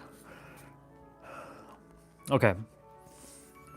I just want to remind you, Gentle Boy, that there is no bad person. The actions they do in this realm, here's the thing. Good and bad exist only in this realm. What we label bad and what we label good is created on this realm. Yes, there are things that are shitty. Absolutely. When you're in the fifth plane, if you're in the fifth dimension, Good and bad does not exist. It's all one. Now, this concept of inner God, we've been programmed to say God is outside of us. We must pray to God, and that I'm this weak mortal being that has to pray to God. Dear God. Right? That's what we've been programmed to do. So sometimes when I think of the universe, I'm like looking up. First of all, the universe is everywhere. God is everywhere. God is this headband. God is this shirt. God is my meat suit. God is outside. God is that door. God is those chairs. God is this sofa. God is within. God is everything. So now you're asking the question, this inner God concept. There is an oversoul, you can call it whatever, the one, that we are part of. I drew a picture of what I conceptualize as God. I'm gonna pull it up. I can find it. Is it this one? No, it's not this one. It's this one. This one! It's backwards though.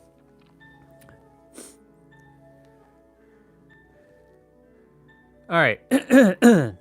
You all see that says infinite soul. I know it's backwards. It's infinite soul. And see those little things coming out? That's all of us. We're part of that one big soul. We were all originally one.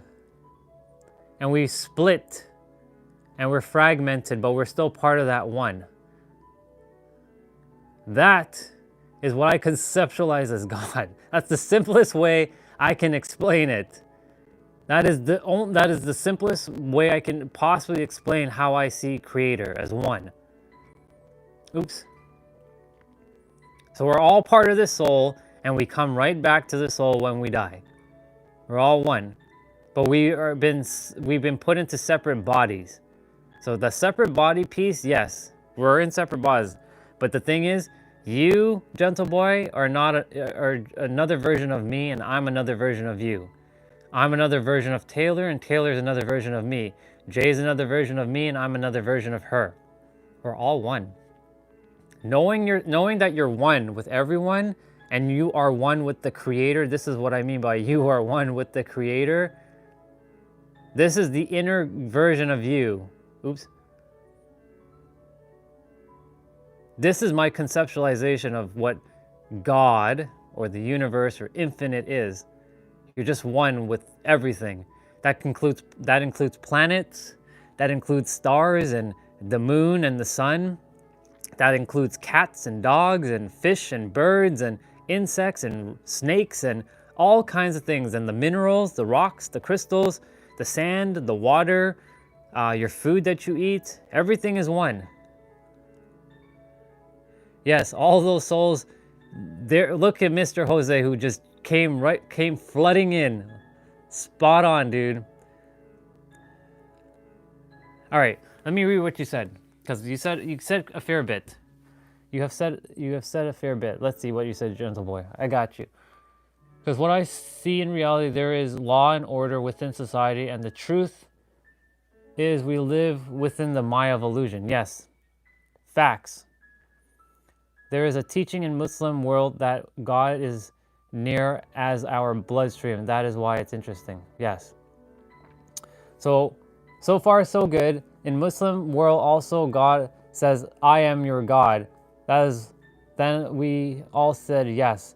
After we live in this world towards conditioning, that's where some of us separated according to our actions.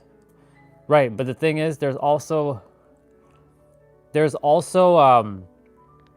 that verse in the Bible that says, be still and know that I am God. People mistranslated this because they thought that God was saying, I'm God and you're not. But no, that's not the case. What that verse was saying is, be still and know that you are God. A soul can't be deleted, but it definitely can be replaced, and I can explain that. Now, I want to see what Taylor and Jay were speaking about before I continue, because I know they're sharing some stuff. I do make sure I see everybody, because like you all are very important and everything matters to me. I've realized that okay, so Taylor said, I realize that it is an excuse and justification for them not to take healthy and work through it. I've done my past and all the things I'm responsible for. I have to grieve and accept things. Yes. And you're doing that, sis. You're definitely doing that. All right. Let's see what Jay said.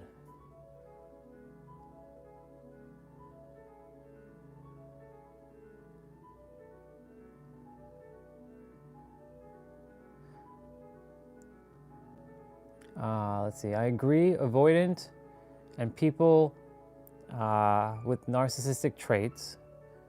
Yes. I love, Jay, sister, I love what you just said there. You didn't label anybody as a narcissist. You simply said that has narcissistic traits. I just want to remind all of you that nobody was born a narcissist. Those traits are taught to you. Nobody is born a narcissist. That shit is created through conditioning. Some can argue to the blue in the face that yes, you're born a narcissist. Good for you. No soul is born a narcissist. Why the fuck would the universe create a narcissist? Why? The thing is, we come down to this earth and we create our own hell on earth. Plain and simple, period, the end.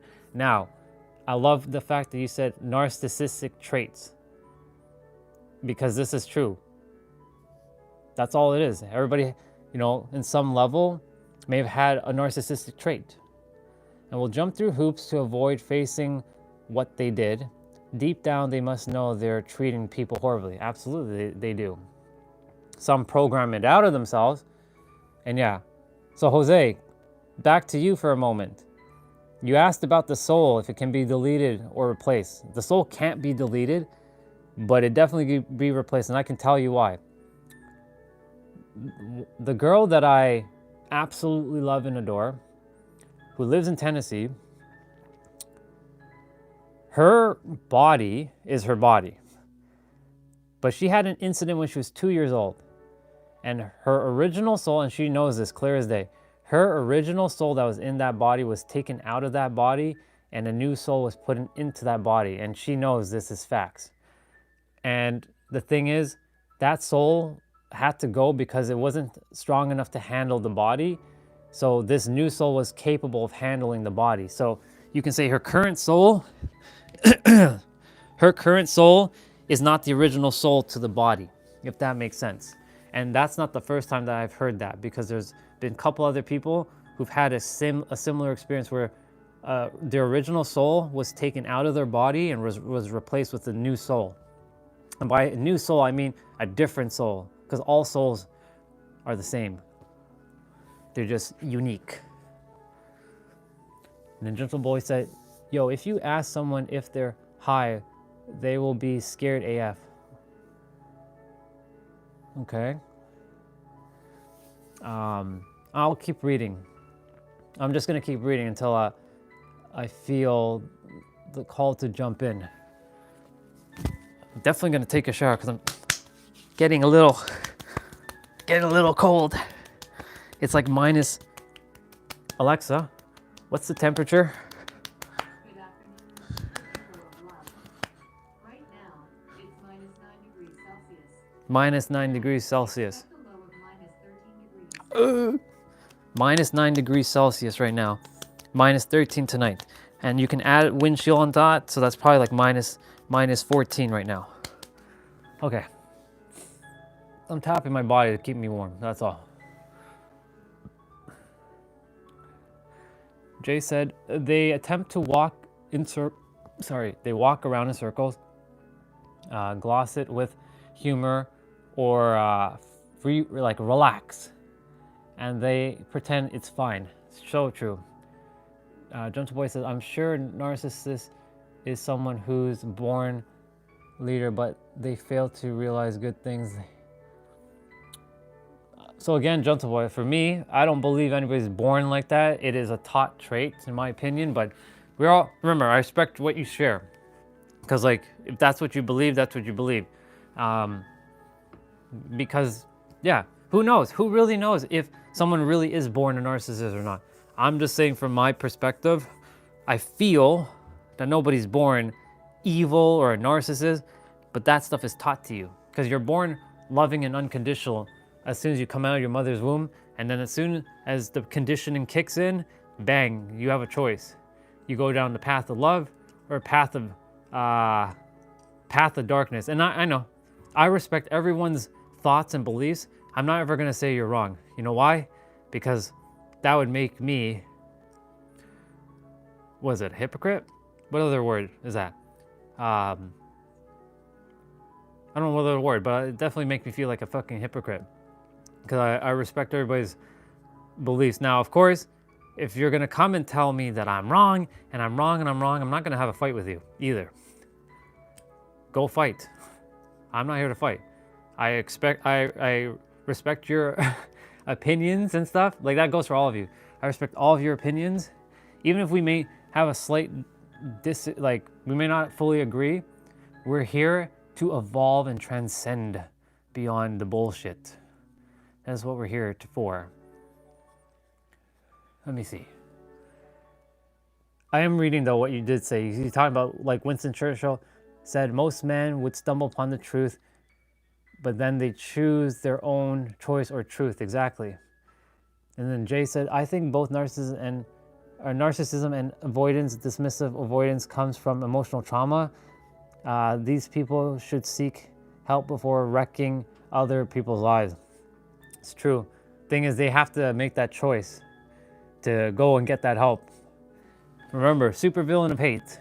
This guy right here wasn't going to go seek anybody's help because he himself hated people.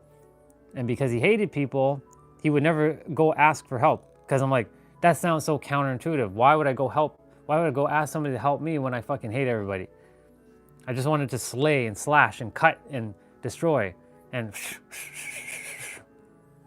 but yeah, they have to recognize within themselves, like, I seek change to be a better human. Like that time when I got down on my knees, I was like,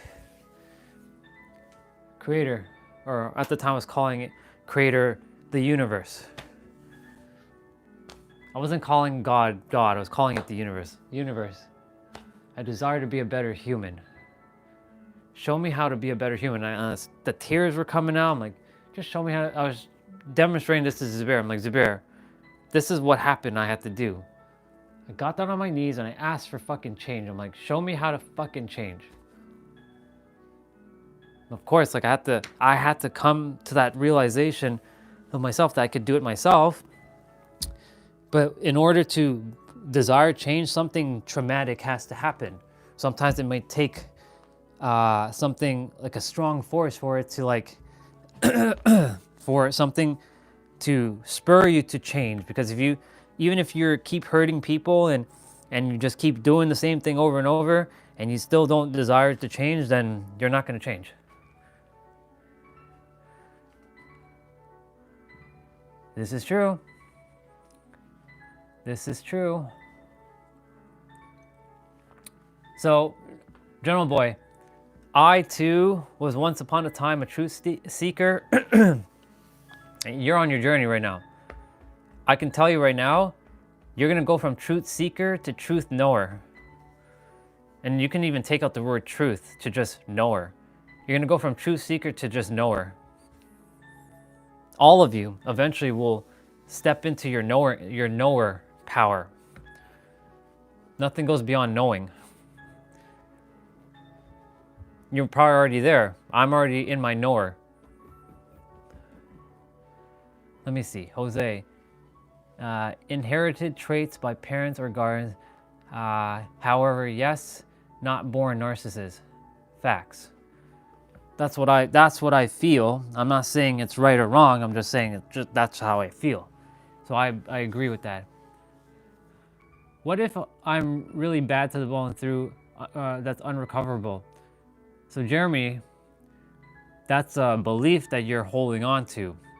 If you think you're bad to the bone, then only you have the power to shift that. I can tell you, dude, You're fucking awesome.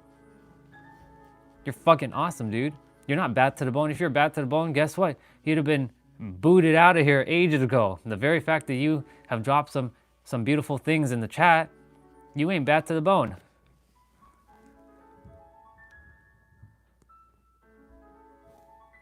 Actually, you didn't find God. You are your own God, dude. You are the creator. For real, for real.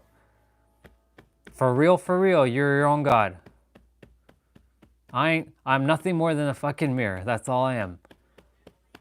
Never pedestalize anybody either. Everybody's equal. You're God, I'm God, all of us are God. Period, the end. Creator. And we're part of that one big oversoul, as you saw that drawing. And yeah, Jay, if you leave a series of heartbroken people behind you, the common denominator is definitely always going to be you. That means you have to work on your shit.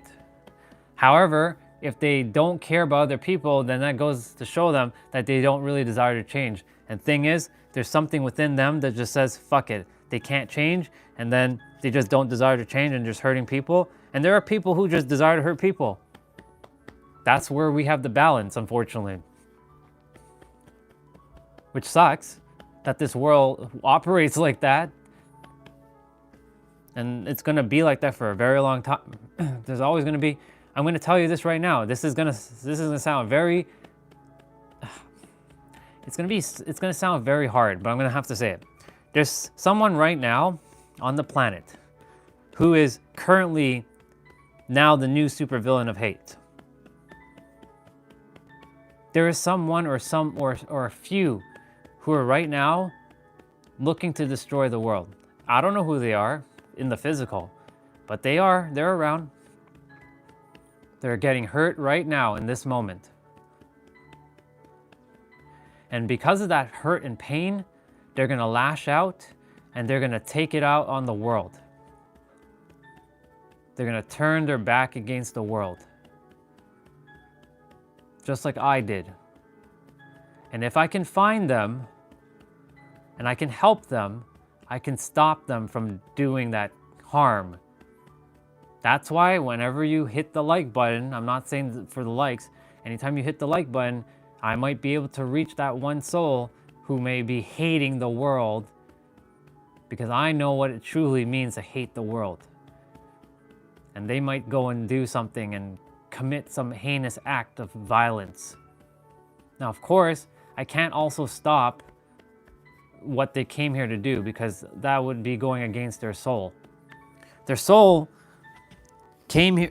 It's so weird to say all this, but we make contracts, and we make very interesting contracts like, hey, I'm gonna like hurt you so that your parents can wake the fuck up, or I'm gonna slay all these people so all these other people wake the fuck up. It's just weird that we do shit like that.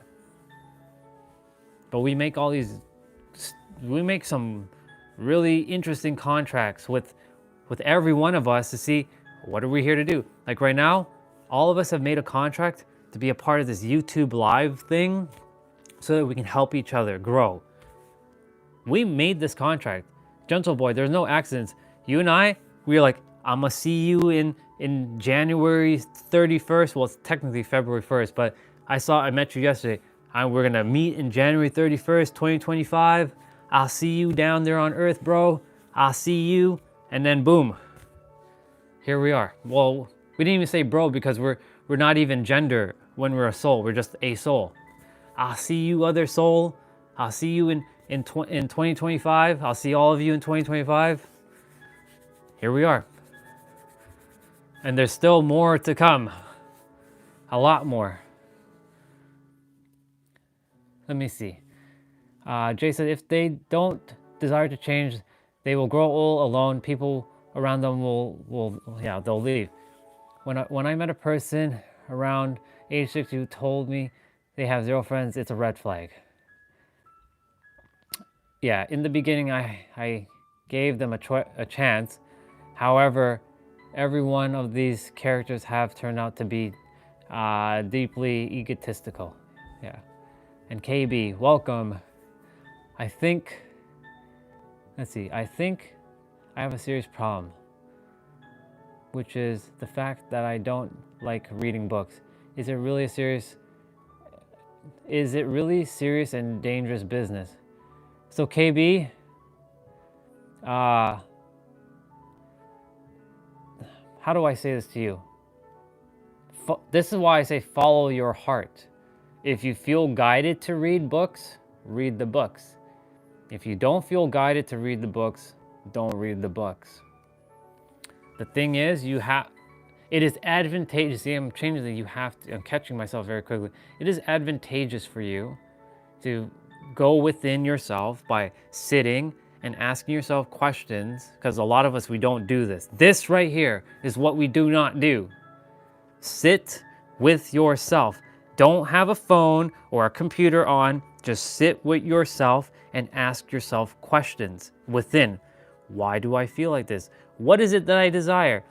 Do I desire to read this book? Do I desire to take this action? And really sit and ask yourself these questions. And when you do, you will have the answer. Follow your heart. This thing, not my microphone, this thing in the beating in your chest was the very first organ that was created before your brain. This has so much more power than this. And yes, we use this still too, but this will always lead you to the right path. This was given to you to simply forget everything so you can remember everything. So this doesn't know. This knows. Your heart has a brain inside of it. Your heart is a brain. Think of your heart as another brain. You have 3 brains in your body. You have one in your head, one in your heart, and one in your gut. Because when you eat food, your brain, there's a brain-gut connection. So like follow your heart. Follow your heart. Yeah, balance. It's all about balance. Follow your heart and see where it says. You'll know. If you immediately get an answer that says hell yes, go read the book. If you're getting an answer, hell no, don't go read the book. Then don't read the book. Follow your heart, not your brain. Yes, your brain is necessary. These two, when these two are working together in alignment, you're unstoppable. You're literally unstoppable because these two are, because right now your brain is telling you one thing and your heart's saying something completely different. So you're going in 2 directions. When the brain and heart are in alignment like this, you literally are unstoppable. Let me see. You're welcome, KB. I got you. Yeah, so Jay said, my son doesn't read books. I read 200 pages a day for years, but I was young before the internet came. Yeah.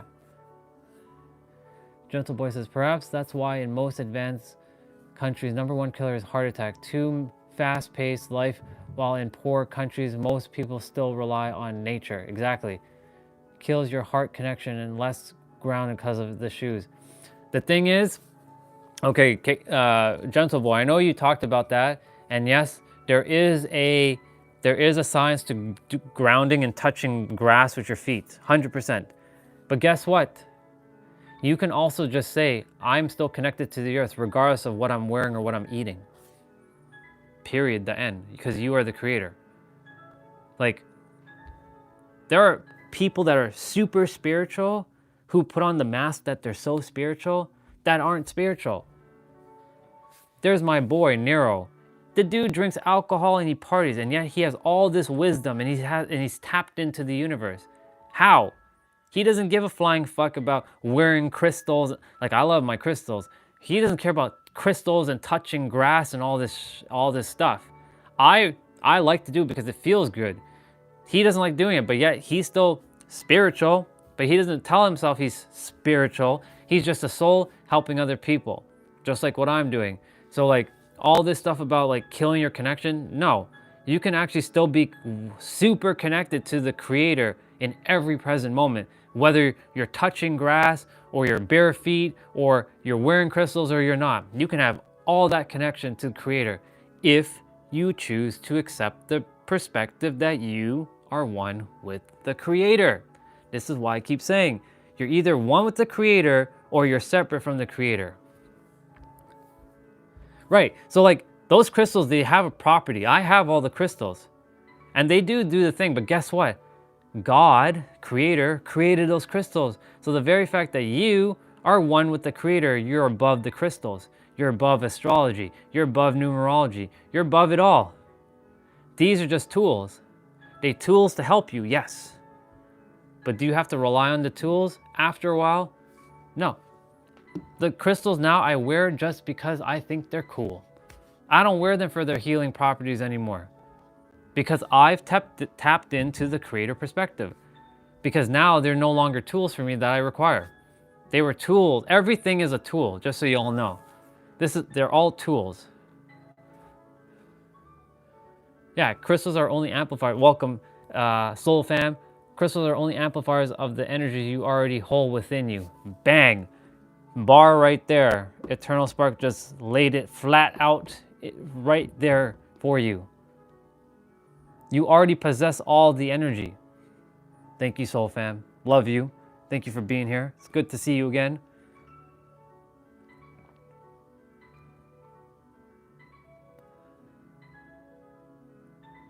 Where did I find? I bought the. I have to rebuild it because the one that I have it got it got shattered, which is okay. I built the crystal, like I took the beads, and then I had somebody build the necklace, and I took like the pieces and I had them like put together. So it's actually unique. I do have amethyst stone. I have it on my necklace.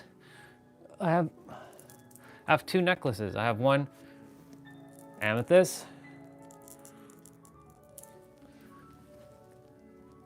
and my other one, which I have to rebuild because my two pieces broke, amethyst. And I have bracelets, and I have a crystal wand. I have a bunch of amethyst pieces. Where is it? Here they are.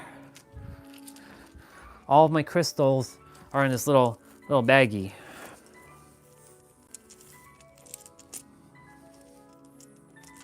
Look, pulled it out right away. Amethyst.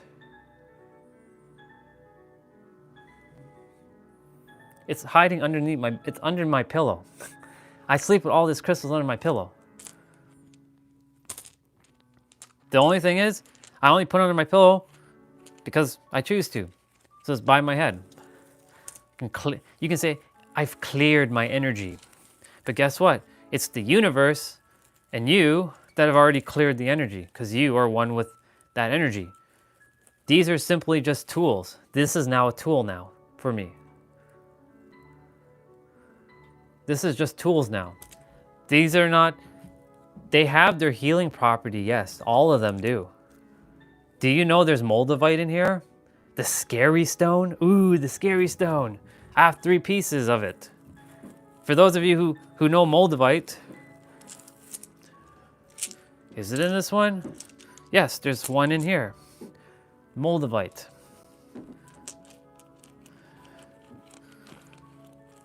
Here's one piece of moldavite. This is what they call the scary stone. Ooh. And yes, maybe it can cause some shit to stir up, but guess what?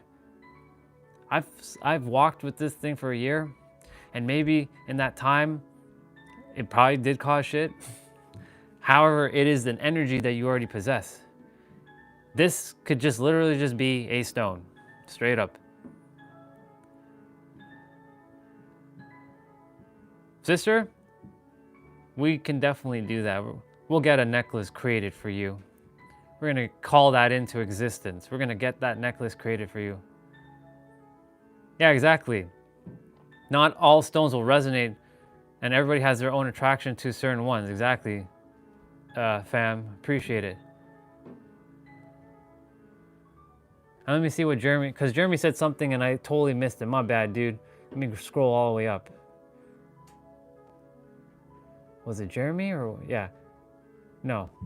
Well, yeah, Jeremy talked about the feeling the bad bone, but I already addressed Jeremy. I'm like, dude, you ain't a bad bone. You don't got bad bone in you. That's just a perspective you've taken on. This, what is it? There's the other two. They're hiding their other baggie. This and this. I have 3 pieces of moldavite in my hand right now. The people on TikTok will be like, oh my God, oh my God, oh my God, you got 3 pieces of moldavite, and they'd be scared shitless. For me, it's just a stone. That's it. It's just a perspective. Again, you will probably resonate with it. Maybe you just felt some energy coming from it. For me, I've tapped into the creator perspective. I am one with the stones. I'm one with everything. That's what I'm attempting to get to each of you, is that you're one with everything. And you know that. It'll take you some time for it to wire in. But because you came here, it's to shift perspectives and to transcend to the next level.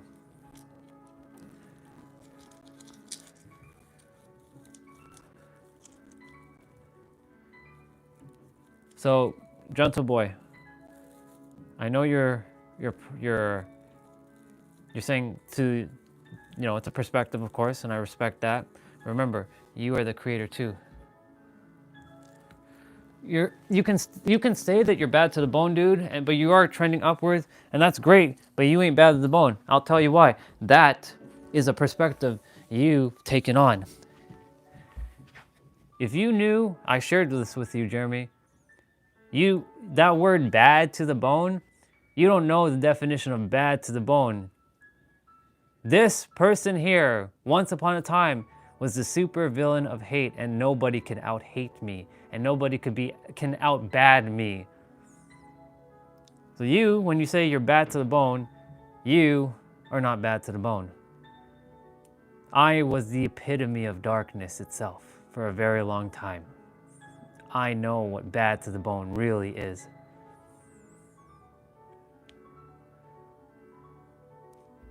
You ain't bad, bro.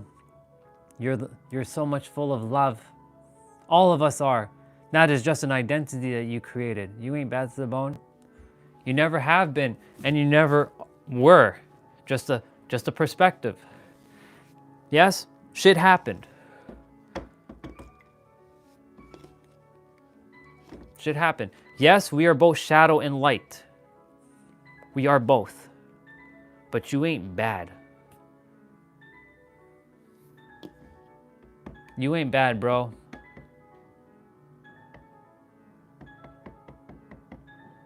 But have I deleted someone? I deleted someone because they were being disrespectful. They ain't bad. They're just disruptive. And I will not tolerate disruptiveness on our live stream.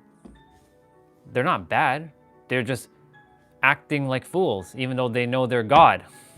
I keep sharing that to them. They're like, I don't resonate with you. Okay, well then peace out. What are you doing here? Get out of here then. I'm not here to tell you to stay.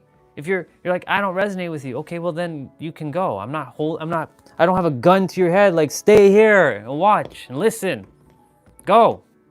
There's other people.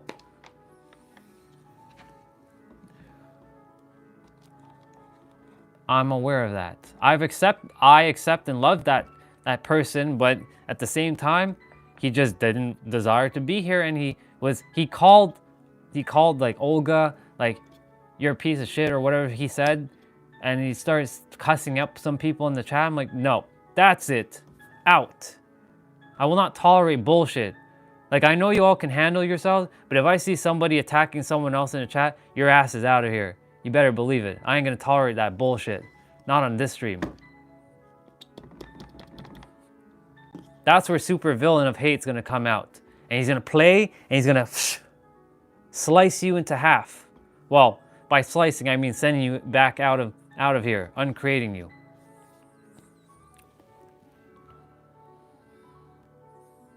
Yeah, what Eternal said, every word you vibrate out, you become. So Jeremy, once again, bro, you ain't bad to the bone. I'm glad you're trending upwards, but you ain't bad to the bone. You are loved, dude. There's a reason why you are here with us. If you, listen carefully, if you were bad to the bone, you would have stirred up a lot of trouble. You would have caused a lot of upheaval, but you've been just chilling, listening with us, hanging out, taking it in. That shows me that you ain't bad to the bone. You're actually open-minded.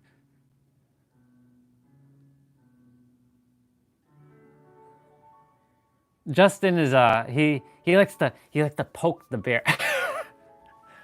I come to accept Justin just as he is. He will just come in and just like just yeah. And I love what Eternal said. The more noise you make, the more you are asking for help. Yeah, love and respect is the law of nature. It sure is. But guess what, gentle boy? It's also respecting the shadow. And the shadow does not necessarily mean evil. You're one. Shadow and light, you can't have one without the other. In this realm anyways, you cannot have one without the other. It's just simply not possible. Like when you're outside, like if I go outside right now, the sun is creating a shadow. Like if you look, well, I don't know if you guys are gonna see this, but I'm gonna show it to you. You guys know how this works. I don't have to tell you, but I may as well show it to you. Look at that house over there. The sun is hitting it, right? What is that thing on the roof? It's nothing more than a shadow. You can't have one without the other. Same with shadows right there on the fence. There's shadow and light. You're seeing it. Shadow's being created, but it's also can't have one without the other. If there was no shadow, all this would be light and we would be blinded. We have to have the balance, the contrast to help us. So there's balance. Because if we didn't have balance, if it was too dark, we can't see. If it's too light, we can't see. So that's why there's contrast. And of course, when the sun's out, it will always cast a shadow. So you, thus, are both shadow and light. You're both shadow and light. So it's respecting also the shadow. It's not only just the love and light. That's the thing in the spiritual community. They'll tell you it's all about love and light. No, actually, it's about also the shadow.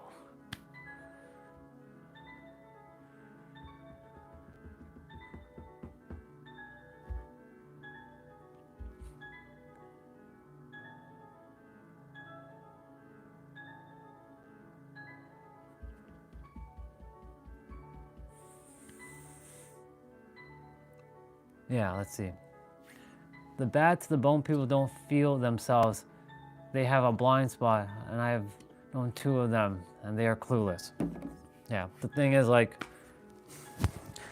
the problem is with that is like nobody's really bad to the bone. It's just that it's a simple level of their awareness and where they are. And they casted this bullshit identity on themselves, saying, I am bad to the bone. Like me, casting the I am the supervillain of hate for so long, wearing that cape and having a bat in my hand, and like, but I was, how, I keep showing this, how is this little boy the supervillain of hate? Where the hell did that come from? Where did the supervillain of hate come from this? I created an identity to protect myself, so because I got hurt, and then because I got hurt, I was like, fuck all humans, and eventually, I became the supervillain of hate at the age of 13. This little boy is probably like 2 or 3 years old. This is me, for those of you who don't know. How is this the supervillain of hate? Not the supervillain of hate. See you later, General Boy. I'll chat with you soon. How is this a supervillain of hate? The innocent little boy.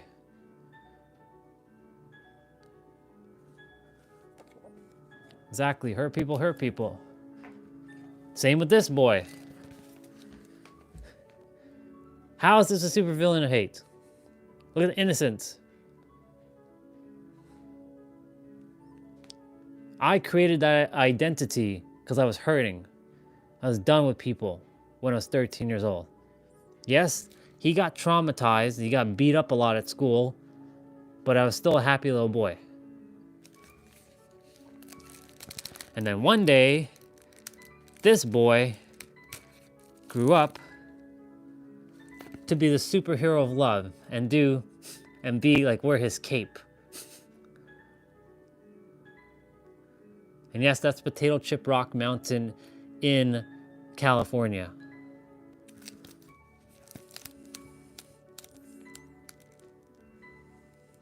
And I still maintain my innocence.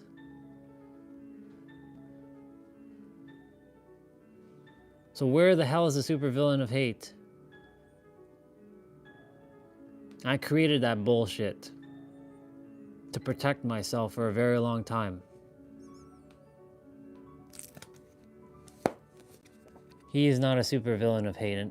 And none of you who say that you're this or you're that, you're none of that. That is just an identity that you created. You created it to protect yourself. That's all that is. It served you. It's helped you to survive, yes. But you found this channel now. I'm gonna take a shower first, Michael, and then I'll do it. I promise. Cause like I'm getting cold. I'm kind of like.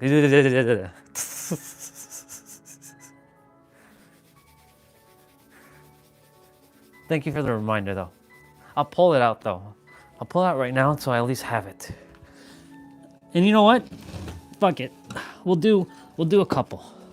I'm gonna stop the piano music. I'm gonna hit the root chakra fork. But I'm gonna do like maybe 3, and then I'm gonna go take a shower. Well, I'm gonna go wash the plate, and then I'm gonna take the shower. 4:17. Little cold, but all good. All good. All right. I am not taking you there.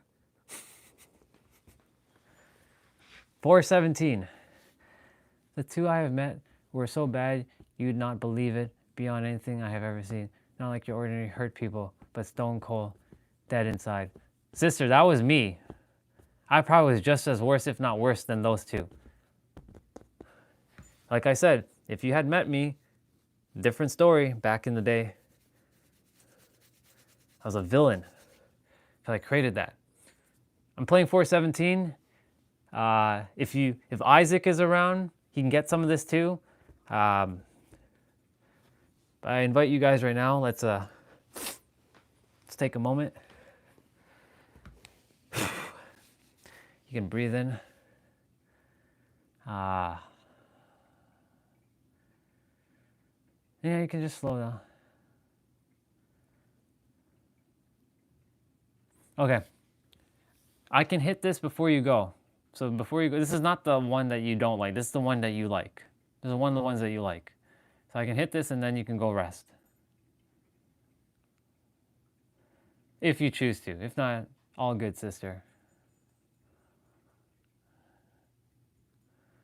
But yeah, I'll hit this shortly. Yeah.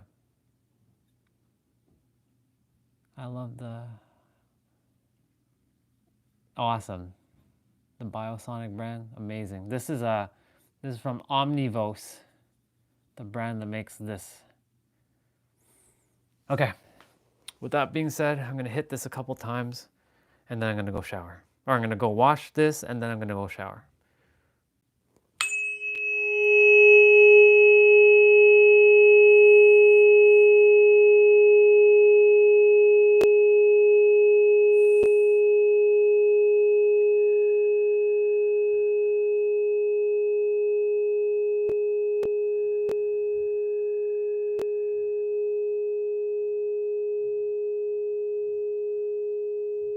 First things first, I wanna take this time to honor each of your souls for just like being here. Secondly, for being vulnerable in the chat. Jay, Justin, Michael, everyone, Taylor, Gentle Boy, Jeremy, Soul, thank you for being here. Eternal,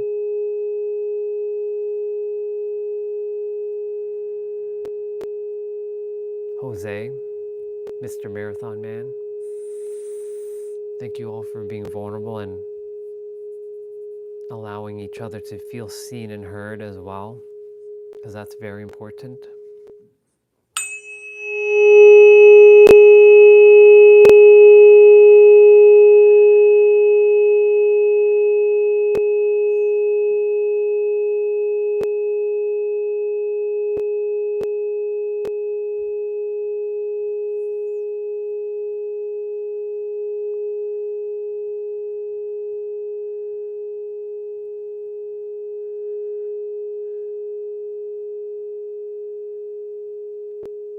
You can leave in the chat, how is this one making you all feel? If you desire to, of course. Is it heavy? Is it light? Are you feeling any pain? Is it calm? Are you feeling more relaxed?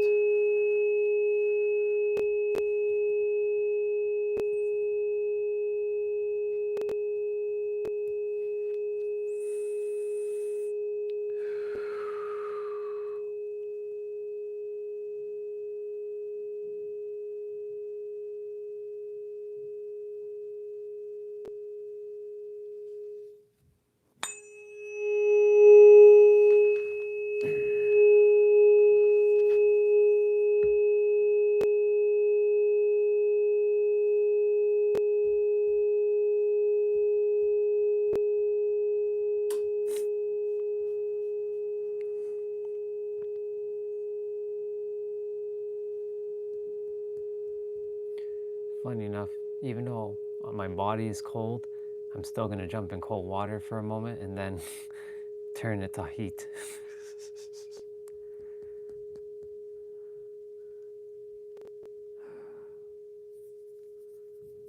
Minus 14 degrees Celsius outside.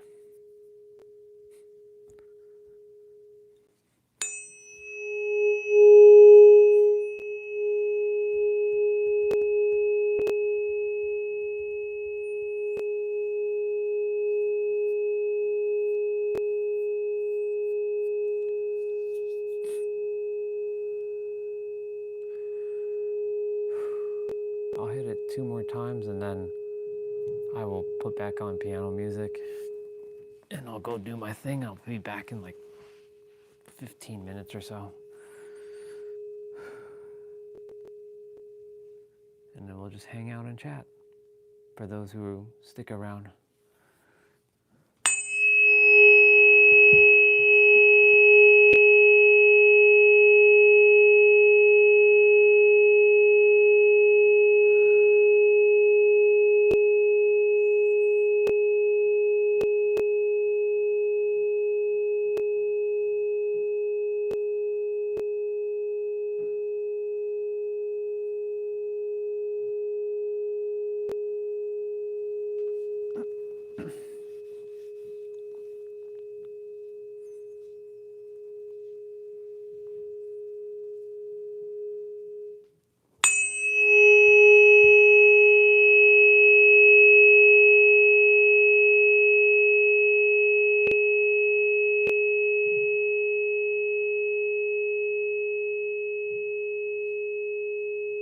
I'm just smiling at the sun.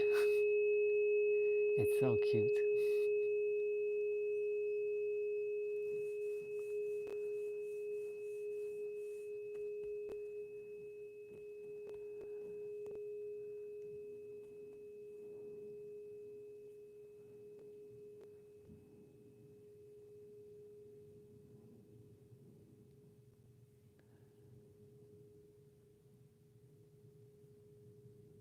I'll hit it one more time.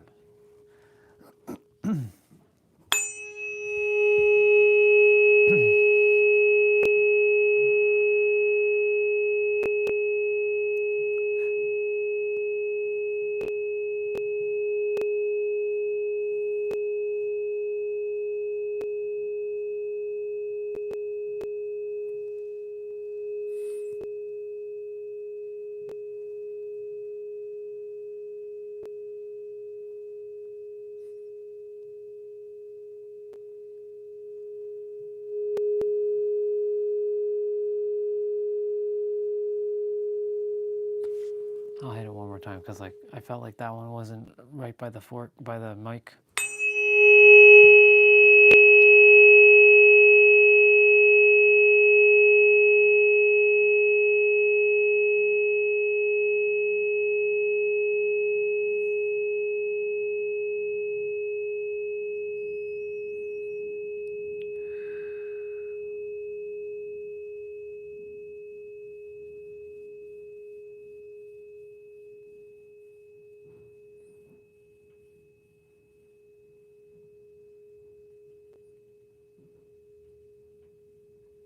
Thank you for liked the video there.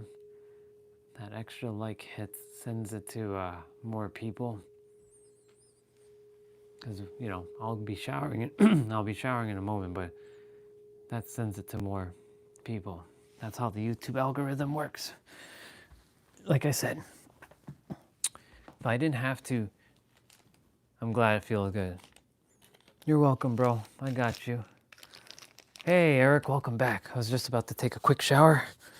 Come back. We just hit the tuning fork. I don't know if you missed that. You probably missed a little bit of that. I will hit more of the tuning forks when I get back. Just gonna go warm up because it's cold. And yeah. Yeah.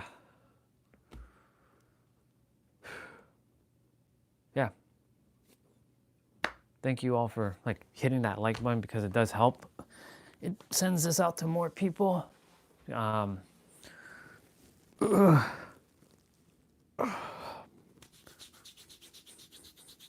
heat hasn't come on. That's why it's cold in here, because the heat hasn't kicked in, because the sensor is like, oh, it's not that cold. Yeah, it actually is really cold. It's minus 14 degrees outside with the windshield. The sun is awesome. I got the sun a little bit, but the cold is not awesome. All right, let me turn on music again.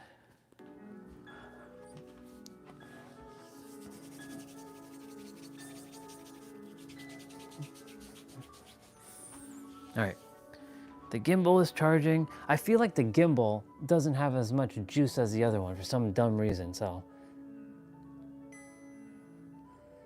Yeah. Put you guys down for a moment. It's always a process. It's always a process. I'll have 2 tripods at some point so that I don't have to keep switching. So I can just leave one there and just like take you guys on. But for now, one is enough. This is how I hold you guys on the, this is how I put you guys on the thing. There you go. But yeah, I'm gonna hit the other forks. I just don't hit like these forks I don't hit. These ones I will not hit on stream. Because these make a very nasty, well, for me, I can handle them. Not everybody likes these ones though. These are the higher, these are called angel tuners. Angel tuner forks, they're 4,000 hertz. Just a comparison, the last of the main set is 963 hertz. This thing here is 4,000 hertz. In fact, the highest one that I have is 4,225 hertz. This right here, yeah, it's very powerful. Let's just put it that way. It can either hurt you or you can feel like, ah. So I will not hit these ones unless stated otherwise. Because I know not everybody enjoys the louder ones. The lower ones, you will generally like the lower ones. The higher ones, not so much. Guarantee you, the higher ones are gonna be more painful. I haven't seen Tiny Problem for the day, so she's probably out and about. Let's see. Jose, Mr. Marathon Man, I know is in the background doing his thing.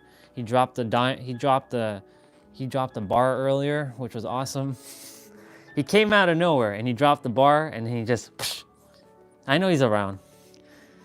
Mr. Marathon Man. Just so you all know, like, before I jump off for a moment, whenever we do these live streams, the watch hours, it's crazy. Yeah, I know.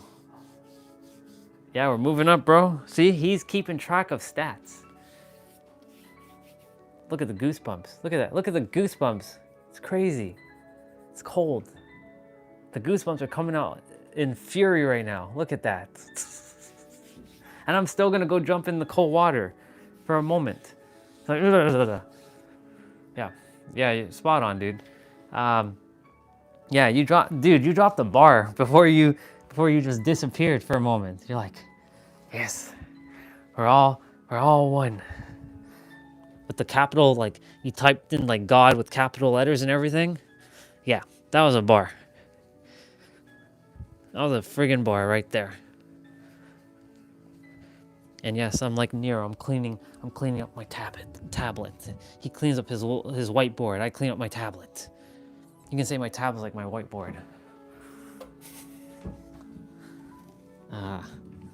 I will take you. I'll take the audio at least. What is it? Drinks on? Yeah, drinks on me. Sure. You mean water's on me, right? Because only water, right? That's all we drink here is water and like protein shake. So you mean protein shake on you, yeah? Like nice protein shake with like at least 40 grams of protein. Protein shake on you, right? I'm sure protein shake on you. Okay, I'm gonna go to the kitchen. I have the microphone on me, so I'll go upstairs. Mom's upstairs in her room cleaning. I won't not bring the phone, so you won't hear the piano music. Ooh. Ooh. So I'm gonna wash these dishes quickly.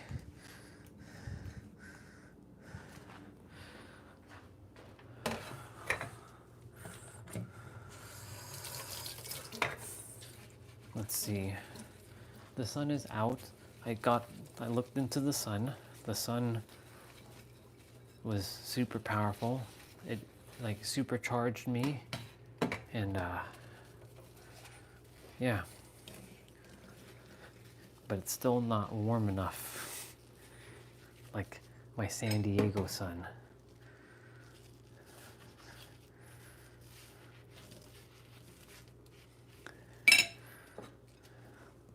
Jose, well, I know you can hear me, but you can't see me, obviously. So you can answer this. I should be coming in April. I will do my best to come to Los Angeles for at least a day, because like I do desire to see you and whoever else is in California. If it's in April, I know I'm going in April. I can feel it. I can feel it. Now, whether it actually happens is a whole entirely thing, but I believe I'm going there in April for at least just a week. So I'd love to see you, brother. But I'll see you whenever I see you. So that's gonna happen one way or another.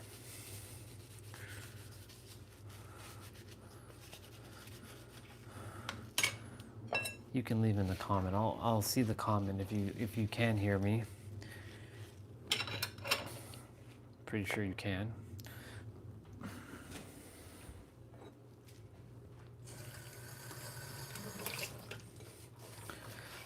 I also have to see Mr. Christopher when it gets warmer. I choose to. Boy's gonna be he's gonna talk his English. It's gonna be hilarious, but it's still gonna be fun.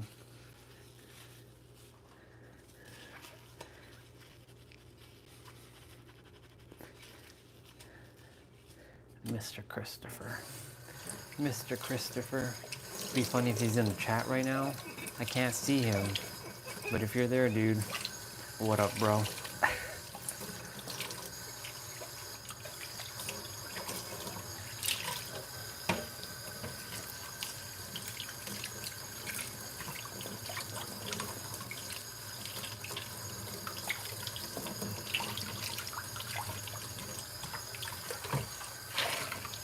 Always washing them dishes.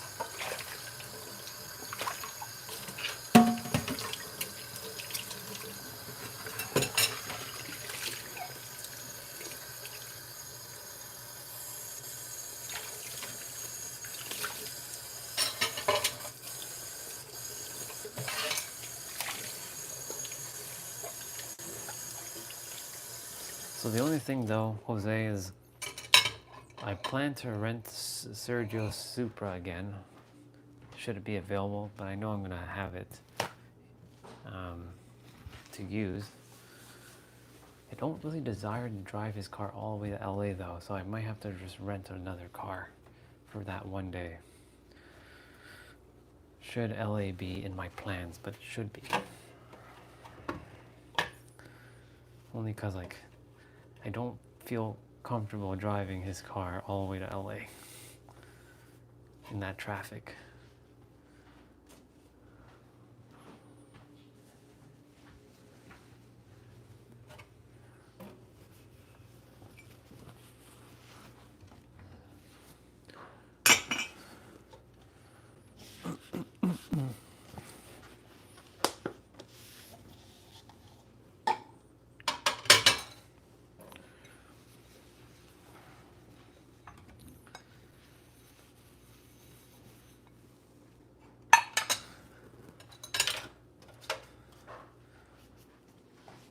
Any one of you who's in the chat, if you're wondering what I'm doing, I'm just upstairs in the living room or in the kitchen, just wiping some dishes, and I'll bring you guys back down because the microphone is on me.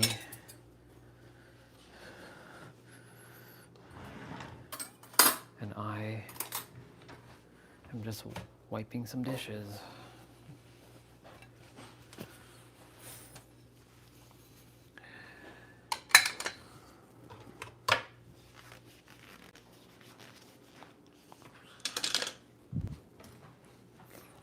Awesome.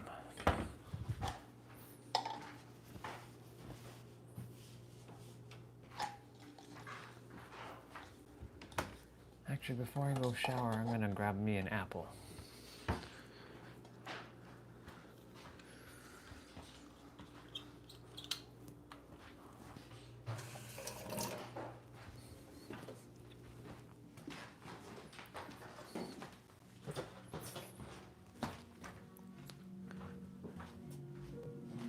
Well, that's interesting. I knew I felt like the piano music changed because I was like, well, I don't hear my piano music playing. I was like, I looped this thing. All right, let's see. Maybe we can hang out at Venice Beach and Santa. Yeah, that would be cool, dude. Yeah, I can, dude. I'll drive his car there. I'll definitely drive his car there. Got my apple, but yeah. Okay, so you did hear me all the way upstairs. Okay, I was just making sure because I was like, sometimes, welcome, Tiny Problem. You retracted your message.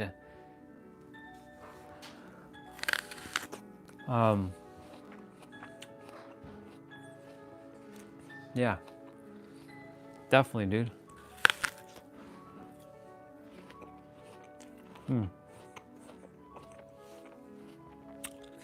Venice Beach would sound like a plan because I haven't been there yet.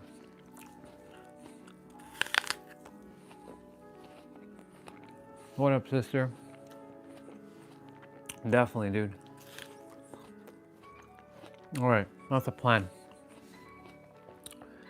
One day we'll be in one day for me will be in Laguna Beach.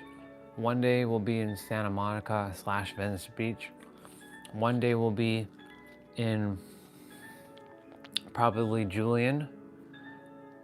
I don't know if I want to drive his car up the mountain though. So I don't know about that one. One day will definitely be, well, 2 days are definitely gonna have to be in San Diego because like I came there to be in San Diego. I'm glad everything's good with him.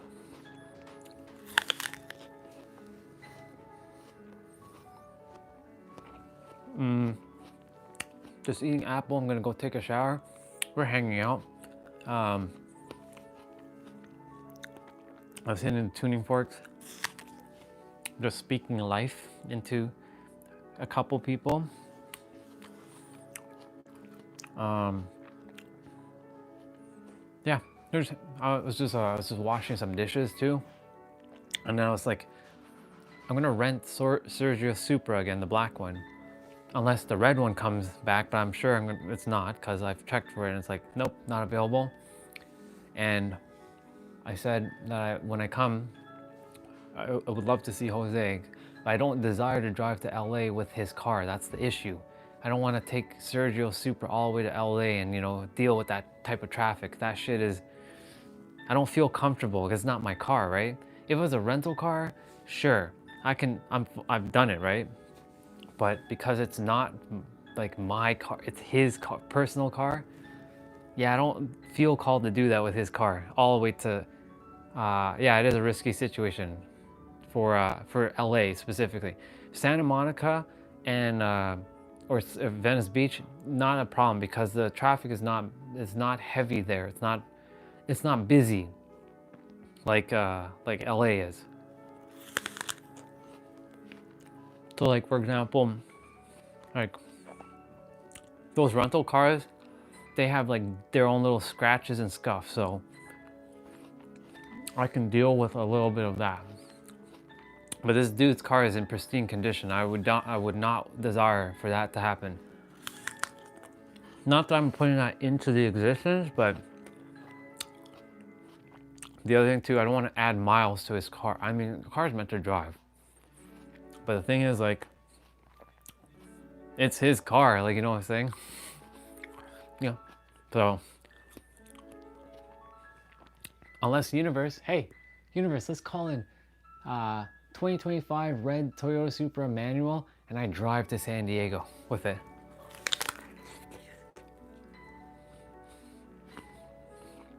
Yeah, exactly.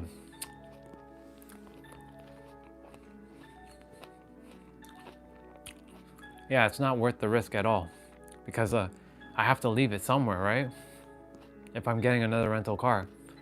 So Santa Monica and Venice, which isn't, I've never been to the Venice beach area, which is, yeah.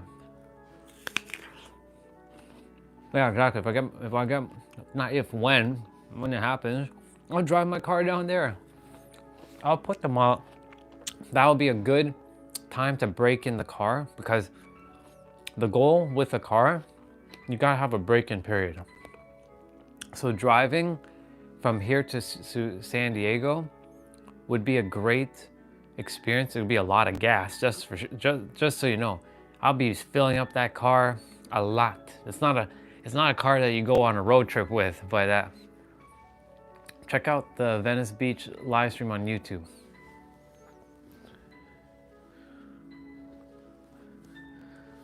Let me open up YouTube on the tablet. Let's see.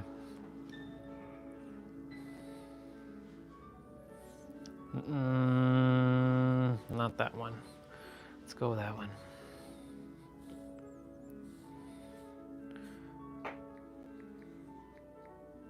Oops. I know you mentioned this before. You talked about a live stream at Venice Beach. Is it called Venice Beach Live Cam?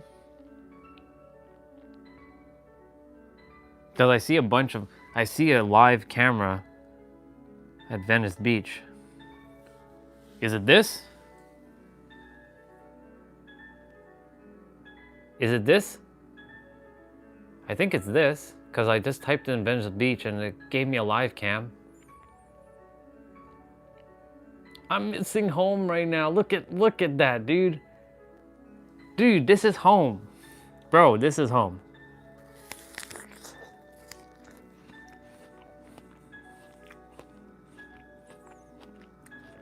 Look at all of my, dude, this is all of my people right here. This is all of my people right here.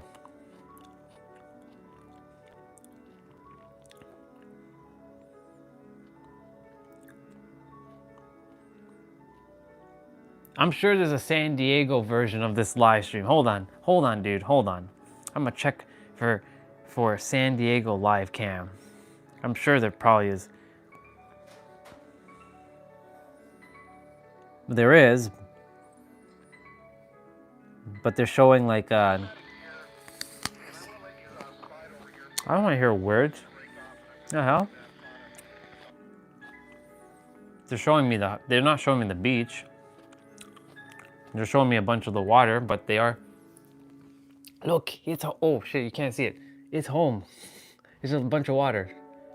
Crowds and crowds of people. Cool. Hey, there's home. I see home. I see home.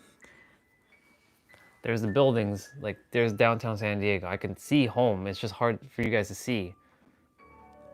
Hey. This always brings a joy just to see home again. Because I was there. It wasn't an illusion, I was there.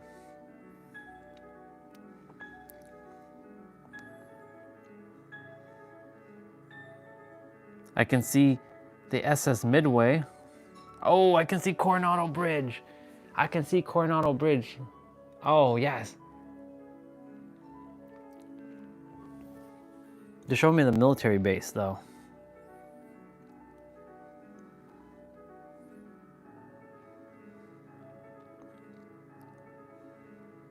My, oh my.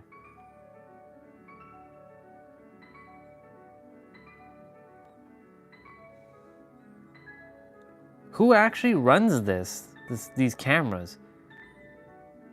Or is it automated? It's got to be automated. Man, look at all these people. Well, not all. Look at all these people who get to be in San Diego right now. Home.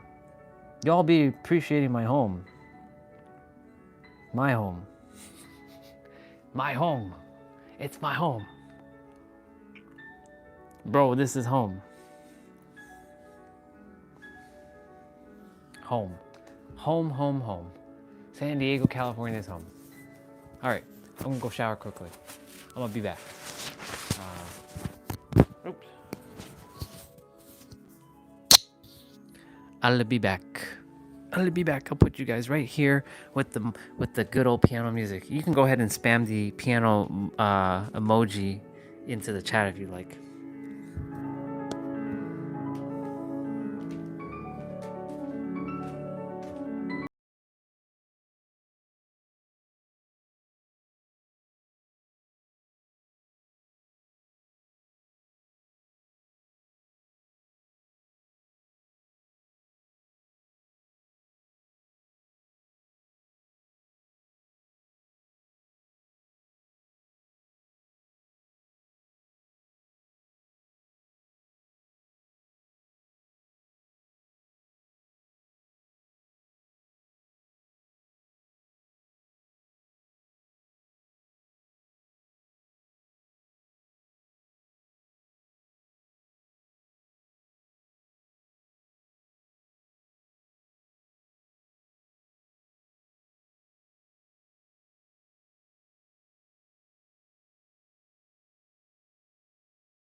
Yes, I am the universe. We are all the universe. Yes. What does it say? Every one of us, like I said, every day, just keep going, building that momentum. The more we show up for not only ourselves, but for each other, it's gonna help us to push forward. I'm here. I'm just finishing up this water and then go get another bottle of water.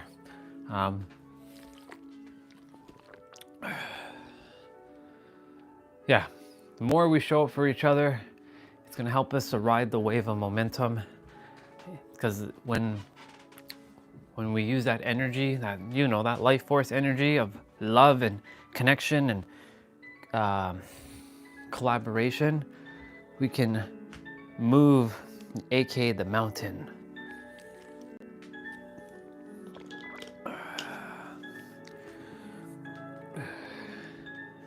All right. Okay, Gimbal, you're good to go. I'm gonna bring, the perception of the microphone, because the microphone makes it look like a whole podcast and everything. I should put on my chain, maybe a bracelet or two. Do I feel called to put on a bracelet or a chain or like the necklace? Probably. Tonight, I will be watching WWE the Royal Rumble, because the Royal Rumble is awesome. It's one of those events that I choose to watch because I love wrestling. I love WWE now. I mean, I've always loved it, but like I really love it now because they really made it quite something now. And it's on Netflix, and I've never owned Netflix up until now, so you can say that WWE kind of like forced my hand. I'm like, don't desire to get WWE, but sure enough, WWE is now on Netflix, and the Royal Rumble outside of the United States is on Netflix. So I'll be watching the Royal Rumble for the first time legitly. Yeah, you heard what I said, legitly on a streaming platform, because normally I'm a bootleg that shit generally. But you see, the thing is, the universe, if you think that you're, if you don't pay for your shit, that just shows one thing that, it's like the universe is like, so you think you're poor, so you have to bootleg. So that's a concept that I had to wire in. I think I'm gonna bring that in. So like, I've been, what is it? I have been what is known as the for a long time. We can call it the La Pirate. I've been the La Pirate for forever. And the La Pirate, and why am I putting La in front of the pirate? Because it sounds cooler. The La Pirate, pirate stuff. And I had lack mentality. I'm like, if I can get it for free, why would I pay? It's a concept. If I can get it for free, why should I pay for it? Because then that means it sounds like you're in lack, dude. Why not just pay? It's just an energetic exchange. Remember, every time you pay for a bill, you're paying yourself. And I know that sounds so wacky to hear that, but it's so true. Anytime you're paying, wait, is Doink the Clown still there in wrestling? Nah, he's not there. He might show up, but like, no. The Royal Rumble has random like guest appearance from wrestlers, from old school wrestlers, but I don't think he's gonna be there. I doubt it. But hey, you never know. Man, what's up, dude? What up, dude? I just started talking about, being a pirate and why do we pirate shit? What up? I just got back from my shower. I didn't even brush my beard, for fuck's sake, whatever. It's all good. It's all good. Yeah, so like when we were pirating shit, Why are we pirating shit? This is the first thing that I had to ask myself. Why am I pirating shit? Because like I used to pirate like, okay, I'm gonna be vulnerable here. I'm gonna be vulnerable for those who know. I still have like Nintendo Switch on my Mac. That is La Pirate. And why? Because I don't feel called to buy a Nintendo Switch and hold that console. Like I just don't. But do I pirate my Steam games? Hell no, I buy my games. Why do I pirate Nintendo games then? Because Nintendo's a greedy company. They cause a lot of bullshit for no reason. Anyways, no, it's not that. It's, you know, this is the thing. Like I could go buy, I had those games before. I had majority of the games, but I sold them. So I'm like, I technically bought the game in the past, I just didn't play it. So theoretically, I just put it on the computer. Energy. Now, of course, don't feel guilty if you pirated shit in the past, because that's not what we're here to do. Do not ever feel fucking guilty for any of the shit you have done in the past. Man, just go, man, just stop to say hi at college, yeah. I love Nintendo, I do too, but the thing is, that company has been causing, welcome back sister, that company has been causing lots of problems. I will, thank you brother, I appreciate you Nabito, thank you for being here, love you dude. So, you know, whenever I think about stuff like, oh, I used to like bootleg, you know, PlayStation games from back in the days, or, you know, finding some illegal stream to watch a WWE like pay-per-view. Ooh, Fire Emblem, nice. Very nice. Waiting list for the art edition for 2000 plus. Dang. Fire Emblem, huh? Nice. Sister knows. Sister already knows. Fire Emblem, my favorite character is Roy. He's like one of the OGs of Fire Emblem. Roy and Marth, of course. I haven't gone into the new stuff, so I'm not sure of all the new stuff, but yeah.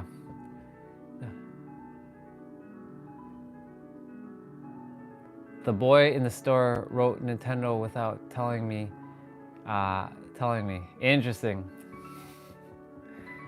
The Fire Emblem is good, yeah. 2 weeks later, I received a huge package. Interesting. Yeah. Handwritten greetings and drawings. Amazing. That's so awesome. Yeah. The thing is, like, I was gonna wear a chain, wear a necklace. I would love to wear my thing, and that's just, I'm not upset, but this thing broke. It's like, it looks like, I have to just wear this other one. Screw it. I'm just gonna wear my old school necklace. My old school necklace. This is the legendary necklace. Yeah, as a surprise to Isaac. That's awesome, sister. Yeah. Like I said, I used to buy all my games. Oops, this microphone is now in the way. Yeah, there we go. The microphone is still in the way.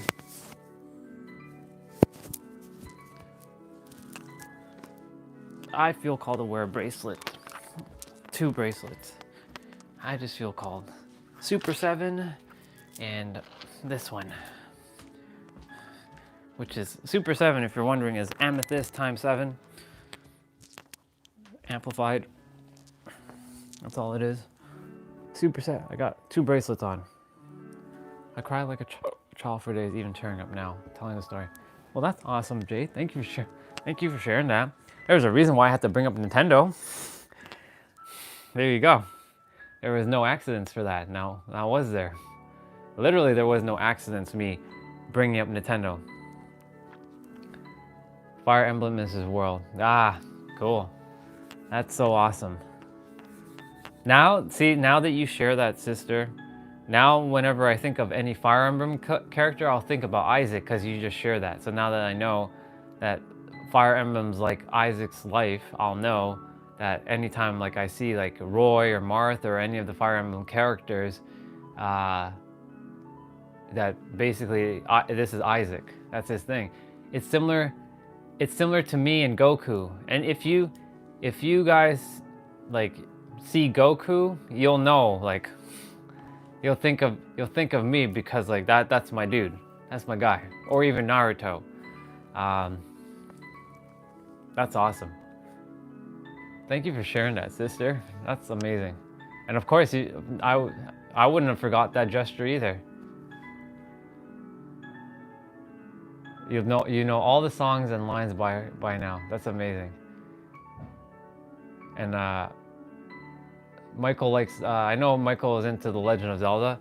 I was into Zelda, like the games, like but the only Zelda game I really enjoyed was what the fuck is the one on Nintendo 64? What's the one on Nintendo 64? I'm forgetting the name. Legend of Zelda. It's not the Majora's Mask. The one before the Majora's Mask. How am I forgetting the most popular Zelda game ever? Ah, yes, Ocarina of Time. God dang, thank you. Ocarina of Time. Jeez. OOT. How could I forget OOT of all the things? Yes, Ocarina of Time. What's my job? Entrepreneur. I'm an entrepreneur. I don't really have a job, Bartek. It's just more just getting to play every day and having fun.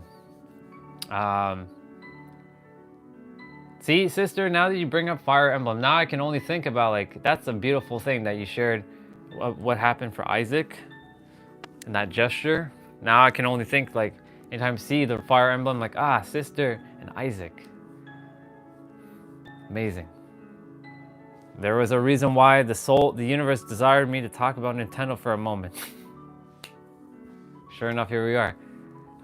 Because all I was starting to talk about was, like, I used to just bootleg stuff, and why was that? Because I always felt like I was in lack, and that, why should I pay for something if it's free? Well, simply because, like, it's an energy exchange, and if you feel like you don't have it, that means that the universe is like, oh, you're in lack, okay. Well, then we'll just give you more of the same. That's why anytime you're paying for something or you're investing in something, know that you're not losing anything. You're more so, how do I say this? You are circulating flow, energy. Whatever goes will come back in different ways. It may come back in another unique way. It might come back in more abundance. There's an author, his name is Ken Honda. I'm not sure if some of you know who Ken Honda is. He's the author of Happy Money and another book now. He always would bless his money. I talked about this. He would always bless his money. He's like, thank you, money, for allowing me to have this meal. Or like if he has to pay a bill, he's like, thank you, money. And like, this is why I was saying detaching like negative emotions to money and having like the positive, because you're building like a relationship with money. So like, I bring up this story is simply because, like, you know, WWE, this is the first time I have to pay to watch WWE, if you think about it.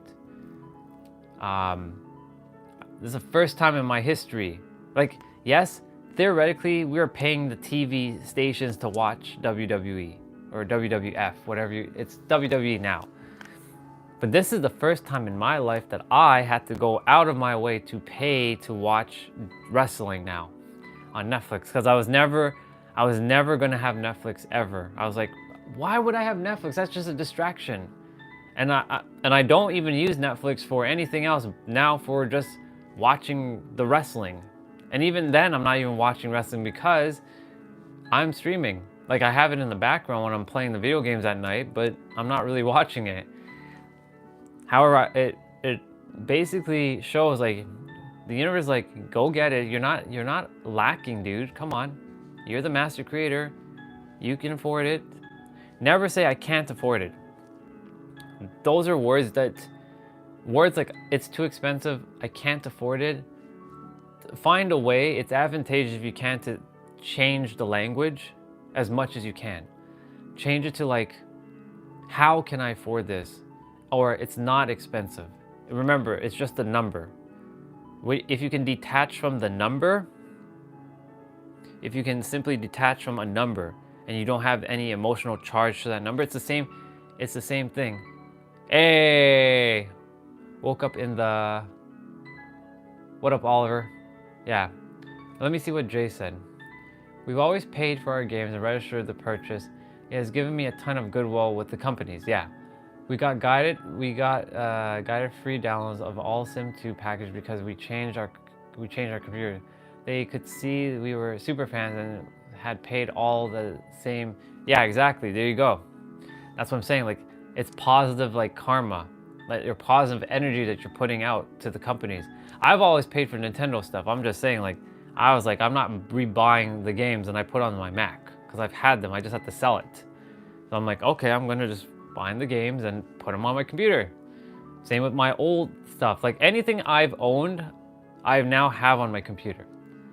I know, and yeah, we're not really Harry Potter fans.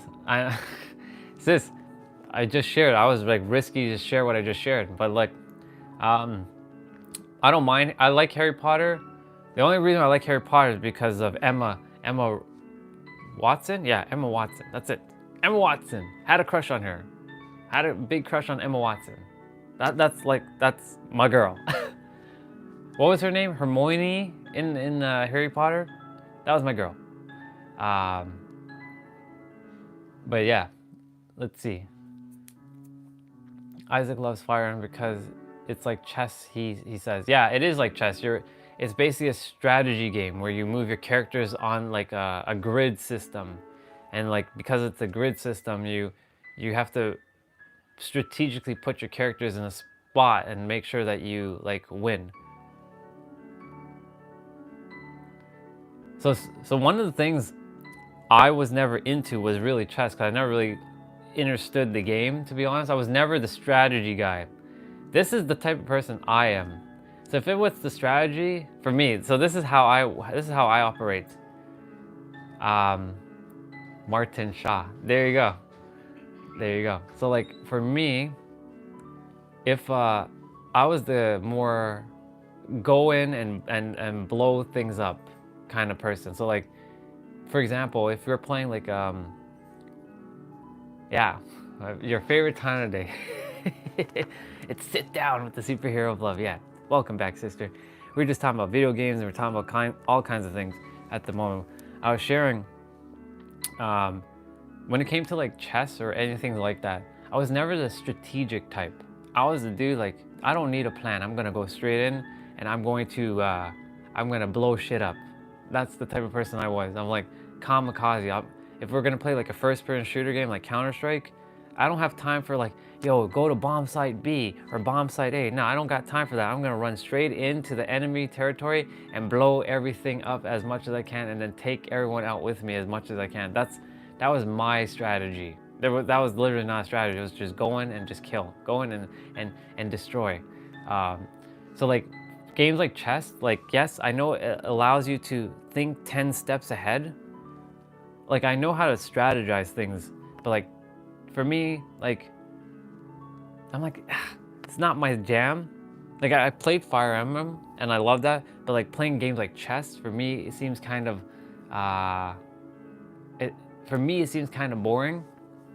No offense to anyone who likes chess. I just don't enjoy just sitting and just like, check. Hold on. I heard a message on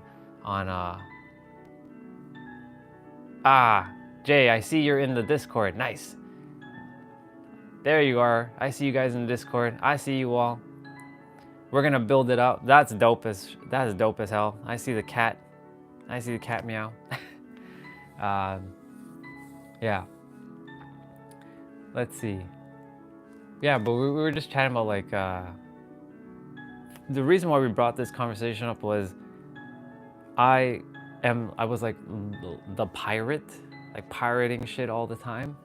And you know, Jay was talking about like having good company. What up, dude? I see you all. I see you all in the Discord, which is awesome. And I see JJ there. I see you, sis, which is awesome.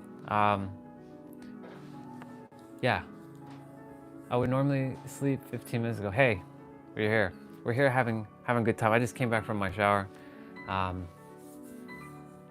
And we were talking about like, you know, pirating shit and like, you know, why are you doing that? Because I was sharing like, this is the first time in my life I had to go and pay for WWE on Netflix. I was never gonna buy Netflix ever in my life, ever. I could care less about Netflix. I don't go and watch stuff on Netflix.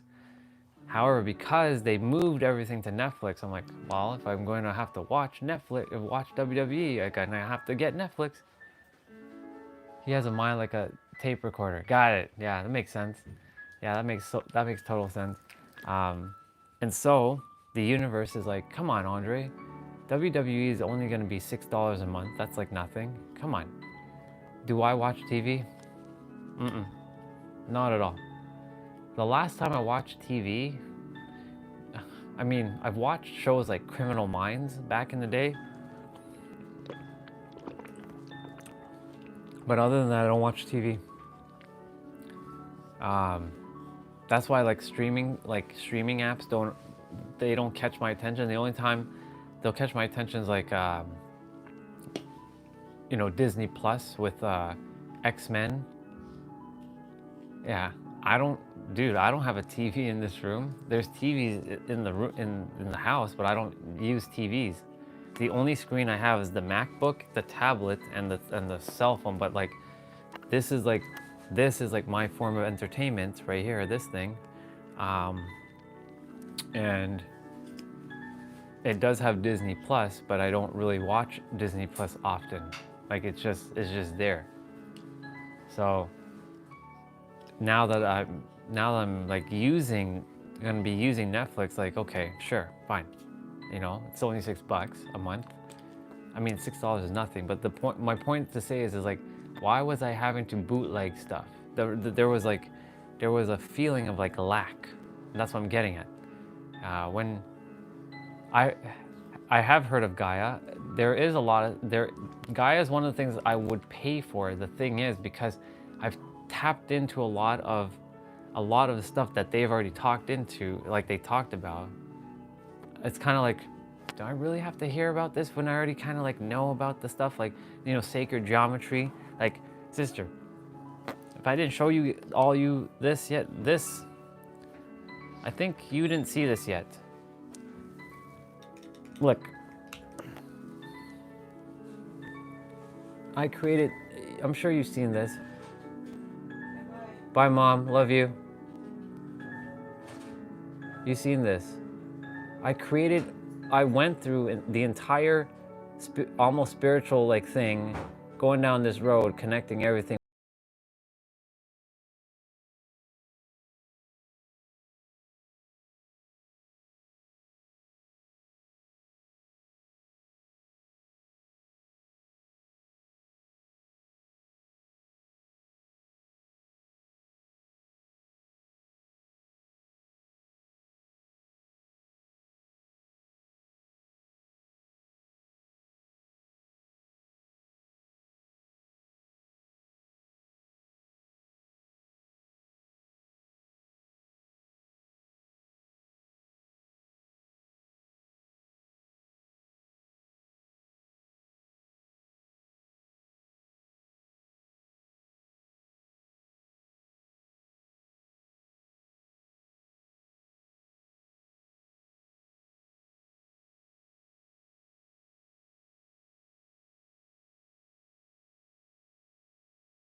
renamed your thing as Destiny, but it's like it doesn't show Destiny, it shows Roll Dice. I added you to the server. So Jay and Eric and Taylor are there, and Funnytastic and Justin is technically there, but he said he deleted his count, so yeah. All right, go ahead, Eric, you create whatever you like. We do have to create like some welcome back, Akshat. What's up, dude? We're just messing around with a Discord server. We have a Discord if you like to join it, bro. If you have Discord, there's a link in the channel description or the channel. It'll take you straight into Discord if you have a Discord account. And if you don't, you can create one for free, and then you can pop in and join. We're just jumping. We're just creating stuff, and yeah. Eric, whatever you, bro, if you have an idea for an icon for the group, that would be pretty dope. Cause you're the Mr. Artist, man. So maybe you can create the picture, like the avatar.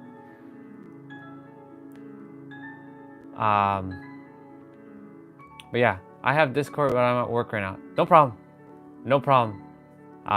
Yeah, you all can join the Discord, and you can hang out in the Discord when we're not streaming.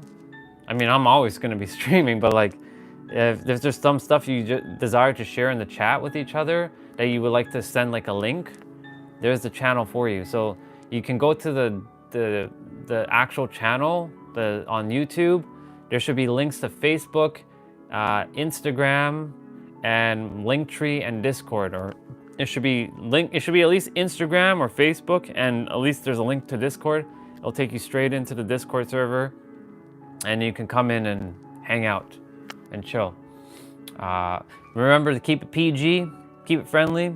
I didn't make any rules, like, you know how there's like be mindful and playful and all that kind of, like, I didn't put anything like that, but it's there for all of you. So for sure. I have to, because I'm live streaming all the time, I don't think about going on Discord because I'm here with you guys, right? So, with you gods and goddesses. So looking at the Discord, I'm like, yeah, don't really go on Discord often. And sure enough, I do have to figure some stuff out though, because like, I haven't done much of anything on this thing, to be quite honest. Wait, view members. Wait, that's why, like, that and that.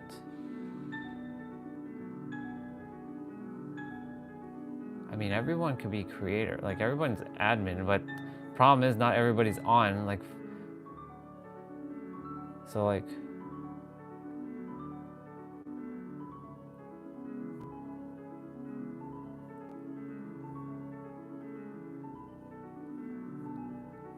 do I have to hit save?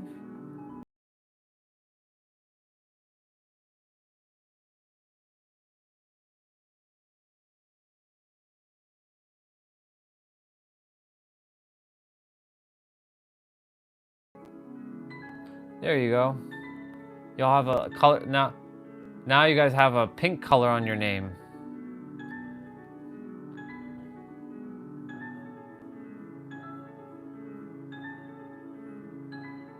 There you go. All right, we're getting there. We're getting there. Oh, there's roll dice. Let me add roll dice.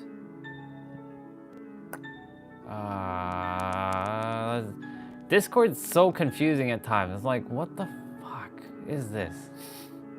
All right. Add member. Hey, Dan. Do I have any AA? I did before, but they're all kind of like dead. Doesn't Mom have in the drawer upstairs in the kitchen? Oh, okay.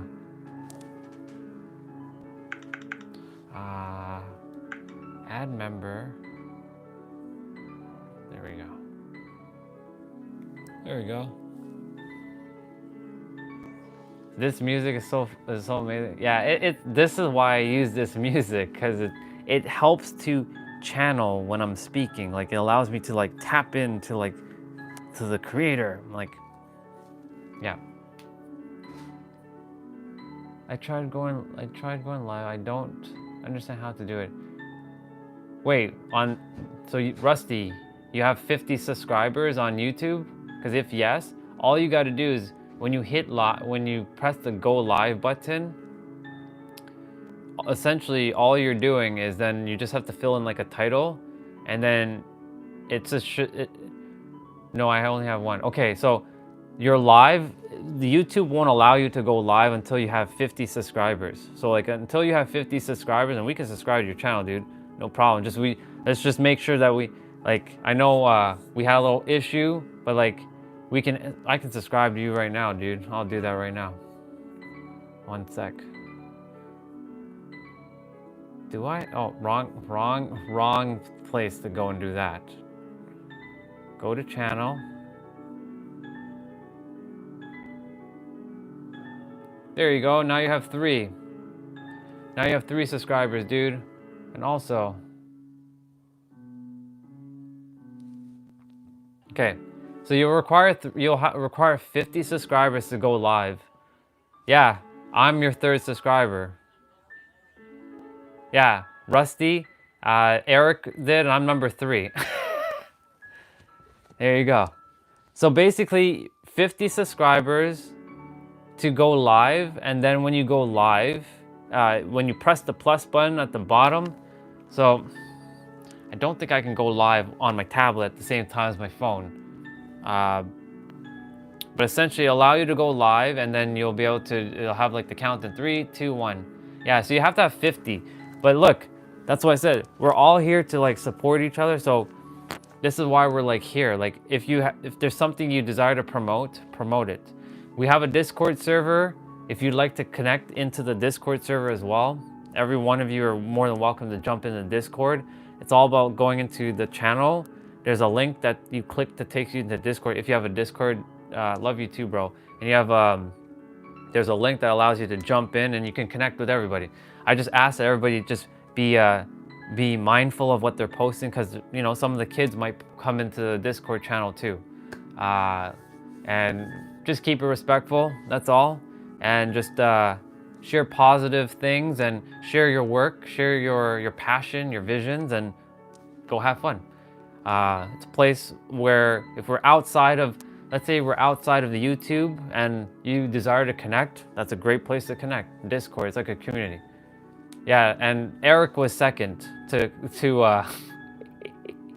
he was second to it.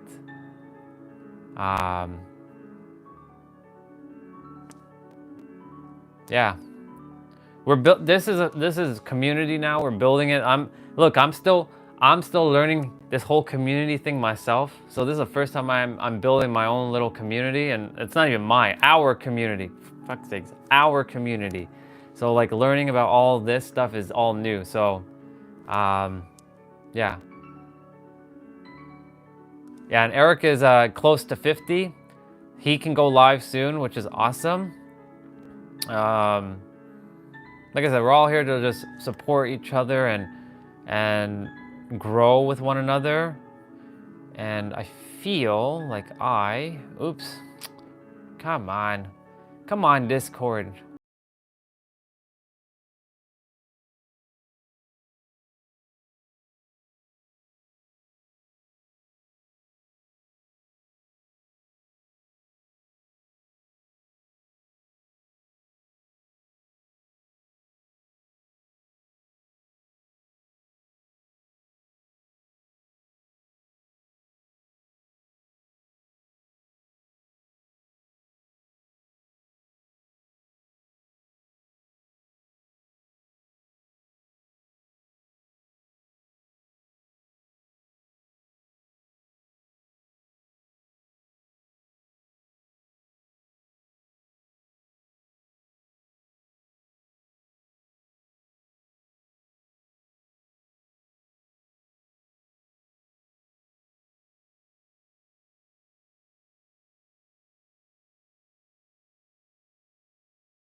Jose is my first subscriber. That's awesome. Well, yeah, Rusty, whenever more of us will subscribe, just ask. Like anytime, like some of the family, like if you haven't seen someone and you say, hey, is it okay if some of us can like subscribe to your channel? Let's do it. Because you know, not everybody desires to have a channel. So like if you feel called to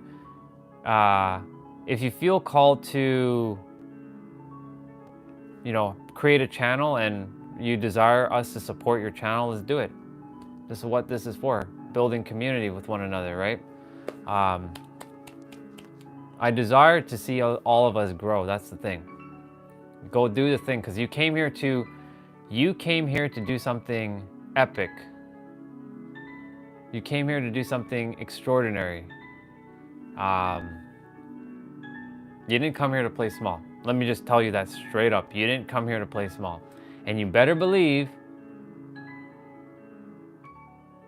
let's see, I desire to reach out with an outstretched hand for others. Exactly, there you go, dude. That's why we're here. You know, the thing is, like, I shared candidly that many times that I did not know that there was gonna be this community piece. I thought it was just gonna come on live and just record video, like record my playouts and jump off, and that's it. Bye. Just like that. Just have a great day. Bye. And then, sure enough, like, you know, Christopher was live viewer #1, and then he and then a few others started showing up, and then Eric showed up. I was sitting in the car one day, and Eric randomly showed up. He's dreaming in progress. He showed up, and then sure enough, here we are. Almost 2 months later. Actually, beyond 2 months later, because we're on day 66 or day 67 now. Because we started on November 25th. And every day there's always someone new jumping on the channel, connecting, and just the love for like, I didn't realize it was gonna build family, and here we are. So Rusty, yeah, we got you, dude. In fact, let me see, hold on. I just gotta make sure that I don't spam subscribe to you. You got your 4th subscriber, Rusty. You got your 4th subscriber.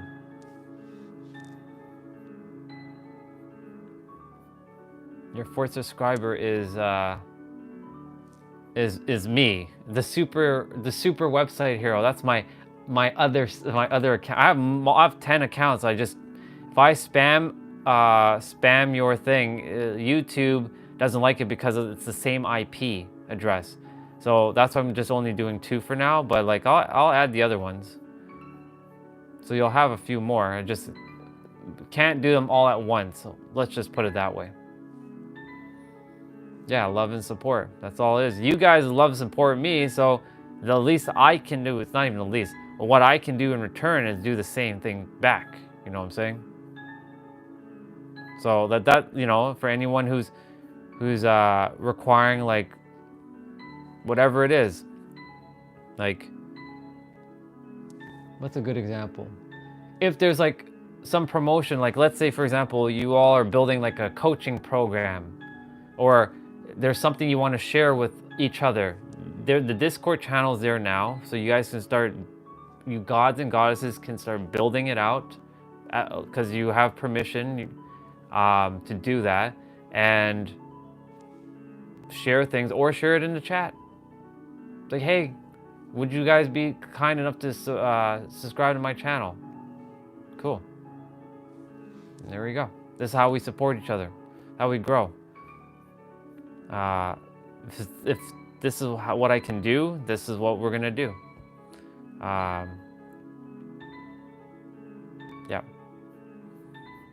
I'm glad, I'm just happy that this is turning out like I said, unexpected surprise.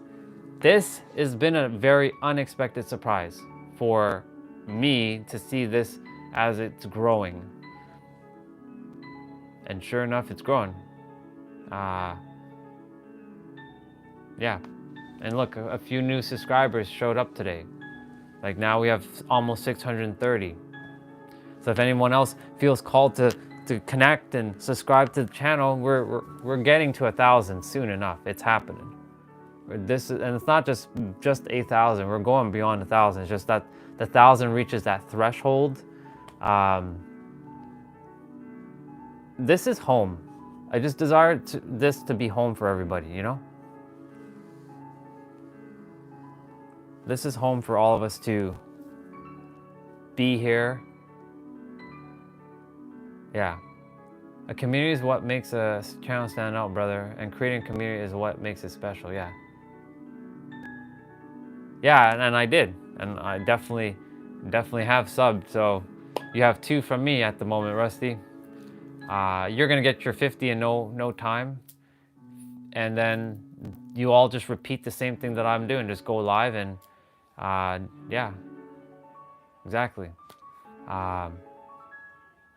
If any one of you feel called to sub, please don't feel obligated, but just like if you desire to sub.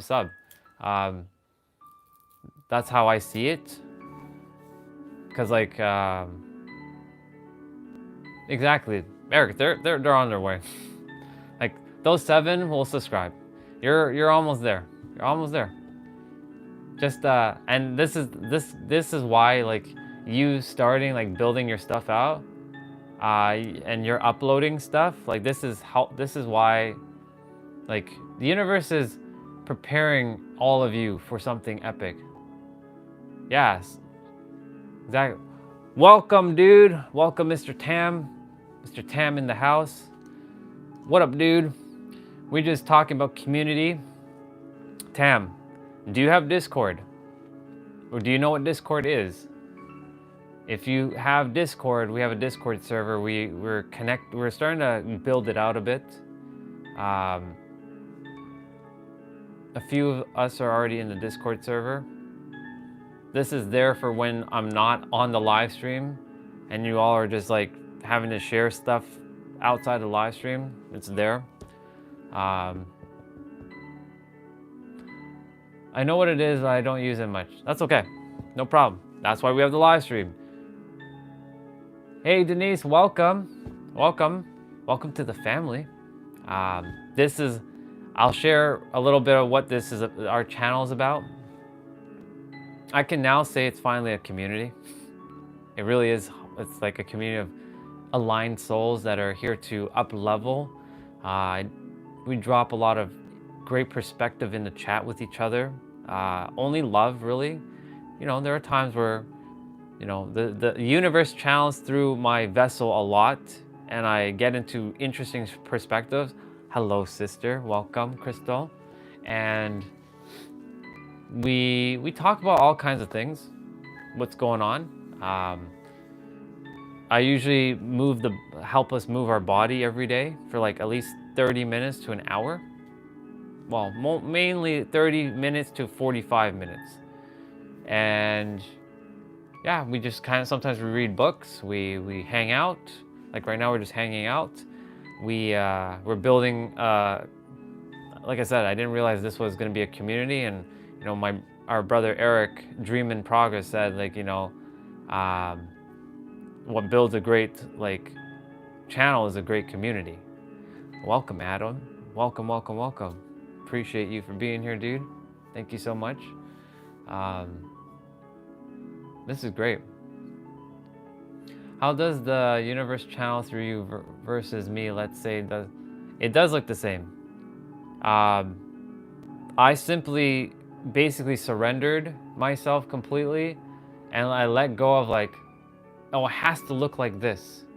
I'm just allowing, the great question, Crystal. I'm just allowing it's like a force within me to just say whatever I'm meant to say, do what I'm meant to do, and not control, like it has to be this way. Cause like, the thing is, when I was controlling how things weren't going my way.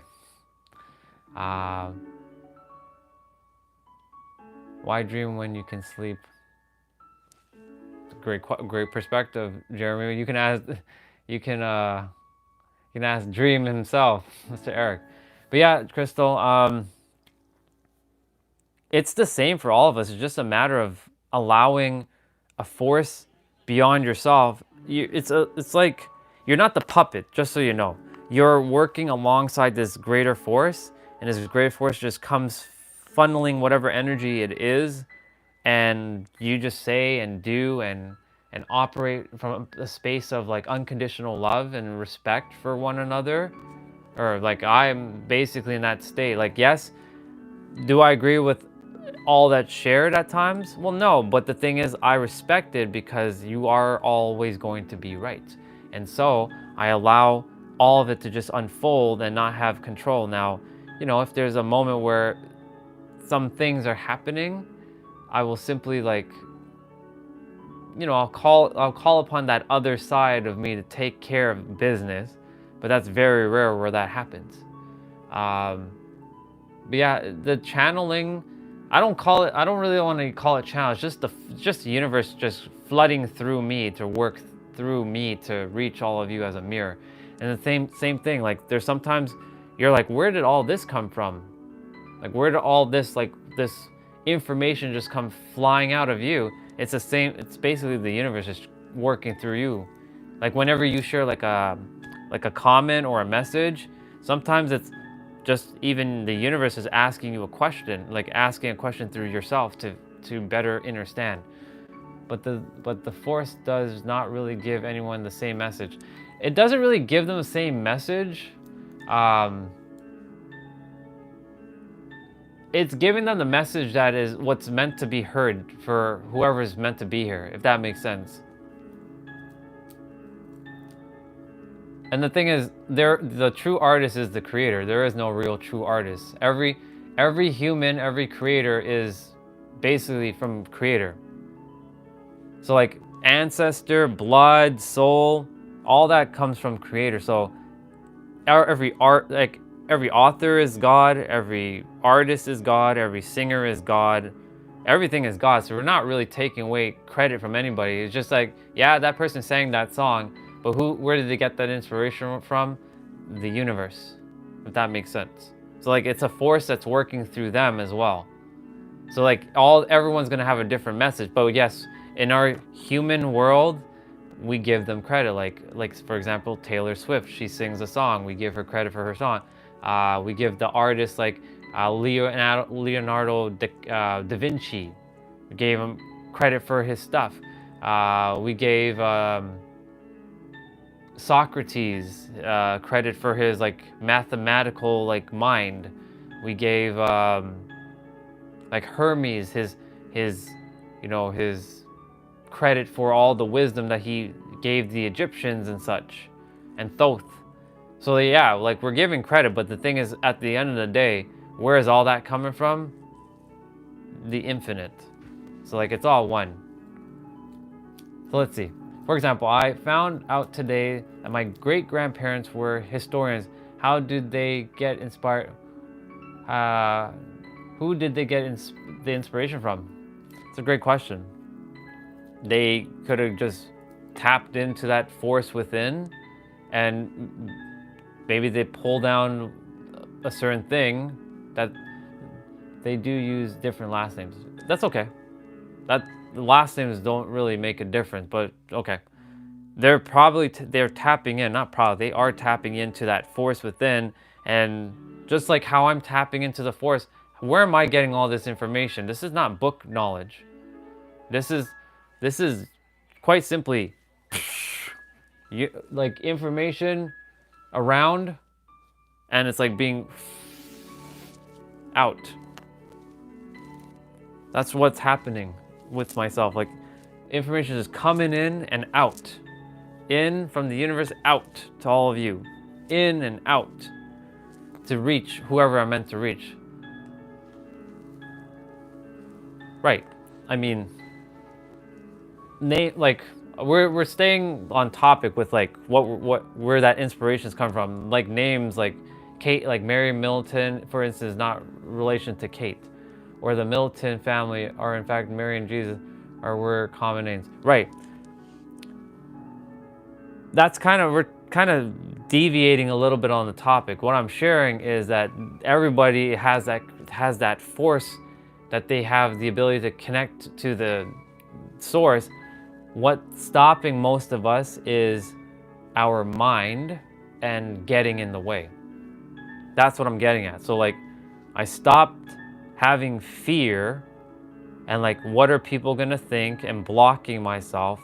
And because I've opened the channel for the universe to kind of like, okay, he's open now, we can just go ahead and run through his body and give him the feelings that is required for him to understand the words we're attempting to share with him, because I'm clairsentient. Like, that's what we have, all the clairs, but like that one's the more prevalent one for me. That's how all these things are coming out of me. This is not logical. It would be interesting if it was logical, but it's not.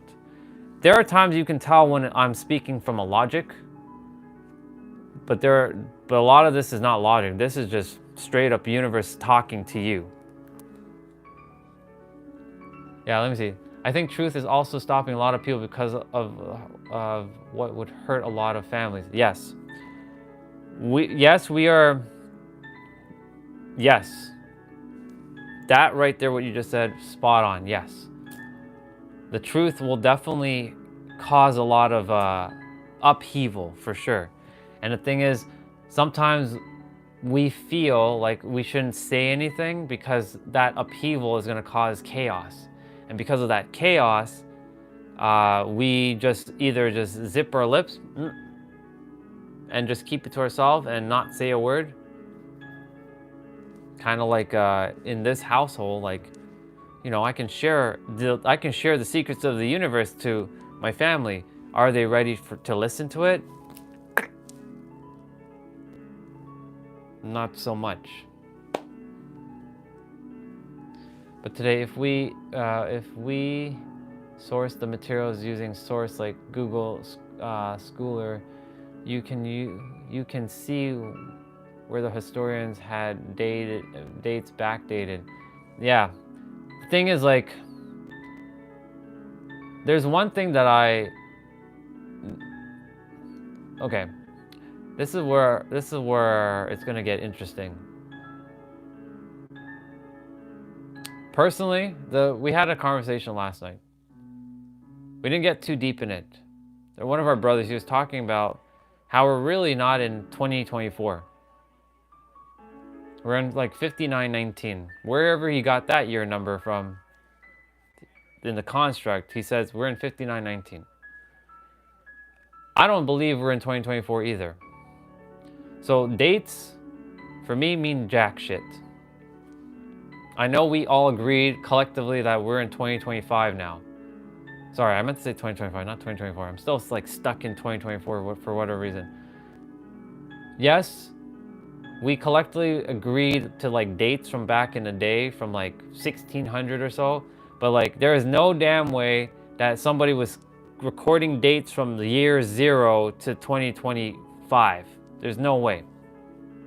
We just somewhere along, like, yes, there's the Mayan calendar, and I'm not here to argue. I'm just here to simply say, I don't believe we're in 2025.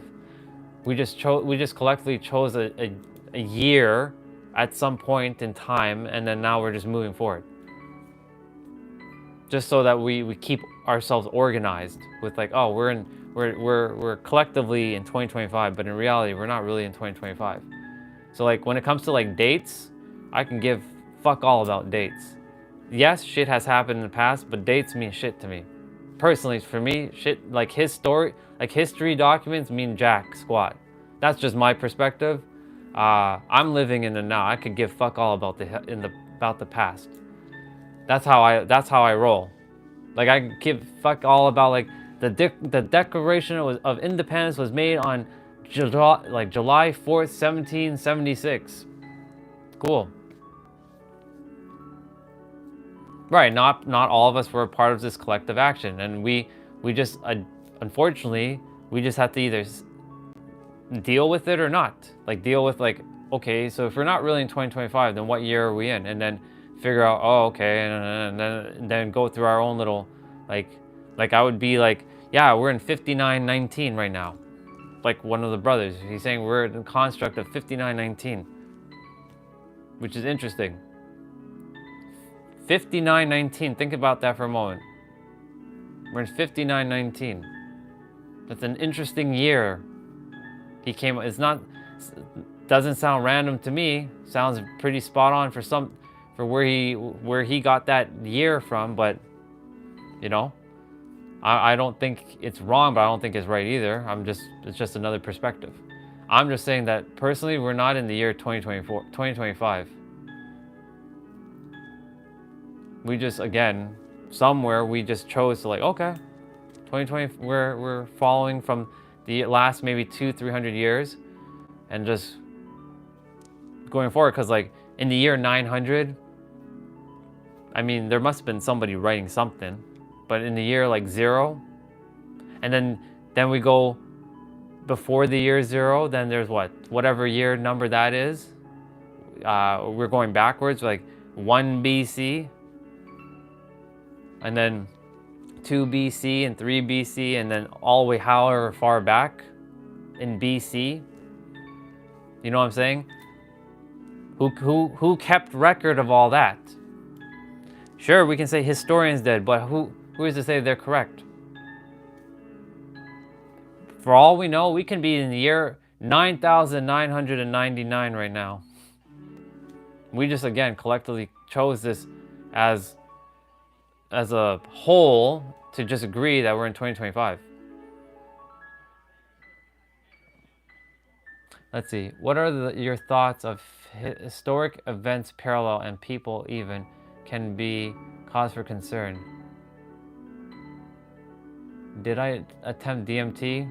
No. DMT is actually a natural thing that you have in your brain. You can actually create your own DMT with your spinal fluid. And no, I didn't attempt DMT, like external DMT. I have created my own DMT within myself, because you can actually create that within your body through your spinal fluid. That's by sucking up your spinal fluid and like causing a thing to go up to your third eye. I did all that, but that was natural. And let me get back to Crystal. What are your thoughts of historical events, parallels, and people even can be a cause for concern? Thing is, Crystal, any thoughts possible of 11185? Nope. Did I ever smoke? Nope. I never drank alcohol and I never smoked. I've ate food that had alcohol in it, but the alcohol got burnt out. But I never drank or smoked anything in my life. Au naturel. But yeah, fit over 40, any thought? I'm not sure what year, like 11185. In fact, my physical vessel was born after that. It was 4/2/85 that I was born, like physically into this world. So I have no recollection of what 11185 would be. If you can elaborate about that, that would be great. I see that there's 111, so that is the 111, and then 85 is 13.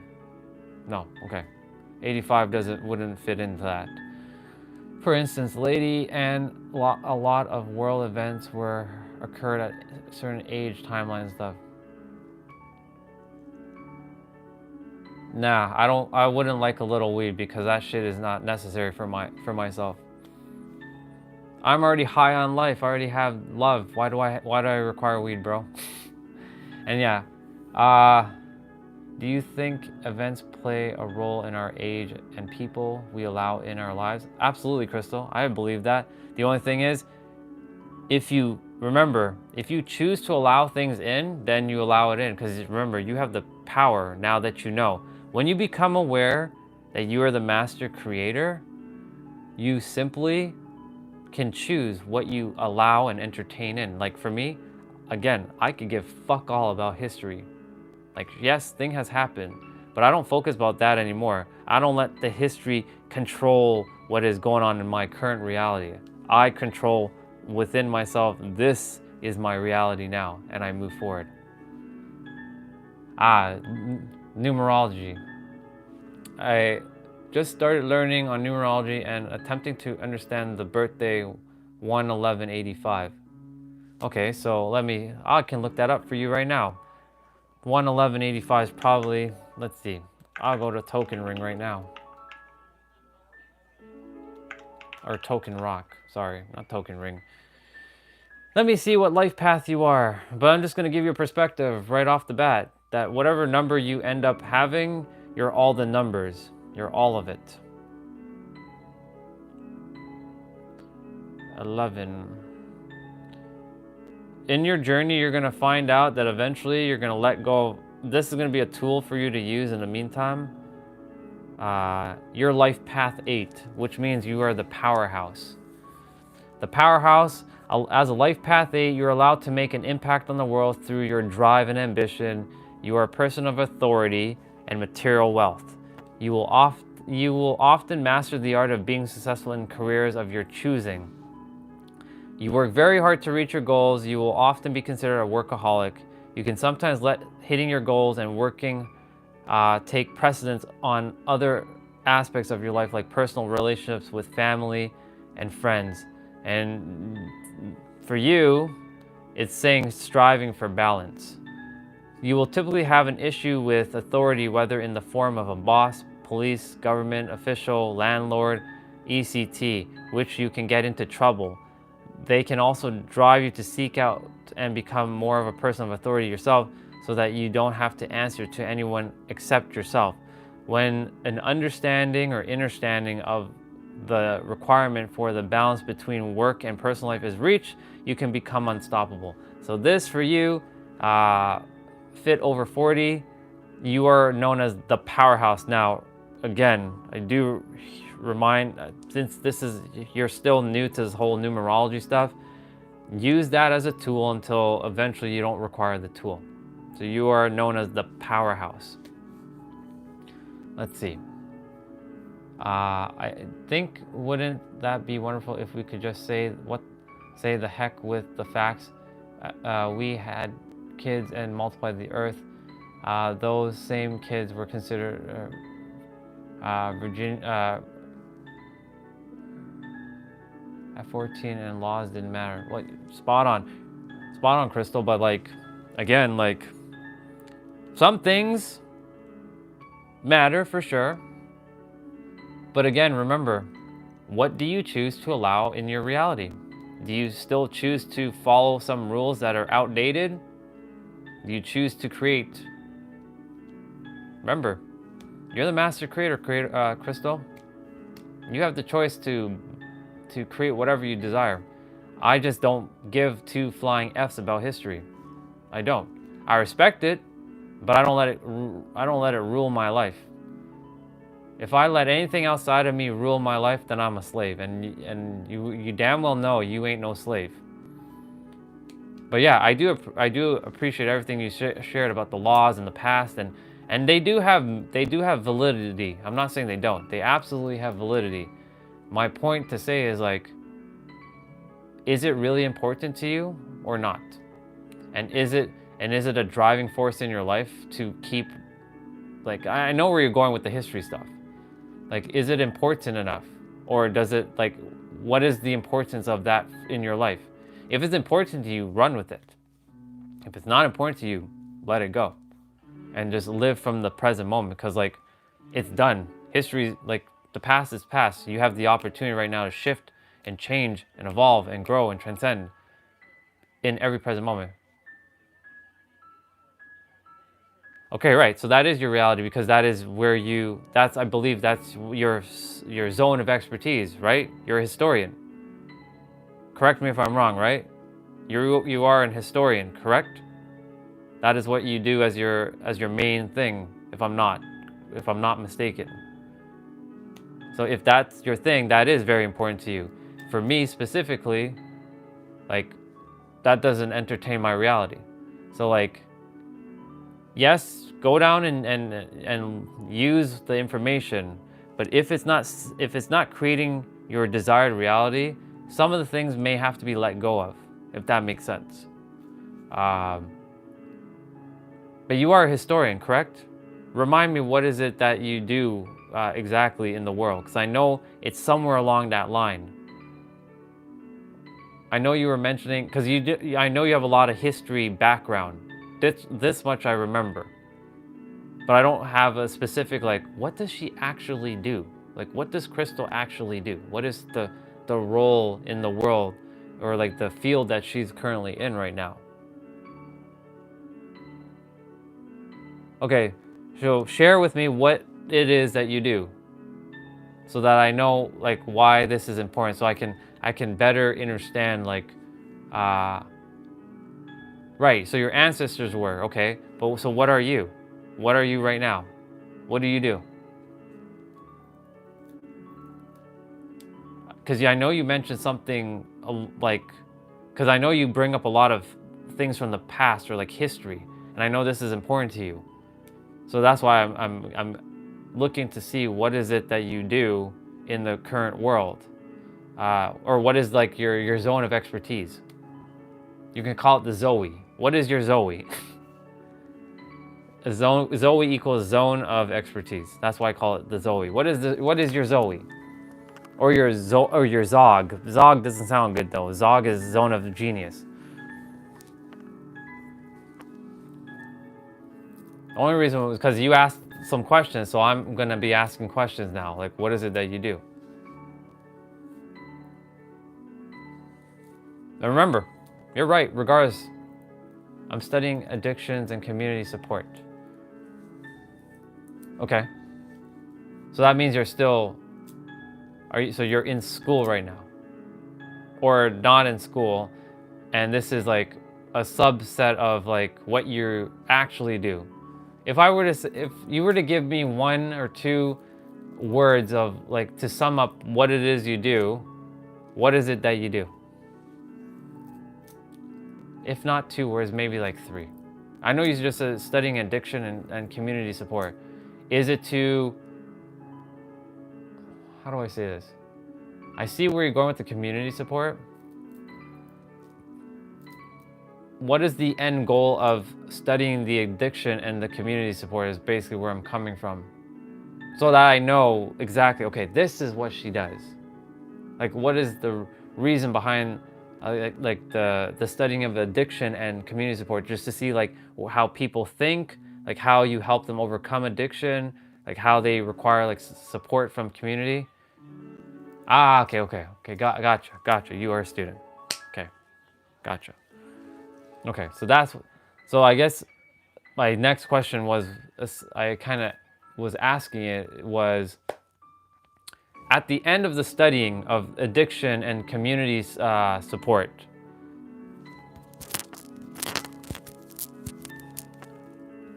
what is it that you desire to fulfill with studying the addiction and community support?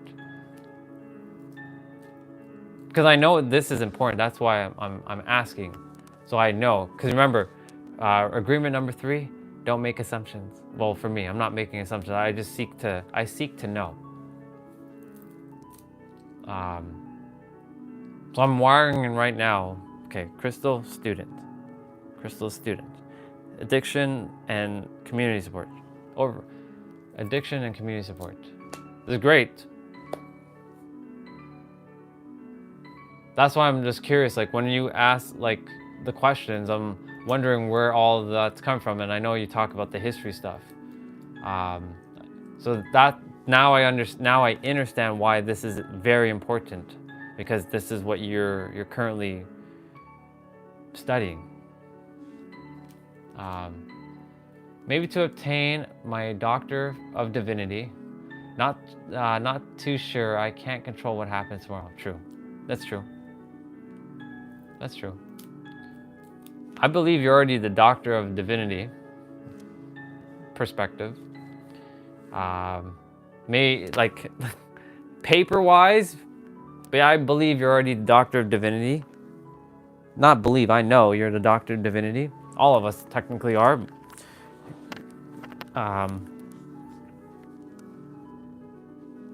But yeah, you know, the thing is like what you shared earlier, like they're important. Just, you know, for me, this is just my perspective. And again, you're right from your perspective. From my perspective, like history for me, it's important, but it doesn't, it's like it's not important at the same time. I don't know if that makes sense, but it's like, I respect history, but it's not important to me. Does that make sense? Does that, like, for example, I don't allow things from the past to govern like how I feel now and in the future. Like whether my ancestors were the king, or let's say, hypothetically say the ancestors were the king or the queen of like England, hypothetically. And, or like, I know I mentioned a lot of times that I have this energy of being a pharaoh. Now, of course, I'm not letting that go to my head. Does that really matter to me? No, not really. Like, yes, it's nice that I may have been a pharaoh in a past like incarnation, or maybe the ancestors were part of something. Probably, I'm not entirely sure. All I know is like, for me personally, this is where I stand. I don't give a flying F about that. I care about now, like right this moment. How do I feel, and where do I desire to go and be in this moment now? Yes, that stuff shaped me for sure, but it's not, for me, it's not as important. So you can also say that I'm not seeking or looking for divinity, that I simply have, just like yourself and every one of us, we're already divinity in itself. I simply just like, okay, past doesn't really matter right now, and future doesn't really matter. I think what matters right now for me, and not even think, I know, is future, or sorry, present, not future, present. And present means with you all, family. I think that's where I'm going. Yeah, let's see. I guess it's important to me because it helps me to understand the groups of individuals who claim to be a part of my family here and now. That makes sense. It's true. That's true. I can feel that. I can see why that's important for you. For me, like, you know, when I say my family, I'm referring to like you and everyone else, because you're soul family. You're not blood. You're not tied to my blood per se, but soul for me transcends blood, because we're all, as we talked, we're one. I showed you my representation of what creator is, that circle, and we're just like split little fragments, the simplest way I can explain the creator. So like, I can see where you're coming from, why that's important to you, and I respect it very, very much. And for me,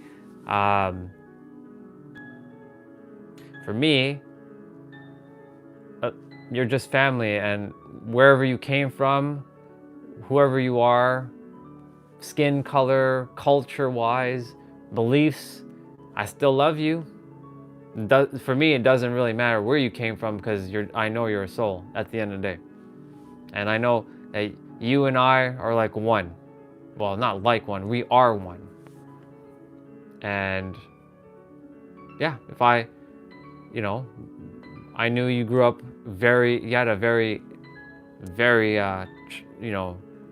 very hard, very difficult upbringing. That's why I recognize and I feel your soul very strongly. I feel that my life is boring. All right, I'll get to you, KB. You hang on for a moment, because Crystal left some stuff in the chat, and I'm gonna get to you in a moment. Again, it also is helpful to me because history teaches me things to do with the future events. True? Is that soul family like a shadow family? I wouldn't call them shadow family. I call it as family that is really, technically every one of us is soul family. But the thing is, we also have a group of souls. This is where it's going to get a little interesting. Yeah, so this is why this is our logical mind. What you just said is something that is beyond your comprehension. Yeah, exactly. There's some things that are simply beyond our mind's comprehension. We just don't know. For example, this is what I heard from again, where did he get this information? I have no idea, but hear me out on this one. I haven't fully bought into it either. So like, I just have the information. I'm still sitting with it.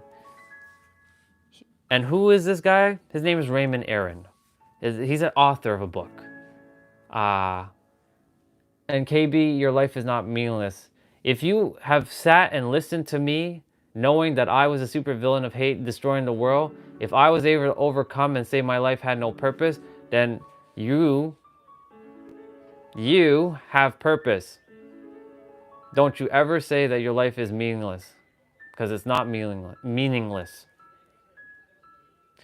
If you think you're, I'm gonna get back to you, Crystal. Hold on, because like KB is saying life is boring and meaningless. Okay, the boring part is because nothing in your life right now feels exciting, because maybe you're not around the environment that you desire to be, or you're not doing the thing that you love. When you're doing the thing that you love, you ain't gonna find your life boring. Once upon a time, all this shit was boring to me too, because I didn't have any purpose. I felt like that's where that whole life is meaningless shit is coming from. I know where you are, KB. I've been there, dude. Or chick. I think you're a dude. Based on the photo, I think it's a dude. Your life isn't meaningless. You're just simply going through an experience right now based on maybe nothing exciting's happening. I spent almost 10-15 years without traveling around on an airplane and seeing other parts of the world. When's the last time you left your area? Thank you, Jose, for asking. Why no excitement? Why do you feel life is meaningless? And Crystal, to answer your question, now this one's I'm gonna let KB take a moment to answer, and I'll get back to him. So back to you, Crystal. So Raymond Aaron, this author, who is a mentor, like a mirror to my soul sister, our soul sister Jessa, who I talk highly and I spoke a lot about already, has shared with her that when you die, you go back to heaven, or wherever you call it, the fourth plane or the fifth plane of existence, and you wait for all of your soul family or your soul cluster, which is a group of 50 to 100, or it could be 100 or 100,000 souls gather, this is weird, because like all souls are one, so why would you all be gathering? But apparently you get broken up into these groups of from 100 to 100,000 people, and you wait for everybody to die and get back there, and then you sit down and you have this meeting of souls. You're not in bodies, you're souls, and you're basically, all right, why didn't you fulfill you come down with 6 intentions. Why 6? I have no idea. You come to earth with 6 primary intentions, and those intentions could be like to learn patience, or to cultivate patience, to cultivate confidence or something. Now let's say you come to earth and you fulfill 4 of the 6, and you die and you didn't fulfill the last 2. You go back up. I don't know where he got all this, but it's a grain of salt. I'm taking it with a grain of salt, essentially. You go back up, you're in this soul cluster meeting waiting for everybody else to die and come back, and then you have this meeting again, and if you fulfilled 4, cool. Guess what? You have to go back to earth, finish those 2, and get 4 new ones on top of the 4. And the goal is when you get all 6 done, if you can accomplish everything, your soul evolves and you ascend to the next like spiritual level, whatever that is. Whether you're like a ascended master or whatever you call it. Whether that's true, I have fucking no idea. I have literally no idea. Where he got that from, I have no idea. So that one, I don't know. All right, KB. Thankfully, I got that out of the way for Crystal. And now, let's see what you're saying. So I've been sitting in my room the entire day knowing that I require to study, okay? I can't find enough motivation to keep going. I think it's because I'm not doing what makes me happy. What's make me happy? Well, you already just answered your own question there, brother. And honestly, I'm not sure what that is, and that's okay. Dude, let me share with you again. If you haven't heard, last year, 2024, from April 3rd, that's the day after my physical birthday, to October 5th, the day before my spiritual birthday, because I have 2 birthdays I celebrate in 1 year, I was done with this world. I was like, for fuck's sakes, universe, I have everything, I have all the answers, and I don't know what to do. Because I, like yourself, I felt like life had still no meaning, and it was a waste of time, and no purpose, and blah, blah, blah, blah, blah. Eventually, I asked the universe, give me the fucking answer. Just tell me what the fuck am I here to do? Oh, I got the answer all right. It really was a simple answer. I shared this earlier. I desire to help people, like what I'm doing now. And I could have done this a year or 2 ago, because YouTube Lives was a real thing 2 years ago. But guess what? I use learning as a scapegoat, because I'm like, I'm not ready. I'm gonna keep learning. I'm gonna keep learning. I'm gonna keep studying. I'm gonna keep studying. Keep studying. Keep learning. Keep learning. Keep learning. Keep studying. Keep studying. I'm not ready. I'm not ready. I'm not ready. Guess what? Basically, the universe says, I know you say that you desire to help people, and you've been ready for a long time, but you are afraid. I'm like, I'm afraid? I'm not fucking afraid. I always take action. Yeah, you do. But you take action but you're taking safe action. You don't take uncomfortable action. That's the answer I got. Because there are other mirrors that I listen to on YouTube who basically are sharing the same thing that I could share too. That I'm sharing right now. The only difference is, it's from my own unique perspective. I'm not them I haven't lived their personal life, but we are one. And they basically say, you are the creator. You can create your life in every present moment. So I'm like, if these 2, like these brothers are sharing it, then why the fuck can't I? What's the difference between them and me? There is no difference. The difference is that you are just afraid. And so I share this with you because you just said that honestly you're not sure. Sit with yourself. I know you said that you feel like you don't have motivation to keep going. It's simply because it's not the thing that you're here to do. What is it? This is what I asked one of our other brothers. What is it that you love to do? List it out. Put it in the chat if you like, or just write it out. What do you love to do? Where you always feel like you have fun and you don't even have to, you have, what is it? There's no, what's the word I'm looking for? It takes no effort. What do you love to do? And that you always have fun. List them out. And I could tell you right now, you can go and do that thing and possibly get paid for what you love. Now I know you said studying, so that sounds like you're in school at the moment, but I remind you that there are people doing cool things and they're getting paid to do what they love, and they can, like, some people just said fuck it to school and studying, and they just like took a risk on themselves, and the universe has helped them. Like, for example, there are people that play video games that make hundreds of thousands of dollars a month just by sitting in their room and playing video games. Who would have thought 15, 20 years ago to be a video game streamer? That wasn't a thing 20 years ago. People would be laughing at you. You're gonna sit and play video games all day and make money? Yeah, okay. Get a real job. That's what they would tell you. Now, those same people are eating their words, because there are people who are making hundreds of thousands of dollars a month just sitting and playing video games. So why are they making so much money?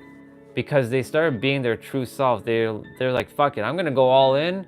They're playing a game, they're decent at the video game, they're authentic, they may have a cool like backdrop or a cool room or something like that, and eventually, you know, they didn't, either mommy and daddy bought them all their shit, which obviously, you know, if you're a privileged child, then congratulations, cool for you.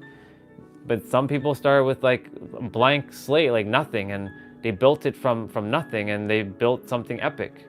And over time, just people gravitated, sort of like what we're doing right now. This channel, you all are starting gravitated towards me. I had 248 subscribers, and that took 5 years to get 248 subscribers.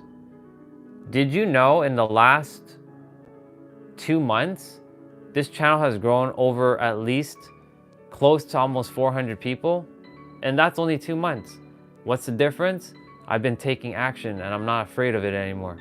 I'm not afraid to come on live and speak my truth. And this is what I love to do. I love to speak. I love to help people. I love to share wisdom. I love to help you evolve and transcend, and not give you some bullshit little minuscule like tools and tactics. You're here for growth. You're here for evolution. You're here for transcendence. So the universe is like, go do it. So here we are. So basically, my brother or my sister, I think KB, you're a brother. You go find the things that you love to do and go and do it. It's just that simple. It's not going to be easy though. I'll tell you that right now. You're probably going to have a lot of resistance. In fact, you're going to have many resistance. You're probably going to make a lot of excuses. But go do what you love. What are the things that you love to do?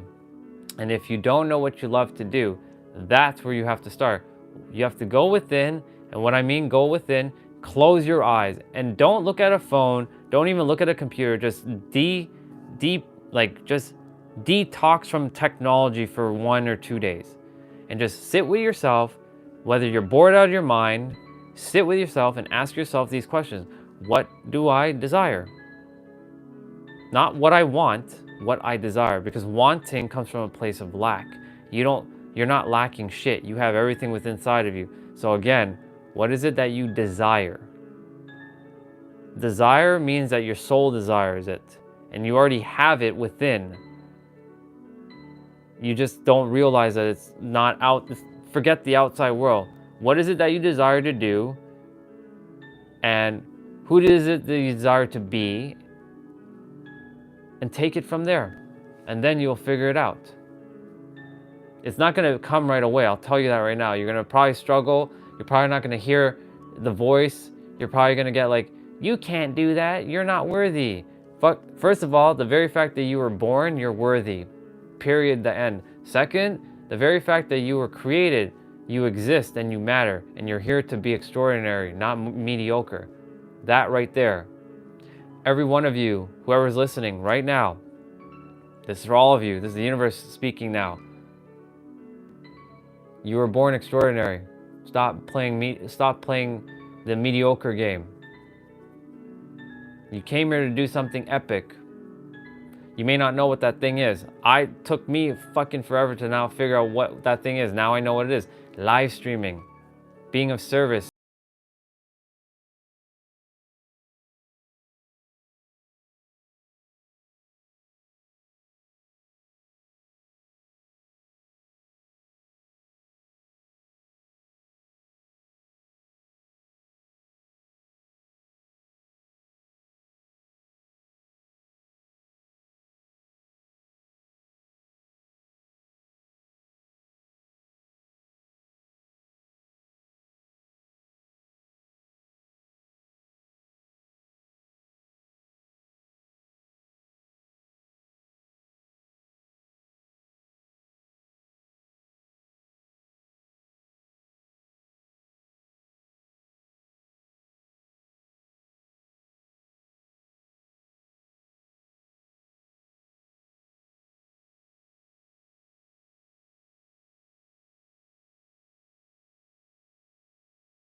could have taken you guys upstairs, but I had to use the bathroom as well. So I was like, eh, too much extra work. All right, let's see.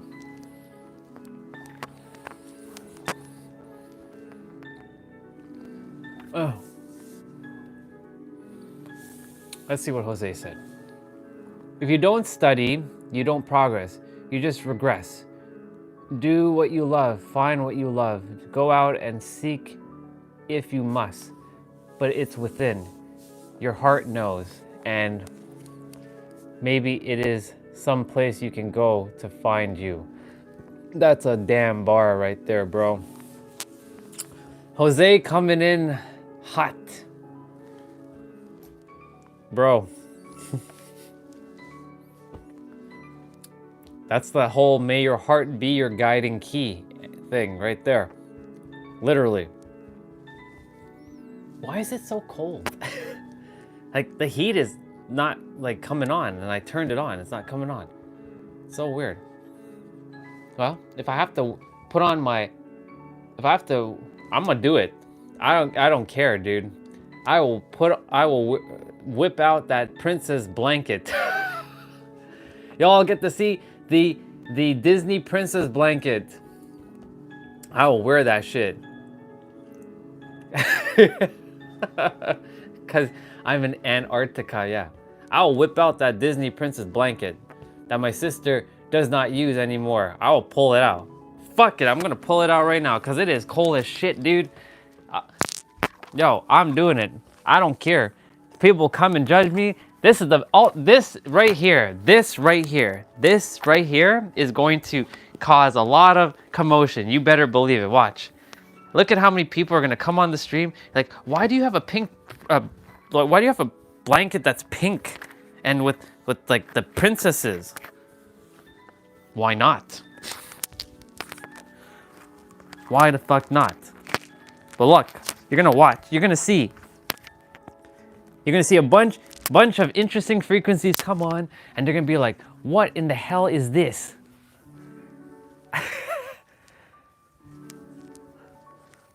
It's snuggle time. Ugh. Ugh. It's so friggin' cold. For fuck's sakes.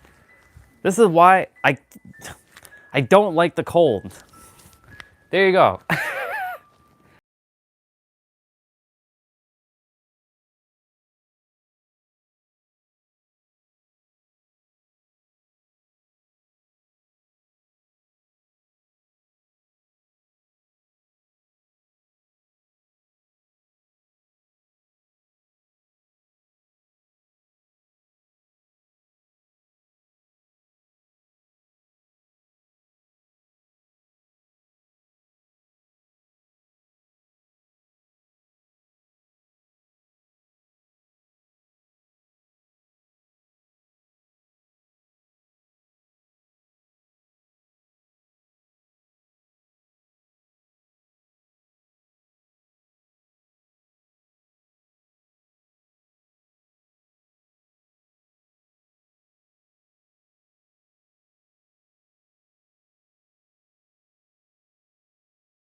literally not giving a flying fuck what anybody thinks. Let's see. How many languages do you know? I mean, I would re-ask that question because knowing, I know about the languages. It's more like, how many languages can you speak is the question. So I'll rephrase your question. How many languages can I speak? Oh, one. I can say a couple words in some languages, yes. Like, for French, oui, bonjour, ça va très bien, ça va comme ci, comme ça va mal. Je suis à thème, or whatever. So like that one's like, I love you. Or je t'aime, I love you. Now, that's French. Spanish, Jose, don't kill me, okay? Hola, ¿cómo estás? Uno, dos, tres, cuatro, cinco. Yeah, that's about it. I probably even butchered that shit up. What else? Te amo, which is I love you. I don't know if that's Italian, or if that's Spanish.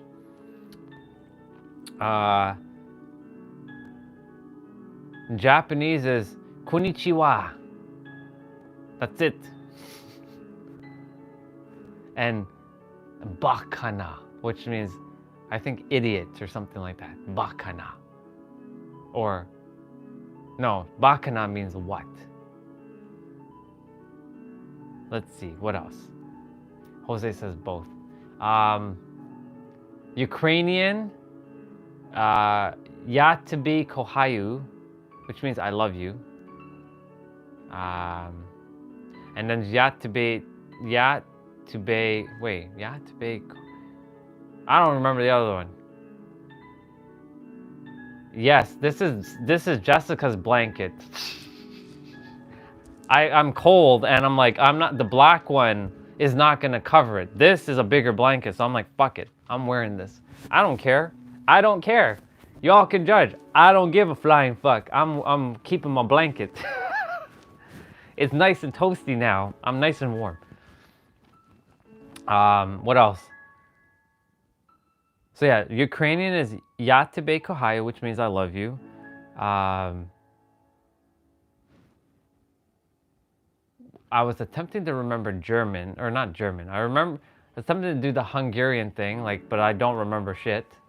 Or the Polish one, like our brother from Poland, he was sharing, it's not saying like that. So I went to look for it, and I'm like, yep, I don't remember it. And I thought I tuned into a shaman. Yeah, you did. This is a princess shaman, a prince/princess shaman. Yes, I can even put on my head and everything, you know. There we go. Hello. How are you in Chinese? Yeah, I got Chinese, yeah. Oh shit.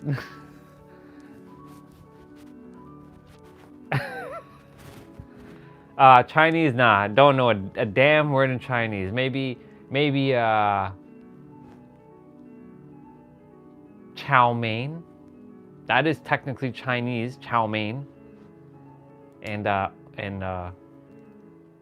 what else is Chinese? Nope, that's Japanese. I was about to say konnichiwa again. I already said konnichiwa. Well, that one's also Japanese. Arigato gozaimasu. That's Japanese. It's Chinese, nope.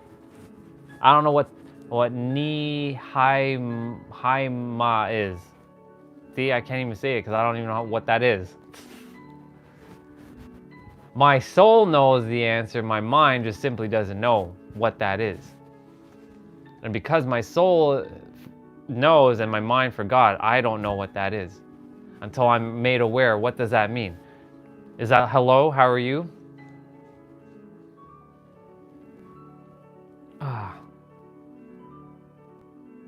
Yep.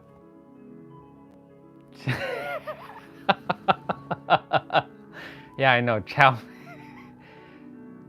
Yeah, arigato means thank you. But what does ni What does ni ho ma ni hio ma mean? What does that mean? Like, I have no idea what that means. The word that you said, dude. And yeah, arigato means thank you. I know that much, but like ni hio ma, I don't know what that is. No offense to my people from Asia. I'm not doing that to disrespect you guys. I just don't know what that is. Anytime I like, yeah, that's it. The English is what I speak. I was gonna say something. I was like, if I had it my way, everybody would just be speaking English. There'd be no other language in the world. But you know, that would not be cool. So, only love and respect for all the languages. I was gonna check something quickly.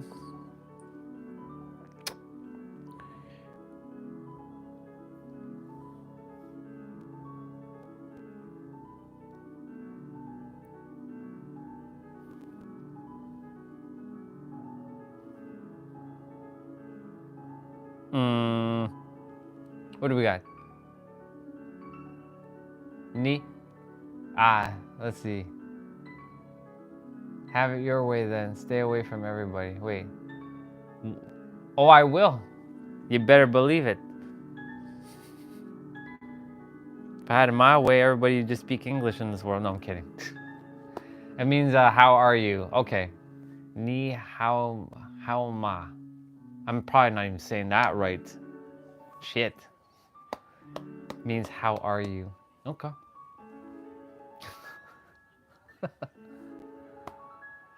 Yeah, we can do that. We can do the spirit bomb hands. That's when I do that sending energy. I'm sending spirit bomb energy hand, sending you all that love and light and that energy of love. That's when I do that emoji that you did there. That's what that means.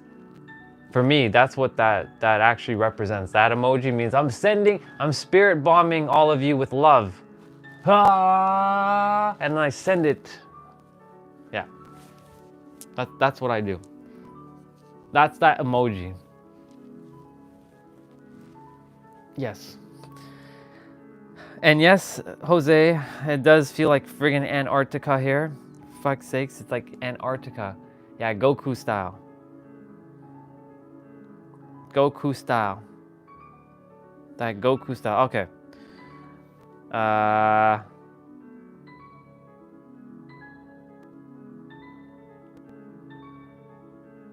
Cool. I think that's about.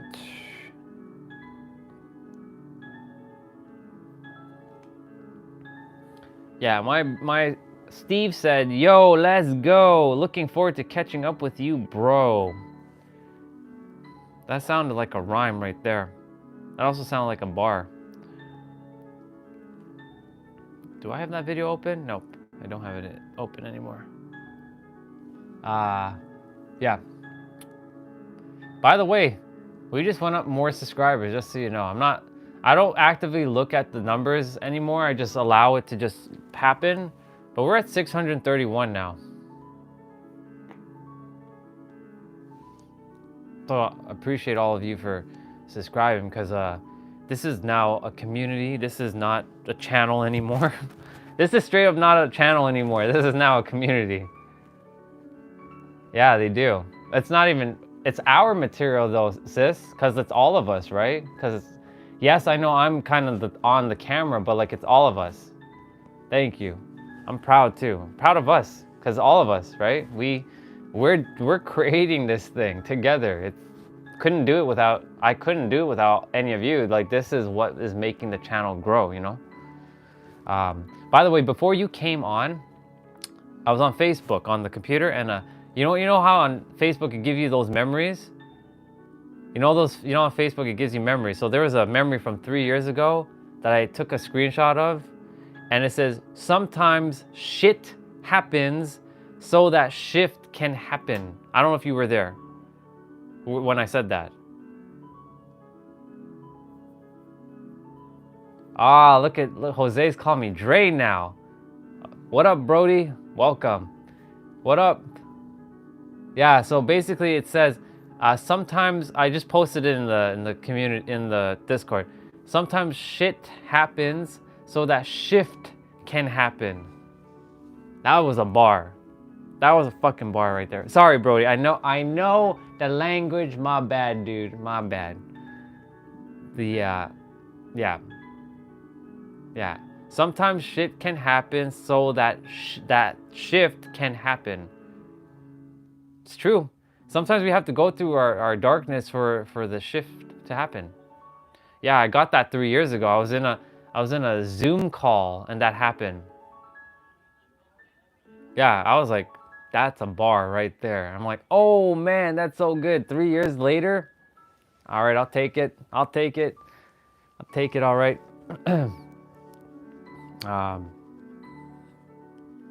Yeah, that's dope. That's dope. I didn't take a great screenshot back then, but I sure as heck took I posted what I was meant to post. It was meant for all of us to see 3 years ago. Sometimes, and I'm gonna share about that. I'm gonna talk more about that. Sometimes you really do have to go through your darkness for you to come out to the other side of your light. Ah, yes, the book of quotes. I have it. I can read a couple.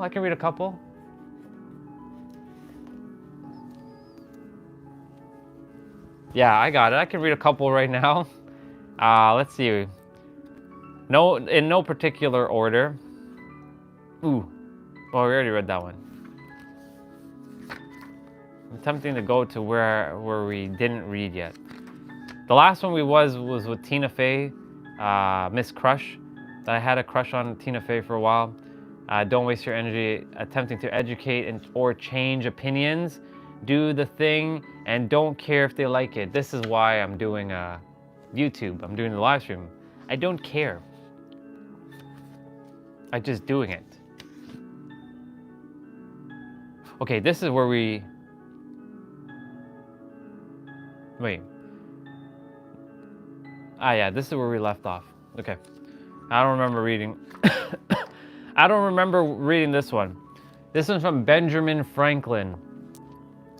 Hide not your talents. Hide not your talents.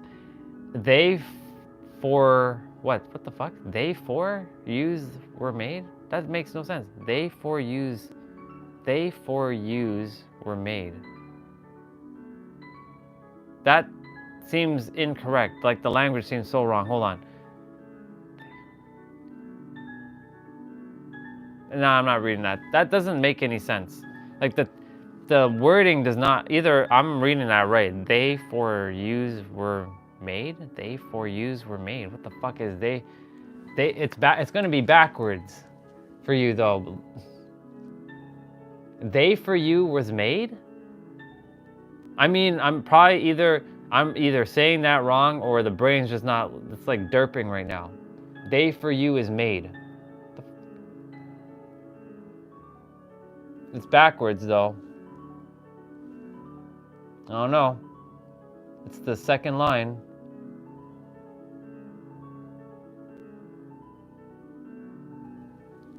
Yeah, they for yous were made.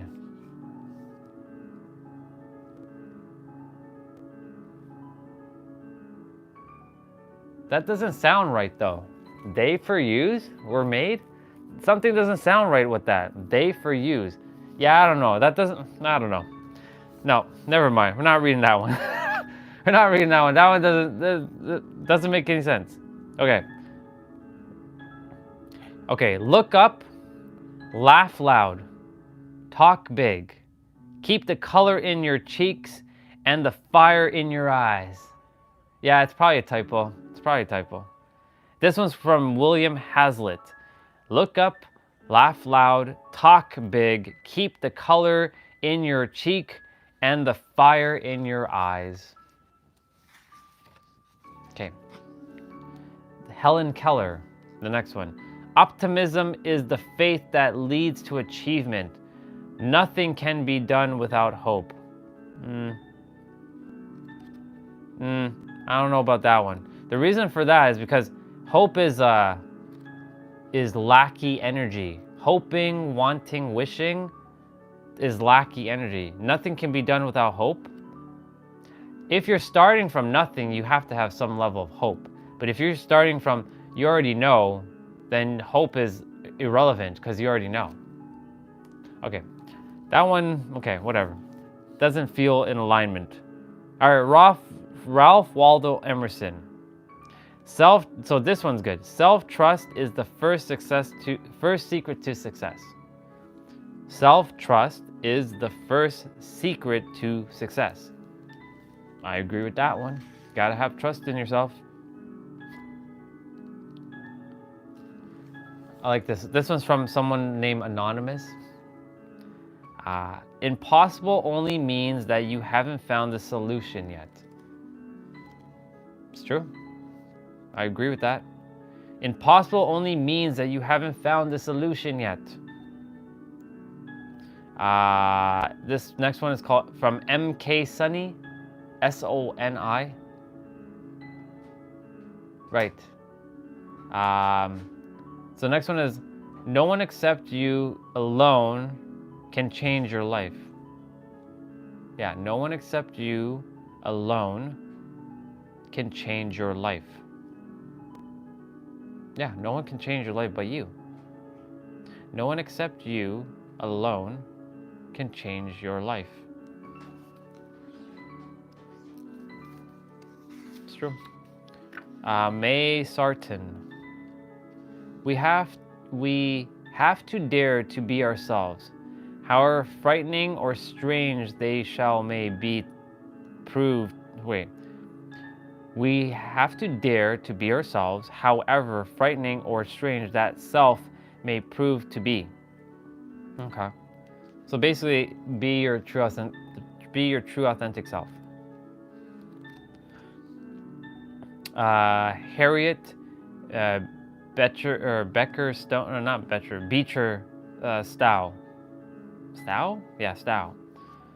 Never give up then, for that just the place and time that the tides will turn.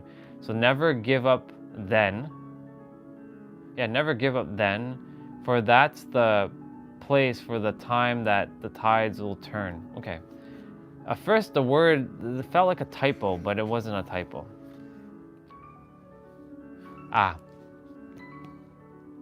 Share it. Welcome back, bro, by the way, bro. Go ahead and share. Did you see what I posted in the community?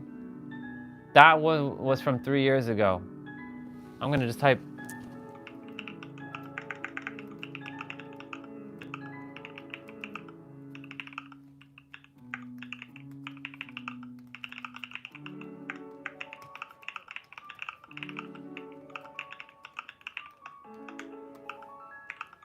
Put the fire emoji. Let's see. Eric said, thriving isn't about having everything. It's about making the most of everything you have. Ooh, bar. It's so true. That's the concept about being resourceful and being in the now, of like knowing that you already have everything. Yep. That's basically living in the now, like, you know, being grateful that you have everything in the now, and that's a bar.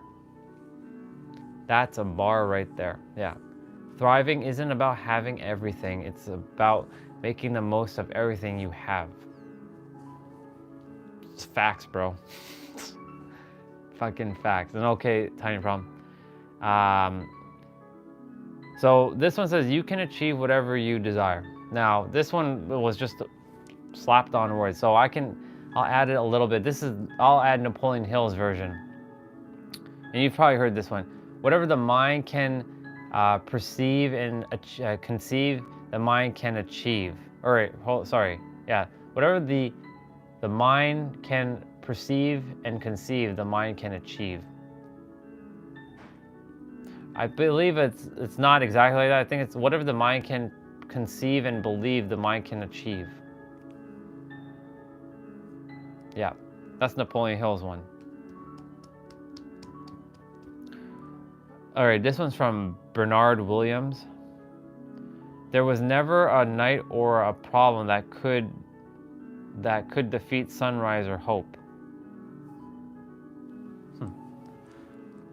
There was never a night or a problem that could defeat sunrise or hope. I would remove hope and choose the word knowing. I don't know, the word hope is only for those who are just starting out. So this is more of a book for those who are starting out. This is true. The mind is the strongest muscle in your body because the mind is, yeah, hope has lack. But the thing is, those who are, you know, those who are in, those who are starting out, they have to have some level of belief or hope. But the thing is, for those of you who are coming on this channel, you've kind of, most of you have transcended beyond that. Not everyone though. That's why I go backwards and like help those who are, because if I tell everyone, like, stop acting like a human, start acting like a god, that's not going to resonate with everybody. And that's why, like, you know, the whole like personal development is like, if you're speaking to everybody, you're speaking to nobody. But that's not true. I'm busting that myth. It's bullshit. That's bullshit, straight up. But if I were to say you're the master creator and creation is finished, I've been saying that from day one. You are the master creator and creation is finished. Not everybody's ready to hear that. Yeah, hope is hope is required in some extent, for sure. I feel that hope is required when you're starting out though. Like if you're in a state of like despair, then hope is going to definitely be your driving force to help you. However, if you've gone beyond despair to, you know, maybe like, okay, anger or something, yeah, it's basically the light at the end of the tunnel. Actually, I have a pyramid that I'm going to share with you guys. It's the 8 levels pyramid that Julian made. I have to just open up. There it is. It's a little hard to see, but it's getting. I wish I can blow this shit up. There we go. I'm gonna copy this. I'm gonna post it in a Discord. So Julian created this pyramid thing. It's the levels of transformation. It goes apathy, grief, fear, anger, courage, desire, purpose, love. And then I would put up one more thing on top of that, authenticity. But when you're in the light, you no longer require hope, exactly, because you already know. That's the thing. I posted in the Discord. Yeah, I guess the Discord's gonna start to get a little busy, which is good. But yeah, you're right, bro.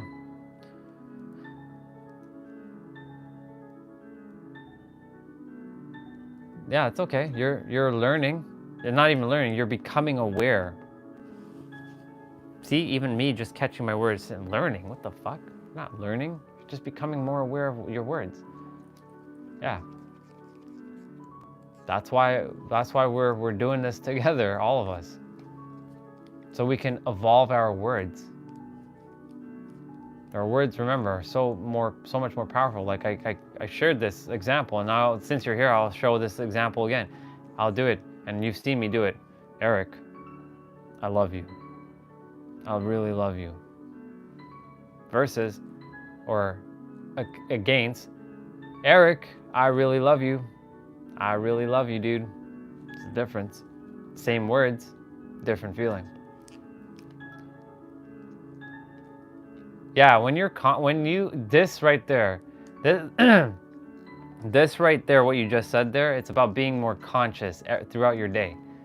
Because it forces you to take inventory about what you're saying before you say it. And when you're conscious about what you're about to say before you say it, it will help you to be more present. And when you become more present, you can transcend, you can say time and space, and you step into the now. Because the now breaks time and space, you can say. Because that's the sweet spot of where the creator, God, the universe, the infinite is. That's why I keep, if there's anything any of you, like I said, take away, yeah, it gives you patience as well. If there's anything that you take away from what I share, and it's not, remember, this is not me, this is the universe. If there's anything that the universe is sharing through me to reach you as a mirror, is this, it's your words have power, and to be more conscious of your words. That, even if you don't take on, I'm the master creator, fine, whatever. But your words, like the wanting, needing, trying, like, let that go. I'm doing my best to let go of butt, except for, you know, it's nice to have a nice butt. It's always gonna stick around because you brought that. Same with the substance called snow and the substance called sand and the substance called earth, ridding the stuff off my shoe. That will always stay with me.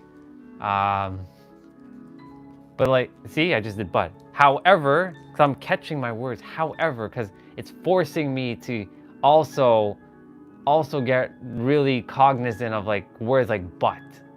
Not B-U-T-T, because you know there's a nice fine but the other but, which I just did. And replace but with either yes and or however. However is usually the replacement word for but, or yes and is the replacement word for but. Because yes and acknowledges everything you just said, and it doesn't devalue what you just said. So like, I'm an amazing painter, or I'm great with my hands, but I can only do this. Welcome back, Raymond. Raymond, how are you doing, bro? We're just kind of reading from the book of quotes. We're just chatting right now. I'm just hanging out. I got me a princess blanket on because like it is cold as fuck, dude. Yeah, dude. We are, Ramen, quick question for you. Do you have Discord? Or do you know what Discord is? I'm gonna start talking more about Discord. If yes, we have a Discord server, or we just started it. We're still kind of building it out. Oh, your son has it. Okay. We have a Discord server. If you go to the channel and there's a link, it takes you into Discord and you get connected with the community there. A few of us have started and we're gonna build it out as time goes on, because let's just put it what it is now. This is not a channel anymore. This is a community. This is now a community. That word channel now is gonna eventually disappear from my language. This isn't a channel, this is a community now with family. Right now we were talking about the power of our words, like getting rid of words like want and need and but and try. I'm also doing my best to stop saying you guys, because there are women here, and start saying you gods and goddesses. That's me though. Or you creators, which keeps it equal, or creatress. Things like should, could, well, should, could, and would are words that also are filler and doing my best. Basically, the reason why we're doing this is so it forces you to become very cognizant throughout your day before you even open your mouth, before you speak. What am I about to say? And then, like Eric says, for him, it's to be more mindful, to be more present, to have more patience. Because if anything you take away from what the universe is sharing through me to reach you as a mirror is this: your words are so important to what you speak out loud, or within yourself, or to someone else, or to yourself. Whether you speak it in your mind, you speak it out loud, you're speaking to someone else, you look in the mirror and you tell yourself something. if anything you take away, that right there, the words are so powerful. So powerful. And like I'm doing my best to, and you guys, see, just did it. You gods and goddesses, and I catch myself very quickly. It doesn't just slip, like it slips out, but then and then look, I said, but then, and I meant to say, however, then I find a way to fix it right away, like that but just now that just showed up. Because a lot of these things have been like, they've been automatic for years. And I recognize that not everyone's English is their first language. So this also applies to the language you speak, your main language, whether it's Spanish, Portuguese, French, Urdu, Punjabi, Russian, Ukrainian, Polish, Hungarian, Finnish. I'm missing a ton. Somalian, yeah, whatever language. It applies, the same rules probably apply. I know the words are going to be slightly Dutch. Thank you, Dutch. That's a big one, Dutch. Like the words matter in those languages too. Don't think it's just English. It's every language. Now, of course, is it going to be the same? Maybe, maybe not. Like I have no idea what that is, but see, I just said but. However, I'm sure that means something, because to me, what steps are you taking, what steps do you take when you are making a decision? Good question. That's a great question, dude. When I'm making a decision about anything, I'm seeing, first of all, I'm tuning into my body. I'm like going within my body first. Like, does this feel good? Or does it feel like I'm meant to do this? Or does this feel in alignment? That's really the question I'm asking myself. Does this decision that I'm going to take, does it feel in alignment? And it means you're welcome, gotcha. Does it feel in alignment? Do I feel joy? Do I feel some level of peace with this? Or does it feel like crap inside? Yes, there are times where we gotta take some action where we don't desire to, but however, see, caught myself there. However, do your best to come from a state of joy and follow your joy as long as you can, as far as you can, as much as you can, in every moment that you possibly can. So when I'm making a decision, I do my best to see, is this something I like?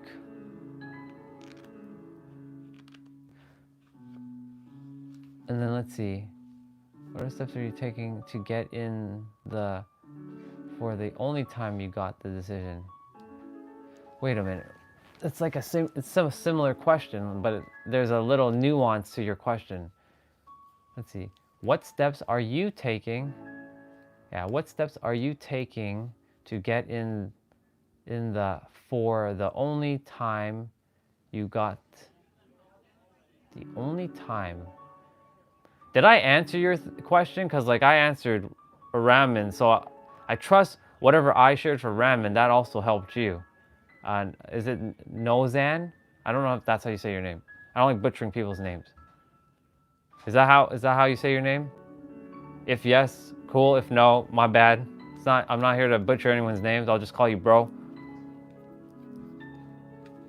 But yeah, for me, see, caught the butt. However, that is what I tend to do, is I really tune in and like ask myself a lot of other questions.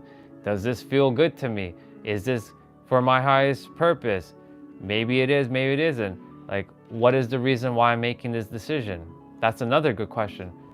I basically ask questions within myself, and I'm like, I'm sitting with myself before I make a decision on something. Like the biggest decision I had to make recently was, am I going to San Diego, California? Or no, the biggest decision, why am I coming back to Toronto? Why am I leaving San Diego? Like, what's the purpose? And like, I was like hemming and hawing. I'm like, let me see. Why am I going back to Toronto? What is the reason? Now I know the reason. I know exactly the reason why I came back. You know why I came back? Eric, remember when we were sitting and we're contemplating, why am I going back to Toronto, right? Tiny problem, you were there too. Why am I going back to Toronto? Now I know the reason why. Do you know the reason why? Because I was meant to do live streaming for 12 hours a day and connect with more people. Because I couldn't live stream all the time while I was in San Diego because battery would die. I'd have to sit down. Yeah, it's also to close the chapter here. Closure. I was coming back to close a chapter. But now I know why, because it was to also connect. Because like the other thing too is I could live stream 12 hours a day in San Diego, but guess what? I would be, see, I said, but guess what? However, guess what? I would have to be tethered to a battery all the time just for the phone to stay charged, because this phone will only last for 5 hours. And the thing is, only those in those couple hours will I'll be able to connect with. And now that I've been back, I can plug in, I can just chill, I can chat, I can just do whatever the heck I desire and help as many as I can. So this is now the reason why I was meant to come back. Yeah, on the iPhone. This iPhone doesn't have the greatest battery, even though I just replaced the battery. I literally just replaced the battery before we left for San Diego. It only has up to 5 hours when you're live streaming, like because the phone is on, and of course I put the brightness on to max because I don't know if I turn the brightness down if it affects you guys. Or you gods and goddesses. I don't think it does. I just simply turned on the brightness. But now, however, now I know why I had to come back. Not only get a Samsung. I'm eventually gonna change the phone. The phone works, the phone does its job. I'm proud of how this phone handles stuff for now, 4-year-old phone. That's considered old, but it's still doing the job. Yes, so I just realized it's like 5:32. Okay, Google, turn on light. I didn't realize it was dark. I was just like in a flow. Pretty dope. I had to come back here so I can connect with look at how many souls have jumped on since I've come back. We've only been back for about 2 weeks now. 2 weeks and what? 3 days? So 17 days, we've been back for 17 days. Doesn't seem like long ago, but it feels like a lifetime ago since I've been back. And look at all the souls we've connected with. Like Taylor, she wasn't with us in San Diego. Jay wasn't with us in San Diego. You know, Raman wasn't there with us in San Diego. Like a whole bunch of you weren't here in San Diego. You better believe the next time I go to San Diego, you guys are all going to be there now. And you'll have a Nabito, right? Exactly. So many people. Like, there are some names, yeah, you're a PC buddy, exactly. Oh, and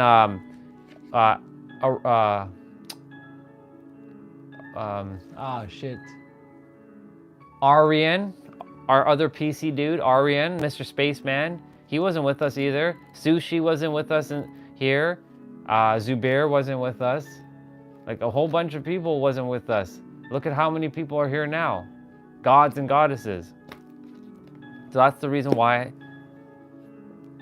I haven't seen Bauchi in the last week, bro. He's around. I know he's around. I was supposed to ask him about his dry fast. He's around. I just don't know where he is, but he's around. Anderson hasn't been around for a bit. And look, and other names like Jonathan. Jonathan now is a part of the channel. Just so many. Soul 26 is with us. I call Soul 26. I don't know if that's a bro or a sis. So Soul 26 is with us, or Soul Fam 26, because They have the number 26 in their name, so I say call them Soul Fam 26. We have Eternal Spark. We have Crystal. All right, let's see what Raman is asking, because there's a couple questions there. How important is critical thinking when making a decision, or your body is more reliable? It could be a bit of both.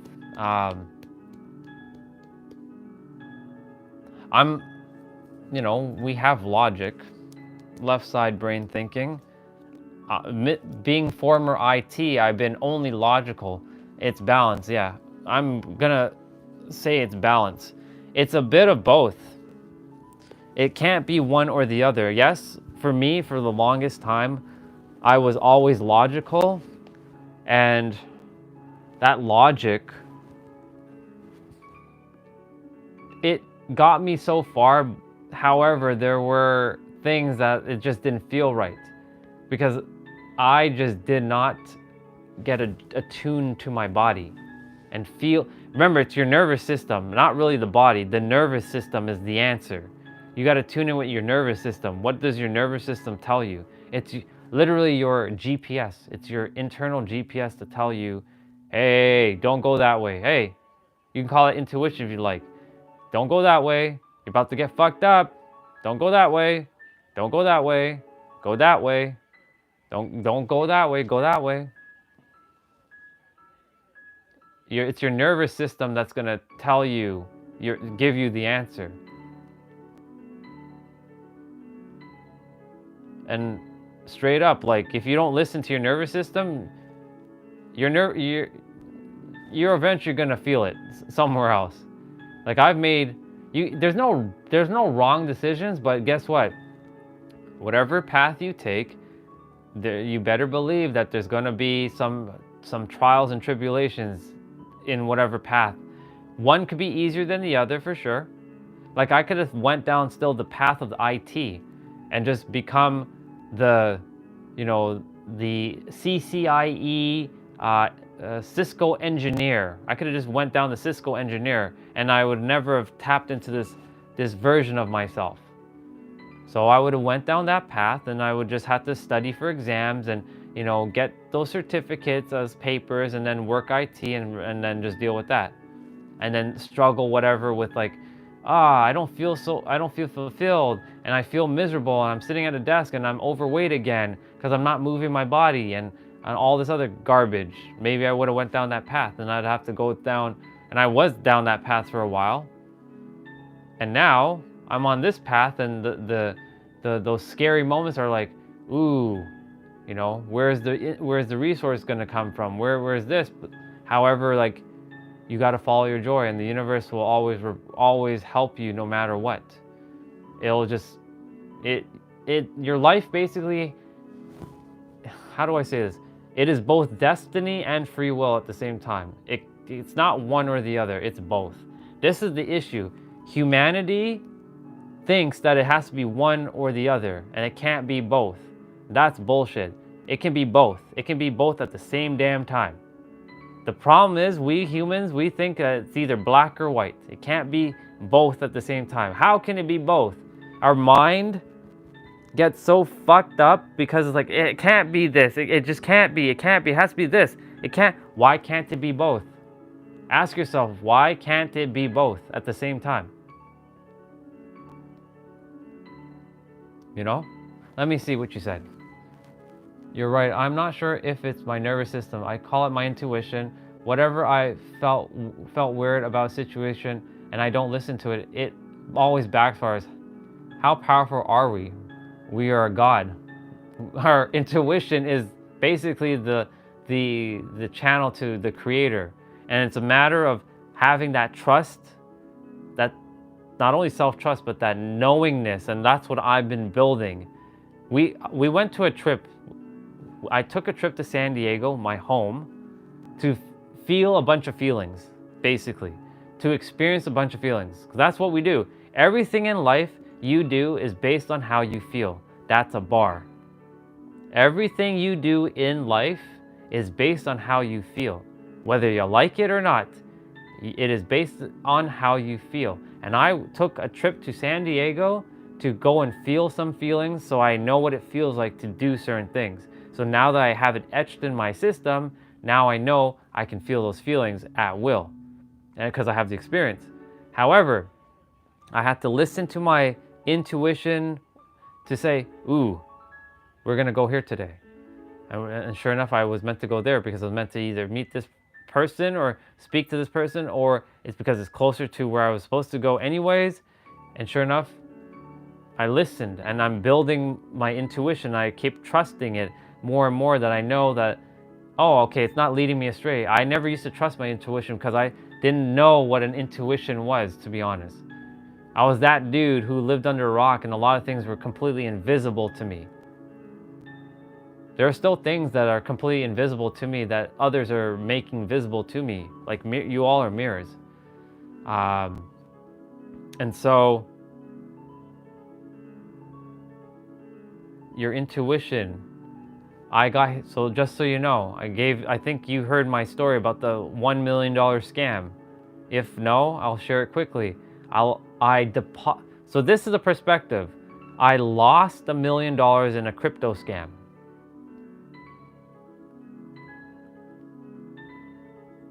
Yeah, so I'm gonna read what you said there, Time Problem. You said something about delusional.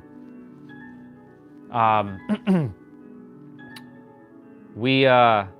lost $1 million in a crypto scam, but really, this is a perspective. I actually deposited that energy, because money is nothing more than energy. I deposited to the universe because I was meant to go down that path, even though it was the path of more resistance. I could have made it a lot easier not going down that path.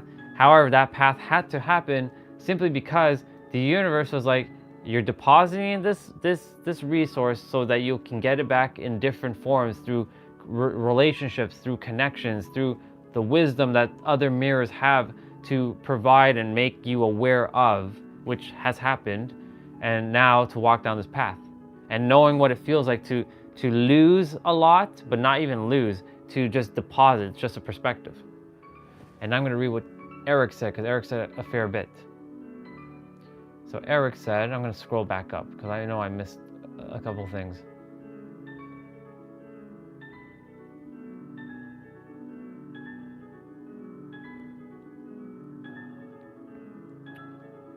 All right. So Eric said, I make cautious decisions about what I consume, not mindlessly consume because I desire to feel joy on a short term, but think about the long term too. That's what's helped me make decisions too. And you said, put it on a scale and see the balance. Then Time Problem said, we think we're delusional when we trust ourselves, and it benefits us every time. It's so true. And if not we, some of us. Yeah, it's true. I have shared this. Cassidy, another mirror of mine. She's actually with Jessa right now in New York City. She's staying with Jessa because she had a speaking event. I connected her and Jessa because I felt called. That was an intuitive hit that these two are meant to connect. If I did not connect Jessa and Cassidy would not be staying with Jessa right now in New York City. She would have never met Jessa. And because I felt this intuitive hit sometime last year, I would love for these two to connect because they have similar energy. And I put them on both WhatsApp, and then I created a group on WhatsApp, and I left the group because I don't use WhatsApp. So I'm like, here you go, here's Soul Fam, and sure enough,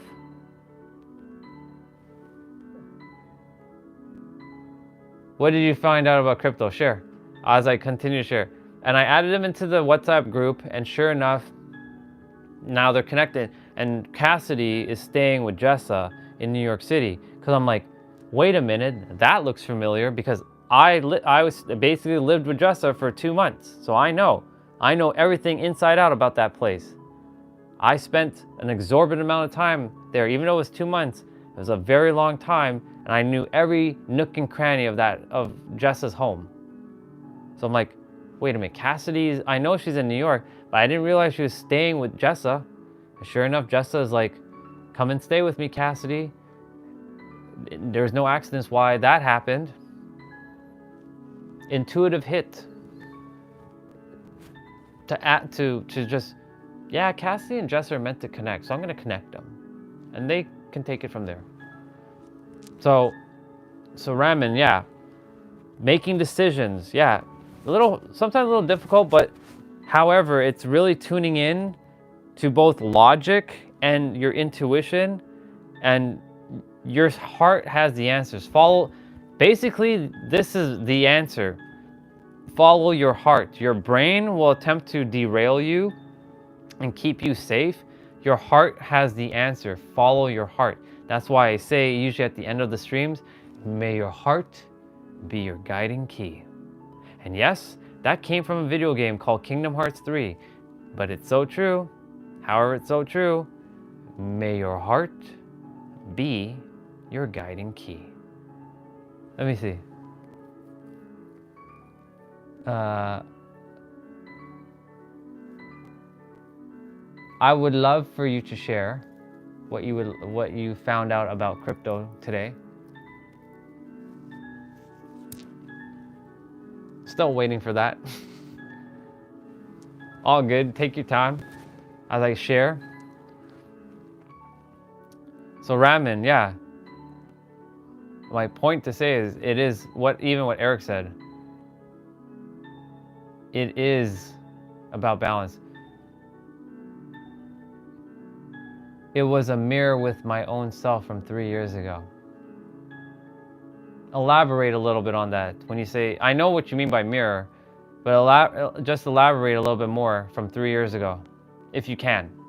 Not if you choose to, or should you choose to. You notice I'm doing my best to change words on the fly too. Pay attention every time I do that. Like when I'm like, oh shit, like however, or like notice I catch it almost immediately, like shit, I just said that. Let me shift it right away.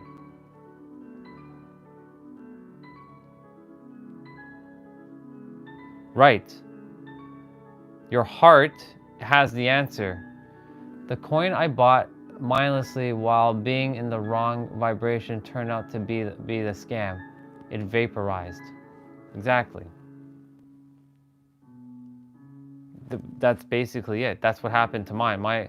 The coins that I bought, they basically went kaput. $1 million, million US dollars, kaput. I'm not holding on to that anymore. It's just the story that I get to share of, like, you know, going through, you know, it wasn't always sunshine and rainbows. There were some difficult moments. Yeah. And you know what's fascinating, dude? 3 years ago for you was the same 3 years ago for me, because 3 years ago, that's when I lost it. Yeah, exactly. When I say I lost it, it was just I deposited it to the universe. Same with you.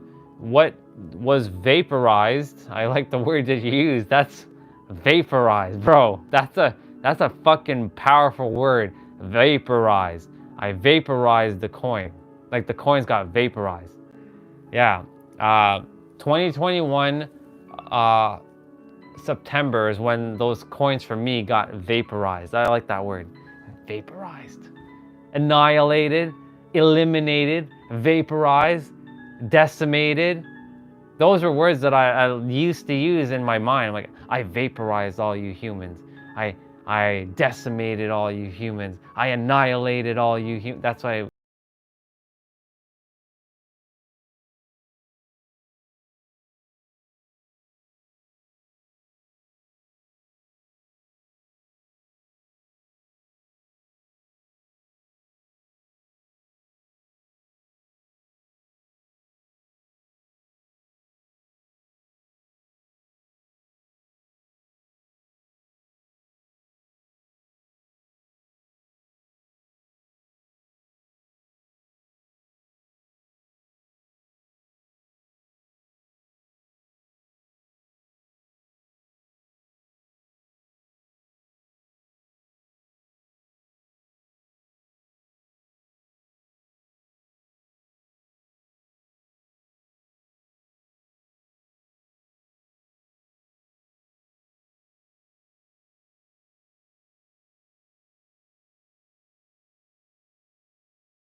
basically another word for learn is become aware. All learning is becoming aware of something that's currently invisible and making it visible.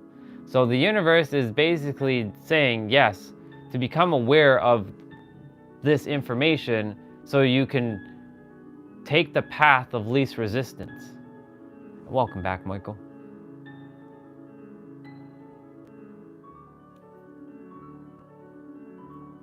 You're welcome, brother.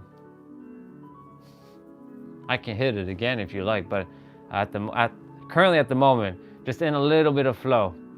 I do have to go turn on the light though upstairs, and I might take you guys with me for a little bit of a walk. Actually, I'm gonna do that. I'm gonna take the blanket with me though, cause you know, fuck it. And this gimbal is charged, and we will continue chatting, cause the phone is charged at 100. Take you guys off of that and put you guys back onto this and do all kinds of things with. Hold on one sec with the thing and all kinds of things and blah blah da da da da da and da da da da. All right. I feel called. I'll do it in a bit. Yes, and I have a Disney princess blanket. That's my sister's, and I took it from her. Oops. There goes my book of quotes. Look, I have a cape. I have a robe. All right. It is really dark, as you can see. See how dark it got? It's crazy dark. If I don't turn on the light, it's just dark, dark, dark, dark, dark, dark. Everything's just dark. So I'm just gonna turn on the light. And there you go. Now it's light. And I have to close up all the blinds and turn on lights in the kitchen and all kinds of things. And now you guys get to see the entire blanket. Look, see? I got me a cape. I'm silly. I'm silly. I'm silly. I'm silly. Actually, I don't have to do that yet. I like walking around with like a blanket like this. I feel like I'm wearing a superhero cape.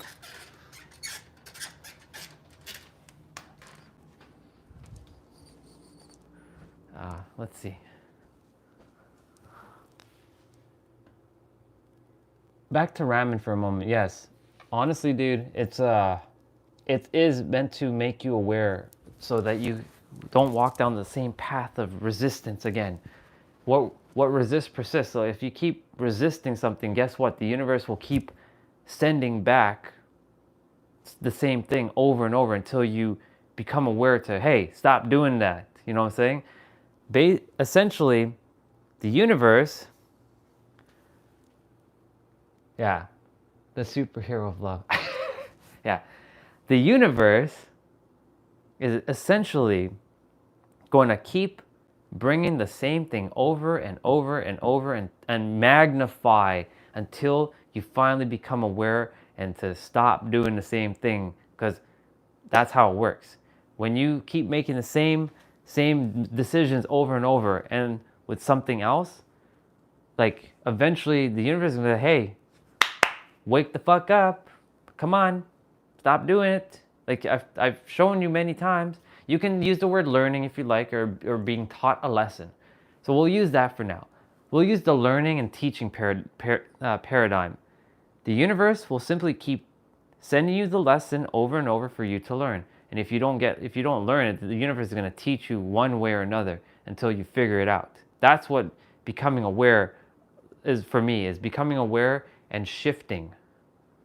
And there was a quote that showed up 3 years ago that I just posted in the Discord.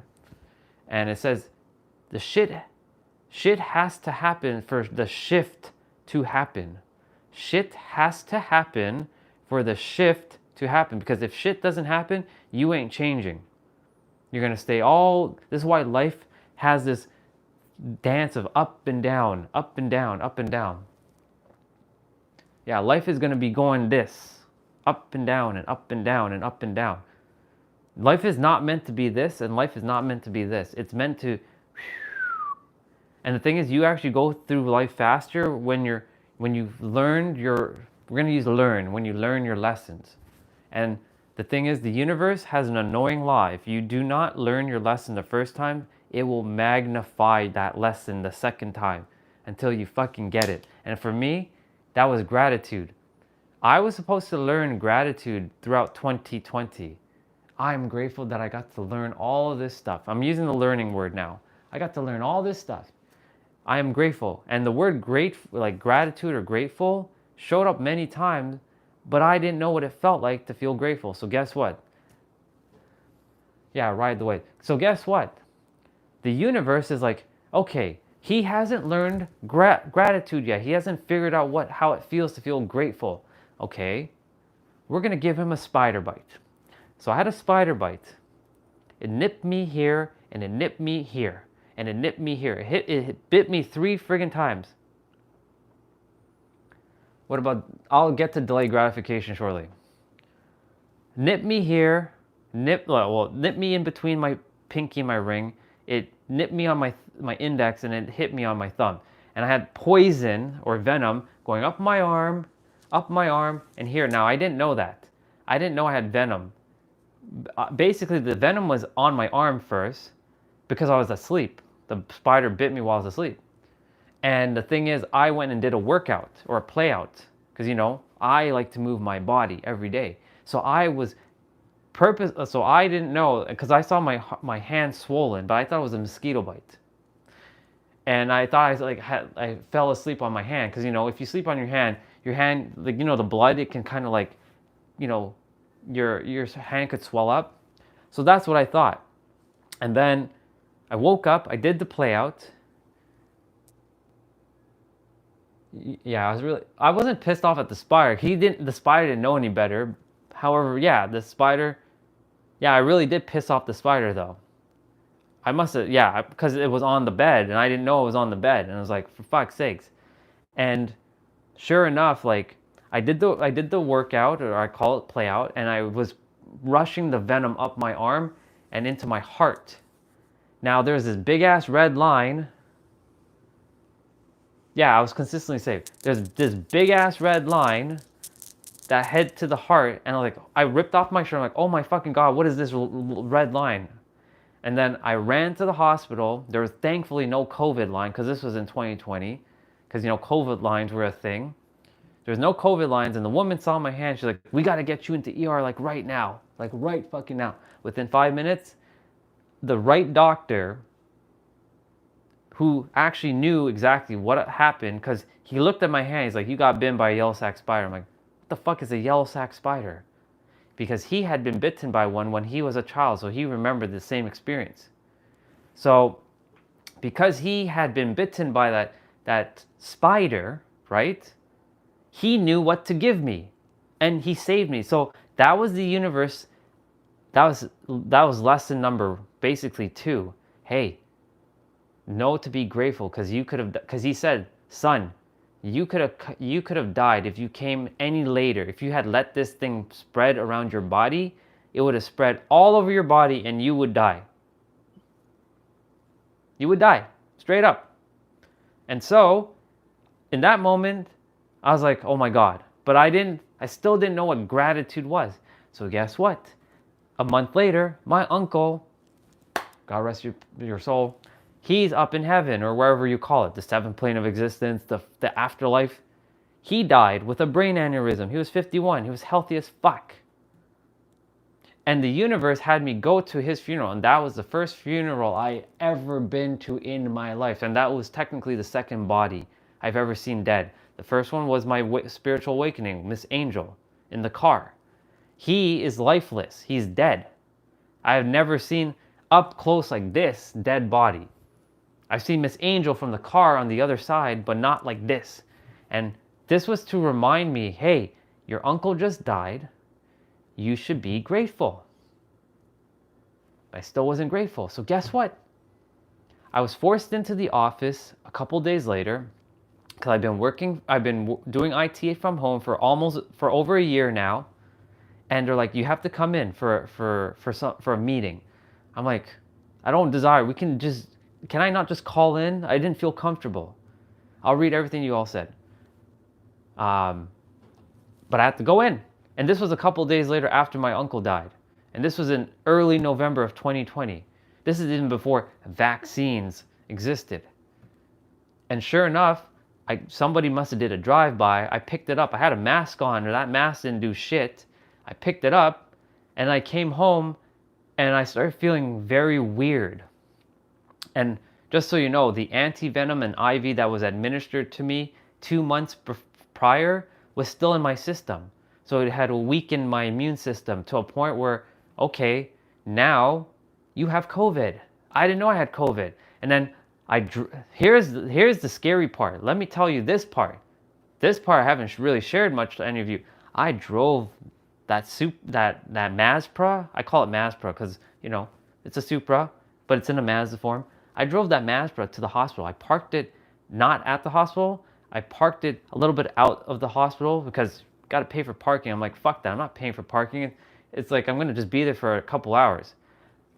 Lo and behold, guess what happened when I got to the hospital? This is what happened. I got to the hospital and I collapsed on the floor. Do you realize for a moment? Think about this. I drove. I could have collapsed in a car and taken someone out with me. I could have died. I could have literally died, right? And sure enough, the universe got me there safe and sound, and I fell down, and when I had awakened, I have the tube in my mouth. I have a fucking tube in my mouth. I'm like, where the fuck am I? I'm in the ICU. And I was there for 3 weeks, and guess what? I saw people dying in front of me every day. So I had this tear, and this is where the universe is like, wake up now. Be grateful. Know what it feels like to be fucking grateful. And every day, now that I say, as soon as I start these live streams, like, I am grateful that I get another day with all of you. I am grateful I get to see all of you again. I am grateful that I get to be here. I'm grateful I get to wake up.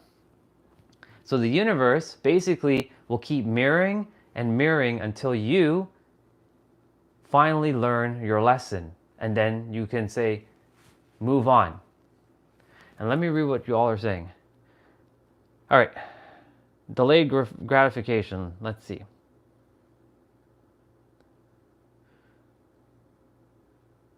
Got you. Progress isn't about speed. It's about consistency. Spot on. How about delaying gratification? And yes, the consistency did save me. So Michael said, delaying gratification is essential in cultivating the life force energy. You don't do things that are short-term pleasurable for the exchange of building up the vital life force energy, ramen. And then Eric is like, I make cautious decision about not mindlessly because I feel trying short term. I know you said that earlier, but I'm glad you repeated it. And then so hold on. Ramen said, why do you the short form pleasurable? How do you remind yourself to be grateful? Well, let me answer that last question. How do I remind myself to be grateful? It's simple. I'm still here. Isn't that enough? Does it have to be something so grandiose? The very fact that I'm still here means that is grandiose, right? I was just sharing the story about like how I had to learn gratitude or had to be reminded of being grateful every day. So now I'm just answering Raman's question. How do I remind myself of being grateful? I simply just say, I get another day, and I remind myself because I have passion. I found my purpose now. And the fact that the universe hasn't taken me out and I get to be of service, that in itself is great, being grateful. Dude, I wake up with a big ass smile on my face now every morning. I'm like, holy fuck, I get to do this again. I'm so fucking grateful, universe. Let's go. Let's fucking go. Because I get to do this. I get to be awake. I get to see family. All of you are family, just so you all know. I don't care what color skin you are. I see you as a soul, not as your meat suit. Yeah, Ramon. My bad, dude. Ramon. Yeah. I have to go get some sleep. All right, dude, go sleep. And thank you for the correction, bro. I don't like butchering people's names. So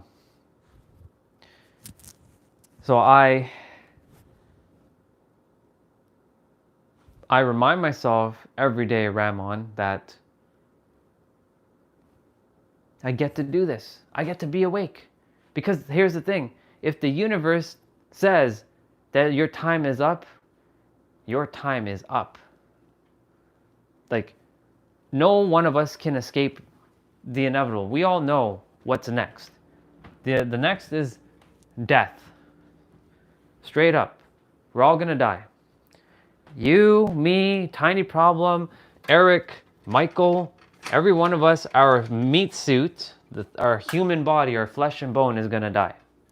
Our soul doesn't die because it's eternal, but our meat suit will not be here on earth anymore.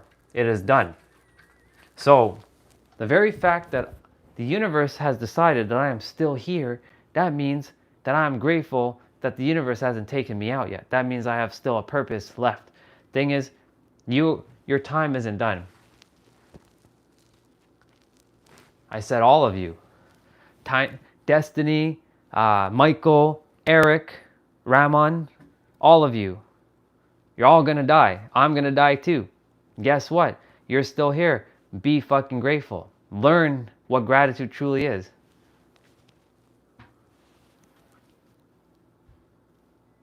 The choice is yours though, right? That's how I remind myself that I'm still here. The universe has not taken me out. There are 186,000 people or 186,000 gods or goddesses that die every day. Did you know that? They don't wake up. If you didn't know that, guess what? You won the lottery. Every day you get to wake up. You won the lottery. It's called a lottery of life. You get to still be here. We all think that we are this indestructible being. Our soul is, yes. We're immortal, we're indestructible. However, our body is not. Our body is simply just temporary. And when we let go, when we just say we're grateful and you get to live in every present moment being grateful, and that's a challenge in itself, because when shit is hitting you around, how are you going to be grateful? How are you going to be grateful, right? Because I'm going to go close these blinds. How are you going to be grateful when, shit is hitting the fan and you're like, well, everything fucking sucks and all this other shit's happening? Like, I know. I've been there. We all been there. We've all experienced some shitty experience. I'll just turn you guys back around. It's easier.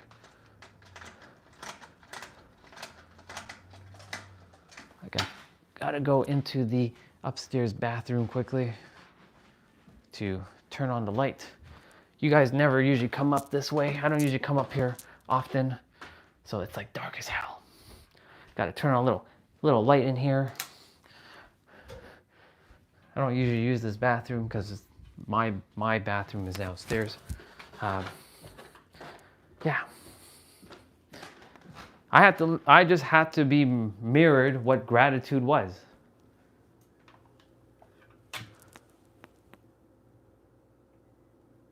Let's see. What's going on here? Let's read what's going on here. Yeah, exactly. You reincarnate and come back.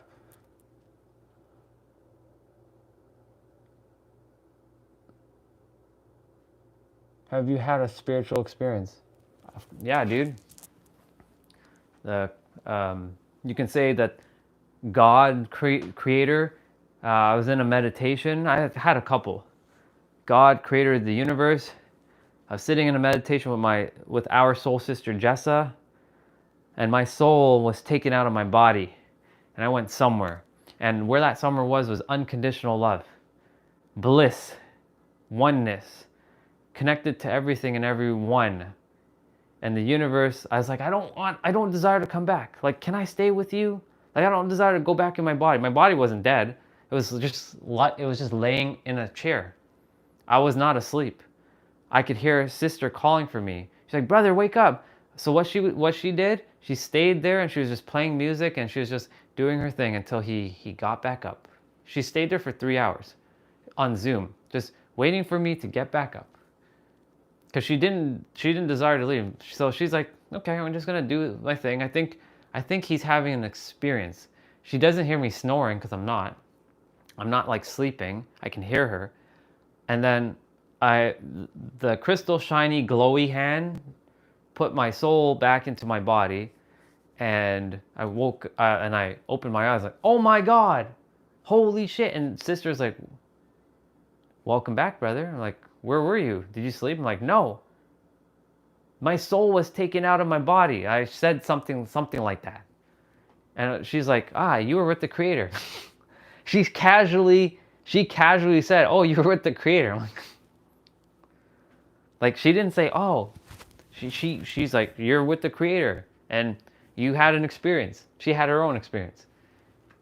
So that was one of couple spiritual experiences.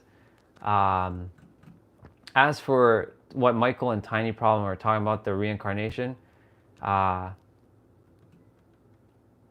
depending on what your soul came here to do, you like for me personally, this might be the last time I come back to Earth.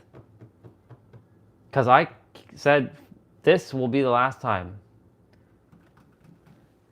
Not on here, Tiny. Somewhere better with high-tech alien dance parties, even better video games. Yes. I personally, this will be the last time.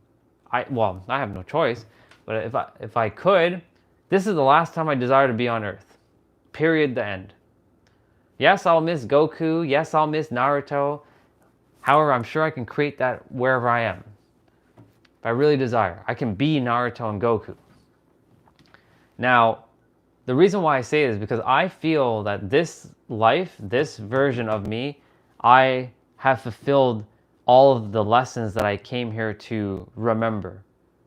And that way, my version of my soul can evolve and transcend to the next level.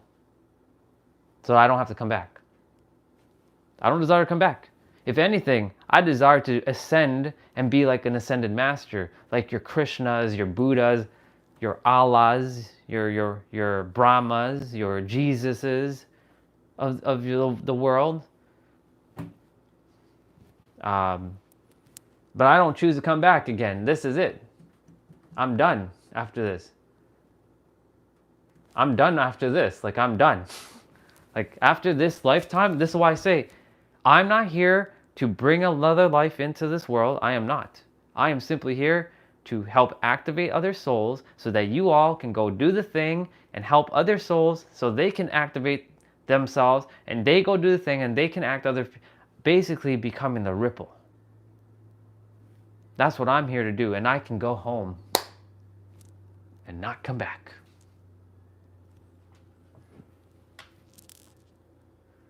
Yeah. So you said, I had the same thing happen to an energy that was beyond anything I've ever experienced, and I was crying, and all I was repeating was, I'm not going to believe this. I was so happy. That dude, I believe in all religions, but I don't follow any of them. I'm not a follower. I don't follow. I'm a leader. That's the difference between me and religion. I don't follow religion. I am a leader. And I am one with the Creator. That's a perspective. Now, Raman, dude, you know when I came back, what am I leading? I'm creating leaders so that they can go and do the thing. I don't follow. Follow sounds like sheeple. I'm not here to have sheeples follow me. I'm here for leaders to create more leaders. Everyone's a leader. How? Just by simply being. Period. The end. Just remembering that you are the Creator. I can already tell where you are. That's why I'm not saying more than that. Because you're probably going to get into a debate with me. And I don't feel like having a debate with you. But I will say that you are God. How do you feel if I said that you are God? Let me see what you're going to say. I'm curious. Do you know that you're the creator? That God and you are one? That all religion is one? Or are you going to say that God is outside of you and that you must follow a God? We're all a warrior. We're all leaders.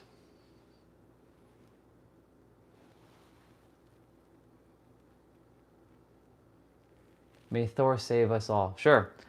You are Thor as well, just so you know. You are one with Thor. Thor, Zeus. Hey, we're bringing some Greek gods into this. You're Thor, you're Zeus, you're Zeus, you're whatever name, you're them too. They ain't different from you.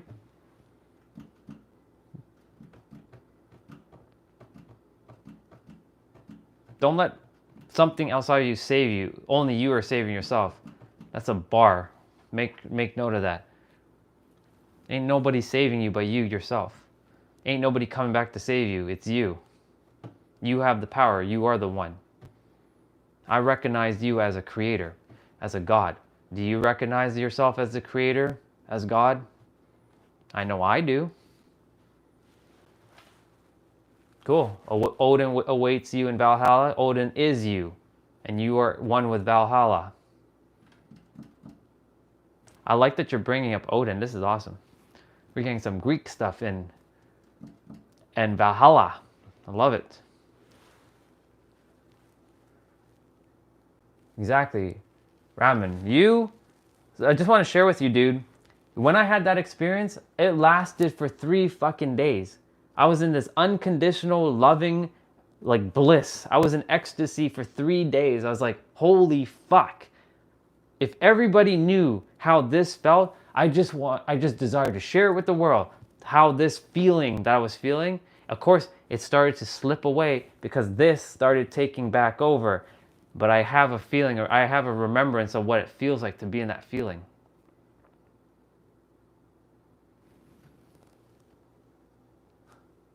The very fact that you said, if I'm just a hippie.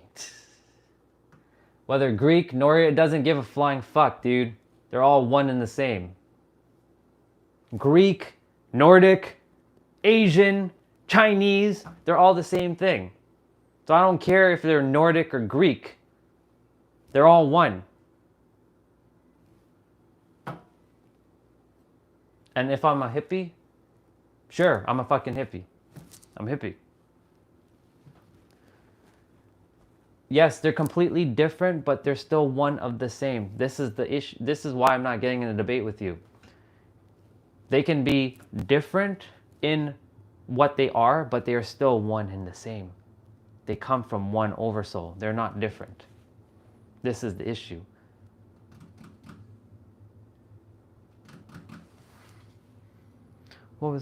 How did you get your superpowers? You were born with your superpowers of love and authenticity. That's your true superpower, by the way. Is it Salvo?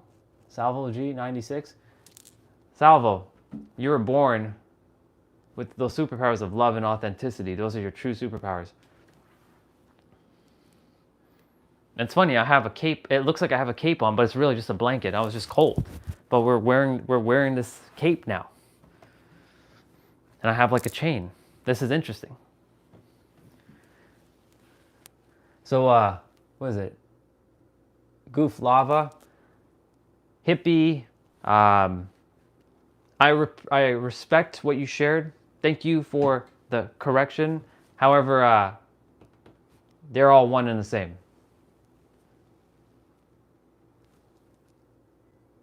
So I'm the same as a random commie. You're one with everything. But until you realize that, you will continue to play the game of I'm different from everyone else. I was gonna go make something to eat. I'm gonna go whip up something to eat. You are one with everything, and everything is one with you. You have been brainwashed like a lot of other humans, and I have been brainwashed for a long time until I came to the realization that we're all one. We've created this thing called separation, and that's what's been causing problems in the world. Imagine we don't have separation. There would be no problems. But of course, this is how we grow. This is how we evolve. This is why the world is the way it is.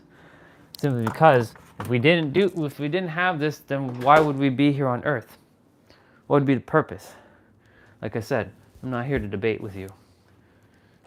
I'm here to just share with you that you're one with the Creator. Take it or leave it.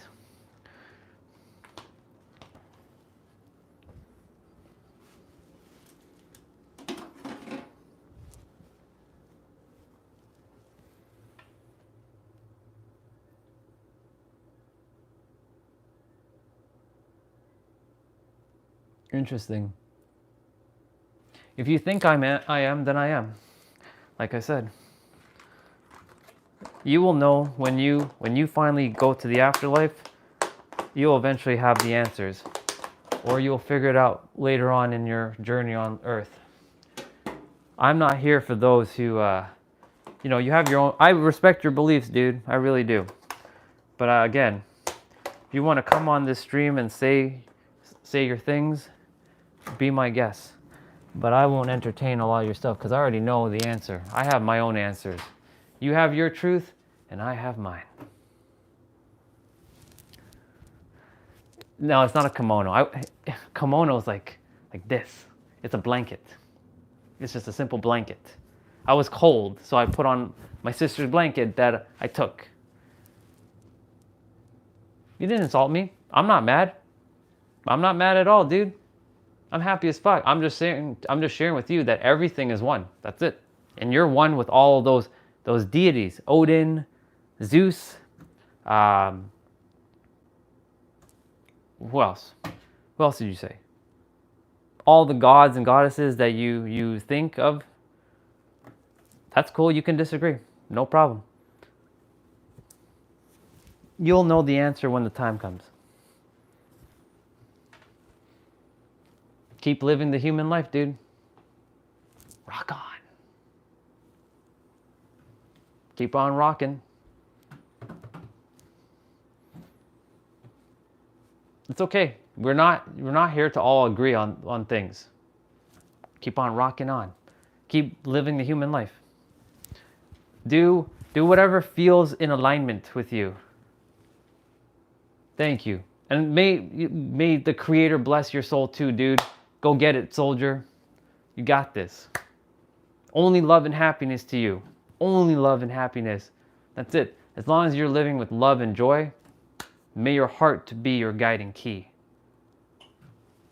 What's the meaning of life? Great question. It's to remember your true self. So you think that some humans are more powerful? Okay. The meaning of life is to find your true self, and that's to be your authentic self. And by being your authentic self, you get to be the true you in the world and not have to wear any masks. That's I feel the purpose of life is to really tap into your real version of you. And that's where we go on this journey of figuring out who we truly are. And then when we figure out who we truly are, it's now taking some courage and actions and living from that state of being in the now. And like figuring out, okay, I am this person and I'm going to do what I shared I'm here to do. And it's not to terrorize other people, because your truth is not to hurt other people. Your truth there is to love everyone as one, as equal. However, everybody has their own perspective. If that doesn't feel in alignment, that's okay. You are where you are.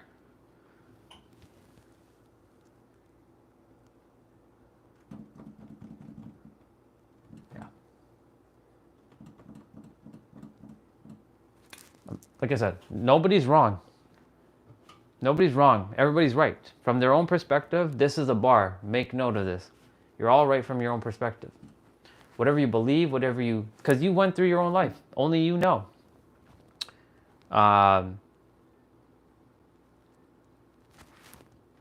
Yeah. You went through your own life. Only you know. You're not wrong. None of you are wrong. All of you are right.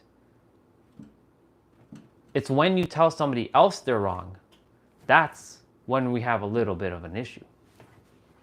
If you can just agree to, if you can just respectfully disagree and just allow someone to, you know, see it from their perspective without tearing them down, that's all good. My brother, Lava, I respect everything. I respect everything you just shared.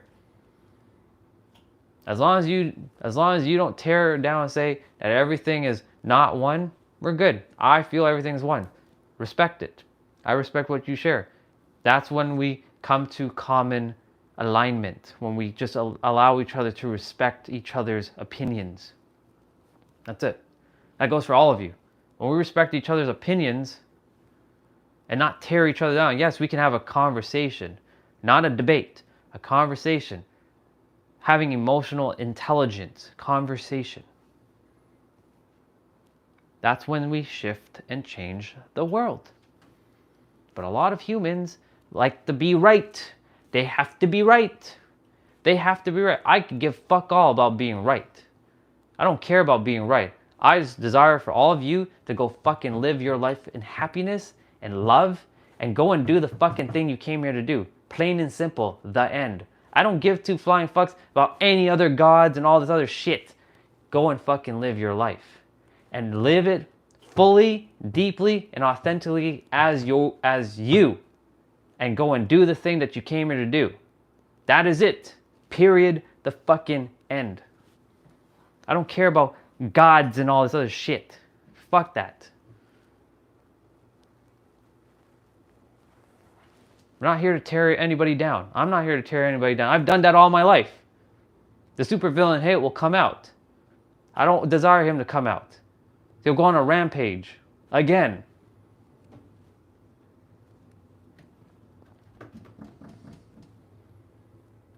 Yeah, exactly. Love everyone as one. That's it.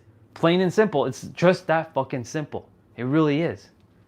When we stop with this, oh, you're wrong and I'm right and all this bullshit, that's the problem right there. When we stop that and we can allow everybody to just, if you believe in Odin and you believe in all that, amazing, awesome. As long as it's doing you service in your life, amazing.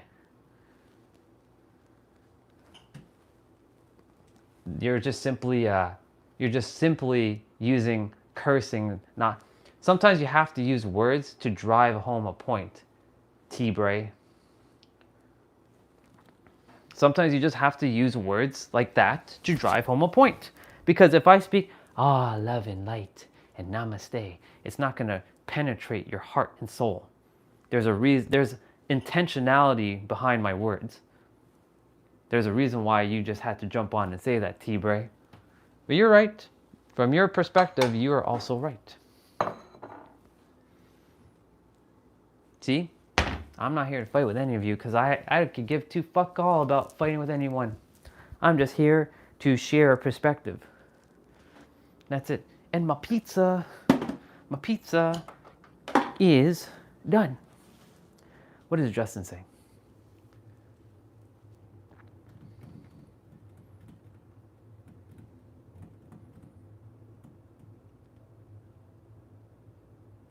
True, maybe we will never know what we truly are, Justin. That's true. That's a possibility.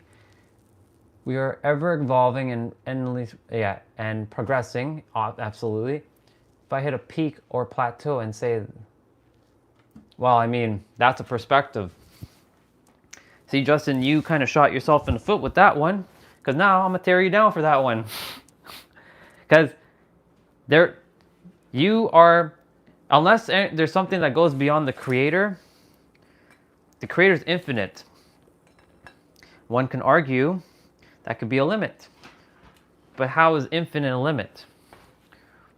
We are always progressing. We're a limitless being. So the fact that you said, oh, I'm screwed, and you just shot yourself in the foot with that one, dude. Can't help you with that one.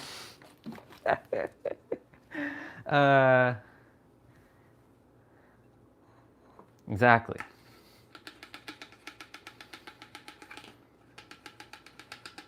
Those who have been here for a while know how I operate already. Those that are new to this channel, I give perspective. I can see the entire picture. Same with Ramen, and same with Justin, and same with Michael and Tiny Problem. We can all see that it is all one.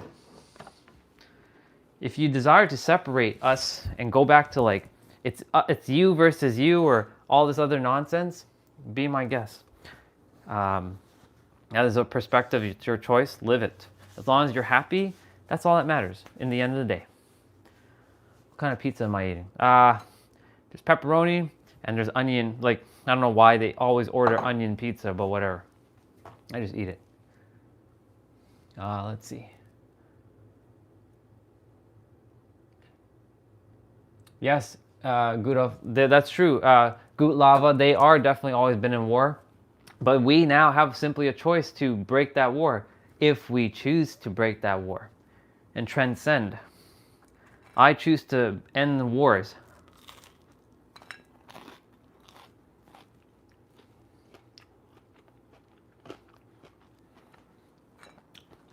I choose to end wars. I don't choose to continue to perpetuate nonsense.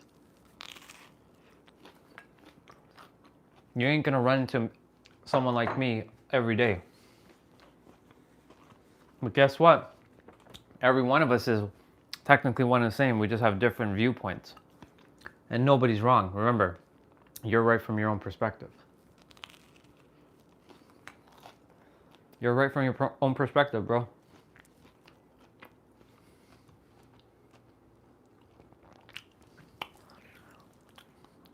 Well, Justin, I mean, you did shoot yourself in the foot with the I'm screwed. You ain't screwed.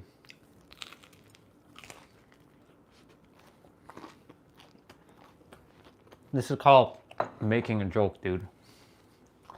Relax. You're gonna get some.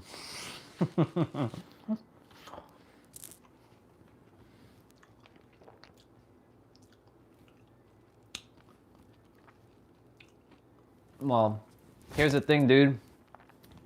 I'm not a human. I'm a god. So are you. And I'm never gonna seek war. I'm done with that. So you tell me, if more of us acted the same, do you think there will be wars? If let's say the entire human race started to get along, do you think there would be? Yes, there's going to be conflict. There's always going to be conflict. I agree with that one. However, I do feel there's going to come a point where everyone's going to just stop and just like learn, and not just learn, start being their real self and loving each other wholly and unconditionally.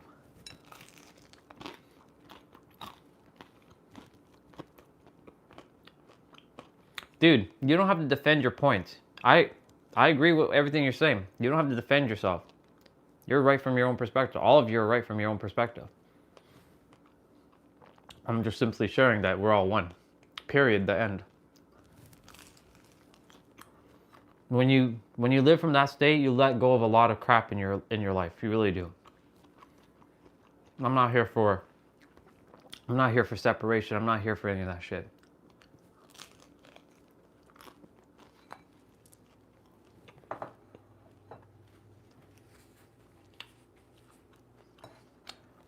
I get that, but remember, you're living the human mindset. Like, yes, do you think I want to see somebody get decapitated? Fuck no. However, it is all of our, not responsibility. I don't want to use that word. It is our role on this planet to transcend beyond good and evil and be in one. Because after this earth realm, which is the third plane of existence, which duality exists, when you go up, there is no hate. It's just oneness. It's all connected.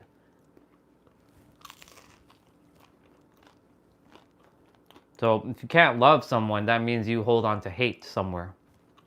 And I won't hate anybody. Even if somebody were to jab my eyes out, I'm not going to hate them. If you Gudloff was to come and kill me right now, do you think I'll have revenge on you? No, I could give fuck all about that. Just means my time is up. If you kill my family, I'll be pissed off for sure, but I realize that that's your soul journey and like they were meant to go.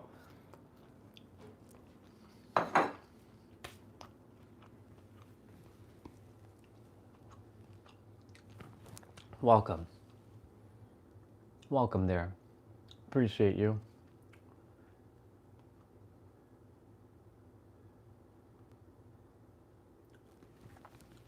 Let's see what Raman said. Sorry, I didn't even read your questions there, Noah. My bad, Noah. I didn't even. Sorry that I was just been focusing on Gutloff. My bad. I apologize for that. I know you've shared a fair bit, so I'm gonna go up and see what you shared. What do you think about the concept of eternal restriction? You mean ethereal restriction? I don't really have any idea or any thoughts on that, to be quite honest. That part, I'm gonna say I'm not sure, man. I don't really have any thoughts on that. I guess it's because it's not. If it's important enough, I'll know more about it. But because I've tapped into the perspective of the creator, some things just aren't important for me to know, and that's okay.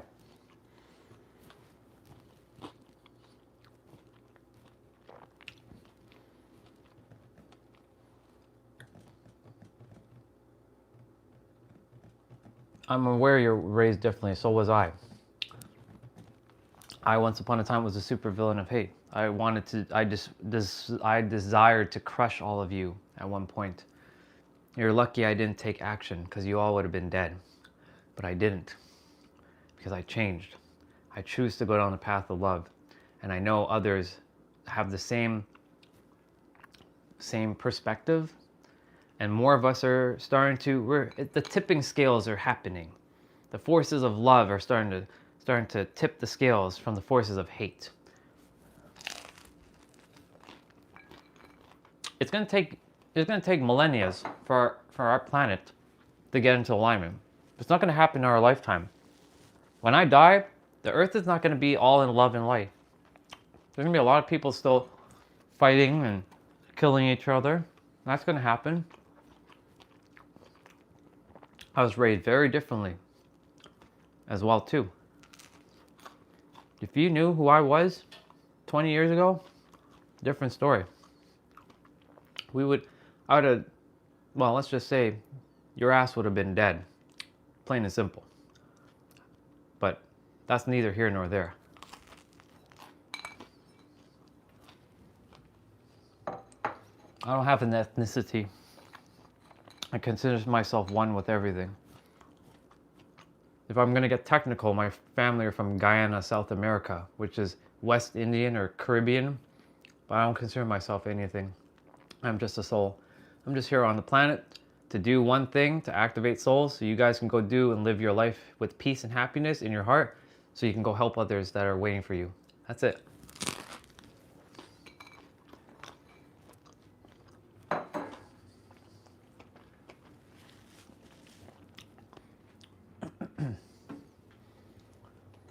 I did say at one point I was a supervillain. I just didn't take action in the physical world. But in my mind, all of you are already burned in hell. And hell doesn't actually exist, but I created hell. That's how evil I was in my mind. But luckily my soul stopped me from taking the physical action.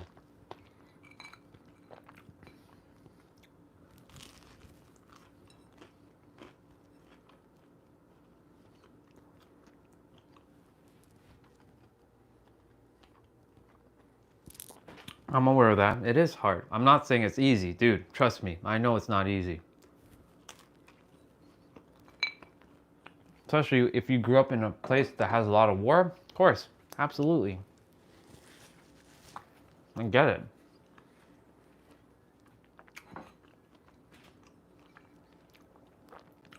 But if one soul can help make, they say, there's a quote here. One flame can light 1,000 or 1,000,000 different candles.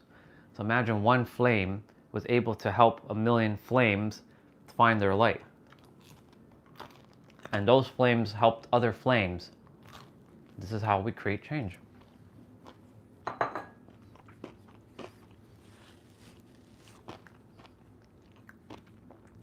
This is what I'm here to do. This is what I'm here. This is what Ramon is here to do. Tiny problem. Even yourself, Goot Lava, you're here to do the same thing. Just from your own unique perspective. That's all.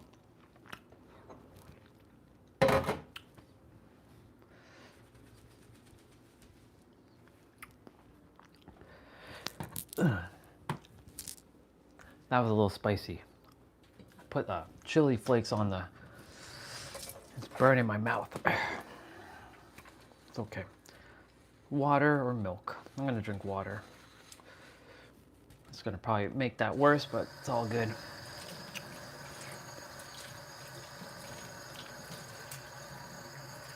Basically, dude, I'm just here to love on people and that's it. It's just that simple. Even if you're like a villain or so-called villain, I'm still here to love you. If I was able to change, others can change. I know. I know they can, but I'm not here to change you. I'm just here to love you. No matter what you believe in, even if you hate my guts, that's okay. I'm not here for conflict anymore. I'm just here to be happy, for all of you to be happy. That's it, period, the end. We'd be a bunch of flamers. Yeah, I'm not being, that wasn't being like logical, T-Bray. I was being serious. One flame, your soul, your heart, if you can light one candle, aka your heart is a flame, and you can light other people's hearts and flames up, they too will also feel the same light. And they have the light. You all have the same light. We're no different. We made it so confusing on this world that we think we're different from each other. Sure, we have different skills and different strengths and weaknesses, for sure. But we're still one. No one human or one god or goddess can do it alone. Good luck with that. Go through this world by yourself. You wouldn't be able to do it. You'll require somebody. I know you're being serious, but I whatever, dude. Take it or leave it. I'm still streaming, bro.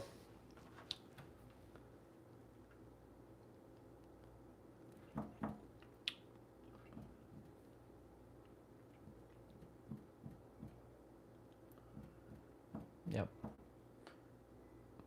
See? Goot Lava. Guess what, dude?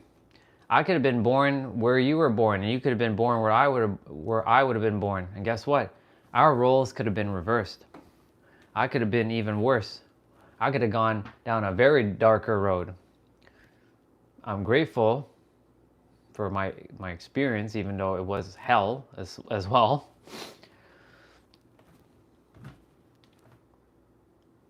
But yeah, you know, like it's also where you're born. So that's why I say you're not wrong. Wherever you are, you're right. I'm just simply here to share. I'm here to love on people, whether you accept my love. And it's not romantic love and all this bullshit. It's a brotherly love to another brother. That's it. How would you handle that situation if you were God? Are you asking me, Ramon, or are you asking Goot Lava that question? Because I don't know if that question is for me or for Goot Lava. If I'm saying your name incorrectly, I do apologize. I'll just call you G Lava.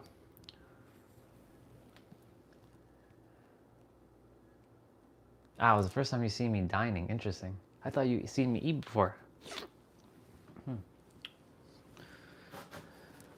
Yeah. That was spicy.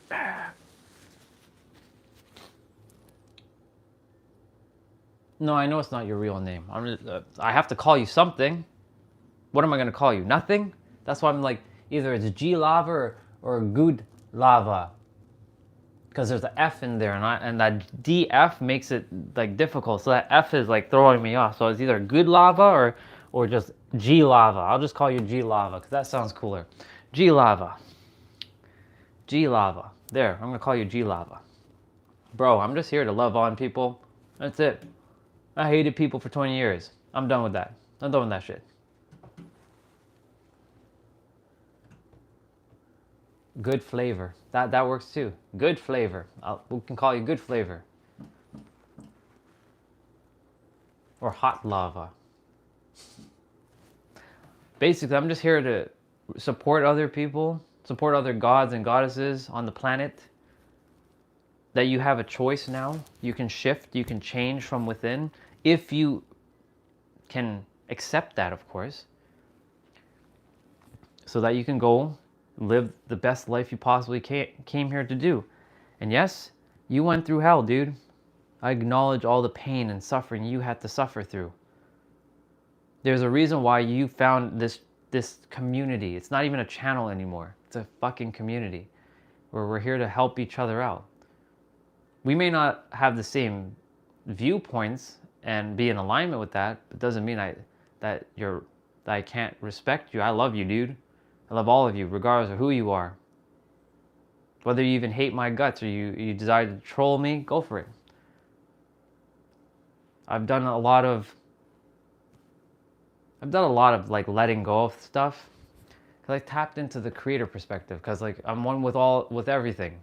So like whether love, hate, good, bad, light, dark, evil, not evil, we're all one. And I choose, this is my perspective, I choose to be a loving soul that can help other souls so they can go do the thing and I can go back home. That's what I came here to do. No more wars. For me anyways. If others want to create wars, then they create wars. I am not going to be a part of that.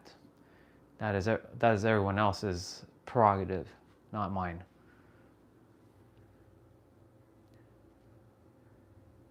Good stuff. God flavor and good flavor. Good stuff. Exactly. Flame on. Flame on.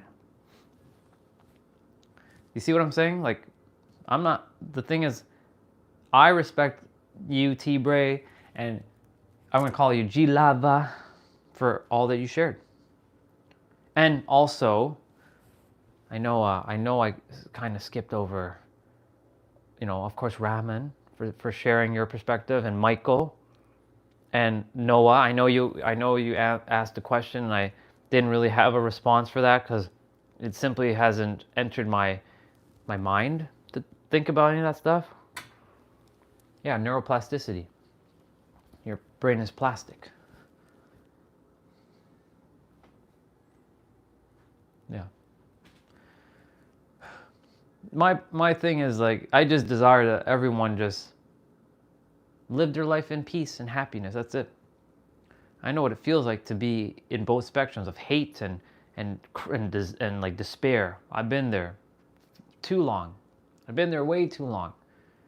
Now I know what it feels to be happy and thriving because I chose now that I'm going to create a world, a life for me where I get to be of service and helping others. And look, there are lots of people, lots of gods and goddesses. I recognize each of you as god and goddesses. Whether you accept that as not, that's totally on you, not me.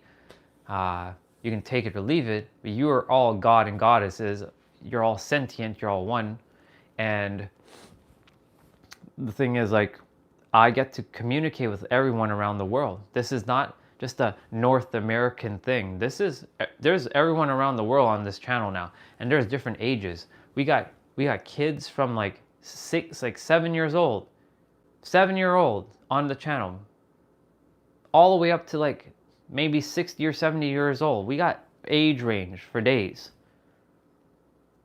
And yet, majority of us are in the same alignment. So I know I'm on the right track of what I'm here to do, and I will continue to do it. And there will be people, there will be other gods who won't agree, and that's okay. I respect where you guys are, and I may not be for you, and that's perfectly fine. It's the whole concept of like, I'm here for anyone, but I'm not here for everyone. Let's just be real. I don't care if you like me.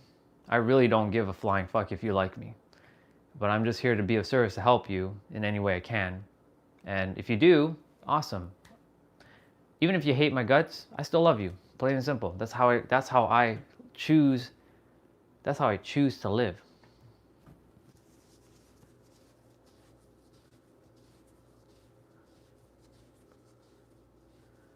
I'll take a look at it. I don't feel called to read anymore because like I feel like I've already come to the perspective of the creator. What goes beyond the creator? Nothing. The infinite. Nothing. Like I can read books. I've read hundreds and hundreds of books, and they all lead back down to one thing: being your true authentic self and loving yourself and loving everyone else. In some shape or form, it comes back to being yourself. And that's why they say know thyself. Cool, man. Music is the foundation to life. I'm a sound practitioner, so I use sound to help. So yeah, I love the fact that you're into music, because music is quite arguably the thing that transcends everything on our planet. Because we all could listen to the same song and we can all feel almost the same feeling potentially. And even if it's a different language, it's the rhythm. Let's say it's just audio, no voice. Imagine, like all of us just listening to that one track. Music has a power to it. You can say heal. Am I into psychology? Yeah, I've studied a lot of psychology, emotional intelligence. Read a lot of books on that. If I was to go back to school, I would go for a psych major. I don't feel called to because I feel like I got everything I require. But yeah, I'm into psychology. That's one of the things I had to learn. I want to say learn, to remember back when I was starting out this journey. So yeah. Hey, Dad. Did you get your batteries? No. Sure. Yeah. Let's see. I'm gonna put you guys back on the thing. One sec. All right. I grabbed the food. I'm done with food. I'm putting you guys back on the. Oops. Yeah. There we go.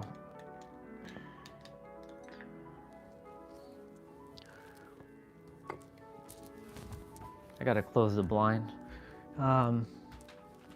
Yeah, I'm into psychology. I've done a lot of studying on that in the first 2 years of my personal development journey. Study a lot about the brain, the mind, how it works, how human behavior works.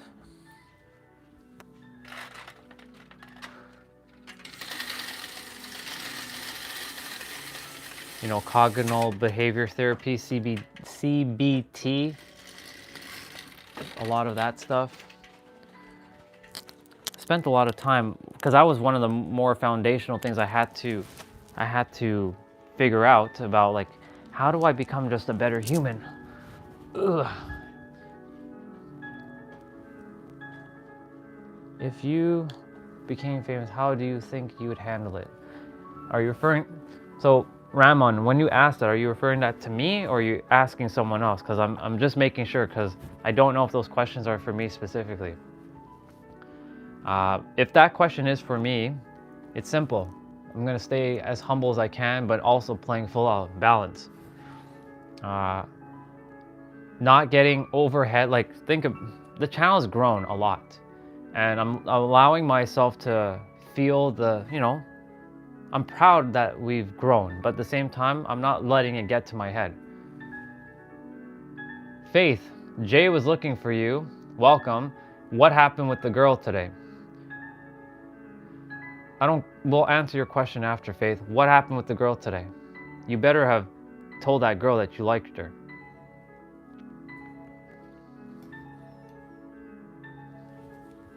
And if you didn't, why didn't you? Because you said Saturday. Today's Saturday.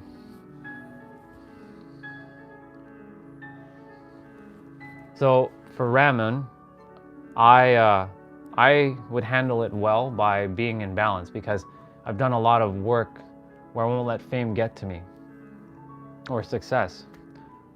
I know people say that, and then it happens, but I'm allowing myself to just be in the here and now, and just, if I have millions of like subscribers, I don't even like using that, connections. If I have millions of connections and we're all in alignment, I'm just making sure that I have millions of connections.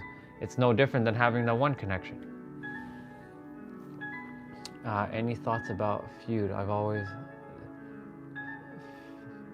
Freud. No thoughts about that. It just simply hasn't entered my mind. Is there any problem with being an introverted and reserved person? Nope. You know why? Because you're technically both introverted and extroverted. There are certain things in your life that you're probably introverted in, but you're actually truly both. You can be ambivert. I bet you if you're in a room of friends that you like hanging out with there at KB, that you ain't introverted. You're actually pretty extroverted. Or you hang out with like a friend and you go out, I bet you're very extroverted. So like, there's nothing wrong about being reserved and introverted. But you're both. You're both introverted and extroverted. The thing is, like, I know people say, I am introverted and I am extroverted. That's cool. You can label yourself and limit yourself, but you're actually both. I used to tell myself I'm introverted. Does it look like I'm introverted? We were in San Diego, California. Does it look like I was introverted? I was around millions of people. Not millions, but I was around a lot of people doing my thing. Does it look like I was introverted? No. But I used to tell myself, I am an introverted person. But I'm not introverted. I'm both. I can be introverted in some places and extroverted in others. You're ambivert.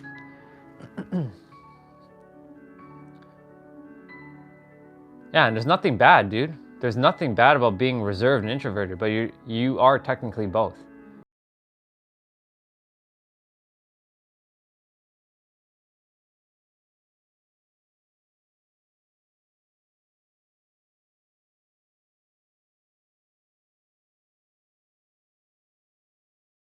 Well, I'm handling it well.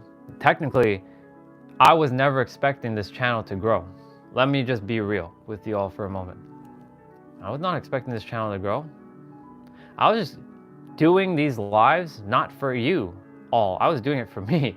I was coming on and just like gonna record and jump off and say, hey, if somebody says, what have you been doing for a whole year? Go on my YouTube channel. You'll see me that I've been speaking live every day, pushing out of my comfort zone. And sure, maybe like 1 or 2 people jumped on, but I wasn't expecting like 20 people, 40 people to jump on, asking me things and we sharing and making and building a community. Oh my God, the community thing. So Faye, I'm gonna get to you in a moment because I see you left a few things.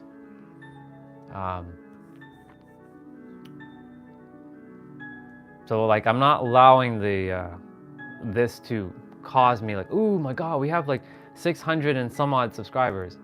Like for me, that's a lot of subscribers. Like I wasn't expecting to have more than 200. It took 249 in 5 years, and I got over 400 in the last 62 days, 63 days. So that's a lot of souls connecting. So I'm allowing it to just, I'm processing it in a way where I'm grateful. I'm super grateful that's happened, and just allowing it to process and not letting it get to my head and like, oh my God, I have a swell head, you know? It's about being humble, but also knowing you're still here to play full out and not play small. All right, Faith, your turn. I told her and she said she liked me back. Cool, awesome. We kind of just spent the day together as a couple. There you go. Okay, so we sadly parted ways afterwards because we knew we could not be together in the long term due to religious difference, sadly. Okay. The day we spent together was so great. It was nice to be a couple just for a day. Hey, dude, you know Jay's gonna like that. I'm gonna tell Jay about this. And Noah, I do apologize. I'm not getting to you, but I'm doing my best. I know you retracted the message there. And KB, you do have friends. Actually, you have family. It's right here. If you choose to accept this as family, of course, because if you,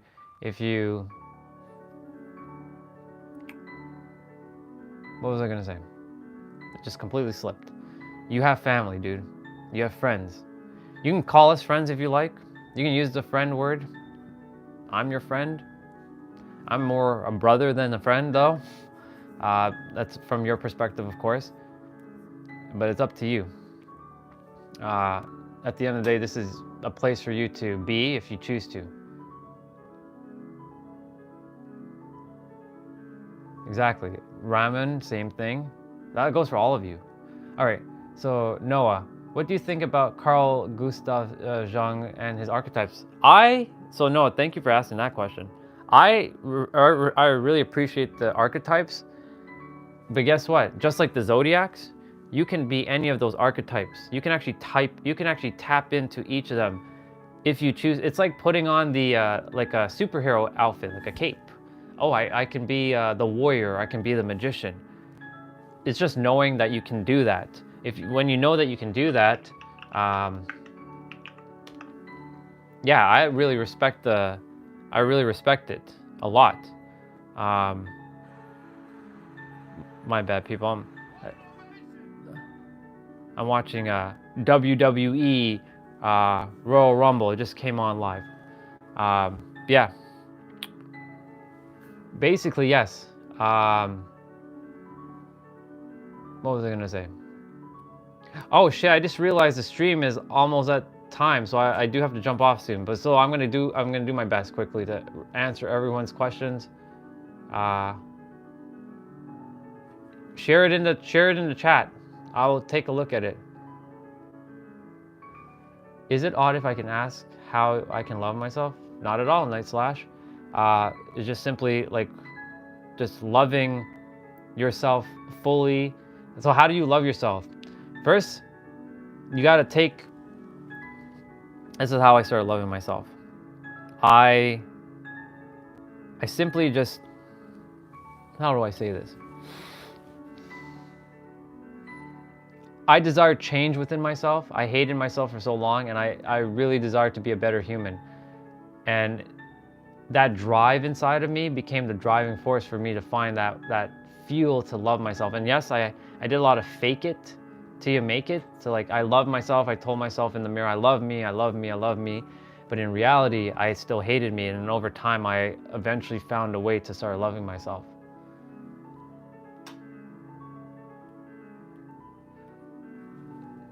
Okay.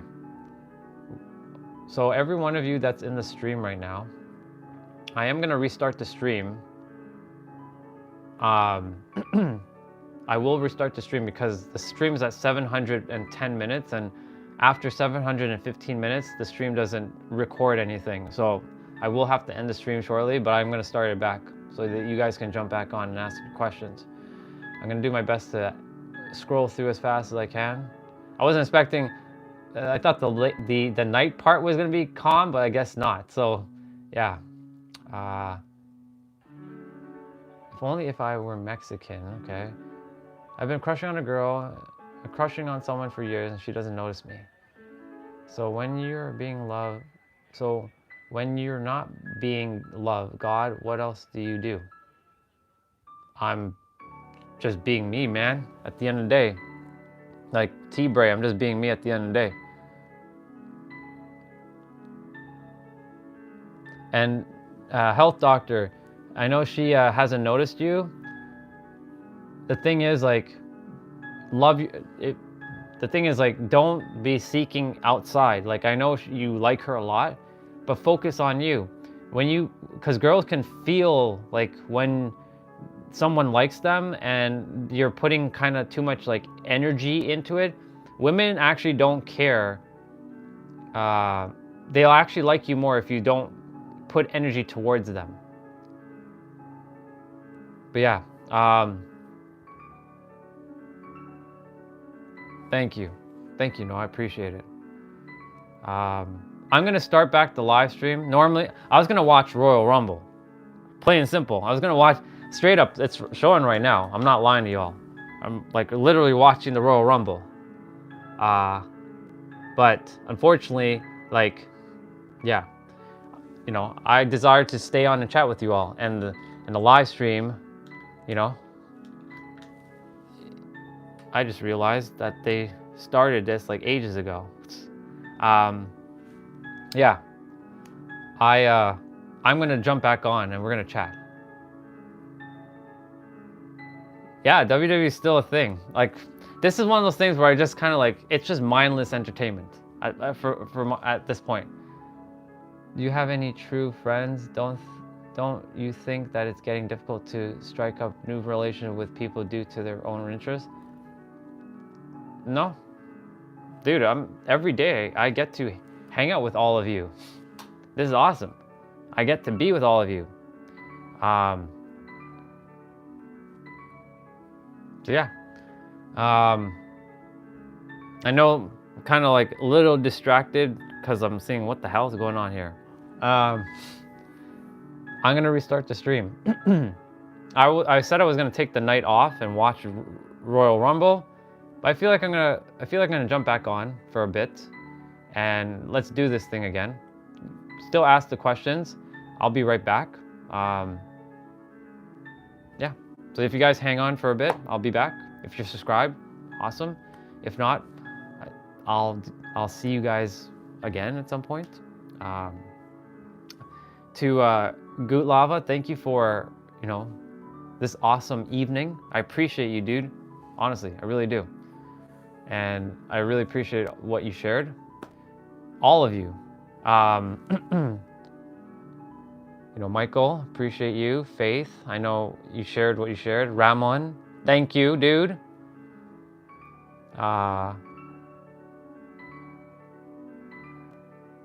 Let's jump back on.